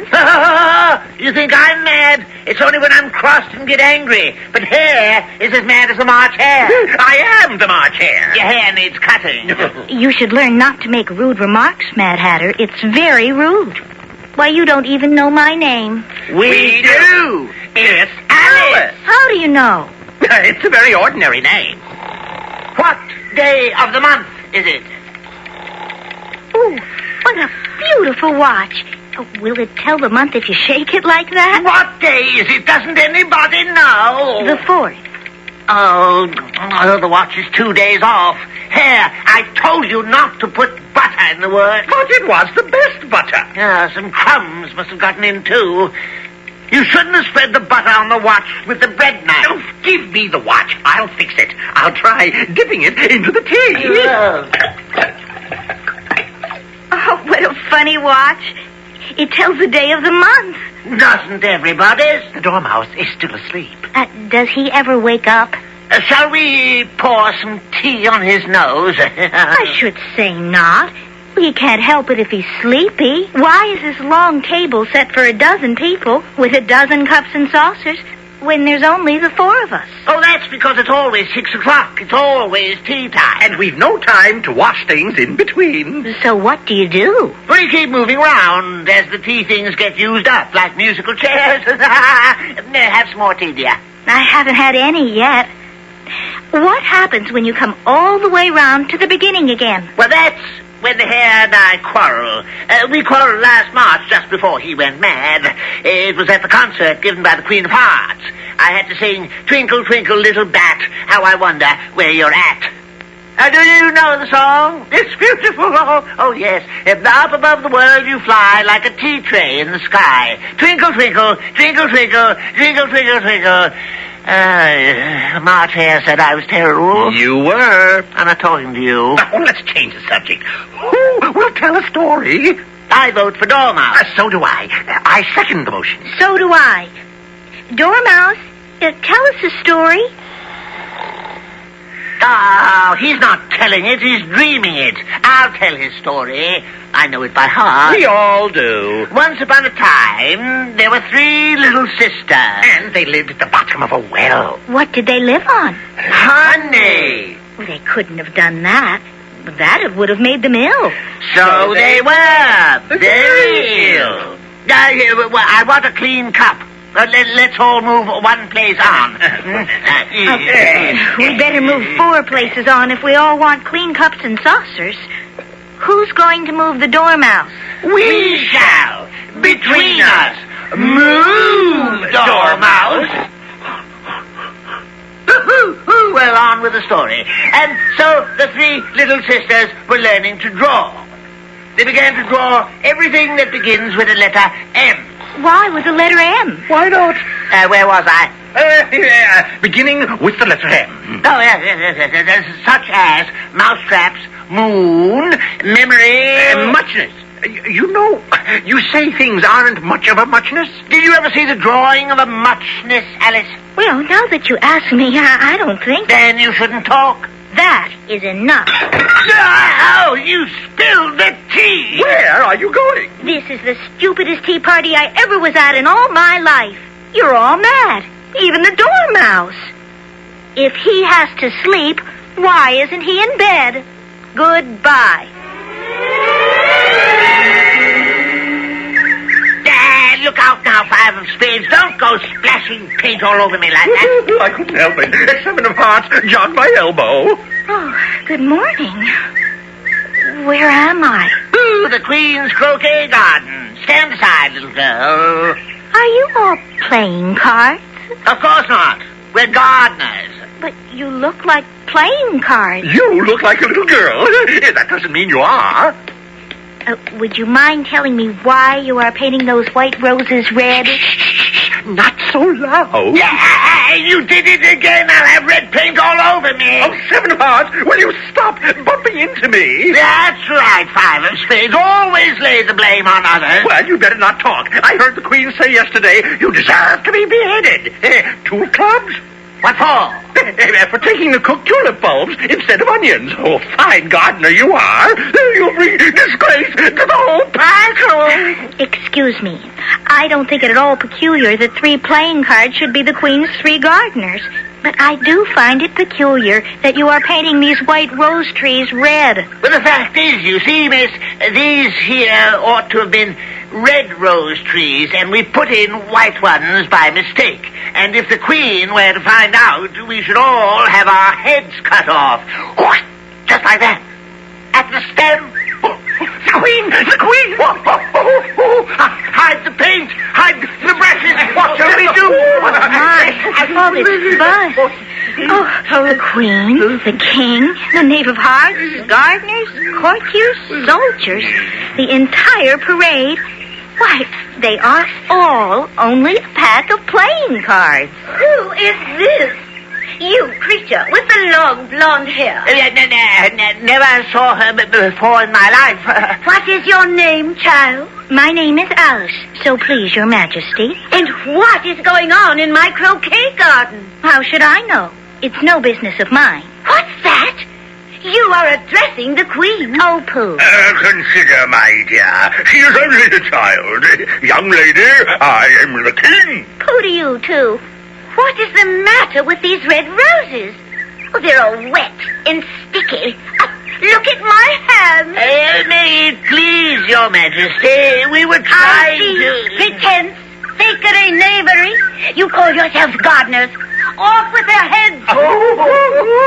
What shall we do? I shan't let you be beheaded. I'll stuff you into this flower pot and nobody will find you. Come on. Are they heads off? Oh, yes. Their heads are gone, Queen dear. Good. I mean to be obeyed.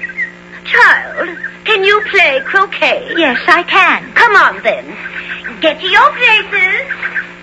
Oh, I've never seen such a curious croquet ground in my life. What are those? Hedgehogs? Those are the croquet balls.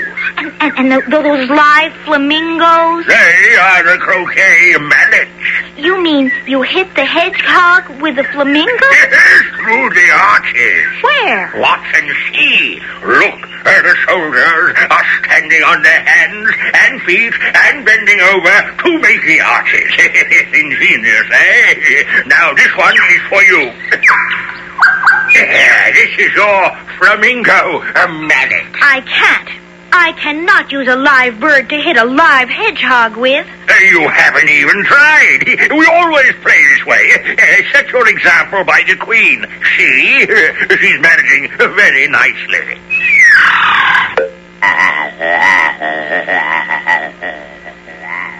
Your Majesty? Your Majesty? Oh, now the king has left me alone with this flamingo. I can't play like this. He'll bite me. I don't know where to hold him. Oh, what will become of me if I don't play croquet with him? They're dreadfully fond of beheading people around here. It's a wonder there's anyone left alive. How are you getting on, Alice? Oh, who is that? Is that you, Cheshire Cat? Where are you? I see the tip of your nose up there. Oh, there's no use speaking to it until its ears have appeared. At least one of them. I thought we might meet at the Queen's croquet game. I can see your head. Oh, is that all you're going to show me? Your head? It's safer that way. How do you like the Queen? Not at all. She's so likely to win, it's hardly worth finishing the game. Who are you talking to? What is that up in the tree? That's Cheshire Cat, a friend of mine. Yes, I don't like the look of it at all. However, you may kiss my hand if it likes. I'd rather not. Don't be impertinent. And don't look at me like that. A cat may look at a king. Well, it bothers me grinning away up there. My dear, I wish you would have this cat removed. Off with its head!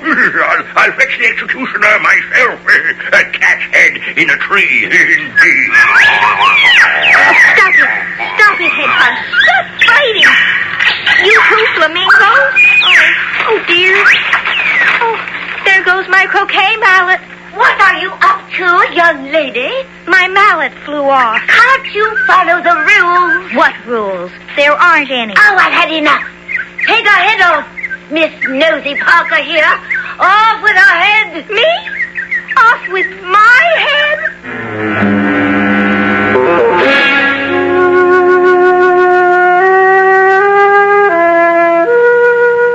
Scary, isn't it? Certainly was for Alice. You know, a little over 100 years ago, yes, Alice has been around all that time, Lewis Carroll was still answering letters from every youngster in Ulster who wrote him. In one letter he wrote, "I can't help feeling as if through my little dream child, Alice, I've made friends with many other dear children whose faces I shall never see." And so he did. Well, let's get back to remembering Alice in a few minutes and see if she can keep her head. Listen a little later in the program for exciting news on how you can enter our Disneyland contest.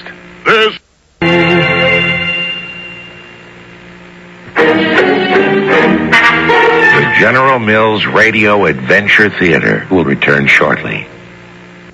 On.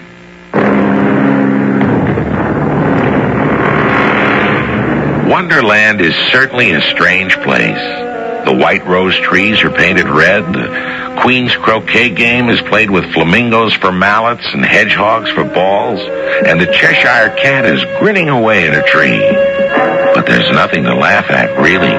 For the Queen seems to have taken a dislike to Alice and has said, off with her head. What's going to happen next? Well, why doesn't somebody do something? You heard me. Off with Alice's head! Look at that, my dear. Look at what? In the tree, the cat's head. It's going. Going? Gone! Well done! It's done it again. The smile is still there, but no face. I've forgotten whose head I wanted off with. Yes, so have I, my dear. Oh, never mind. I shall find someone. All righty. Everybody back to croquet. No cheating or winning allowed. My dear, I'm afraid we will have to suspend the croquet. It's the trial. It's time for the trial. Is it now? Are you sure? Well, of course I'm sure. I'm the judge. Good men, please come forward and feature yourselves. Oh, goodness, I've never been in a court of justice before. Oh, the whole pack is here. The 2 through 10, knave, queen, king, ace. In the jury box, 12 creatures. Oh, the prisoner is the knave. He's in chains. And look at the king. He's the judge with a judge's wig on. Oh, you frightened me, Pigeon. Your face is familiar, but I can't place the body. Weren't you a serpent with a long neck who's tried to steal my eggs? It was no such thing. We met in a tree, though, did we not? That we did. Why aren't you in the jury box? I was disqualified. Too much of a flat, they said. And too nearsighted. Just as well. Rather be an onlooker. Is the knave on trial? Order! Silence in the court! Herald, read the accusation. The Queen of Hearts, she made some tarts, all on a summer day. In the name of Hearts, he stole those tarts and took them quite away. Are they accusing the knave of hearts of stealing the tarts, Pigeon? One might say so. Steal, lift, thieve, pilfer, mooch, sneak, rob, swipe, pinch, snaffle, snitch, poach, purloin. Oh, you would have made a marvelous prosecutor. Oh, thank you. Jury, 12 good men and true. Consider your verdict. Oh, not yet. There's a great deal to come before that. I'm sorry, dear. Call the first witness. Look, it's the Mad Hatter. What does he have in his hand? You can't see from here? A pigeon hates to admit this, but I'm blind as a bat. He's got a teacup in one hand and a piece of bread and butter in the other. I beg your pardon, Your Majesty, for bringing these into the court, but I hadn't quite finished my tea when I was sent for. You ought to have finished your tea. When did you begin? 14th of March, I think. Mad Hatter, take off your hat. It isn't mine. Stolen, eh? Make a note of that too, Julie. I keep hats to sell. I've none of my own. I'm a hat. Yes, we know you're a hatter. Go ahead. Give evidence. And don't be nervous, or I shall have you executed on the spot. Here. It's judge's prerogative. Now, whatever are you doing with that teacup, my good man? Oh, poor thing. He took a big bite out of his teacup. He's so nervous. You're doing it again. What am I doing, Pigeon? You're growing again. Oh, why, so I am. Just like when we first met. I knew you were a serpent in disguise. But I can't help it. You can't grow here. It's contempt of court. Oh, dear, and I haven't had a drop or a nibble of anything. We are waiting for your evidence. Oh, I feel so sorry for him. He's so... Speak up.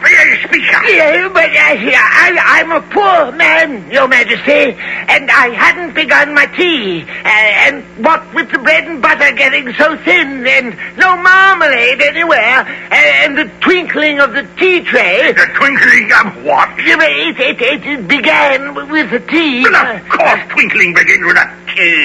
You take me for a dunce. Go on. Well, I'm a poor man, and most things twinkled after that. The March Hare said the way I sang, "Twinkle, twinkle, little bat," was terrible. It was awful, but I never said so. You did. I deny it. He denies it. Leave that part out, Judy. Yeah, but then after that, where was I? Oh, yes, the Dormouse's story. Anyway, I don't know anything about the missing tarts. We never have tarts. We only have tea and bread and butter. Sometimes a little marmalade, if there is any. Well, if that's all you know about it, witness, you may stand down. I can't go any lower. I'm on the floor, as it is. Well, then you may sit down. And may I go and finish my tea? You may. Next witness. When are you going to stop growing, Alice? You're 3 times taller than anybody now. They're all looking. Oh, dear. I have an idea, Pigeon. Quiet and pay attention. How am I going to determine who stole the tart? Next witness. It's the Duchess's cook. I remember her. Puts pepper in everything. Too much. Makes terrible soup. The whole neighborhood knows that. Call the next witness. Give it evidence. Oh, she's shaking her head.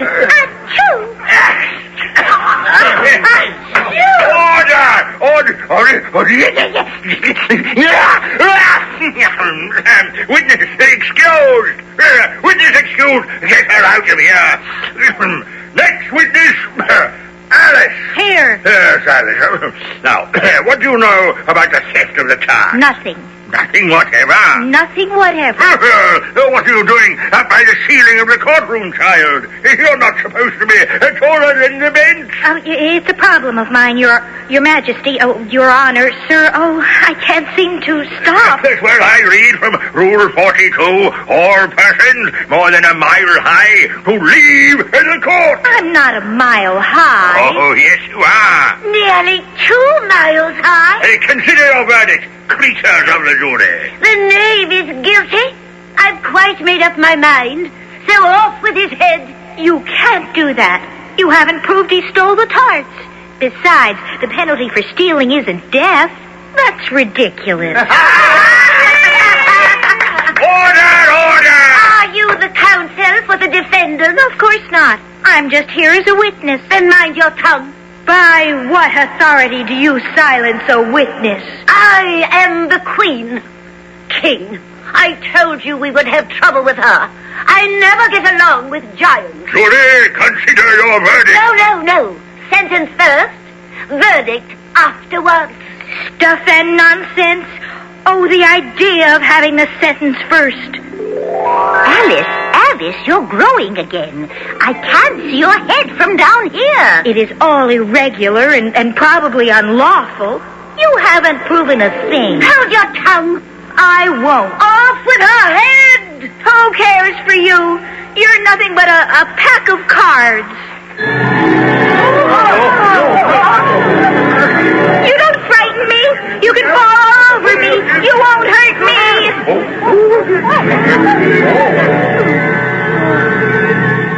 Oh, my. Oh. What a dream I had. What a wonderful dream.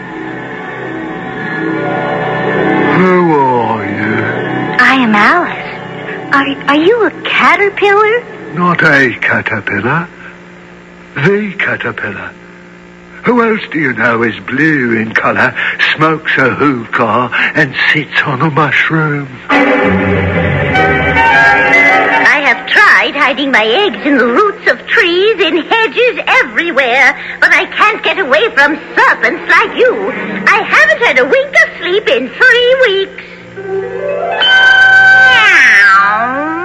Cheshire Cat, would you please tell me which way I ought to go from here? That depends on where you want to go to. I don't much care where. Then it doesn't matter which way you go, does it? Oh, what a beautiful watch, Mad Hatter. What day of the month is it? The 4th. 2 days off. March Hare, I told you not to put butter in the works. But it was the best butter. What a wonderful dream.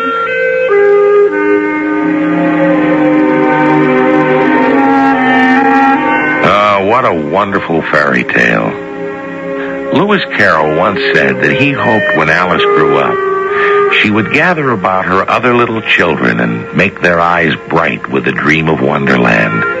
That even grown up, she would find a pleasure in all their simple joys, remembering her own child life and the happy summer days, which is what I've tried to do today, remembering Alice.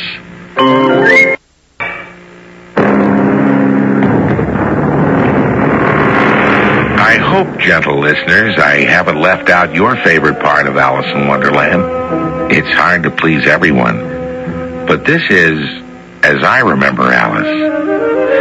Before taking leave, I'd like to read you part of a letter dated December 25th, 1871, and addressed to Dear Children. May God bless you, and may you have the only kind of life that is really worth having, that filled with the happiness of making others happy too. Your affectionate friend, Lewis Carroll. Our cast included Mary Flersham, Robert Dryden, Evie Juster, Hetty Galen, and Earl Hammond. The entire production was under the direction of Hyman Brown. This is Tom Bosley inviting you to return to the General Mills Radio Adventure Theater for another exciting tale you can hear through the magic of radio. The General Mills Radio Adventure Theater is recommended by NEA, the National Education Association. The General Mills Radio Adventure Theater.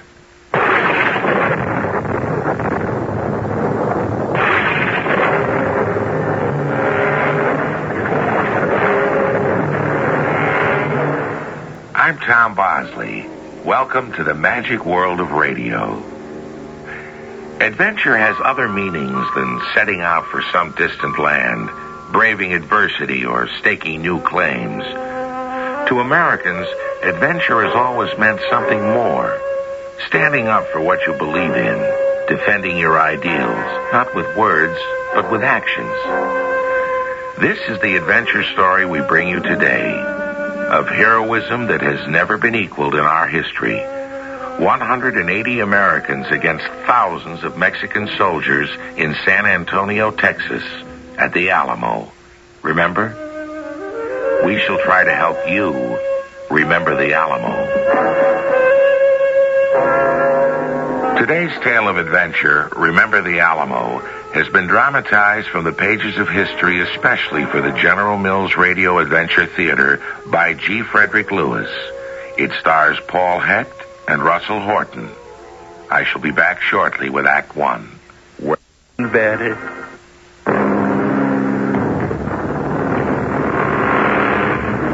There's an old mission chapel in San Antonio, Texas, that stood in a grove of cottonwood. The Spanish word for cottonwood is Alamo. It was there that 180 brave Americans fought for the independence of the state of Texas. Now, I say Americans because most of the freedom defenders didn't come from Texas. They were from Kentucky, Tennessee, South Carolina, Louisiana, Georgia, Pennsylvania, other states, even Ireland. Look at the gravestones of the massacred colonists. They'll tell you. Why did they fight? What were they defending? Whose land was it? Mexico's? USA's? Let's find out. We're being cheated, and that's all there is to it. Well, I don't know. We got the land. How much did you pay for your piece of Texas? $200. For 4,500 acres, you paid $200. The going price was $30. And that's what the Mexicans were selling it for. $30 for 4,420 acres? Well, that's all I paid. $200. Somebody's making a profit on you somewhere. You're new in San Antonio, aren't you?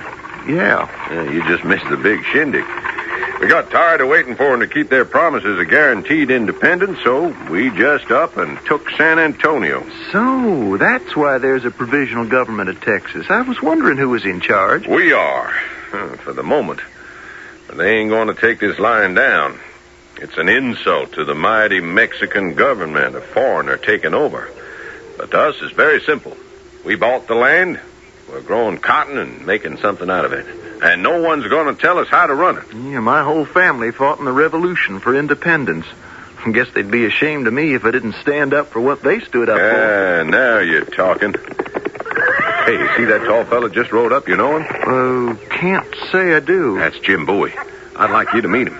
You mean the Jim Bowie? Yeah, the same. Say, is it true that he and a few fellas fought off a couple of hundred Indians at the San Saba mine? It took him 2 days. He's a quick one with a knife. Always wanted to get myself a Bowie knife. Yeah, but I'd say his fighting days are behind him. He's close to 40, you know. One of San Antonio's leading citizens now. Married the richest girl in town. But he's with us. He knows what's fair is fair, and we're entitled to independence. Come on. He's a good man to know. Jim, this is Alamo Dickinson. He's from Tennessee. Well, hello, son. I hail from Kentucky, but I grew up in Missouri and Louisiana. You here in San Antonio alone? Oh, no, Mr. Bowie. I have my wife and a little girl. Glad to hear that. I have more respect for a family man. I had a wife and 2 children myself. Well, but I lost them. Color. So I kind of live quietly now. What made you come to Texas? Well, it was getting pretty crowded down our way, so when I heard Mexico was selling land to homesteaders, I closed the forge, closed up my blacksmithy, and wrote GTT on the door, and here we are. GTT. Gone to Texas. Yeah, but the stupid boy got taken. He paid $200. Travis, I don't care if he paid $2,000 for 4,400 acres. It's still a bargain. If it's all yours. I don't think Mexico will ever live up to its promises if we don't force them. We got to make this provisional government permanent. I agree. And the time is now. Now, if you gentlemen care to join me tonight at my house, you know the place, Travis, on Soledad Street, I shall tell you what I suggest as the means of freeing ourselves. Maybe even have a surprise in store for the both of you. The point is, we cannot let up. We must continue to awaken the country. In New Orleans, a town I know well, they formed the first company of Texan volunteers. And not only that, patriots all over are raising money, sending volunteers, rallying to our cause. And why not? It's in our blood. Who didn't have a brother or cousin or uncle or father at Valley Forge? I had kin there. And I'll tell you something else. You want to move in and out of the territory? You got to have a passport. Now, before we get too angry, I'd like to let you in on my little surprise. Come in, Davy. Evening, gents. It's a pleasure.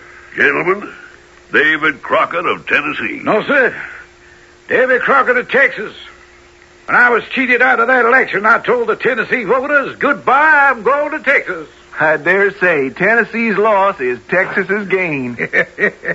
I like this fella, Jim.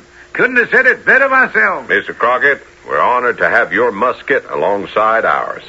My name's William Barrett Travis. And this is Alamo Dickinson. Pleased to meet you. I'd rather be in my present situation than to be elected to a seat in Congress for life. Dickinson here is from Tennessee. Davy, I think he ought to be part of your special Tennessee arm of volunteers. If he can ride and he can fight, there's room for him. Well, I'm a blacksmith by trade, Mr. Crockett, so I know a horse from the hooves up, and I can ride. Good. That makes us an even dozen. Mr. Dickinson, you get yourself cracking and write to folks back home for their help, so we can get that Mexican foot off our necks. I was born 20 years too late for the revolution. But my father had a Navy Jack with 7 red stripes and a snake on her. Most beautiful flag you ever saw. And written on it, a warning to everybody. Don't tread on me. Well, Jim, that was fine because the English could speak English, and they could read English. But I don't think the Mexicans understand our language. And it wouldn't surprise me if they didn't send a big army up here to make sure we understand their language. His Excellency, General Antonio Lopez de Santayana. No. Do not applaud me now. There is nothing for the Mexican people to be enthusiastic about. This is not a day for cheering. We are disgraced. We should hide our heads from shame and national humiliation which has been brought on us by the Norteamericanos. But, I say but, I can promise you the fort of San Antonio will be revenged. Now, for that you can applaud.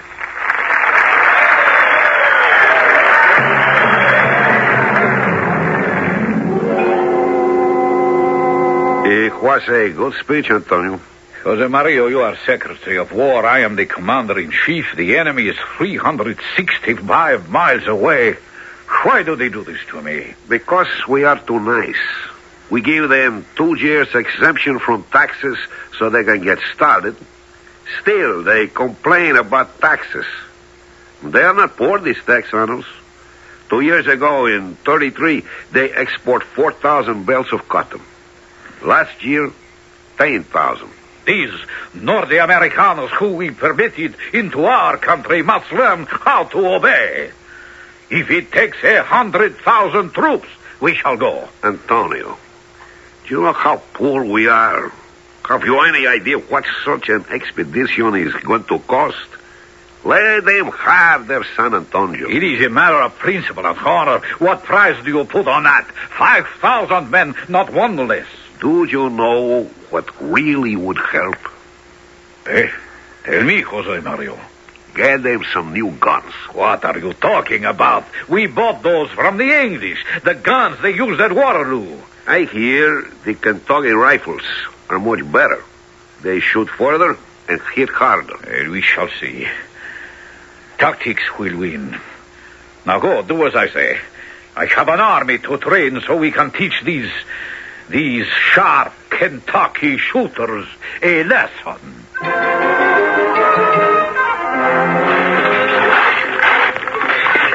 Davy, I wouldn't recognize the old Franciscan mission. You're really making a fort out of it. Not me, Jim. I'm rounding up supplies. It's Travis, our first colonel. He's got it all laid out. He's got 3 guns up in the old chapel and other artillery all around, north and south. Observation posts, guns on the buildings all around the 3-acre compound. What we haven't got is enough men.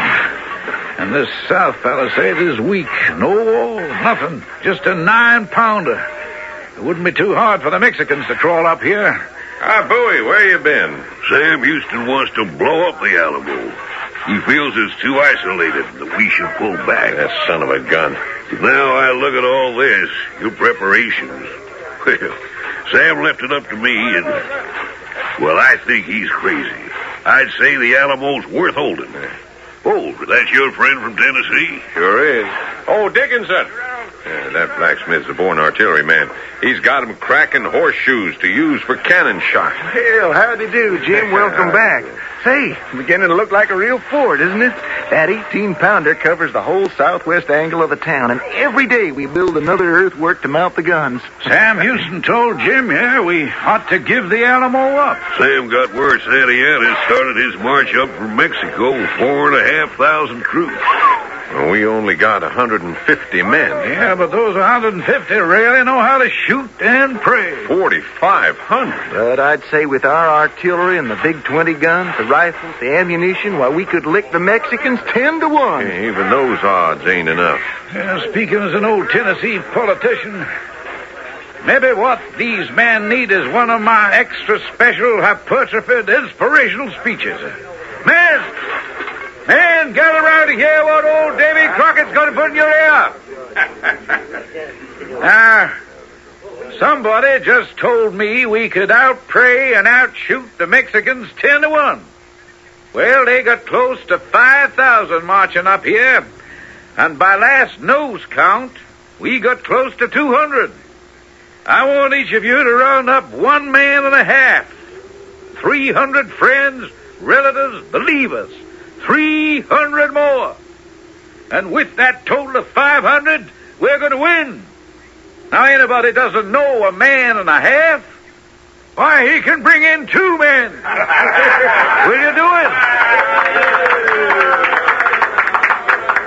A mighty fine speech, Mr. Crockett. That wasn't no speech, Mr. Dickinson.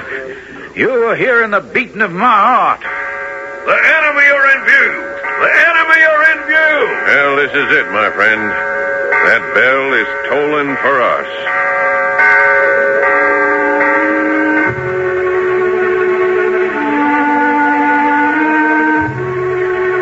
And it had arrived.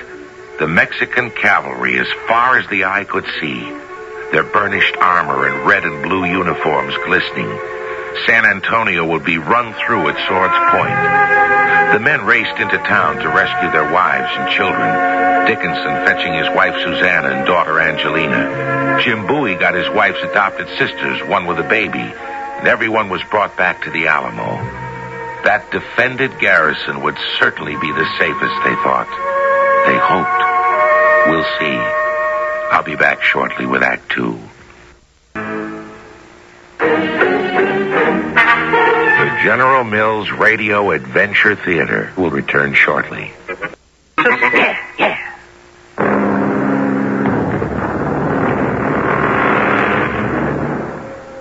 All those who could put pen to paper. Dickinson, Bowie, Travis.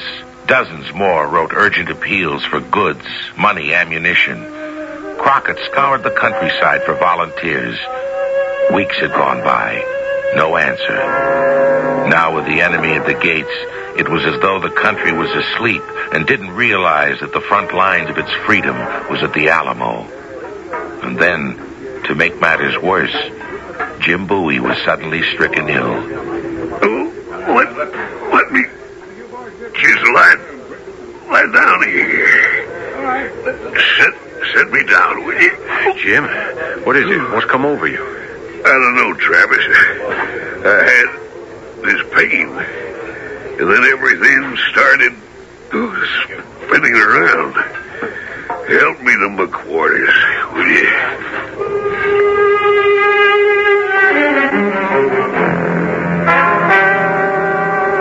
How is he, Colonel? Jim Bowie, I think he'll recover. He's had a week of sweating it out, whatever the fever is. Couldn't get a doctor over here from town. People are all scared to leave their houses, so we're cut off. I brought in a few volunteers last night, and I got promises for about a dozen more. Well, thank heaven for these youngsters who came in with the women. You give them a message, they hang under a horse and ride out of here at night like the wind.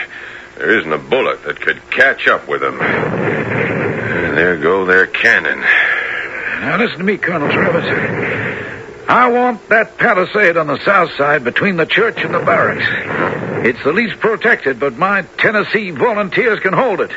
They're all itching for a little target practice. Oh, it's yours, Davy.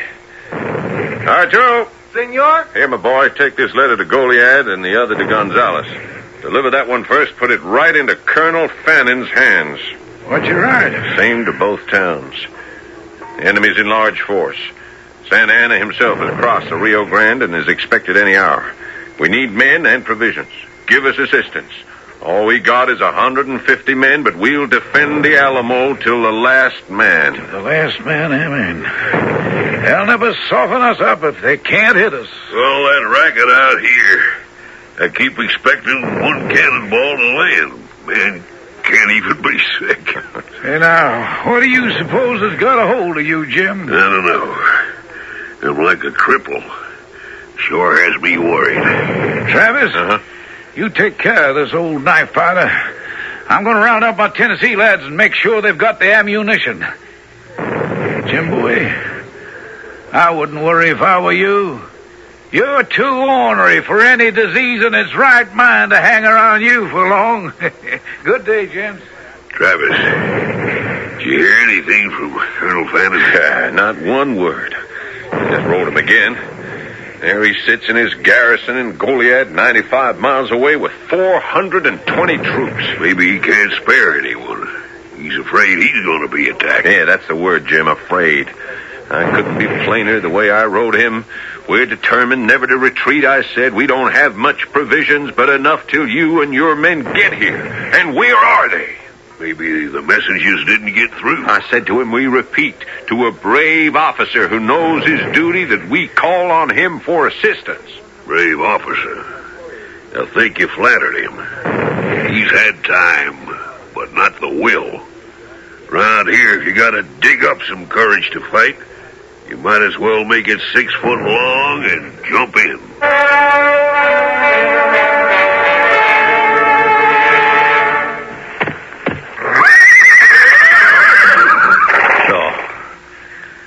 Where is this Alamo?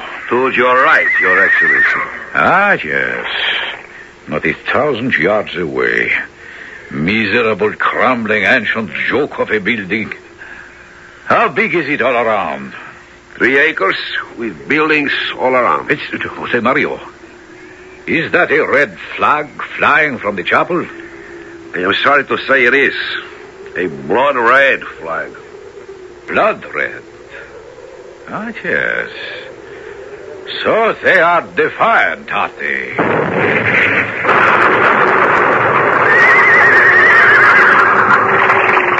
Oh, yes. Quite defiant.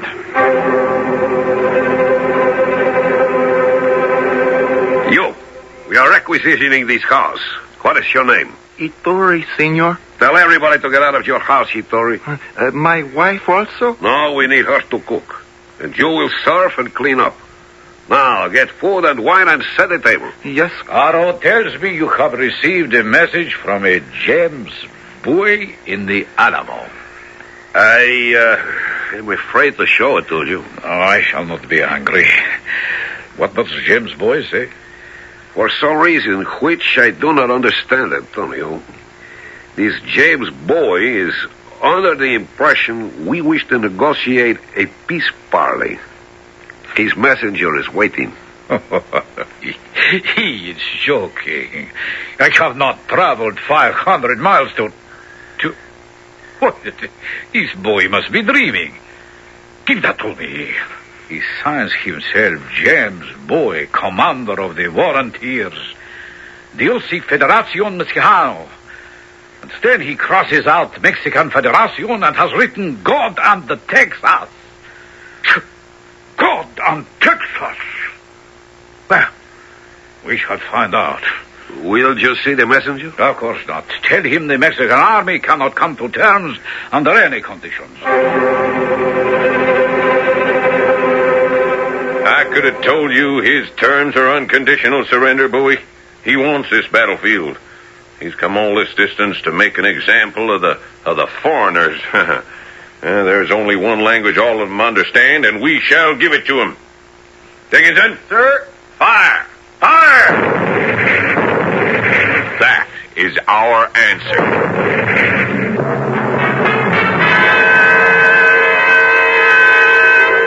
You taking the night watch, Dickinson? He had to. Gregorio Parts is usually at this post, but he snuck off to get his family and some friends. Is he Mexican? Oh, not only loyal to Texas, as lots of them are, but he's one of the few locals who can handle a cannon. He's making contact with about 20 friends who want to fight with us, so I'm keeping an eye out for him. You see anything suspicious? No. A moment ago, the light went out in the Aturi house on the main plaza. Yeah, that used to be one of our outposts. Is that Santa Anna's headquarters? His sleeping quarters. Yeah, well, they picked the strongest house in town. Hey, it's Gregorio. He's returned. Hey, he looks like he's got 30 able bodies with him. I'll crawl down to the side, and you hold me by the heels. We'll get him up the wall, one by one. All right. Okay, Gregorio. Now we're making a chain. Grab Colonel Travis' hand and pull yourselves up.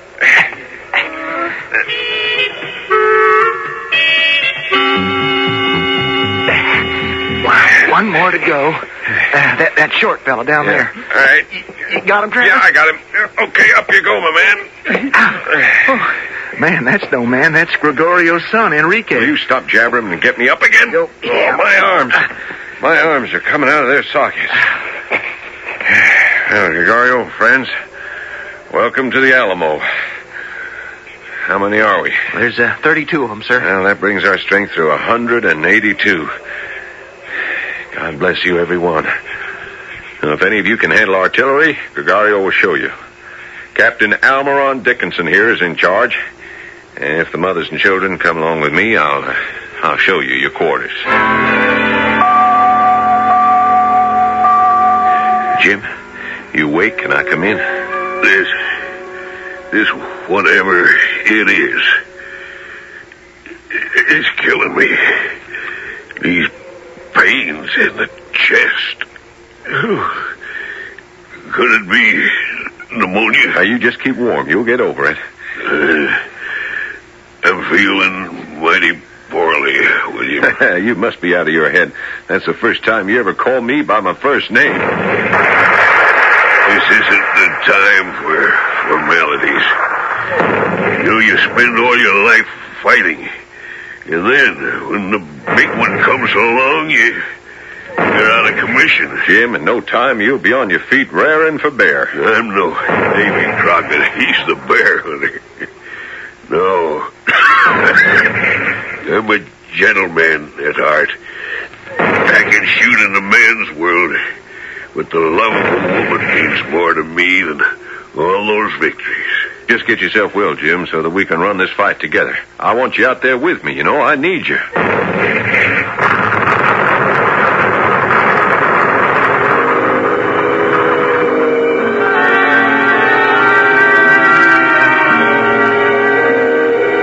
The days were passing, but numbered. More and more contingents of the Mexican army arrived hourly, but the defenders of the Alamo were alone. Not one more man or one more pound of gunpowder got through to the beleaguered Texans. How much longer could Travis and Crockett and Dickinson and the dying Jim Bowie and each and every brave man, woman, and child, how much longer could they hold out? I'll be back shortly with Act 3. The General Mills Radio Adventure Theater will return shortly.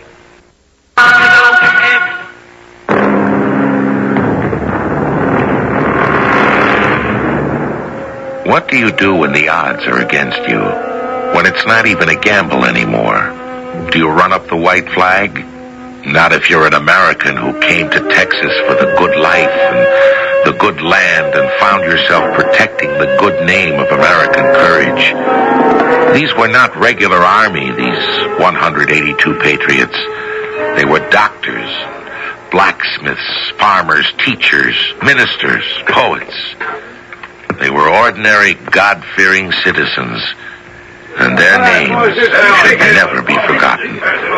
Nelson, Parker, Reynolds, Ryan. Now, come on, boys. Don't let up. As soon as we pile that earth up, we'll run a cannon up there to protect this side. We'll give them back twice as good as we get. No, hold your fire. Wait till Colonel Travis decides. They've hit one of the houses. How close to the women's and children's quarters? Can you hear me? I said, how close? I think it's been hit. Oh, Lord, no. I can't go down there and see. I gotta stay here by the men. Keep up your digging. I'll tell you when you can grab your rifles. Oh, Colonel Crockett. Where's Colonel Travis? We got a serious situation by these emplacements. We want to answer their fire. Because writing an important message. I'm taking charge. No, don't return fire. Hold off. See that down there? All that activity? We might catch 100 or more if we wait. Look, see that earthwork down by the McMullen house? Just let them bring their men closer. And then... Colonel Crockett, did you happen to pass the quarters of women and children? Not a scratch. Hasn't been touched. Oh, thank God.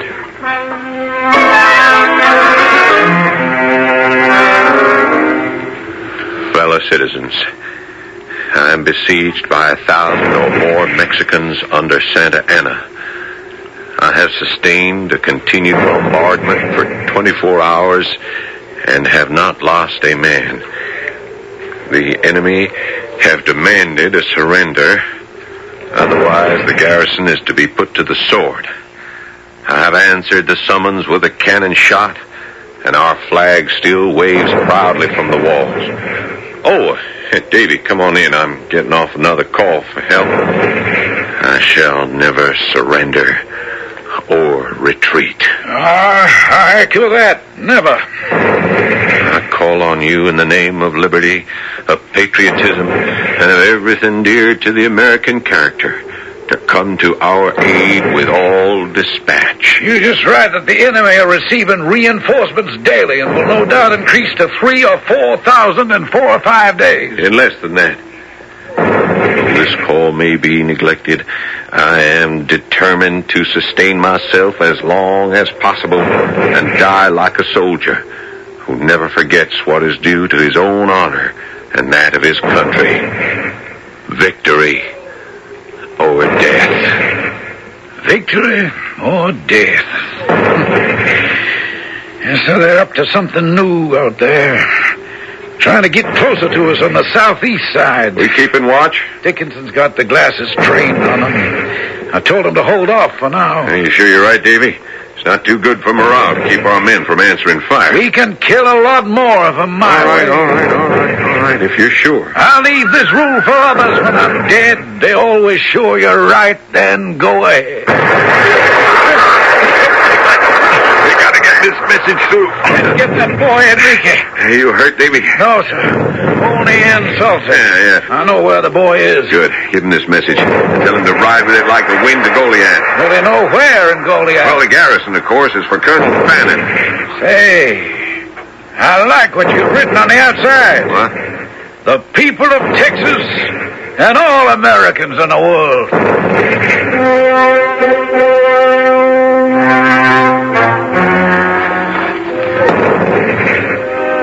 Colonel Travis, glad you're with us. Move the 18-pounder over there. She's ready to be touched off. Where are they shooting from? Hey, cover! Travis, what can you see through the glasses? There's lots of activity down there. Yeah, looks like it. I'd say 50 of them swimming across the river. Here comes some more. Hold your fire! Hold it! Wasn't that right? We can turn this into a rout. Captain? Yes, Colonel? Are you ready? Ready and aiming point blank. All right, now hold it. You're 100 yards now, still coming. 80, hold it. 70, and fire! Come on! Tennessee boys! Pick out your pluck! Pick your buzz! And cannon! They're running behind La Valita. They got cover there. I wish Bowie was on his feet. We sure could use him down there. Hey, Colonel, I'm getting bored firing old Bitsy at those Mexican squirrels. Anything else you need done? Sure, Davy. Get 2 other riders and torch those buildings where they're hiding. Yes, sir. Baker, Brown, on the double, follow me. With you. Travis. Jim Bowie, what are you doing up here? My duty is at the command post with you, not in bed. Push that Davy Crockett up to. All right, come over here. Look, see over at La Valita? Yeah. Those that aren't floating face down in the river took to the old buildings for cover. And behind that are the howitzers. They got aimed right at us. Crockett is going to set fire to the lot. There you go. Is that Baker? Brown? That's Davy Crockett. When you look at those flames, he has it out the whole Crockett hell. No message from outside, Jim, was there? No answer? No, Rosehide. Sit here, surrounded, encircled. That noose getting tighter and tighter. Where is help? William, I'm a dying man and I know it. I hope it'll be my enemy bullet. Not this. Jim, you're not getting off that easy. You're gonna live. Now, here, take this rifle. I couldn't hold that. I'm too weak to scratch myself. I'm thinking the death's so close. If they overpower us, we'll be a sacrifice at the shrine of our country. You believe that? I wonder if anyone will remember the Alamo, care enough to do our memory justice. Pocket, come back here fast. William, help me back to my quarters.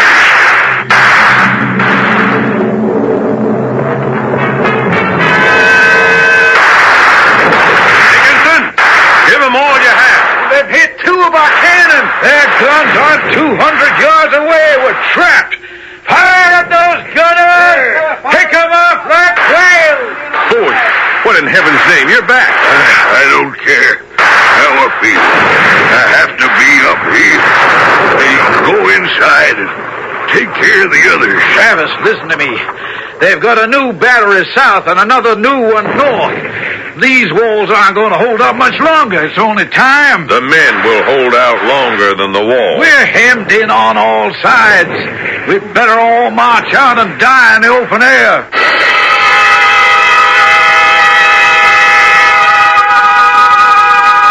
You hear that? There's nothing. They're leaving. They're all heading back, all of them. They're leaving. That's bad. They're regrouping. Tomorrow morning, that'll be the end. Crockett? Colonel Crockett? Davy! I hear you. Let me take care of this man's leg. Davy, gather all the men. I want to talk to them. My brave companions, our fate is sealed. I have deceived you long with the promise of help, but I have been deceived by others. My calls on Colonel Fannin have remained unanswered. Because I thought help was coming, I asked you to remain until it is too late. We are outnumbered 20-1. There is no escape. My choice is to remain in the Alamo and resist, to sell our lives as dearly as possible. So let us band together as brothers and vow to die together. What is the time? I gave my watch to one of the children. Sometime before dawn, that's all I know. A long night for me. It may never be day. Anyone seen Travis? He's also with the children. Lord, it seems just yesterday I came riding into town wondering which street to put up the blacksmith shop. How did all this happen? There's always a moment in history, and someone has to pay the price for those that follow. Today it's our turn. Hey, you boys having a party? How come no one's asleep? Oh, William, you are an amusing man. I expect we'll all be asleep for a long time. They're coming. The Mexicans are coming. They're climbing the wall. Don't let them put up those ladders. All right, come on, Tennessee. Shoot, Rito. Shoot, Rito. Oh, blazes! The 18-pounder's out of action. Let me get a shot at those monkeys. Yeah, I got him. There goes another ladder. They've hit Colonel Travis. The Mexicans have broken through. They're inside our walls. Get your knives out, boys.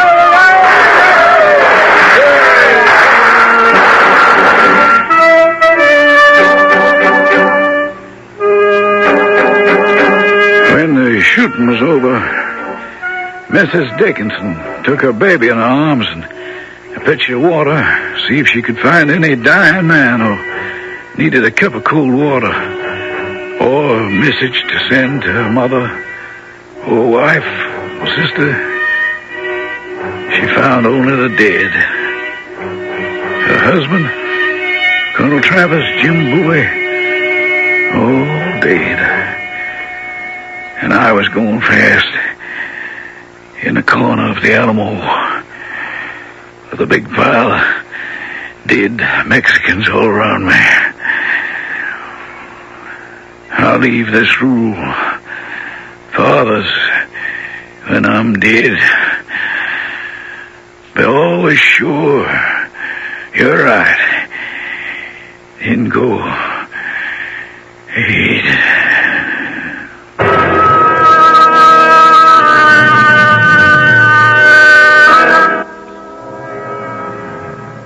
Band together as brothers and vow to die together. Colonel William Barrett Travis asked his men, and so they did. Every last defender of the Alamo. They took with them half of the entire Mexican army. But what of Colonel Fannin, who never arrived? What of His Excellency General Santa Anna and his thousands who remained alive? I shall tell you when I return.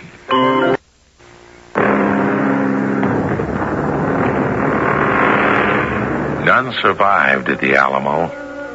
Further north, Colonel Fannin and his men were captured by the Mexicans, and on a Palm Sunday were taken out to the woods and shot.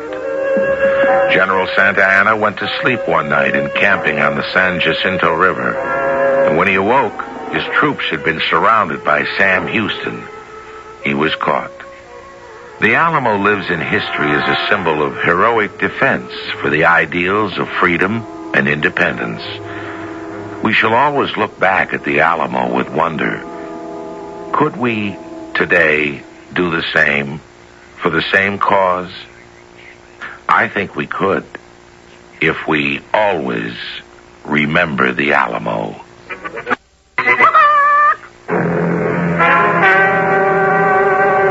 Our cast included Paul Heck, Russell Horton, Jackson Beck, and Ian Martin.